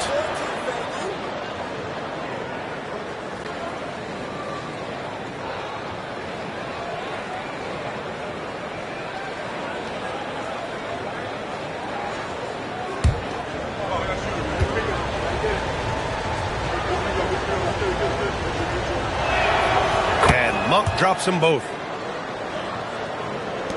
The Suns lead by 8. Booker with it. He's got 26. Shoots over Monk. And once again, off the mark by Phoenix. For Sacramento, they've gotten 4 of 8 shots to drop in the second. Levine soaring on the end of that alley-oop. Glides into that move, suspends in the air. Levine, nice. Outside O'Neal. Back to Booker.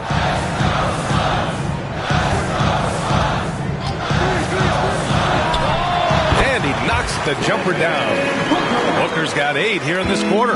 All right, defensively now, you've got to find a way to slow this guy down because he's putting it to you. Out of bounds, it'll go to the Suns. Cole, he's checked in for the Suns. Green comes in for Allen. The Kings also with a sub. DeRozan is checked in for Hunter.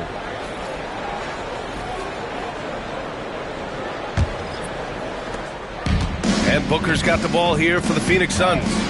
They held a 12-point lead earlier. Next game, they'll get to take on the Lakers in Los Angeles. It's a quick turnaround on the road. Just 1 game. Brooks. Solid shot from a distance of about 14 feet. Brooks has got his 2nd basket of the night. Such a reliable mid-range shooter. Brooks doesn't hesitate when he sees an opportunity to rise up from there. DeRozan outside.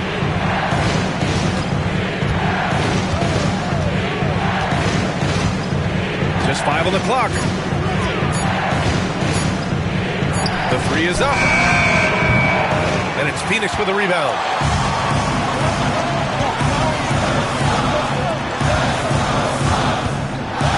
Outside for Booker. Levine with a steal. Booker against Monk. Outside Booker with the crossover. So it'll be 2 free throws. He was fouled in the act of shooting. Second personal foul. Malik Monk picks one up. Well, there's an activity level and a skill level that makes Devin Booker problematic on the offensive end. He dares defenders to get physical with him. Take a break. Take a break. 2 shots.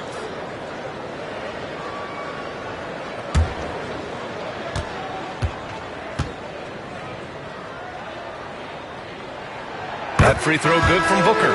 Boy, as fantastic as Devin Booker's offensive arsenal is, to me the best part, his competitive edge and toughness, it sets him apart nightly. Achua's checked in for Levine.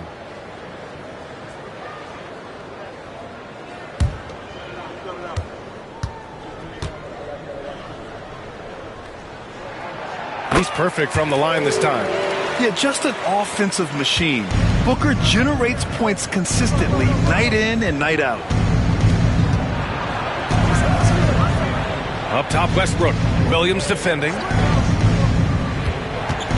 Sabonis, the pass to Monk. Driving in. Basket counts. Monk's got 6 points in the quarter. Yeah, just a tremendous find by Domantas Sabonis. This guy plays the game the right way. Outside Bull. Outside, Williams. Pass to Booker. And he's going for the lob. Ooh, Green wanted those two.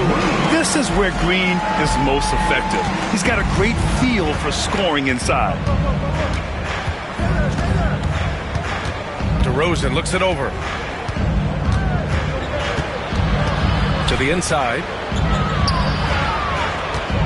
Here's Sabonis. Got it. Good job in the low post. Sabonis has got his 3rd basket on the night right there. This guy's a skilled interior scorer. There's height, there's great shot selection. Sabonis doing work right now. Kings trail by 10. Well, Grant, in the spring of 2024, a remarkable streak ended. Domantas Sabonis had recorded 61 consecutive double-doubles. Yeah, it was the longest streak since the merger back in 1976. Now, Sabonis has led the NBA in rebounding multiple years. Plus, he has averaged 8 assists in a season, so that is big-time production. Westbrook against Booker. Booker off the bounce. Over Westbrook. Booker no good. The Kings have gotten 8 of 13 shots to fall in the second quarter. DeRozan down low. Brooks defending. And it's DeRozan missing. I'll tell you, no matter what he does, he can't find his rhythm, and you get the sense he's starting to press a little bit. Throws it down, and the official calls a foul. It may be a 3-point play. Precious Achiuwa picks one up. 3rd team foul. First trip to the free throw line for him tonight. The Suns making a switch here. Allen's checked in, and the Kings also making a change. Hunter's checked in. 1 shot.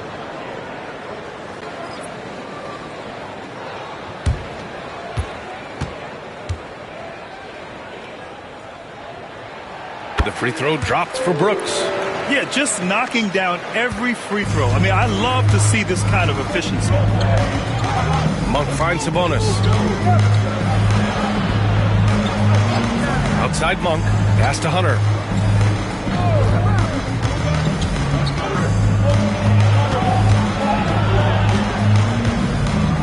Outside Achiuwa. Monk for 3. Here's Sabonis. Back to Achiuwa. DeRozan outside. They shoot again. Bull grabs the board. The Suns lead by 10. Allen with it. Picked up by DeRozan. To the middle. Here's Williams. And Williams punches it home. Can you say immediate entry into the highlight reel? Woo, what a dunk, B.A. It's showtime now, man. They've built up a lead, and they're starting to rub it in. And that was our AT&T 5G Slam Cam, bringing you the sauce. Pass to Sabonis. And the jumper from down low is true. Sabonis has gotten 4 this quarter. Boy, he's been cooking, but the teammates, he's just not getting a lot of support from them. Now here's Brooks. The 3. sinks it from distance. Brooks has got 11 points. And so here's Sacramento. It's a 13-point game. Pass to Hunter.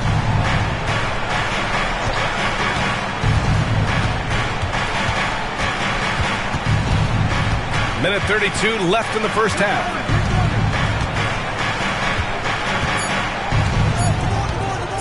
There's the triple. And so it looks like the Kings will retain possession here. And here's a rundown of the teams that have not wasted their opportunities at the line in the last month. Fifth, Phoenix. And looking at last month, this team really got it done from the charity stripe. Whenever you fouled them, they made sure to make you pay for that mistake.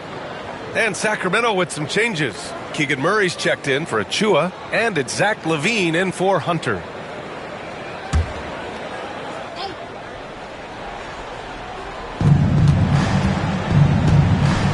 Green against Monk. Pass to Sabonis. And here's Murray. Lots of room. And all around the rim that time before dropping. He's got 13. And if I'm Murray's teammates, I keep feeding him. I mean, he is cooking right now. Ooh. Back to Green.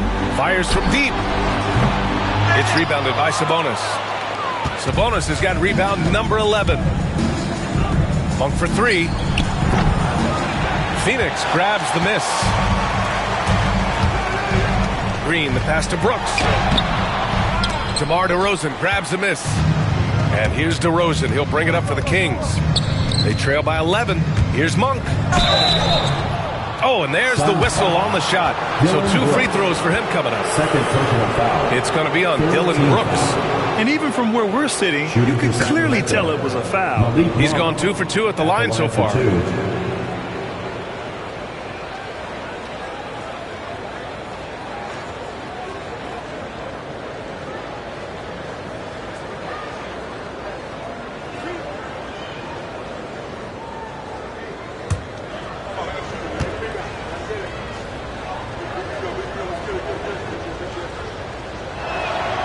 Free throw drops for Monk.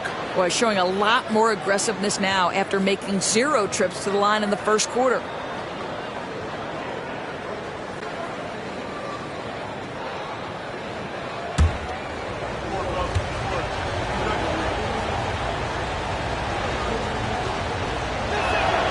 And Monk drops them both. And they seem to have taken a more heads-on approach this quarter, and it's getting them to the free throw line. 4 seconds separating the shot and game clocks. Brooks outside.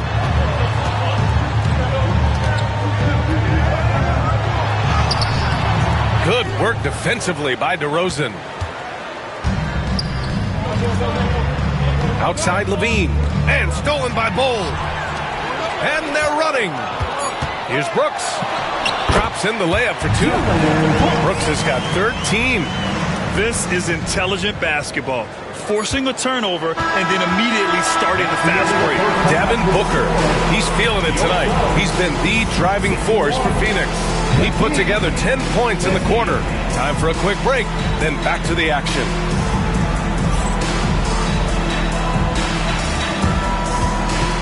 Fans, please direct your attention to center court and get ready for the fan half-court shot. Drums. They're measuring up the shot.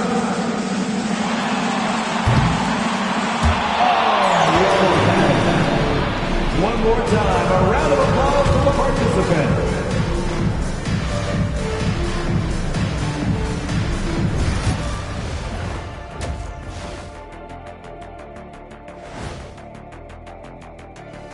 Welcome, everybody. The story thus far being written by Devin Booker. He has been everywhere. Well, anytime Booker steps out, I expect a big night. Now, it's only the first half, but he's already had a big night, guys. We've already seen him go for 50-plus more times than Shaq did in his entire career. Next on the docket, power rankings. Fellas, let's see which teams are jostling for those top spots. You know, for the Suns, about a month left in the regular season. They're scrambling to make things happen lately. It's been very positive. With no time to waste either. They're playing with a sense of urgency. And that'll do it for us. Thanks for stopping by. We'll head back down to Brian Anderson and crew for the start of the third quarter.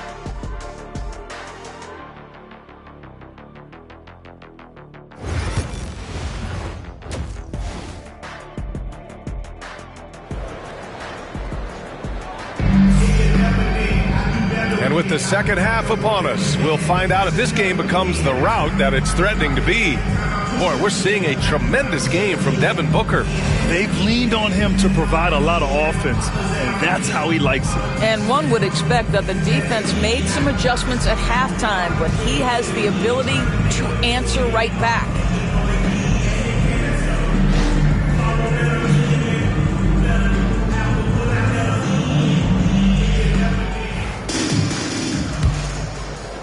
And so here's Sacramento. 11-point game. They've got Jalen Green. Dylan Brooks is out there with Bol Bol. Then there's Devin Booker. And it's Williams in at the center position. And that's the group for Mike Budenholzer as we begin the second half. The fader. And the shot goes down. He's got 11. That in-between game, that mid-range jumper is sweet by Sabonis. Now here's Brooks. Pass to Bol. Shoots over Sabonis. That's good from Bol on the assist by Brooks. Brooks has got 3 assists tonight. Here's Sabonis. DeRozan outside. Here's Levine. Rebounded by Green. The Suns lead by 11. A little over a minute gone here in the second half. Oh, Sabonis with the steal. Here's Levine. Taking them all on. Levine.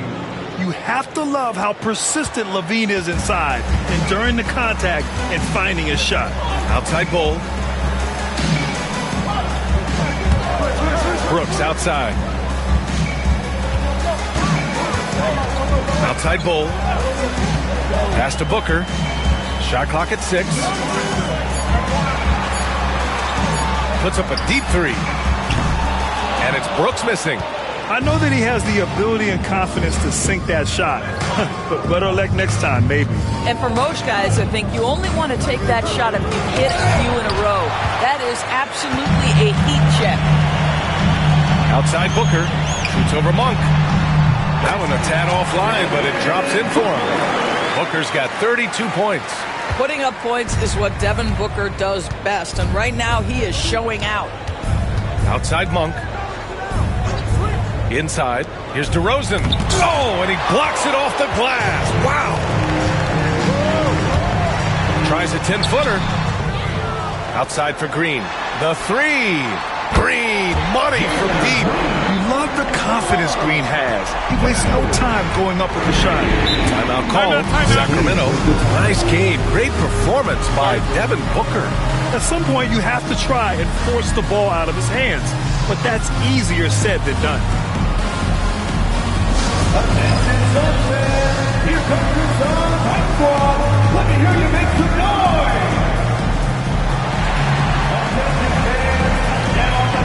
Your high squad, get loud and let them hear it.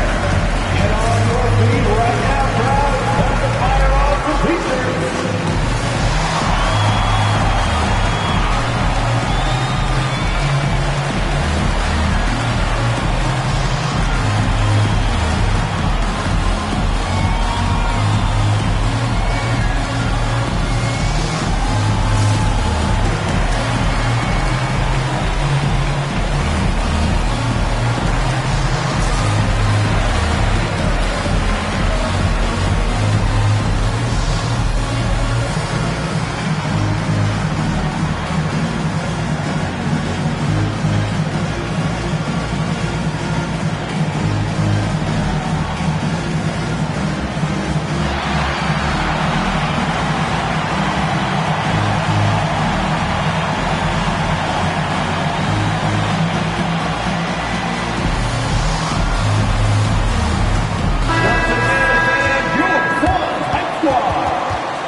Well, we're into the third quarter, just over 2.5 minutes played.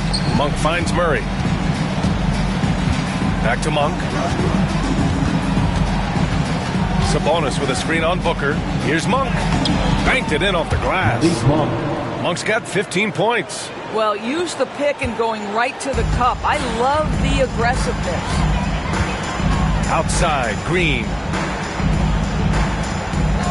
Back to Booker. Oh, Booker's shot goes despite the contact. Well, you love that they've been able to rely on him time and time again. You love the effort here late. On the wing, Murray. Monk against Booker. Levine with a screen on Booker. And Levine throws it down. I would imagine it's nearly impossible to not get fired up after that play. Grant, check these guys out on the bench. Their reaction says it all. They are fired up. Here's Bull. And the three off target. Kings trail by 12. Here's Murray. Second chance effort. Oh, it's blocked by Bull. Levine against Green. Monk with a steal. Here they come with numbers in transition from 9 feet. Oh, Williams with the block. They kick it out to Murray. Murray can't get that one to fall. Boy, what a nightmare quarter for this guy. He's playing right into the hands of the defense at this point. And that one's good for Brooks. Let's look at the energy stats, how the hustle game has been going for the Suns. I mean, those swats, they can get into your head, make you think twice about shooting it. So it's about more than just those block numbers. I think it's also important we have to acknowledge how many scoring opportunities they've created from their spectacular defense, getting a bunch of points off turnovers. The officials were right on top of that one. First trip to the free throw line for him in this one. At the line for the Kings, DeMar DeRozan taking 2 shots. Take a break. Take a break. 2 shots.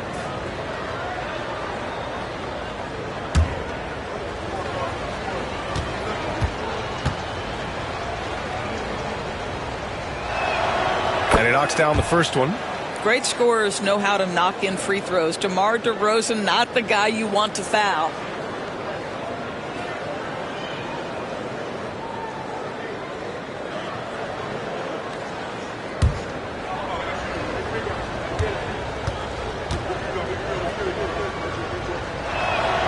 DeRozan hits them both. Now, DeMar DeRozan remains a remarkable offensive talent. He has now crossed that remarkable 20,000 career point club. Monk against Booker. And they're going to count that bucket, and they'll send him to the line. It could be a 3-point play.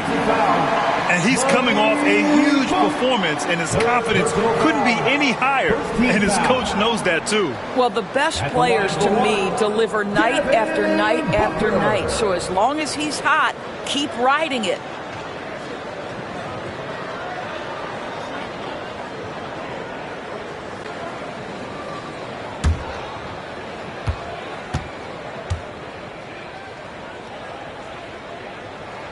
That free throw good from Booker.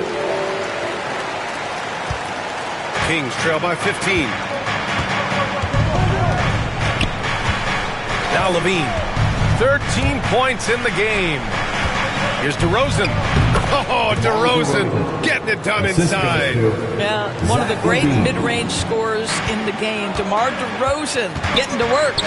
Outside Bull. Back to Green for 3.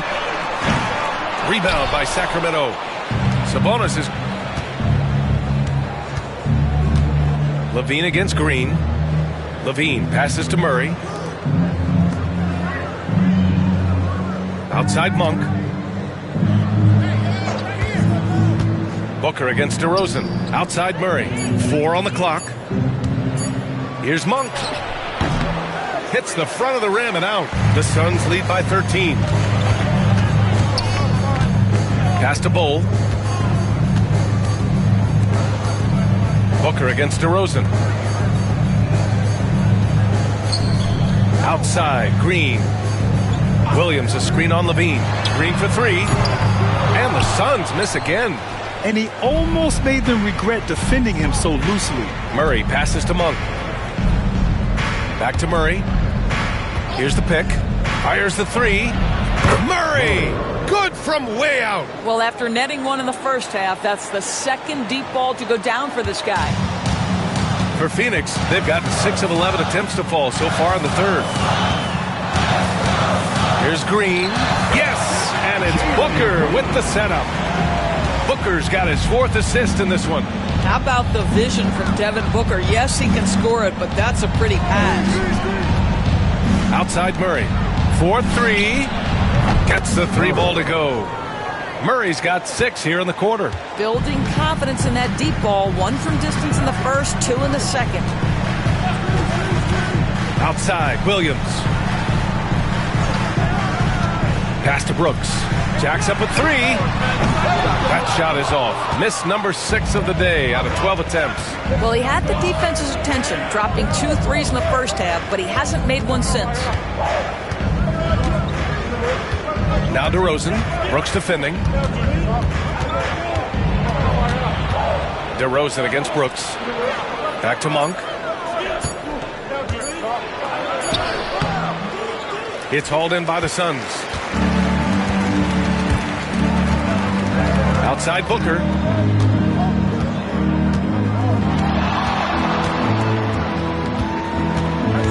Down low. Brooks. And there's the slam. Dunk to finish it off. Yeah, just showcasing his athleticism. When Brooks gets open space around the rim, he looks to throw it down with authority. Here's Murray. Oh, a clear foul there on the missed shot. So he'll get a pair at the line. It goes on Bol. Man, the defender really went after him. Murray, 2 shots. Take a break. Take a break. 2 shots.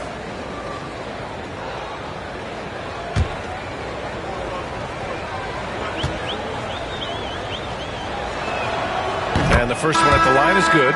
And the physical style Murray plays with will serve him well in this league. Allen, he's checked in for the Suns.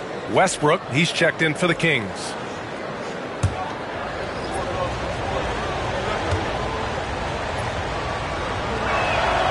And that one goes in. 2 from the line that time. They're doing some good work at the line this half. The Suns lead by 9. To the paint. Here's Williams. And Williams punches it home. Oh, nice one-handed jam there, B.A. Hey, little exclamation point. Allen against DeRozan.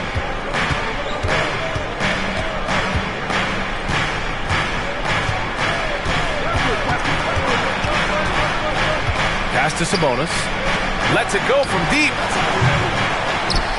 And it goes out of bounds. Last touch by Williams. Kings ball. And with the playoffs around the bend, here are the Western standings. Taking a look at Sacramento, holding down the 6th spot right now in the middle of this conference. And checking out Phoenix, they're 4 spots behind them.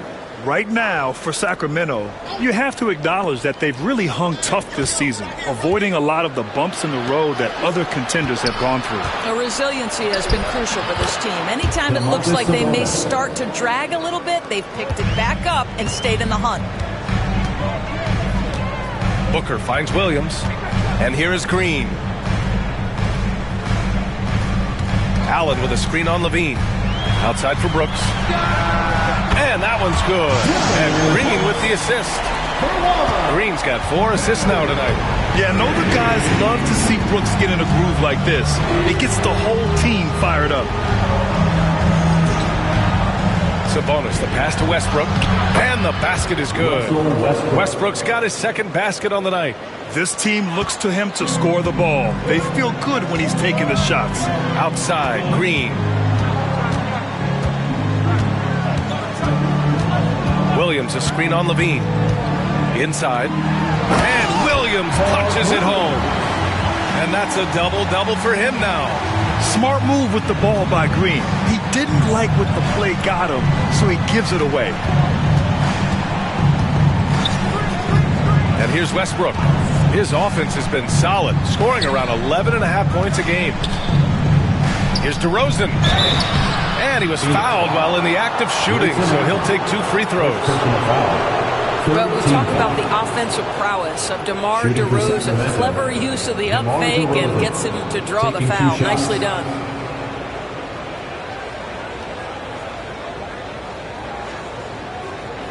Take a break. Take a break. 2 shots.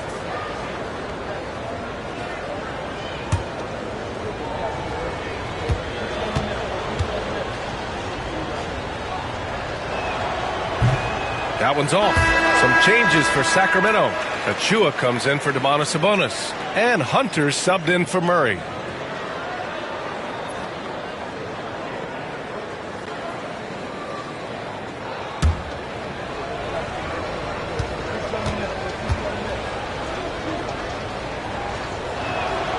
And he's good on the second. Phoenix leading by 11. Pass to Booker. Now Brooks. 2 minutes remaining in the third. Allen with a screen on Hunter. Brooks from outside.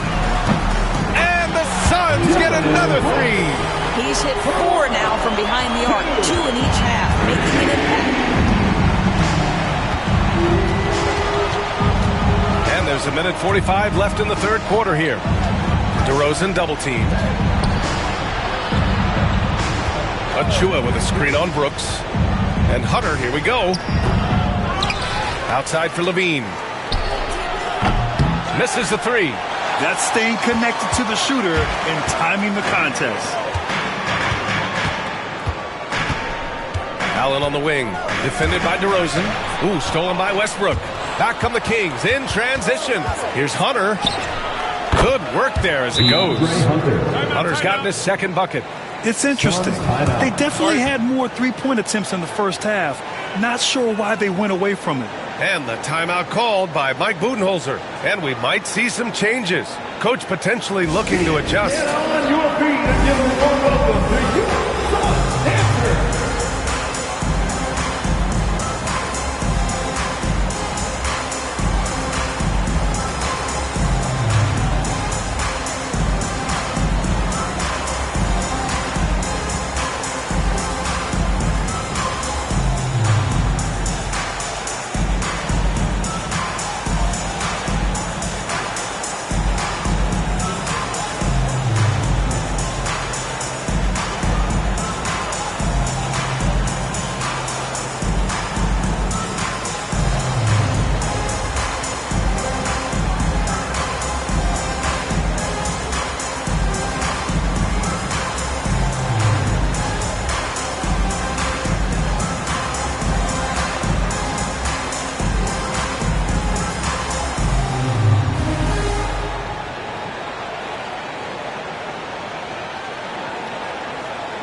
Different look for Phoenix. Richards is checked in for Williams, and it's O'Neal in for Booker. Craig is checked in for Sacramento.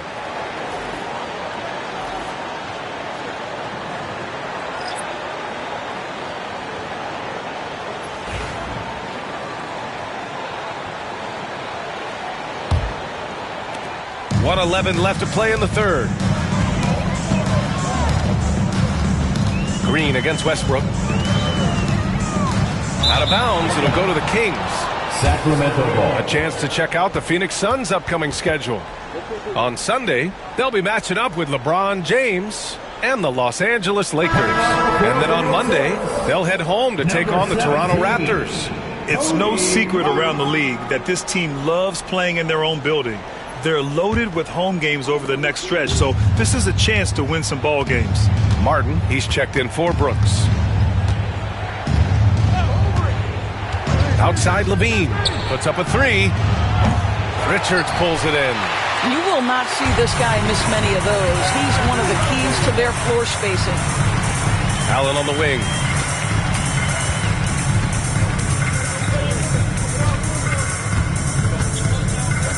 Pass to Green. Three-pointer. Green with the long ball. Back-to-back threes, making their defense work on the perimeter a bit.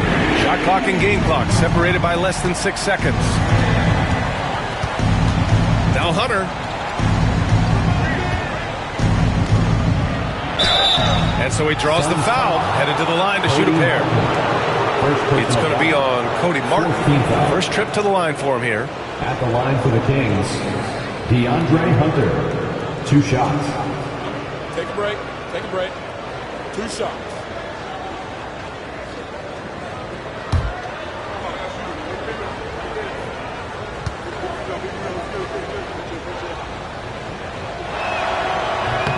Free throw good. Hunter. Yeah, they're playing catch-up at this point, but they've done a nice job at the free throw line here in the second half.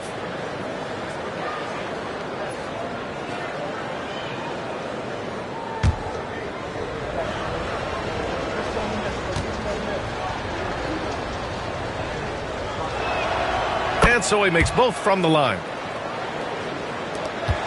There's 18 seconds left in the third quarter of the game. Green against Monk. Green in the post. Out of bounds. Suns ball as Phoenix keeps possession.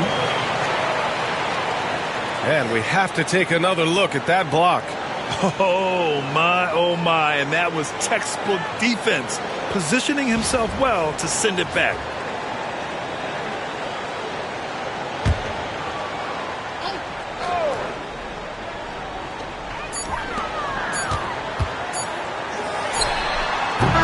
And that's not gonna go. And so it's the Phoenix Suns in a good situation, up by 13 points to close the quarter. Building this lead up in large part because of how well they're shooting it. More NBA on 2K Sports right after this.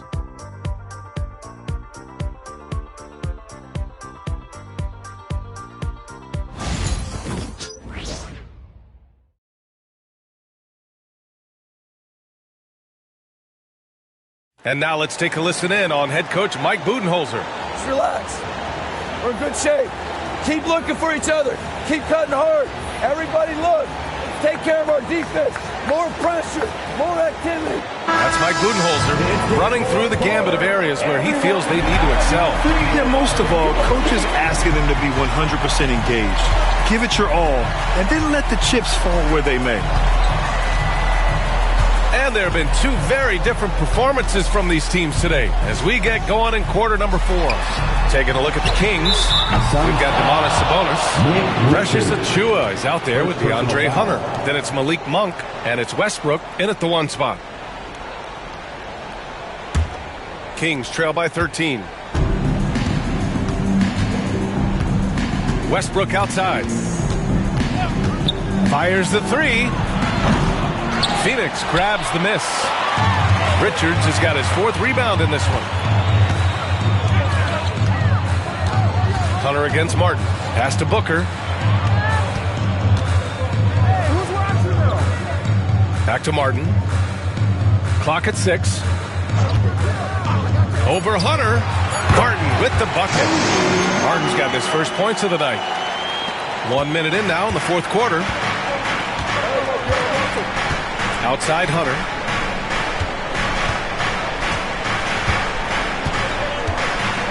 Back to Westbrook. Outside Hunter. Achiuwa with a screen on Martin. And here's Hunter for 3. He buries it from 3. Such a reliable threat from range. You'd think the defense might key on him a little bit more. And Booker puts up a deep 3. Tried to answer back, but that 3 is off the mark. And so Monk will bring it up for the Sacramento Kings. Down by 12. Yeah, Achiuwa has a knack for understanding when to opportunistically look to score and draw these fouls. At the line for the Kings, Precious Achiuwa.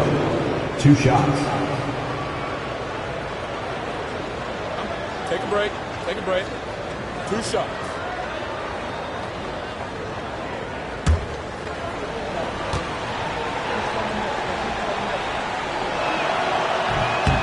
First free throw is good. Well, Precious Achiuwa, a guy who I think has a high upside. The reason I say that, he runs the floor. He's got tremendous athleticism. He's able to fit in around great players. He just needs to continue to work on his game.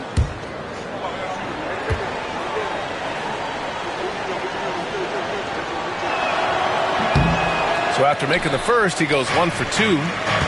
Pass to Allen.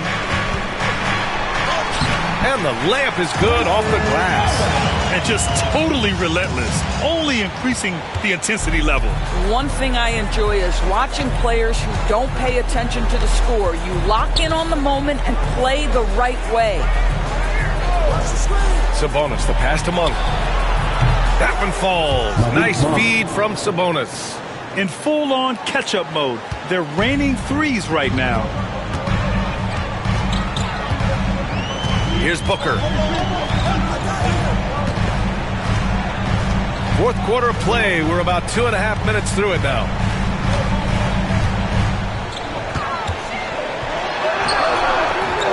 Westbrook with the rebound. Kings trail by 10. Pass to Hunter.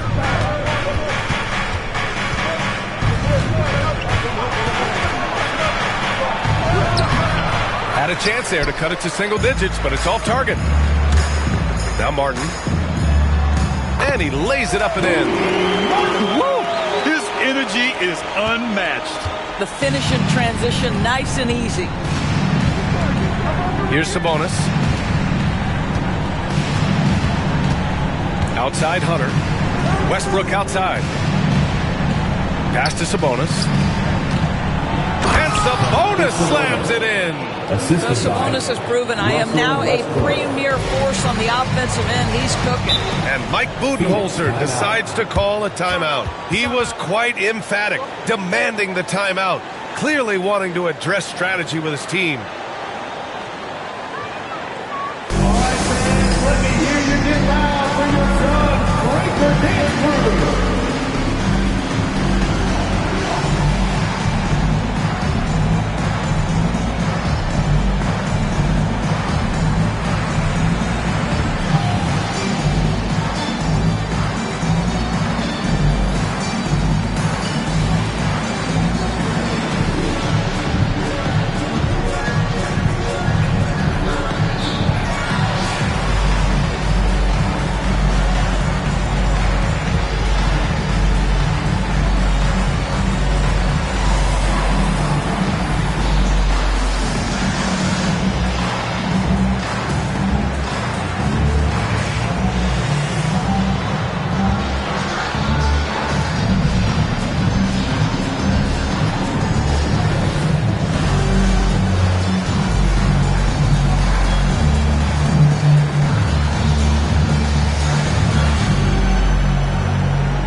checked in for Martin. And the Kings also making a change. Keegan Murray's checked in for Achiuwa. All right, let's check in with Allie LaForce.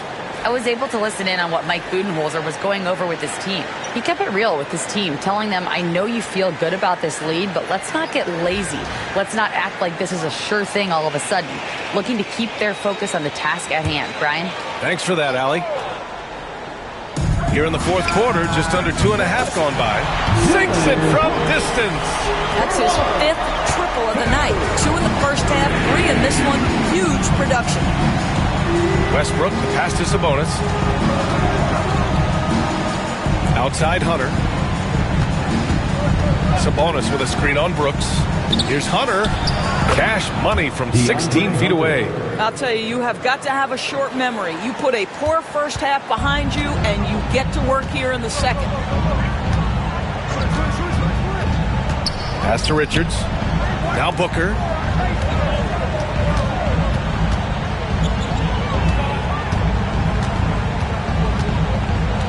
Shot clock at 5. From behind the arc. And it's Sacramento with the rebound. Sabonis has got rebound number 17, if you can believe that. Hunter passes to Monk. Westbrook outside. Sabonis with a screen on Booker. Here's Westbrook. No good there. That would have cut it to single digits. The Suns lead by 11. Brooks left side. Allen outside. Launches it. Nails it from three.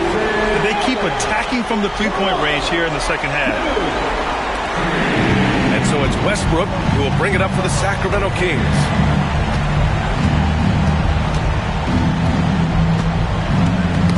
The ball's knocked loose. Ooh, stolen by Allen.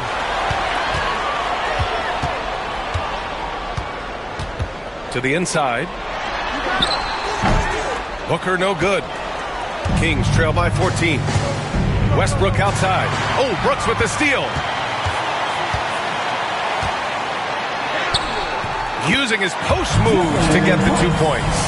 Brooks has got 15 points here in the second half. A throwback wing. Dylan Brooks is very comfortable working down low. Westbrook, the pass to Monk.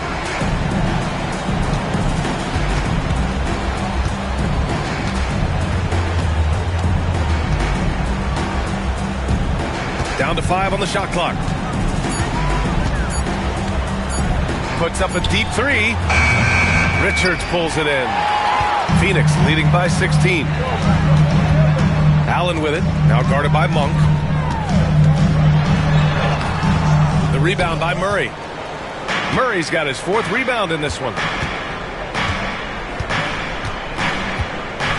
Westbrook outside. Hunter against Brooks. Outside Hunter. Here's Sabonis.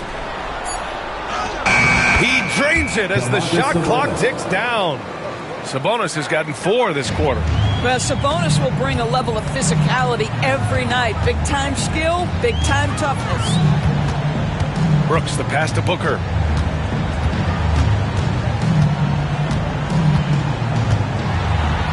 Booker with the jam. And no surprise here, right? This guy is not only a gifted player, but he is so smart on the offensive end. Pass to Sabonis. To the middle. They kick it out to Murray. Richards pulls it in. Richards has got rebound number 9 now. What an effort here tonight. Now Brooks. Here's Richards, pounded by Westbrook. Allen outside, lets the 3 fly, and that's out of bounds. It was last touched by Booker. That's a perfect example of why good hands are important in basketball. It just misread that pass completely. Phoenix making some changes. Williams is checked in for Richards. Bowl comes in for O'Neal. And Green is subbed in for Allen. DeMar DeRozan's checked in for Sacramento. Levine comes in for Monk. DeRozan outside.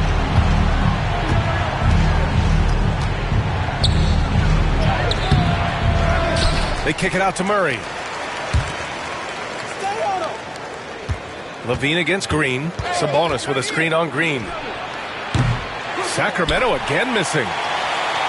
Phoenix leading by 16. Brooks the pass to Bowl. And finished off by Bowl. He just rises up and throws it down hard with one hand. That is such a go-to move for him. He holds nothing back on those. Booker against Westbrook. Pass to DeRozan. Over Brooks. DeRozan with the bucket. Well, if the defense naps in the pick-and-roll offense, DeRozan is too smart and too good and too skilled. Outside, Green. Williams with it. Now here's Brooks, defended by DeRozan. And it's Brooks missing. Kings trail by 16. Right side, Levine. Pass to Sabonis. Over Green. And there's Sabonis. That one's good. On the assist by Levine. Zach Levine. Levine's got his 4th assist in this one. Outside Bull. On the wing. Green. Brooks against Murray. Right side Booker. There's the three. Knocks down the triple. Booker's got 42 in the game. They are trying to close this out strong, and he's the man who's put you in this position. The Kings call timeout.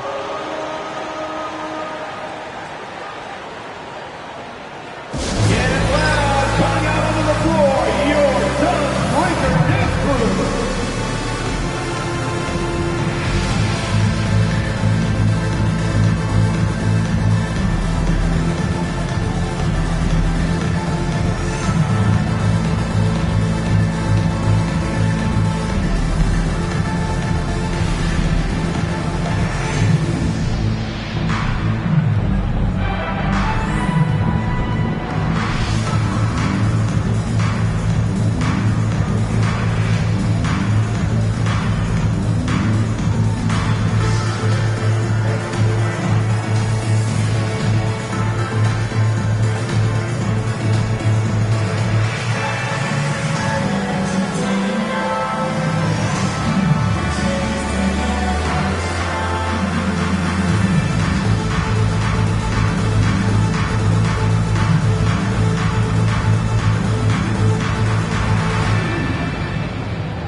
present our New Balance Player of the Game, Devin Booker. He has truly put on a show out there tonight, tearing it up on both ends of the floor. So impressive, and the other squad has looked helpless to stop him. You know, I got to applaud his incredible energy out there tonight. Losing again was not an option for him. He wouldn't settle for anything other than a win.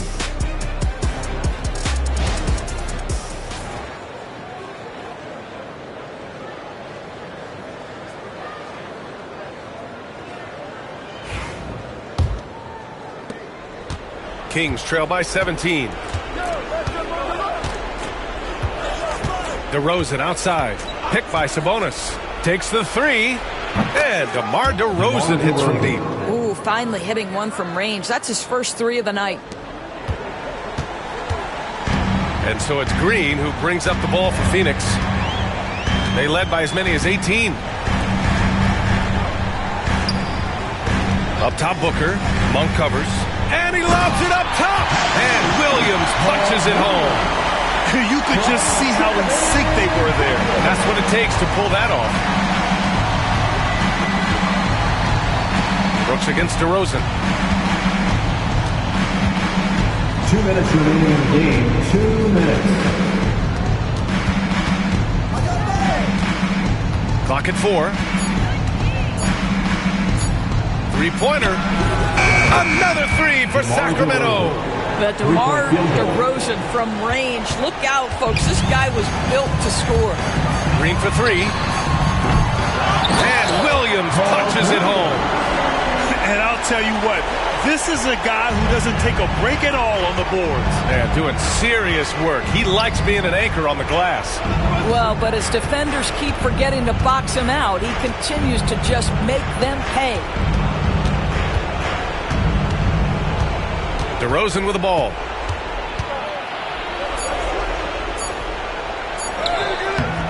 Good work defensively by Brooks.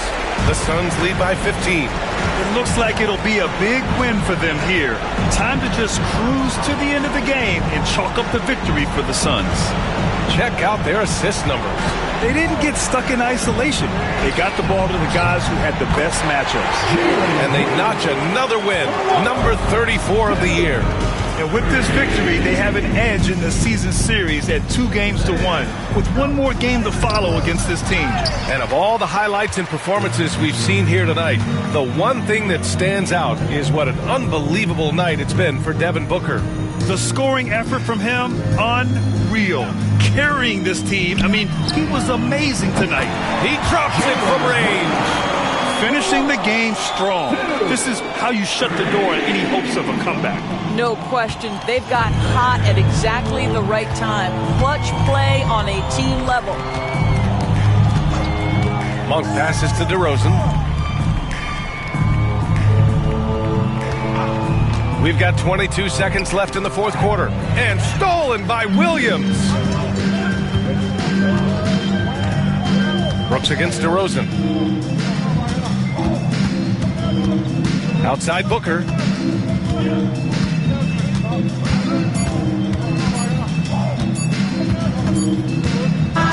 So no problem for Phoenix as they get the win. Well, this might not have been the most competitive game we've ever seen, but you've got to appreciate their masterful performance. And I'm sure their fans appreciated it too. We saw the outstanding defense and a loaded offensive effort. They were just dominant out there. And that's going to do it tonight, folks, for our broadcast. For Doris Burke, Allie LaForce, and Grant Hill, and our entire crew, this is Brian Anderson thanking you for tuning in. And now, time for our player of the game, Devin Booker.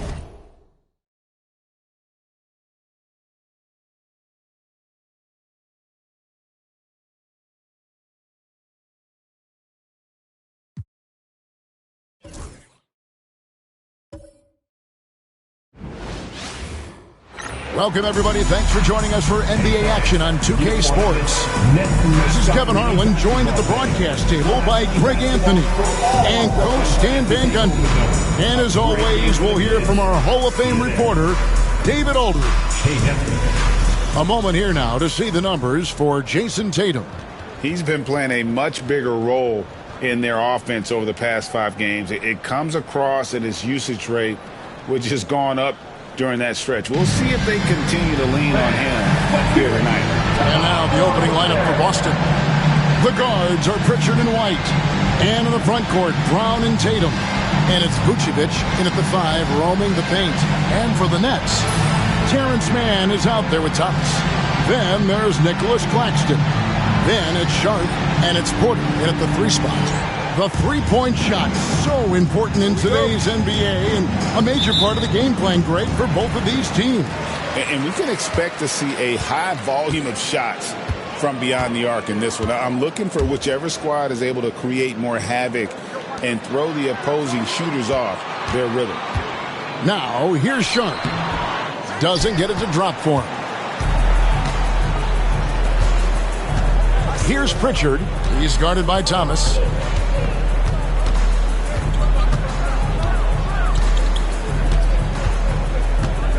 Here's Pritchard. The 3 from Tatum. It's hauled in by Michael Porter. Let's check in with our reporter, David Aldridge. Thanks very much. Was able to talk with Jordy Fernandez for a minute. He knows how much Jason Tatum can impact the game. Coach told me Tatum has improved the way he reads the game, how he responds to a defense. He's faster. That means we have to be crisp with how we rotate and set the double. Not a lot of wiggle room on the floor when Tatum is processing information. Back to you guys. Okay, David, much appreciated. And so it's the Celtics getting on the board first. Pass to Claxton. Here's Sharp, guarded by Tatum. Shoots from 12. And again, no good by Brooklyn. Nice move. And he gets the whistle. 2 free throws coming up. And Greg, we were talking Jaylen Brown making the 2023 All-NBA second team. That was big for him, wasn't it? Yeah, Kevin, it made Jaylen eligible for the Supermax, signing for that 5-year extension in July of 23. At the time, the largest contract in NBA history.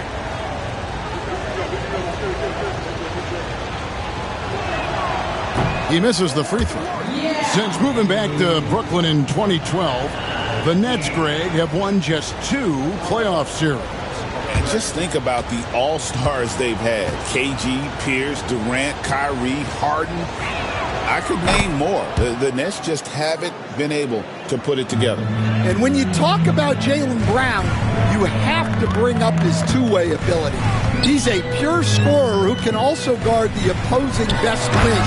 There aren't a lot of guys like Brown in the league. Well, he led him with the pass there, almost like a quarterback timing a route. That was impressive. Outside, White. Pass to Vucevic. Tatum looking around. 4 on the clock. It's tipped. And here is Thomas. He's a solid producer, averaging nearly 22 points a game. Sharp sets the pick for Thomas.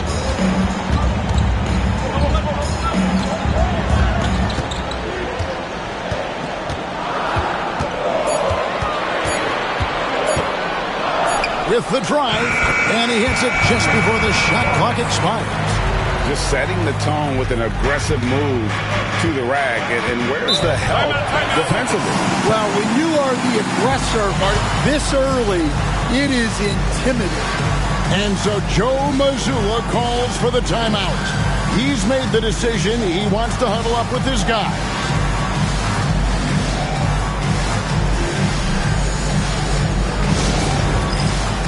Time for the dance dance. Oh, you know how this goes. You get on the big screen, it's the shit that your mama gave you.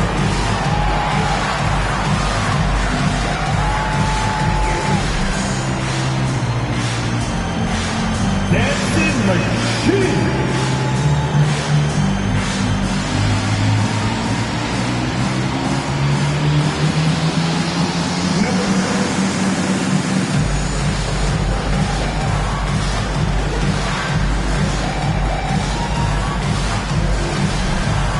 You have the camera all to yourself.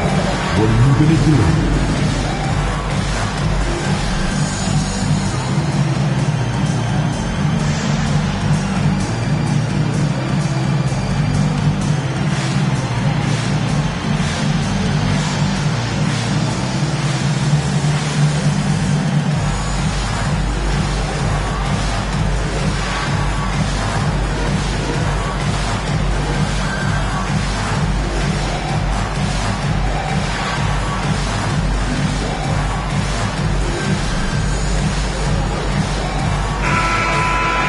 Getting late in the season, let's now see the standings out east. You look at Brooklyn. They've done well enough to be in 5th place in the conference so far. And, of course, there's the Celtics. Right now, they're 5 spots below them. Well, I think for Boston, this season has been much more of a grind for them than anyone expected. They've only been a shadow of the team that was so dominant a year ago. Yeah, honestly, guys, we expected a lot more from them. They've had a lot of things go wrong this year. A nice shot by Tatum. Well, when it comes to his jump shooting, Tatum is extremely efficient in catch-and-shoot situations. Pass to man.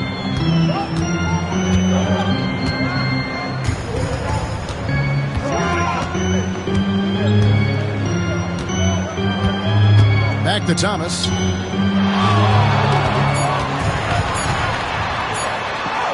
His shot is good, making him a perfect 2 for 2 from the floor.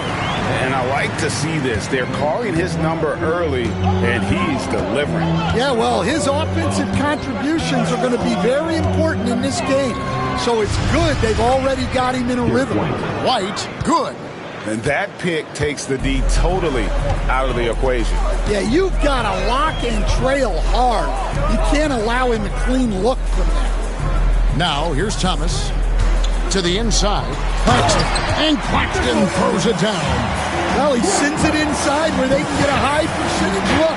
That's just great basketball. Now here's White. Defended by man.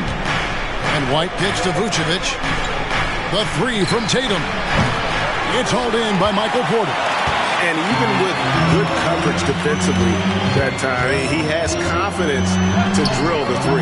And there it is for him. Well, the defense can't lose track of him. He's just too talented offensively. Pritchard passes to Tatum.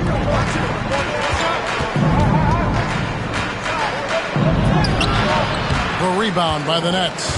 It was a victory here for the home team last time these guys met. And they cruised to a big win in their last meeting, getting that opposing starting lineup out of the game early with foul trouble. Yeah, I don't think you can count on that happening every time, but it's a nice advantage when the calls go that way. And he tries off the glass, but it's no good. Boston's gone 2 of 4 from beyond the arc to start the game. And it's Brown missing. And so it's Porter bringing it up now for Brooklyn. It's Thomas on the wing. And it's going to be out of bounds. The Nets will retain possession. You love the pressure he's putting on them.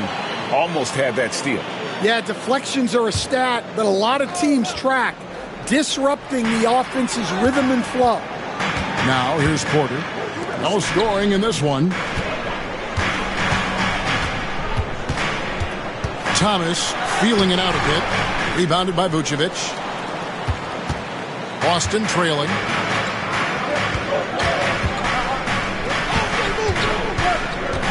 Pass to Pritchard. The Celtics working the ball around now.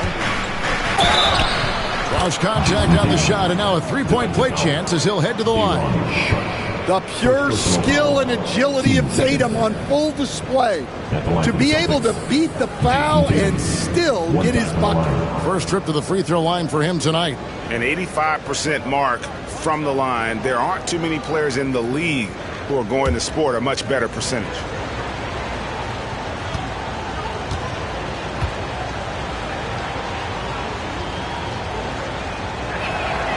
And that one falls for Tatum. And Stan, as he enters his prime, Jason Tatum is shooting to become the face of the NBA. Yeah, and Kevin, he knows winning is the key. For a star player on a great team, learning that balance, when to take over and when to set up your teammates is a big part of it. Well, he's been very efficient in this quarter. Keep getting him the ball. Pritchard passes to White. Brown outside.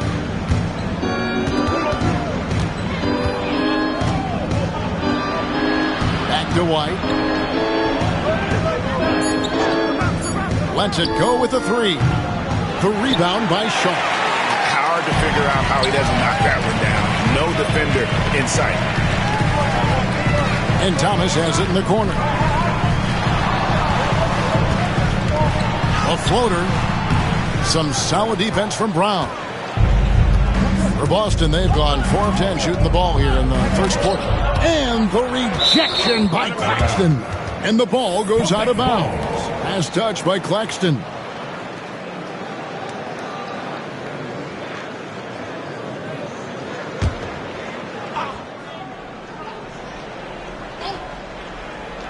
Nets on defense. Brown finds Tatum.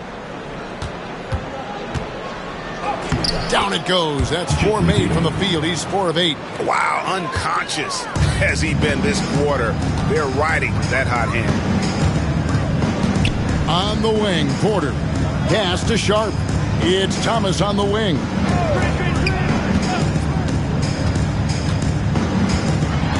Six on the shot clock. Here's man. Light covering. And Pritchard pulls it down. I love the anticipation defensively there to get into the perfect spot. The three from Tatum. It's hauled in by Michael Porter. Porter's got 4 rebounds now tonight. Here's man. Light covering. Pulls it from the elbow. And he wills that one in. Sinking right through off the back iron. Off to a strong start offensively. He's got a nice touch. And we've got a timeout from Joe Mazzulla. He wants to check in with his team and regroup.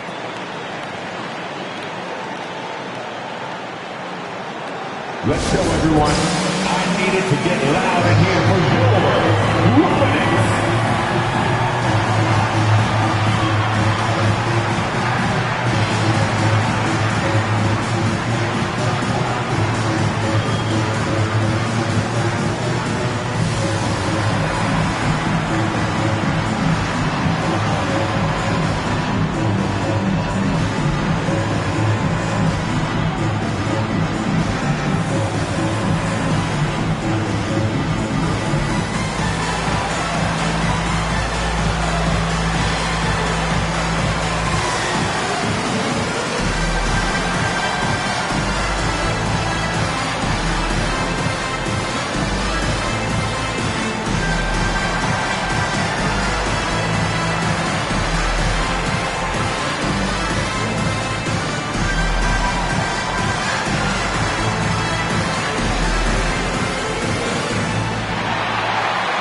Williams, he's checked in for Michael Porter. Celtics also with a sub. Chris Boucher's checked in for Tatum.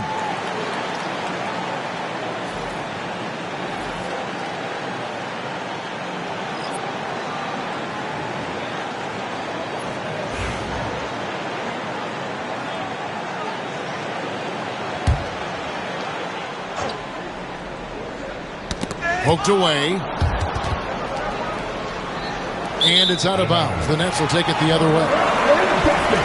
Well, in the second half of the season, we've seen some fantastic performances from this group. The highest scoring shooting guard since the All-Star break. Fifth on the list, Cam Thomas. And night after night, we see this group punish opposing defenses. I mean, if you pick one way to deal with them, they'll beat you another way. Yeah, all of these guys can carry your team offensively over long stretches. GA, these Boston Celtics are unquestionably a top-tier offensive unit. Stupendous shooting, excellent instincts with the ball. Yeah, they are a model offense in many ways, making it tough for many teams to keep up with them. Here's Mann following the bucket by the Celtics. Thomas, good. Thomas got 12 in the game. And they repeatedly probed inside in the first half, guys, and it's paid off. And the latest now from our sideline reporter, David Aldridge. David, it's all yours. Take it away. Kevin, coming out of high school at 6'0", Derek White didn't receive any full scholarship offers. He says it was humbling, but it drove me to get better. Each time you have the doubters, you just put a little chip on your shoulder. 29th pick overall in 2017 has come a long way. Kevin, those chips are still there. You're so right, David. Thanks. He's become a heck of a player. And so it's Boston with it, following the bucket by the Nets. Vucevic, the pass to Pritchard. And here's Boucher. Down to 5 on the shot clock. Pass to Brown for 3. Rebounded by the Nets. Outplayed in the previous game on their schedule, losing to Chicago. And defensively in that one, they needed to come up with big stops to quiet that crowd. And that's obviously easier said than done. Well, on the road, your defense needs to withstand runs from the other side, and that wasn't the case for them. Nice work to get it inside and draw the contact. And guys, let's get your take on the scoring breakdown for the Nets. Well, their game plan has been very effective so far. They're working the ball inside, putting constant pressure on the defense. Oh, man, their mid-range jumper also has been on fire. Tough to beat a group of guys shooting with that much confidence. That free throw missing. Stan, what are you keeping your eye on here as we go down the stretch of the season? Well, I like the battle for playoff positioning and seeding. I think home court is really, really important, especially, Kevin, and you've done a lot of them. When you get to Game 7 in a series, you want that on your home floor. And he's good on the second. Here's Rubio. He's averaging a bit over 5 points a game. They've been struggling here on offense. Yeah, a bit of a dry spell for sure. Brown outside. Boucher with a screen on Thomas. And the dunk by Boucher. Well, as his career has progressed, Brown's really improved his playmaking. Credit to him for putting in the work. Now, here's Johnson. Looking at his point production, he averages almost 8 points a game. Pass to Williams. Shot clock at 6.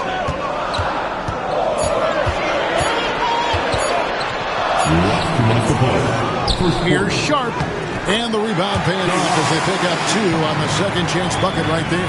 And right from the start, Kevin, they've been pounding the glass. Most of those 50-50 balls also going their way.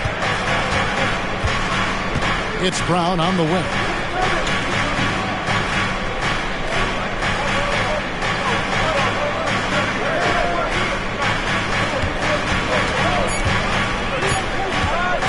Shoots from 14.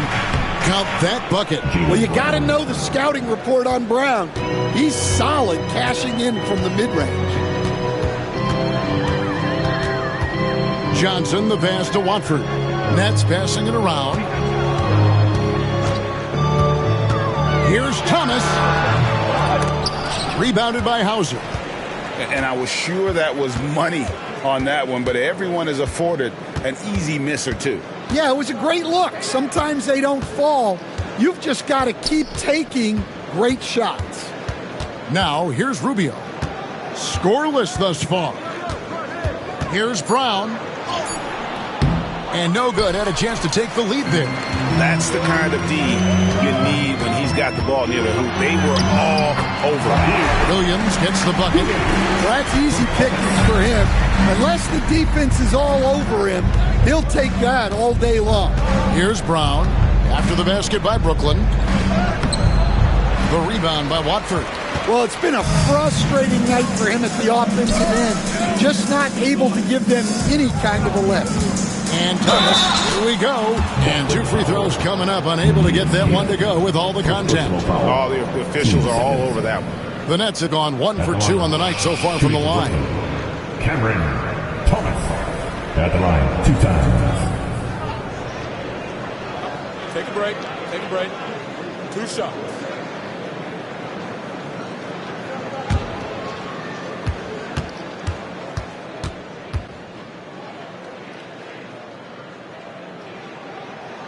And the first one at the line is good. Michael Porter, he's checked in for the Nets. Jason Tatum, he's checked in for the Celtics.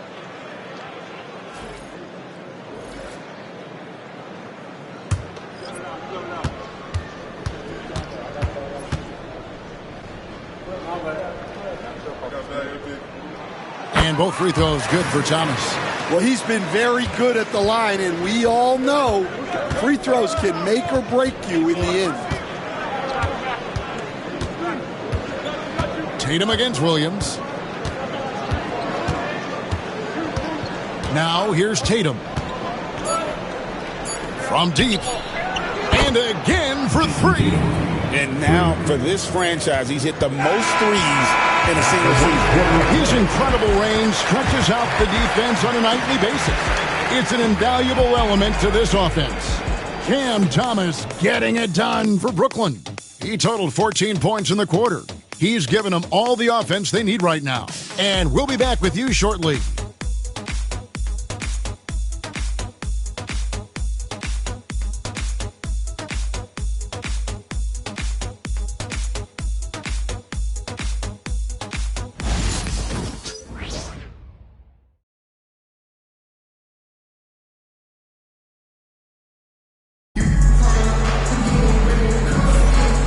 Close game underway so far. We'll see if either of these teams can jump out in the second quarter. And from Brooklyn guys, what jumps out to you stat-wise? Hey, why take jump shots when you can get your points at the rim? Yeah, they've made a point to get inside on this defense, and it's been working like a charm early on. Boston trailing. On the court for the Celtics, second quarter underway. Jason Tatum is out there with Chris Boucher. Then it's Ricky Rubio. And it's Queta in at center. Porter against Tatum. 5 on the clock. Queta, that ties the game. And those are the kind of nice inside looks they've gotten here in the first half. Dan, you talk about a stacked roster. It's hard to find many weaknesses for the Celtics. Yeah, Kevin, there's a reason the Executive of the Year award went to Boston's front office last season. The Celtics are built right, and they're built to last.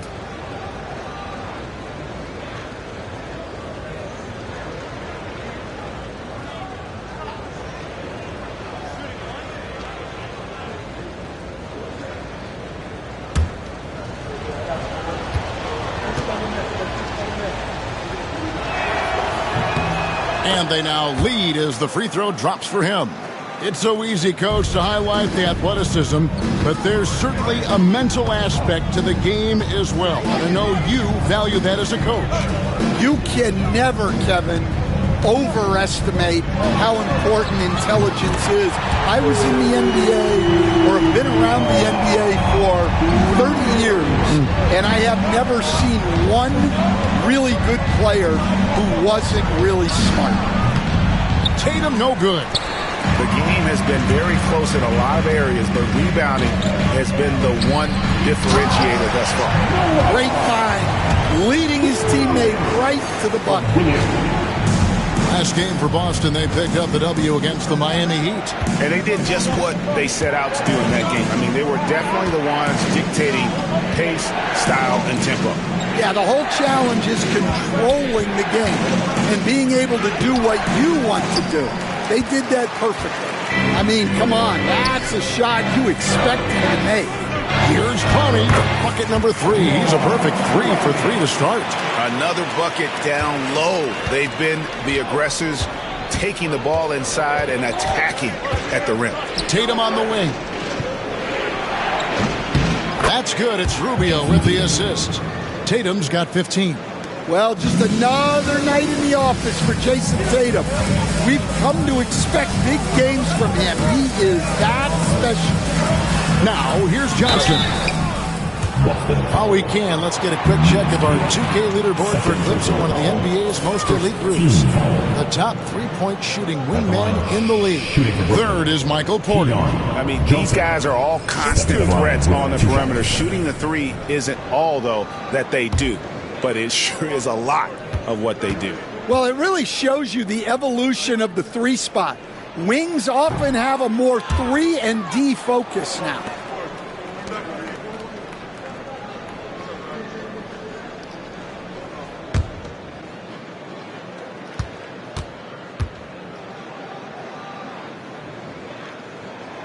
He hits the second from the line. We're now about 2 minutes into the second quarter. Hauser the pass to Queta. Lays it up and banks it in.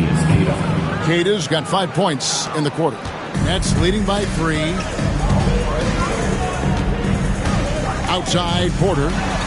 Pass to Clowney. There's a good screen. Here's Williams. And again, it's the Nets missing. Celtics have gone 3 of their first 5 shots to drop here in the second quarter.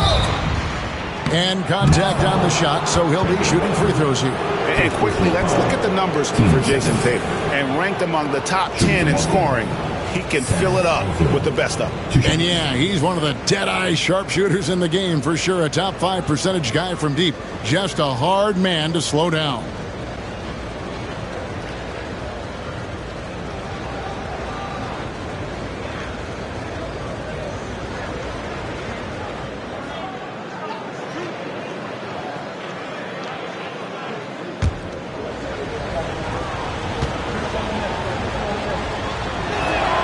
First one falls for him.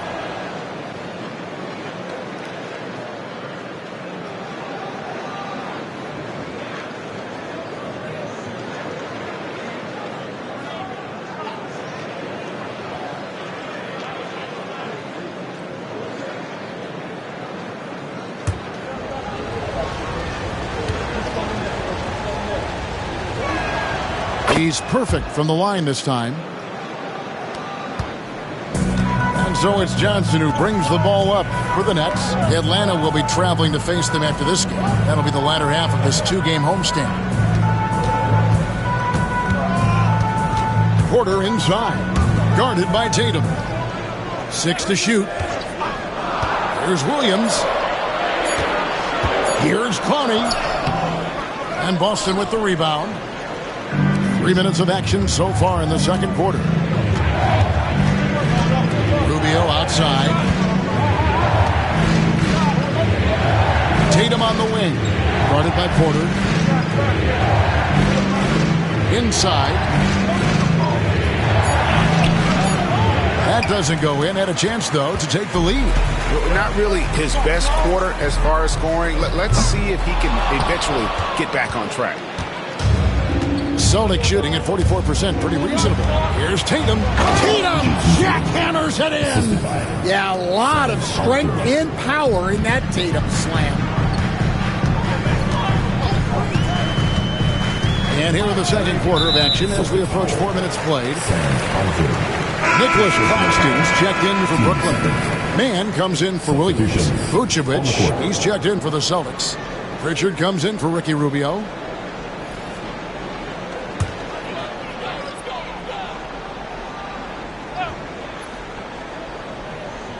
And so it's Brooklyn with it. Back to man.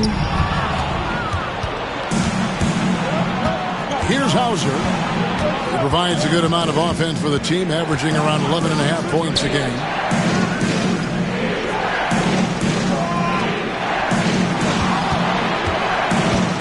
Tatum down low. Porter's there. Oh, Tatum won't be denied. And there's a pattern starting to take shape here. They're working it inside and getting good shots from close range. And you watch Jason Tatum year to year. He is a model of consistency across the board. The numbers are pretty similar, and the effort never wanes. Watford, that's good. And we've got a timeout from Joe Mazzulla. Looking for a breather and maybe just one or two things to talk about.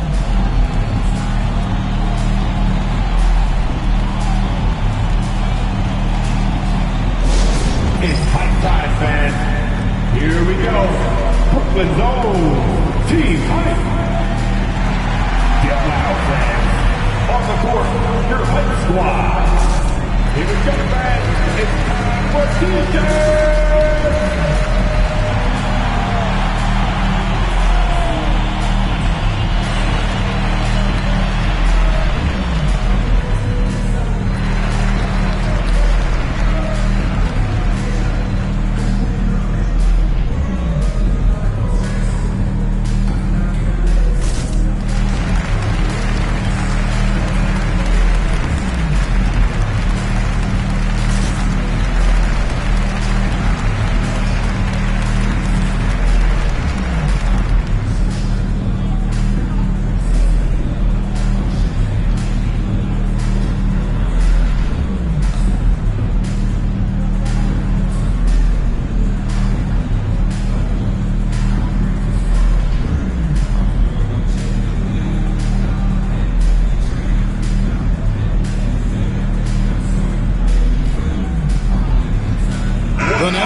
Is checked in.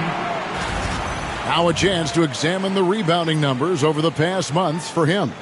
And those are some numbers that he can't be happy about. His rebounding totals have taken a dip over the past few months. He's got to get back to giving the kind of effort on the boards we were seeing from him earlier. Celtics have gone 5 of 8 from the floor here in the second quarter. Over 60% shooting. Pass to Boucher. Outside Tatum. And Tatum hammers it home. Well, you know Jason Tatum can score, and that's exactly what he's done thus far. Now, Watford. He gives his team some nice contributions, averaging a bit over 10 points a game. Oh, that's straight TNT, baby. Explosive. That was pretty, and he just has that effortless knack for getting inside. And so it's Boston with it, following the bucket by the Nets. Here's Tatum. Vucevic trying to get open. And foul on the shot, so he'll get a chance at the line. This league, Stan, is so deep with talent. Are there any players who you think get overlooked in the conversation? That's a great question, Kevin. I mean, there are some guys who I think get underrated because they play with other guys who are so talented and draw the attention. One guy that I have really seen lately that I think has been better than people think is Grayson Allen, the best three-point shooter or one of the best three-point shooters in the NBA and a very underrated defender. And he's evolving, isn't he? Looks like he's working on other parts of his game, but he's always been able to shoot, which has been his calling card. And he's a much more athletic guy than people give him credit for. And so Tatum nails them both. And it took them a while to find their touch at the line, but they have been red hot here in the second quarter. Pass to man.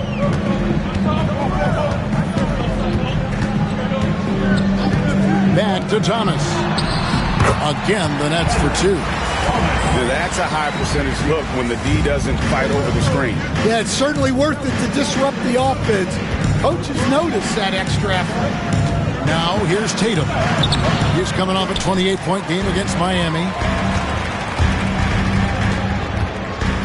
Man with it. Porter, a screen on White. Man passes to Thomas. Buries it from three-point range. Thomas got 19 points. His strong shooting has really helped them secure this lead. Outside Tatum. The Celtics working the ball around now. Vucevic setting the pick for Tatum. The three. Again, the miss by the Celtics. And it's Porter with the ball for the Nets. To the paint, stolen by Tatum. White looking around. Inside, Vucevic. Rebounded by the Nets. Claxton's got 4 rebounds now tonight. Executing to perfection right now offensively. I mean, in total sync. Good luck trying to stop him now. Here's Man. Last game he had 12. Clock at 6. Pass to Sharp. Thomas against Brown. Goes back up. Shooting foul as the whistle blows. He'll shoot 2 free throws. First personal foul. Cam Thomas was the 27th pick in the 2021 NBA Draft GA. I think a lot of teams, wouldn't you agree, are regretting passing on him. Yeah, it's pretty hard to believe that he fell all the way to the end of the first round. Lots of teams would love to have a scorer like him on their roster.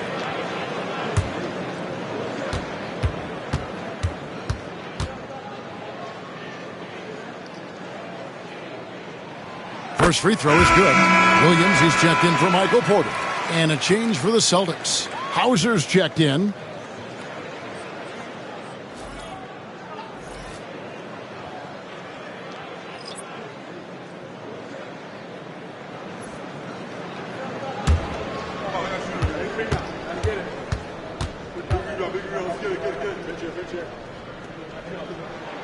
Both shots good from the stripe. Celtics trail by 4. Outside, White. Back to Brown. A three-pointer is right on target. Brown's got his second basket of the night. Well, you know, when Brown's hitting the 3, it really opens up this offense. Pass to Thomas.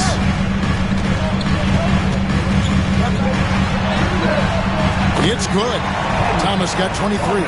Well, we've seen that movie a few times, haven't we? An easy bucket in the paint. Here's Hauser for the 3. It's good. He makes his first shot of the game. Well, it's a three-point shooting league. Guys like him are so important for spacing. Thomas with the ball. Another one falls for Brooklyn. And of the last 6 baskets, 5 have come on the interior. This is just smash mouth physical basketball, guys. Here's Pritchard. A 14-point game for him in the win against Miami over Thomas. And there are the Celtics with another basket. Brooklyn's gone 2 of 3 when they've stepped beyond the arc in the second quarter. Claxton the pass to Thomas. Now here's Williams. Shoots the 3. Rebound Boston. Vucevic has got his 4th rebound in this one. Boston's gone to the three-pointer 11 times tonight and nailed 5 of them. Here's Hauser. Claxton covering. Outside, White. The Celtics need to get a shot off. Vucevic with the bucket. 2 physical points from Vucevic. He enjoys bumping down low. Brooklyn trailing. Here's Man. Hasn't made one yet. Here's Sharp. And it's going to be out of bounds. The Nets will retain possession. Looking here at some numbers for Brown. This last month, he has been a real positive for this team. Putting up about 18 points per, 4 rebounds, and 3 assists. To have a scorer like him consistently deliver you points makes such a big difference for a team. Yeah, he gives you something to build around night after night. Reliability is huge in this league. And when you're a high-usage player like Vucevic, you have to keep your head up and be willing to make the next pass. White the pass to Brown. Terrific assist, a nice finish. Solid play all around. And now we'll get a perspective here on the hustle game, how it's been going for the Celtics. Well, our coaching staff has to be happy with how active they've been defensively, forcing turnovers and making the offense uncomfortable. And another thing they've done so well is convert fast break opportunities. Great job trusting their guys and getting those easy ones. And those second chance points really become almost like bonus points when you can get them. Brown, good. Moving it around, 8 of their last 10 coming off assists. Nets trail by 6. Watford passes to Sharp.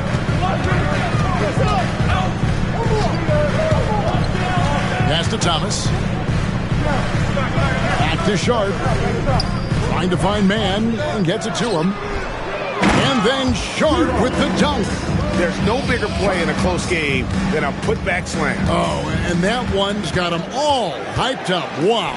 Yes, some guys shrink in big moments, and some rise to the occasion.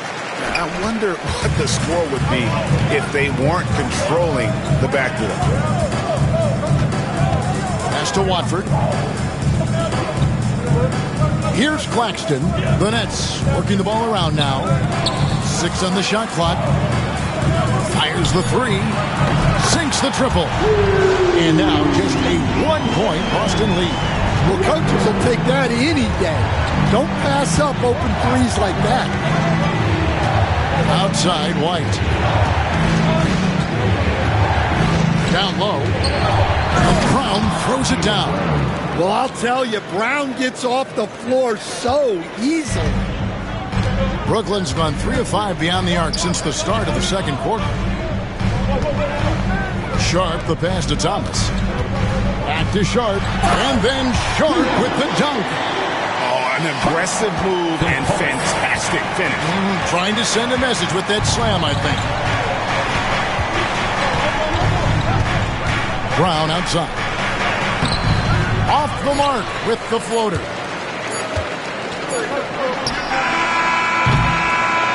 What a performance for Jason Tatum. He has been the story so far for the Celtics. He got into double digits for the quarter with 10 points total.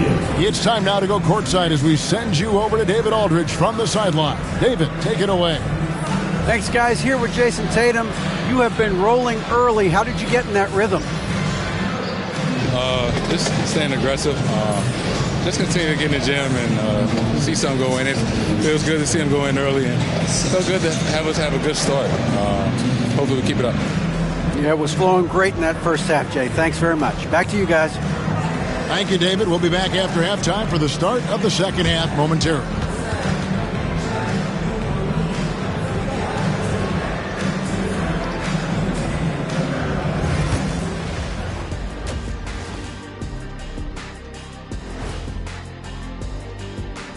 We'll get to the first half action in just a second, but first, let's take a look at where teams are sitting in the power rankings. Since we got a little time on our hands here, you guys got any big plans for tonight? Not me. I'm just going to take it easy. I'm pretty worn out. Yeah, you've been burning those midnight oils, man. You been hitting the clubs or something? Nah, just putting up with you guys. It's exhausting. And taking a look now at the Brooklyn Nets. They're in a close contest. I only have 2 words for you. Elbow, famage. Establish yourself inside. Good things will happen. That's right, Ernie. I said famage. They've had some success, but they've been counterpunched at times as well. Thank you for being with us. Now let's send it to Kevin Harlan for the second half tip.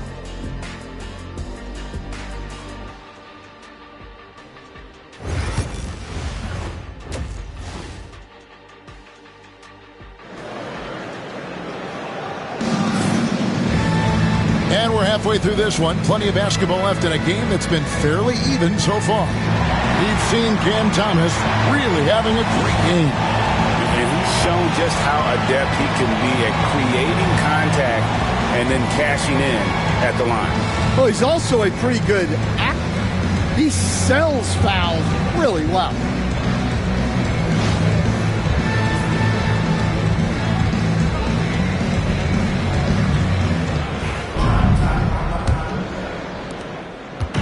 And here's Tatum. He'll bring it up for the Celtics. They lead by 1. They've got Michael Porter. Terrence Mann is out there with Thomas. Then there's Nicholas Claxton. And it's Sharp in at the 4-man position. And that's the group for Jordi Fernandez as we begin the second half. Now Thomas, after Jason Tatum missed on that last three-pointer. White with the defensive effort. And not allowing the shooter even an inch of breathing room on that one. There's no air space there whatsoever. That's as close as you can get without foul. Man with it. He's picked up by White. Pass to Porter. Now, here's Thomas.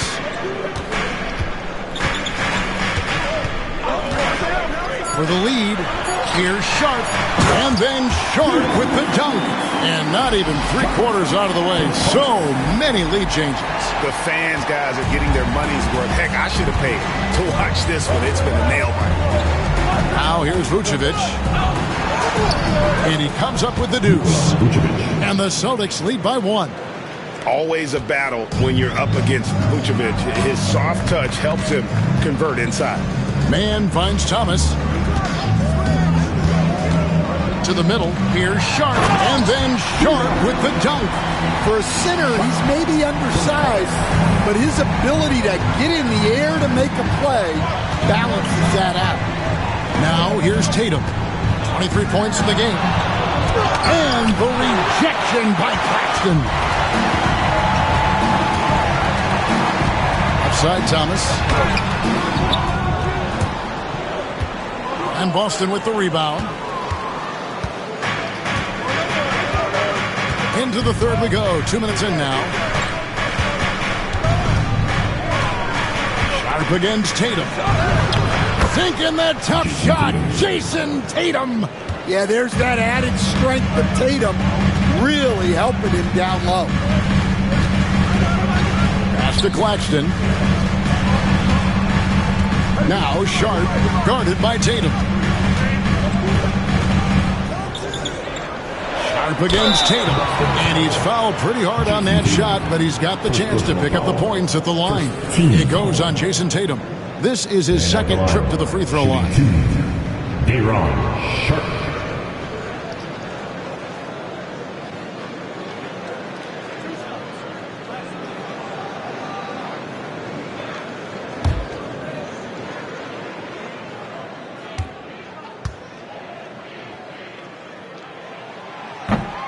The free throw drops for Sharp. We see coaches stand willing to pay fines for complaining about the officiating. I'm having a hard time thinking if you ever did that. I'm going back in my Rolodex here. Did you? Did you ever do that, Coach? I mean, Kevin, I paid hundreds of thousands of dollars of fines in the NBA. Yeah, my wife was not real happy about that at one point, reminding me early on that we had 4 kids we were going to try to put through college, and she told me one year I just gave away 2 college educations. Oh, goodness. Tatum with a screen on Thomas. No coverage that time. Pritchard's got 5 points so far.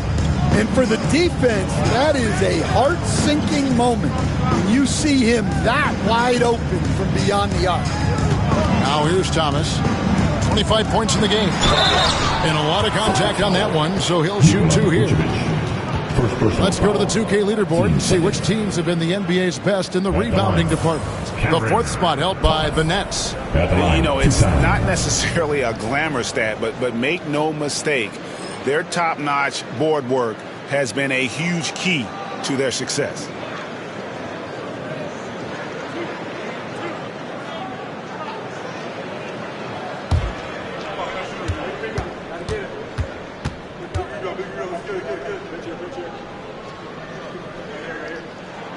free throw good, Thomas.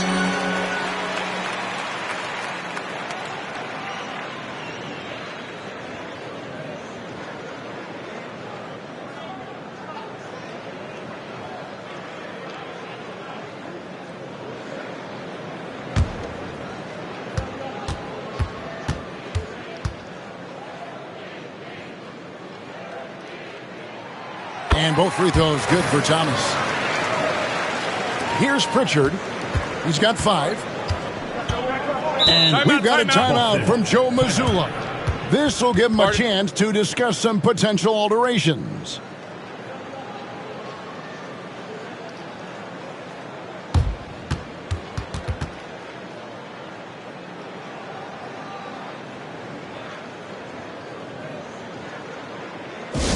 Get out of your seat. Come on, start making some noise for your Brooklyn Nets. Team Hype.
He's around 10 points per game, 8 rebounds, and 2 assists. Fantastic totals for him across the board. I wouldn't be surprised if he keeps rolling. Yeah, and make no mistake, we're watching a special guy here, and his numbers only tell a fraction of the story.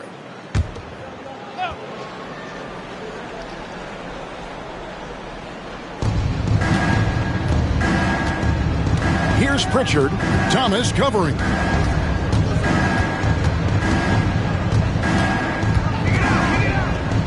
The kick out to Brown. 6 to shoot. Here's Vucevic. Well, Vucevic did a good job of feeling the defense there and worked his way into a trip to the line. And he's got his first free throw of the game. Nikola Vucevic at the line with 2 shots. Take a break. Take a break. 2 shots.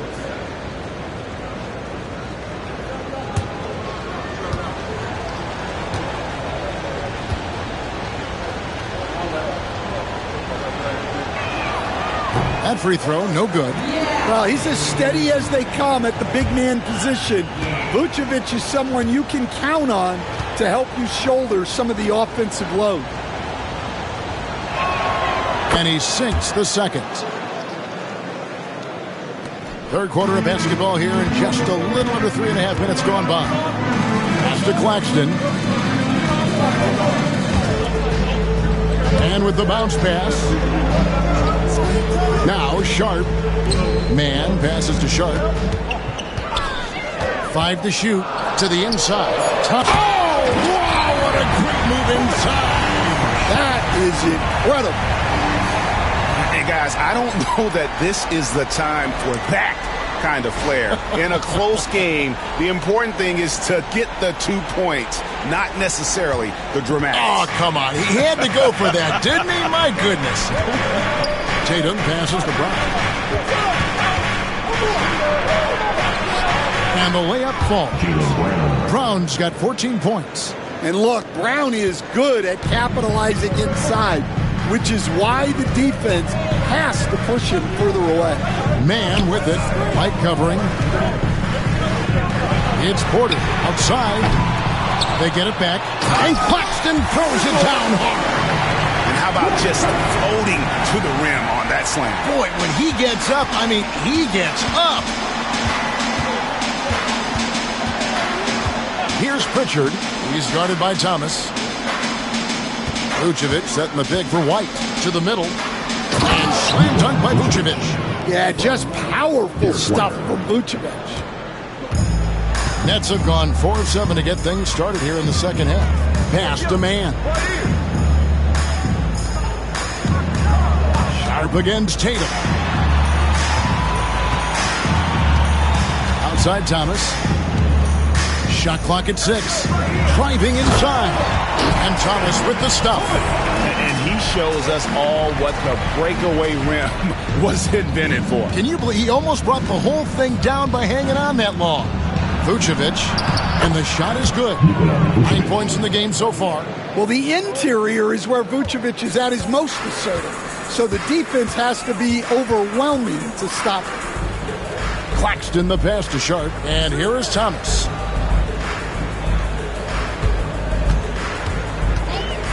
For the lead, and he's good on the 3-ball. Thomas got 9 points here in the second half. He's been in total control offensively, and the defense has had no answers. Sharp against Tatum. 3-pointer.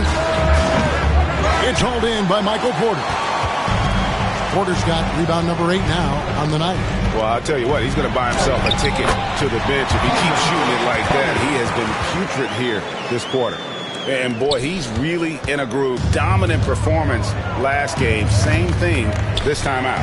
Yeah, for sure. He is just oozing confidence. Thinks every shot is going in. They should just keep running sets for him. Now, here's Tatum. And he gets the whistle for the 3-second call. A moment now to see the numbers for Michael Porter. 15th in three-point shooting. And he's right up there in the top 20 in scoring. Certainly a force to be reckoned with offensively. And no one's been able to guard him out there. Defender's been trying to get physical with him. But time and time again, he just shrugs him off and drills it. And Brooklyn making a change here. Watford's checked in. Celtics also with a sub. Hauser's checked in. Here's Mann. He's covered by Brown. Outside Thomas. Elbow shot. Nice jump shot. Good.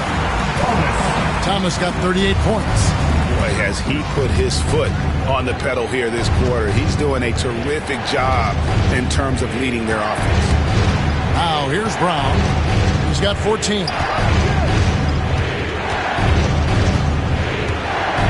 The kick out to Tatum. Off the run. Boston again missing. And you could tell he thought that triple was going to fall. We know very few players in the league, Stan, can put up points with the ease that Michael Porter Jr. can, don't we? One of the prettiest shots in the league, Kevin. He's got great size. He's got that high release, and he gets it off quick. When he's shooting it well, he can take over a game. And he rebounds well, too. He does other things in addition to scoring. Well, that's where he's really improved, doing those other things. Here's Pritchard. Vucevic down low. Claxton covering. Vucevic the pass to Hauser. Busted. No good that time either. Well, he's got a great stroke. That one almost dropped. Stolen by Tatum. Pass to Brown. Down low. The Celtics working the ball around now. And the rejection by Claxton. Porter passes to Watford. Good, and a nice assist from Porter. Porter's got 3 assists tonight. And a moment here to take a look at some of the hustle stats for the Nets. Well, their shot blocking. The defensive effort level has been great. You got to love that intensity. Another place they've had the upper hand tonight is in transition. They've gotten a bunch of their points off the fast break. 6 on the shot clock. Picked by Vucevic. Brown outside. It's hauled in by Claxton. Well, that is stifling coverage on the perimeter. That's how you stop a good shooter in his tracks. Thomas finds Watford. Man in the corner.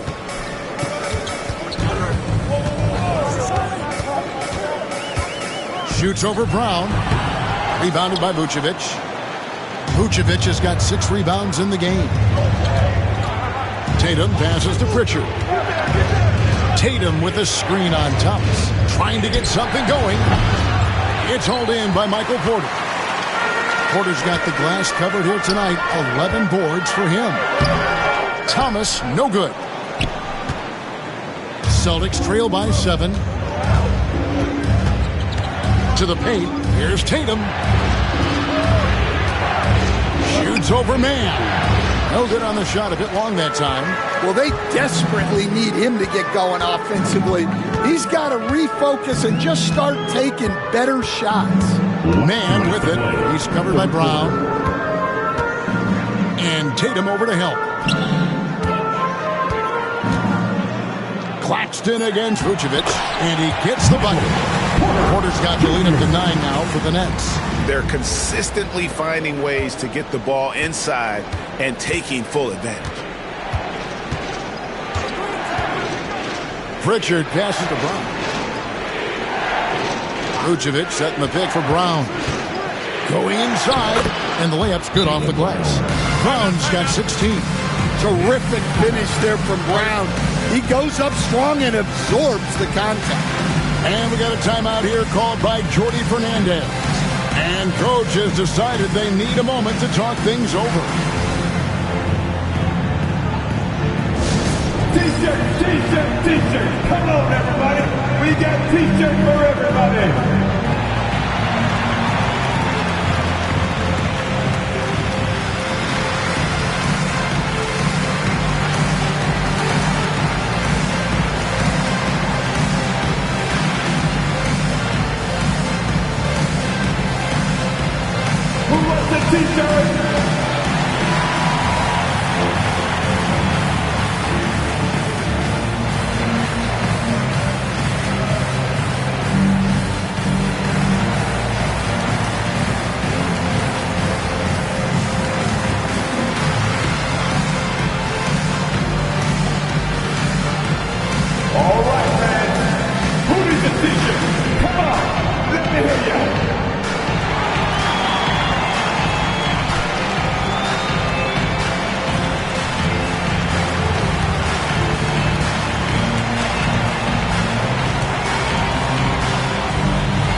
Brooklyn making some changes. Williams comes in for Porter. And it's Johnson in for Terrence Mann. The Celtics also changing it up. Cade is checked in. And Chris Boucher's subbed in for Tatum.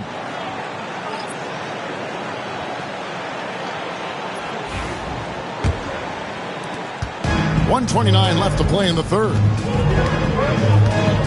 Pass to Williams. Inside, here's Claxton. That drops, and it comes off an assist from Williams.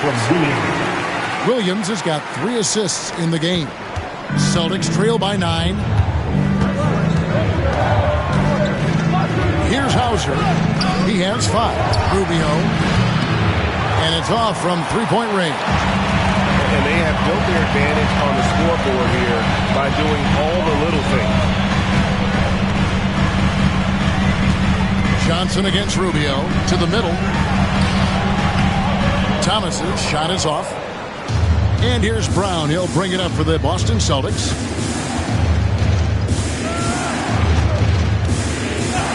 Pass to Hauser. Lets it go from deep. And the 3-ball is good.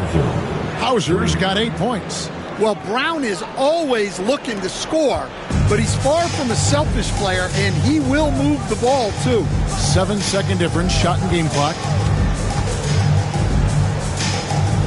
Kicks it out to Johnson. Oh, drew the foul and almost hit the 3-point bucket. But he'll go to the line to shoot 3. 13 foul. Yeah, good job trying to get a hand in the face, but you've got to be more careful. The Nets have been shooting right around 75% at the line, 9 of 12 so far.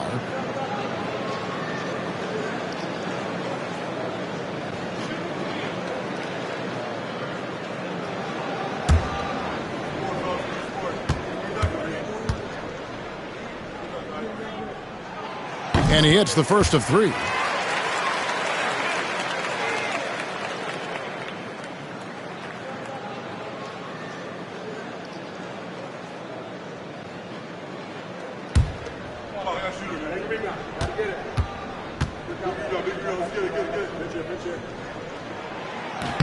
Good on the second free throw.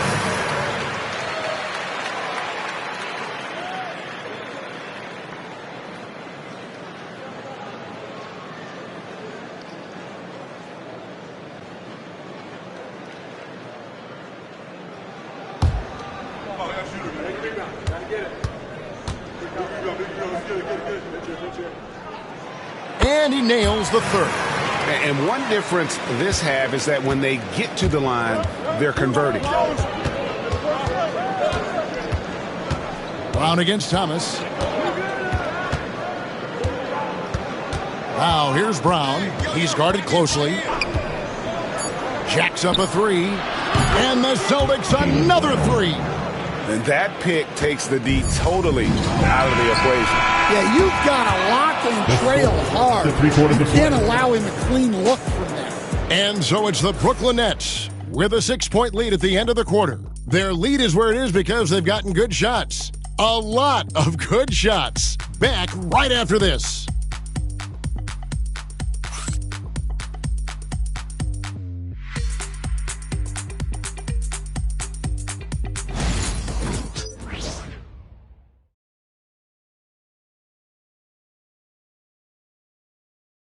And now we have a moment to reveal our State Farm assist of the game.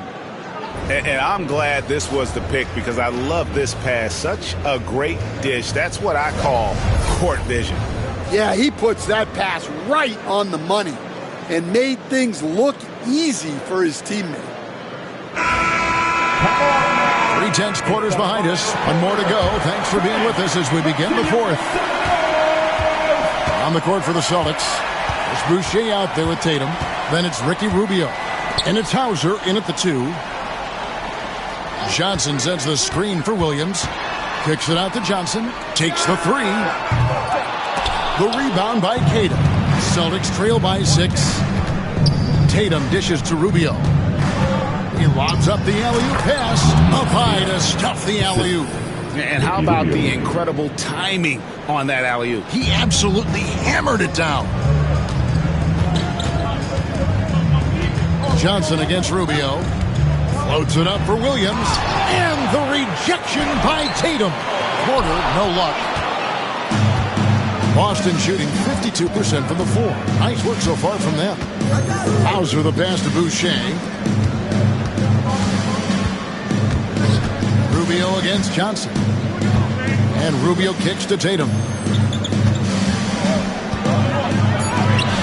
We're just over a minute into this final quarter of play. Can't hit from in close. Pass to Johnson. Porter is screen on Rubio. From deep, Johnson hits it from three-point range. Well, that's a shot you don't mind him taking. Gets a good look and trusts his shot to knock down the 3. Here's Tatum. Tatum gets it to go inside. Well, you know, there's still some value in the mid-range jumper, especially when it's Jason Tatum taking the shot. Right side, Williams. And he gets that one to go off the front iron. And coming down the stretch here, both teams still on fire. Yeah, and hopes that your opponent is just going to go cold. That's not going to happen, it doesn't look like in this one. This might go down to whoever has the last possession. Here is Rubio, following the bucket by the Nets. Pass to Tatum. The 3 from Tatum. Ah, there's Tatum's range on display. Yeah, that's too good a look to give him from behind the arc. Johnson against Rubio. Johnson, the pass to Williams. The Nets working the ball around now.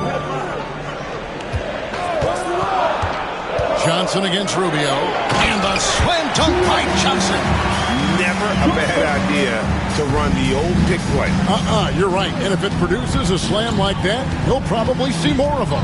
Yeah, defensive breakdown there. Gotta communicate and switch that screen. And that'll be 2 free throws coming up. Officials on the call with the foul. Well, there's a high percentage look for Tatum. The defense did what it could. Jason Tatum, 2 shots. Shoot 2.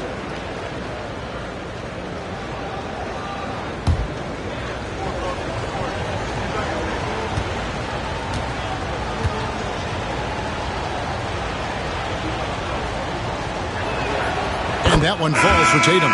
Considered one of the best players in the game right now, Tatum is hungry to win titles to add to his growing legacy. Mann's checked in for the Nets. Celtics also with a sub. Pritchard, he's checked in for Ricky Rubio.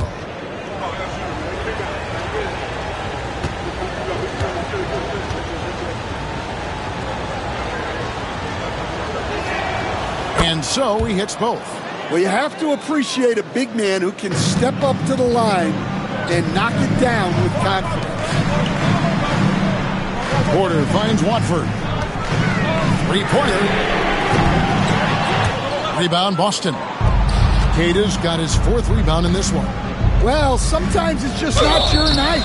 But despite his struggles, they're ahead in the game.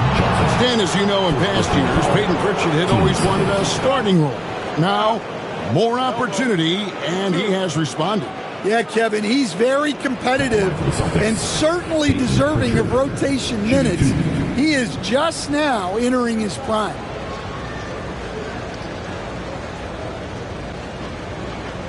Take a break. Take a break. 2 shots.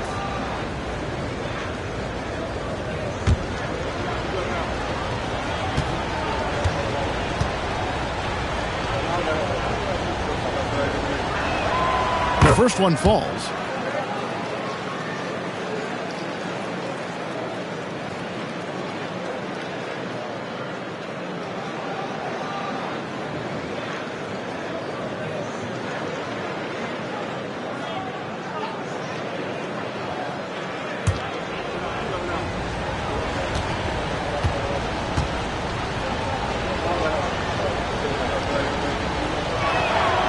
So he gets them both. And so it's Johnson who brings the ball up for the Brooklyn Nets. Their biggest lead of the game was 9. Screen by Watford. Out of bounds, Boston takes possession. And the upcoming schedule for Brooklyn. On Sunday, they'll go up against C.J. McCollum and the Atlanta Hawks. And then on Tuesday, they'll tip off a road trip in Boston, where they'll take on the Celtics. And for the matchup with the Pacers, that's a contest that could easily go either way. Small mistakes could be the difference, and both teams will need to be at their best. Here's Pritchard, covered by Johnson. To tie it up. Again, the miss by the Celtics.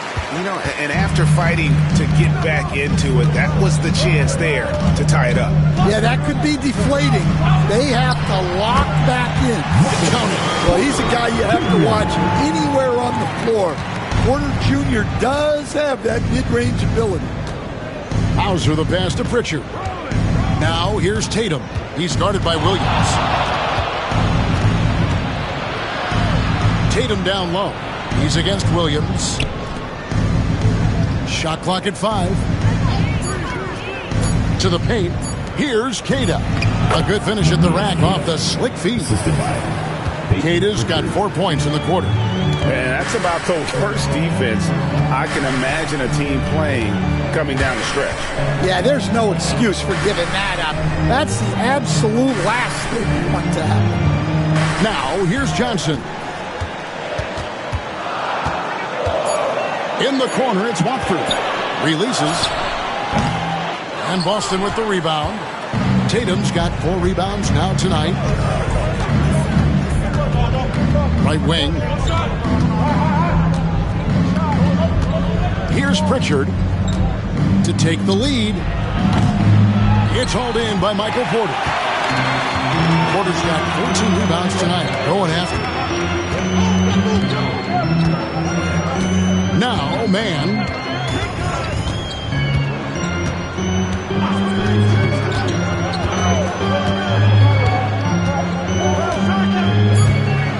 The Nets need to get a shot off here. Porter, no luck. Well, you know, they're in the lead, but he's still been frustrated from an offensive standpoint. Pass to Boucher. Here's Keita, guarded by Porter. The score now all even. Well, you love the unselfishness. Makes the next pass and enables his team to capitalize on the possession. Johnson dishes to Porter. Watford passes to Porter. And the call on the shot that sends him to the line. First personal foul. Porter Jr. attacks defenses, and he doesn't mind getting hit on the way up either. Michael Porter Jr. stepping to the line with 2 shots.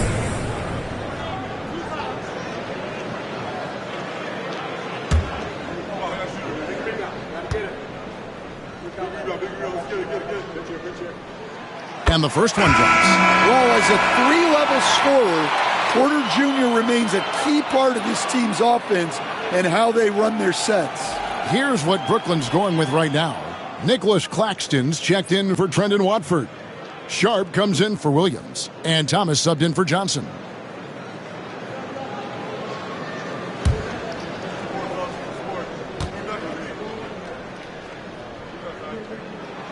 And Porter drops them both. And the Celtics with possession here. Here's Brown, and finished off by Brown. Well, we're seeing this more and more out of Brown. The ability to take over for an extended period of time. Here's man, light covering. From deep, Thomas. It's good from long range. Thomas got 41. Well, he's had a night. This team feeds off of his energy, and every time they've needed a bucket, he's delivered. Here's Pritchard, pass to Tatum. The screen from Brown. From deep three-point land, Tatum's shot is off. Yeah, there's no reason for the defense to get out on him right now. Just let him keep taking that shot until he shows them he's going to knock it down. Now, here's Thomas. Porter outside. Rebounded by Tatum. Celtics trail by 3. Pass to Pritchard. Thomas against Brown. Over to the wing. Taken away. On the wing, man.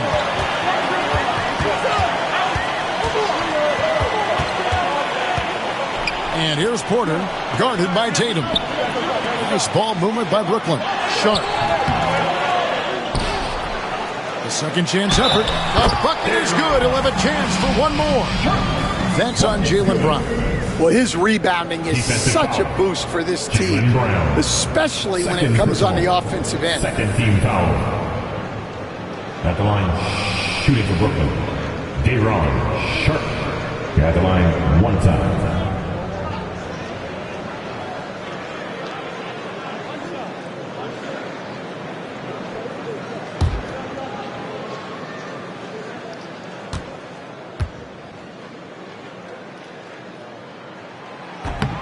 And Sharp, no good on that one. Celtics trail by 5. Brown dishes to Tatum. White with it, now guarded by Porter. Here's Vucevic. And no good that time. Good defense by Claxton. Porter passes to man.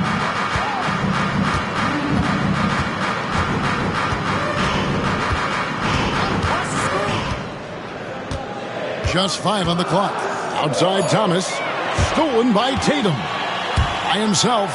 Tatum with the finish on a beautiful break. Smart thinking by Tatum there. Once he got the swipe, he was locked in on going all the way. Outside for Thomas. With the teardrop.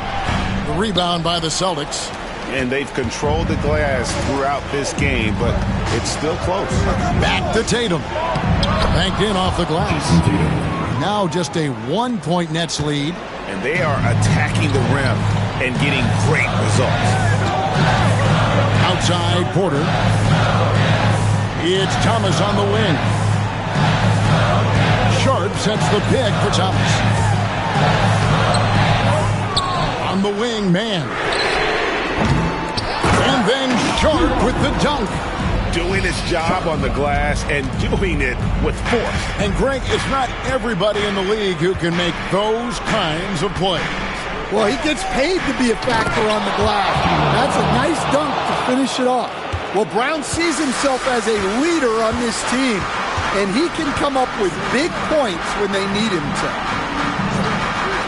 There's Thomas with the three. Hits the three-point bomb. Thomas got 44. And he just seems to always deliver in the clutch. And he's got it going right now. That's who they want taking the big shot. And it's Vucevic missing.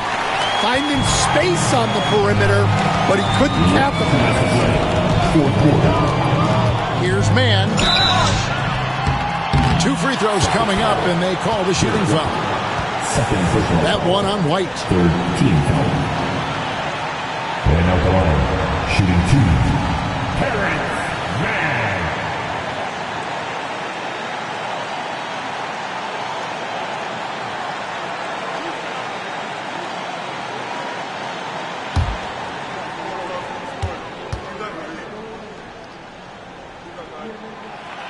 Good on the first, and that puts them up by 5.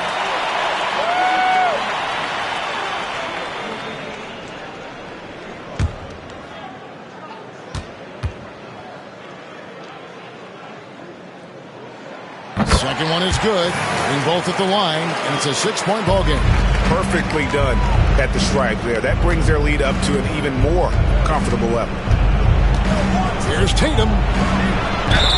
Fouled in the act of shooting. Gets the bucket anyway, so a 3-point play chance for him. Well, you know who their number one option is when they need a big bucket. And Tatum rarely disappoints.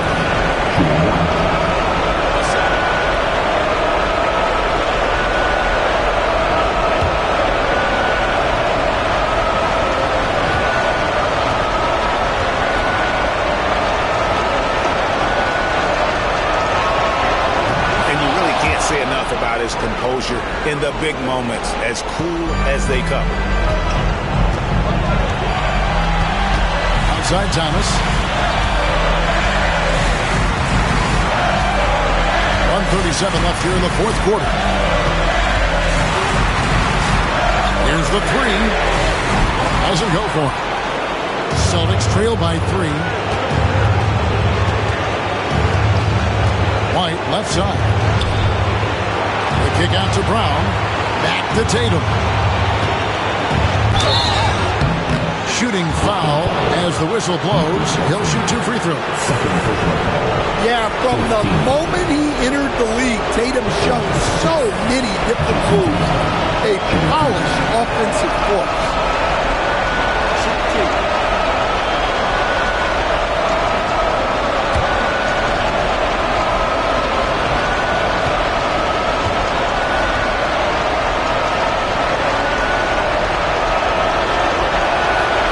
Free throw is good, and that brings them within 2 here.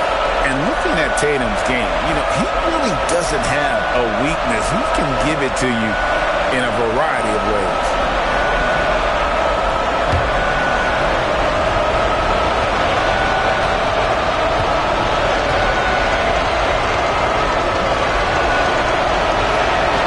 And so Tatum nails them both. The Nets shooting an efficient 53% from the field. Outside Thomas. Puts one up from 19. And that's good off the glass that time. Thomas got 46 points. The mid-range jumper is a high percentage shot for him. And when he's got that much room, forget about it. Here's Tatum. the call on the shot. Sends him to the line. It's on Nick Claxton. Well, this is the kind of pressure Tatum puts on defenses. He forces them to compromise with the foul.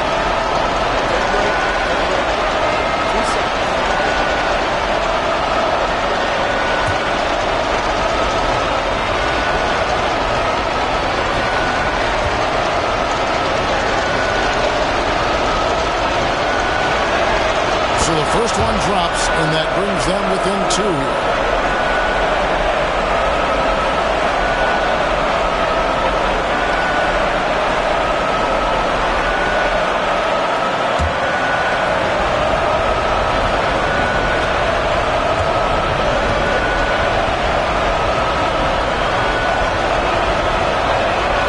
He hits both from the stripe. And it's Thomas with the ball. He brings it up for the Brooklyn Nets. Their biggest lead of the game was 9. And oh boy, a lot of contact there, but he gets the call and will shoot 2. That one on Vucevic. Had a foul to give there, but you'd rather not have it cost your team points. Stepping the line with 2 fouls.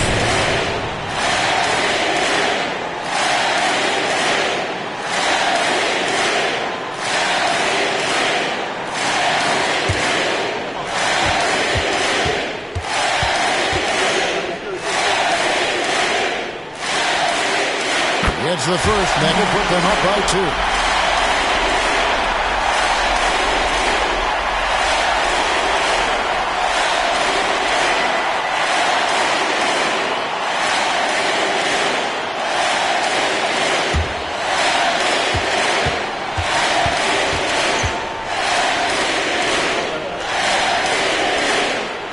And he hits both free throws here. So now it's a 3-point game. And we've got a timeout from Joe Mazzulla. This is a huge moment, folks, in this game. And he wants to be prepared.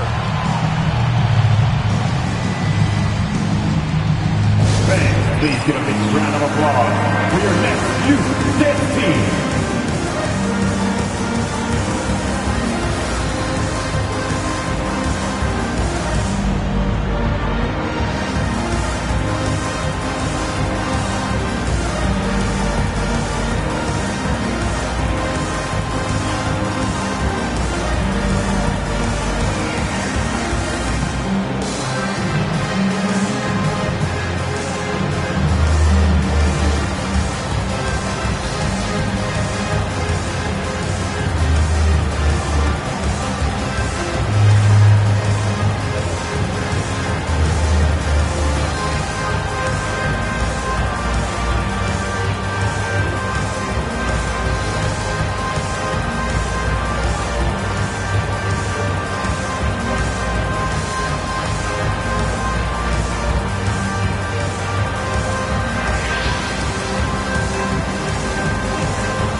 The latest from our reporter, David Aldridge.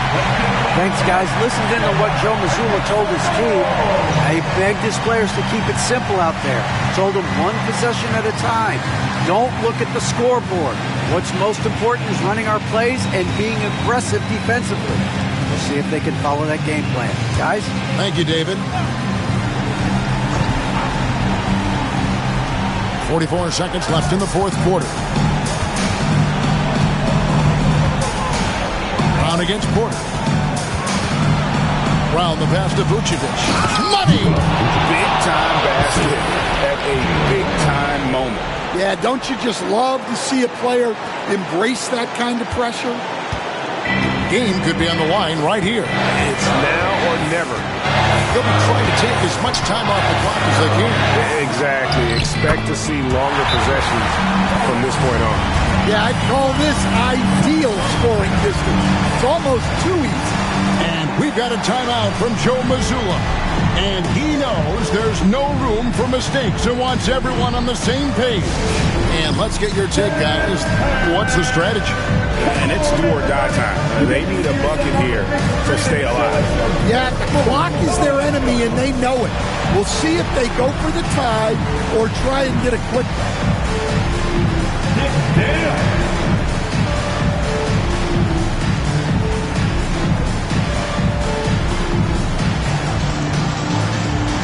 A 7 doesn't have risk.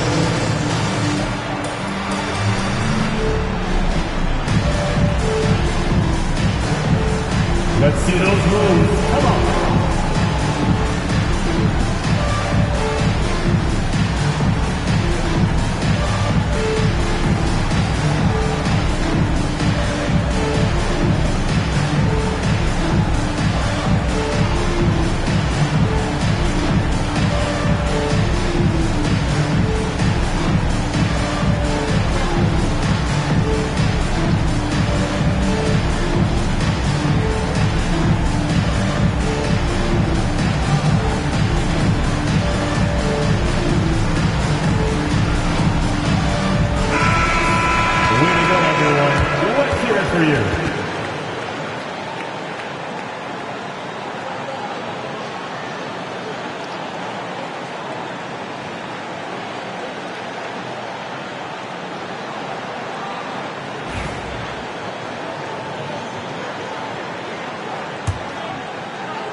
Pass to White. Now Tatum, defended by Sharp. They're going to prolong the game here with an intentional foul. Yeah, you have to do that, though. You can't just let them dribble again.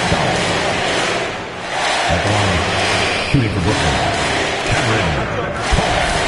At the line, 2 times.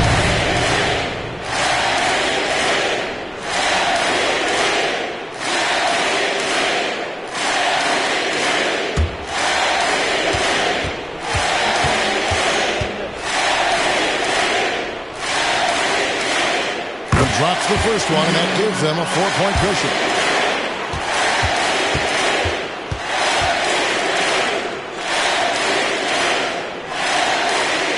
So he gets them both, and it's a 5-point game. Great work at the line under pressure. They're that much closer to putting this game away. Here's Pritchard. The three-pointer, no good. And so they choose to intentionally foul. His third personal foul. At the line, Michael Porter Jr. stepping the line with 2 shots.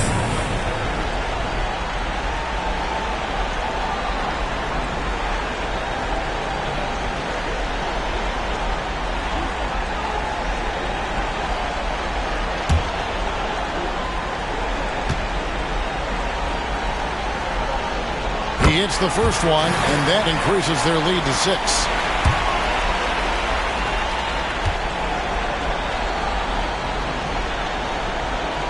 And the second free throw, no good. A tough break there. Here's White. Misses. And so it's Brooklyn with the win. Probably a little closer than they would have liked it, but a win nonetheless. Yeah, but I really got the sense that the fans gave them that emotional boost that was needed down the stretch. This crowd, man, they were electric. And that about wraps it up. So for Stan Van Gundy, Greg Anthony, and David Aldridge, I'm Kevin Harlan. Thanks for watching the NBA on 2K Sports. And as we leave you, let's take a look at our player of the game, Cam Thomas.